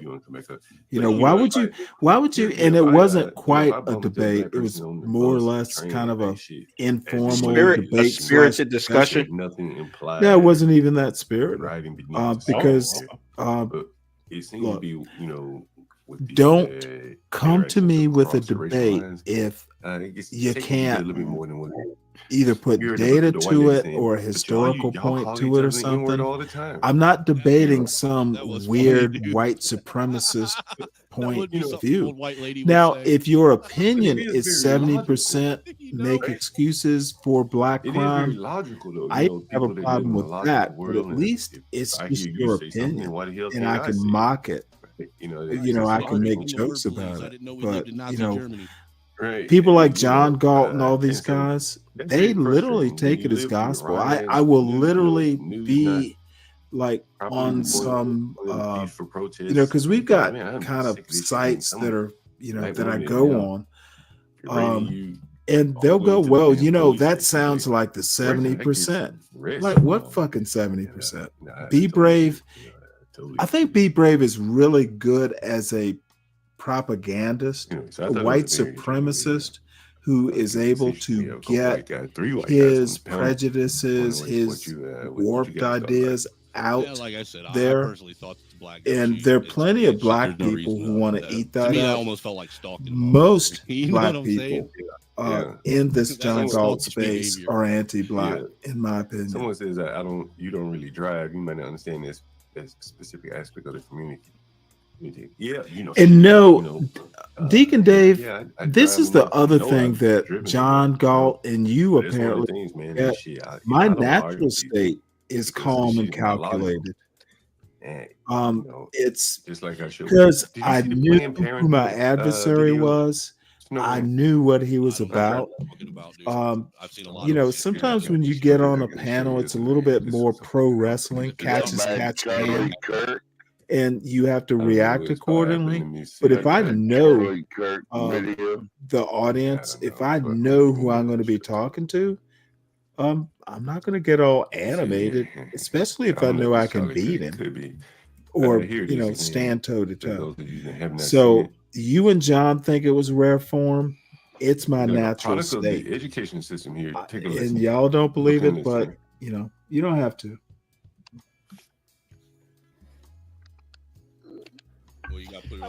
I did. As a matter of fact, I have that shit. I actually have that free zone. I actually have it. I ran it through the YouTube filter to show it on my show, and I forgot to do it. So the black community is Old still man overpopulated problem. because of our But government. it's here somewhere. Gang relations. The black community is below replacement. I actually that there are too many black people. didn't have a problem with it. So I didn't say that. And don't clip I'd have to find I it. didn't say that. Don't clip farm. I I got it didn't here say that. Don't somewhere. clip farm. I didn't say that. Don't clip farm. You just said I didn't say that.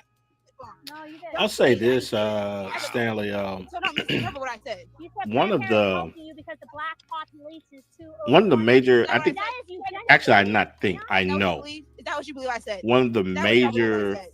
Is that what I said? differences Is that what I said? that I come up with between John, a person like a Bree Brave, even like a Chaotic Truth and others. Some people think that we have absolutely similar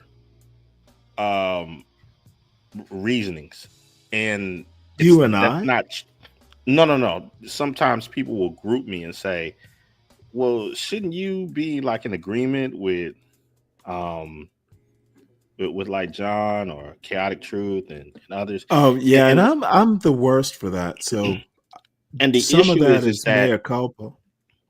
I think the issue is that the route in which we came to our conclusions is Mhm.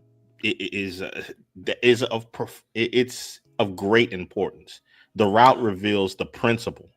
The God damn route, it, dude! Stop that! Yeah, stop making sense.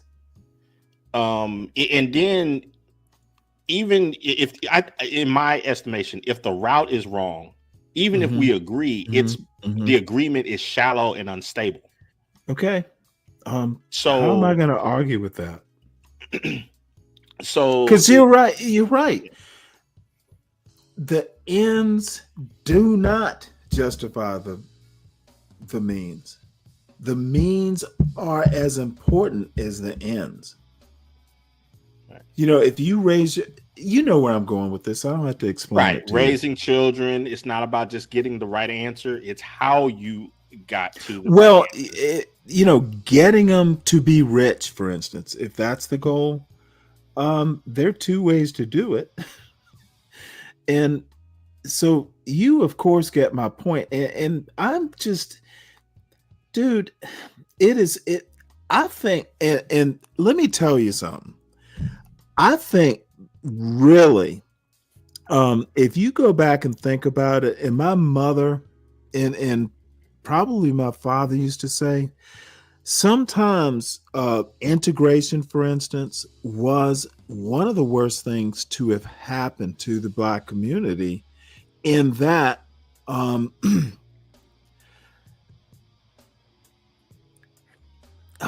this is going to sound so racist.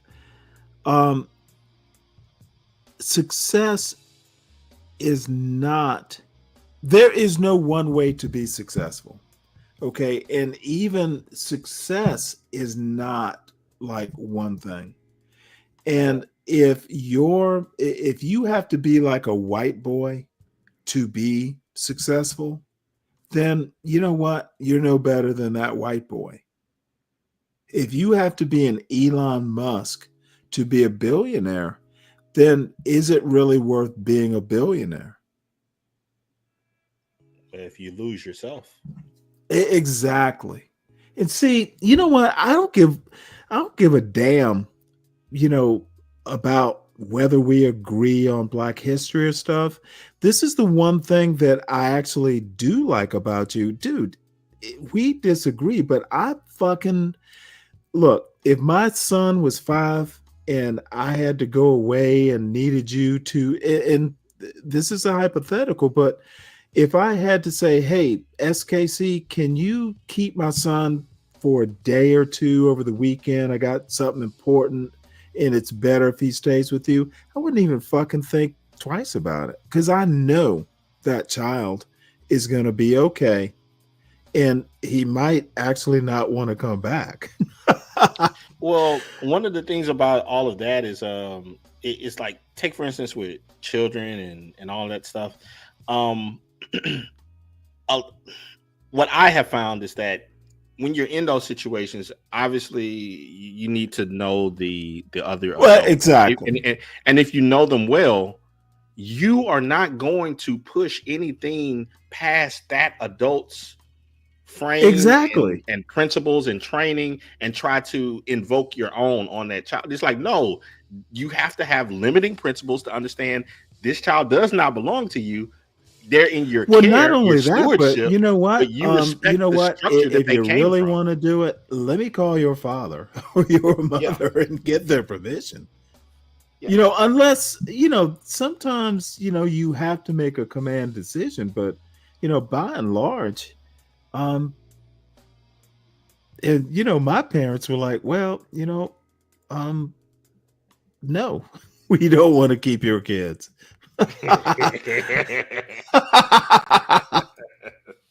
You know, and it could be that we don't want to keep your kids because we don't like you. You know, I had those kind of parents, and they could be funny, and my father still is funny, you know, Only if we have to. I don't know. But yeah, man. I'll be interested to see what happens on the 15th of next month. Definitely that Thursday. I'm gonna be on speed dial with my sister to try to see if I could chime in. Well, we'll have time to talk about it between then and now, but I'm dead serious. It would be fun, and it'll be during the day. And who knows? I know I'm going to be in town. I'm going to go to Savannah at the beginning of June. And my father made a joke. I said, well, my son has friends up here. He'll probably want to hang out in the summer. And, I told my father, well, as far as I'm concerned, I could stay there all summer. I have no agenda. So my father was like, yeah, well, you know what? He can catch a bus. And I thought that was funny. He's a grown man. He can come all the way up here. Shit, there's a house up here. He can come, and I got neighbors. They'll keep an eye out on him. And he's a fucking adult. He doesn't need me there constantly. Overall, what I will state is that what I've noticed on some places, especially where people agree on a lot of things, they agree, but they don't really delve into why they agree. Right. And I think there's a lot of unstable unifications. And when you throw a principle, that's an interesting point. When you throw a principle at them, they react differently, because when it comes to a principle, it almost corrupts their unity. But you know what? That's American politics. You will have, for instance, and this is just, don't take this too seriously, but you have the progressive left, like a Jimmy Dore or someone, going for MAGA, and they agree, or they agree on the populism part of it, but they may not agree on how you get to the end. I get your point exactly. The principle part. And you know what? Why don't people do that? Are you saying it's basically cheap allyship? The enemy of my enemy is my friend, but you don't know why he was the enemy of your enemy? Well, that goes all the way back to that free thought that I was having, and I didn't mean to. I didn't have some intent to end up here, but it does go back to when I was asking the "we the people" question. Oh, okay.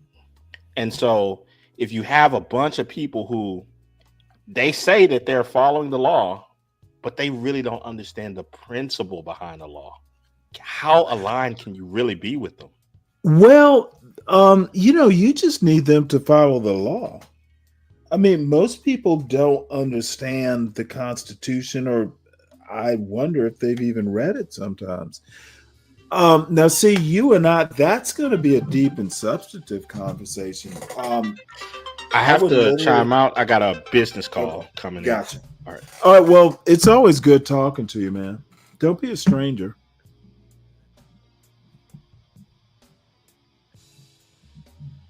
Well, I assume that meant. So anyway, it has been a while. I'm up to 9 hours, folks. SKC, folks. Oh, by the way, everyone make sure you hit the like button. I have gone hours without asking you to. Please hit the like button. Subscribe to the John Gall Urban Landlord channel. You should, if you're new, and share it. Even better. Please subscribe to the Stanley Cross channel. It's at Stanley Cross 6000. Lots of good tidbits there. Mostly kibble for the mind. And I think SKC is probably going to be busy. You know what, Deacon Dave?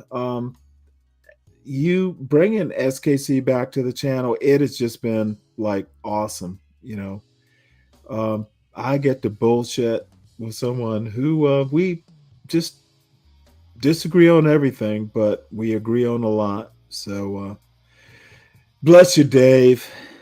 Motherfucker, you better put up your Cash App before I leave. This has been wonderful.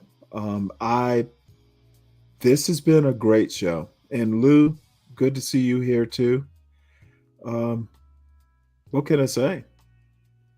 I will be back 3:45 in the morning with more fresh dung to grow some plants in, I guess. So we go. I may head over to the John Galt show. I may not. But Deacon Dave, it's a special shout out to you, man. Keep doing what you're doing. Totally appreciate it. SKC, I'm going to duck out. But special guest star, SKC. What can I say? It's been a treat. So talk to y'all later. Feel like I should, feel like I should, feel like I should, feel like I should go. Go. Feel like I should go. Feel like I should, feel like I should, feel like I should, feel like I should go.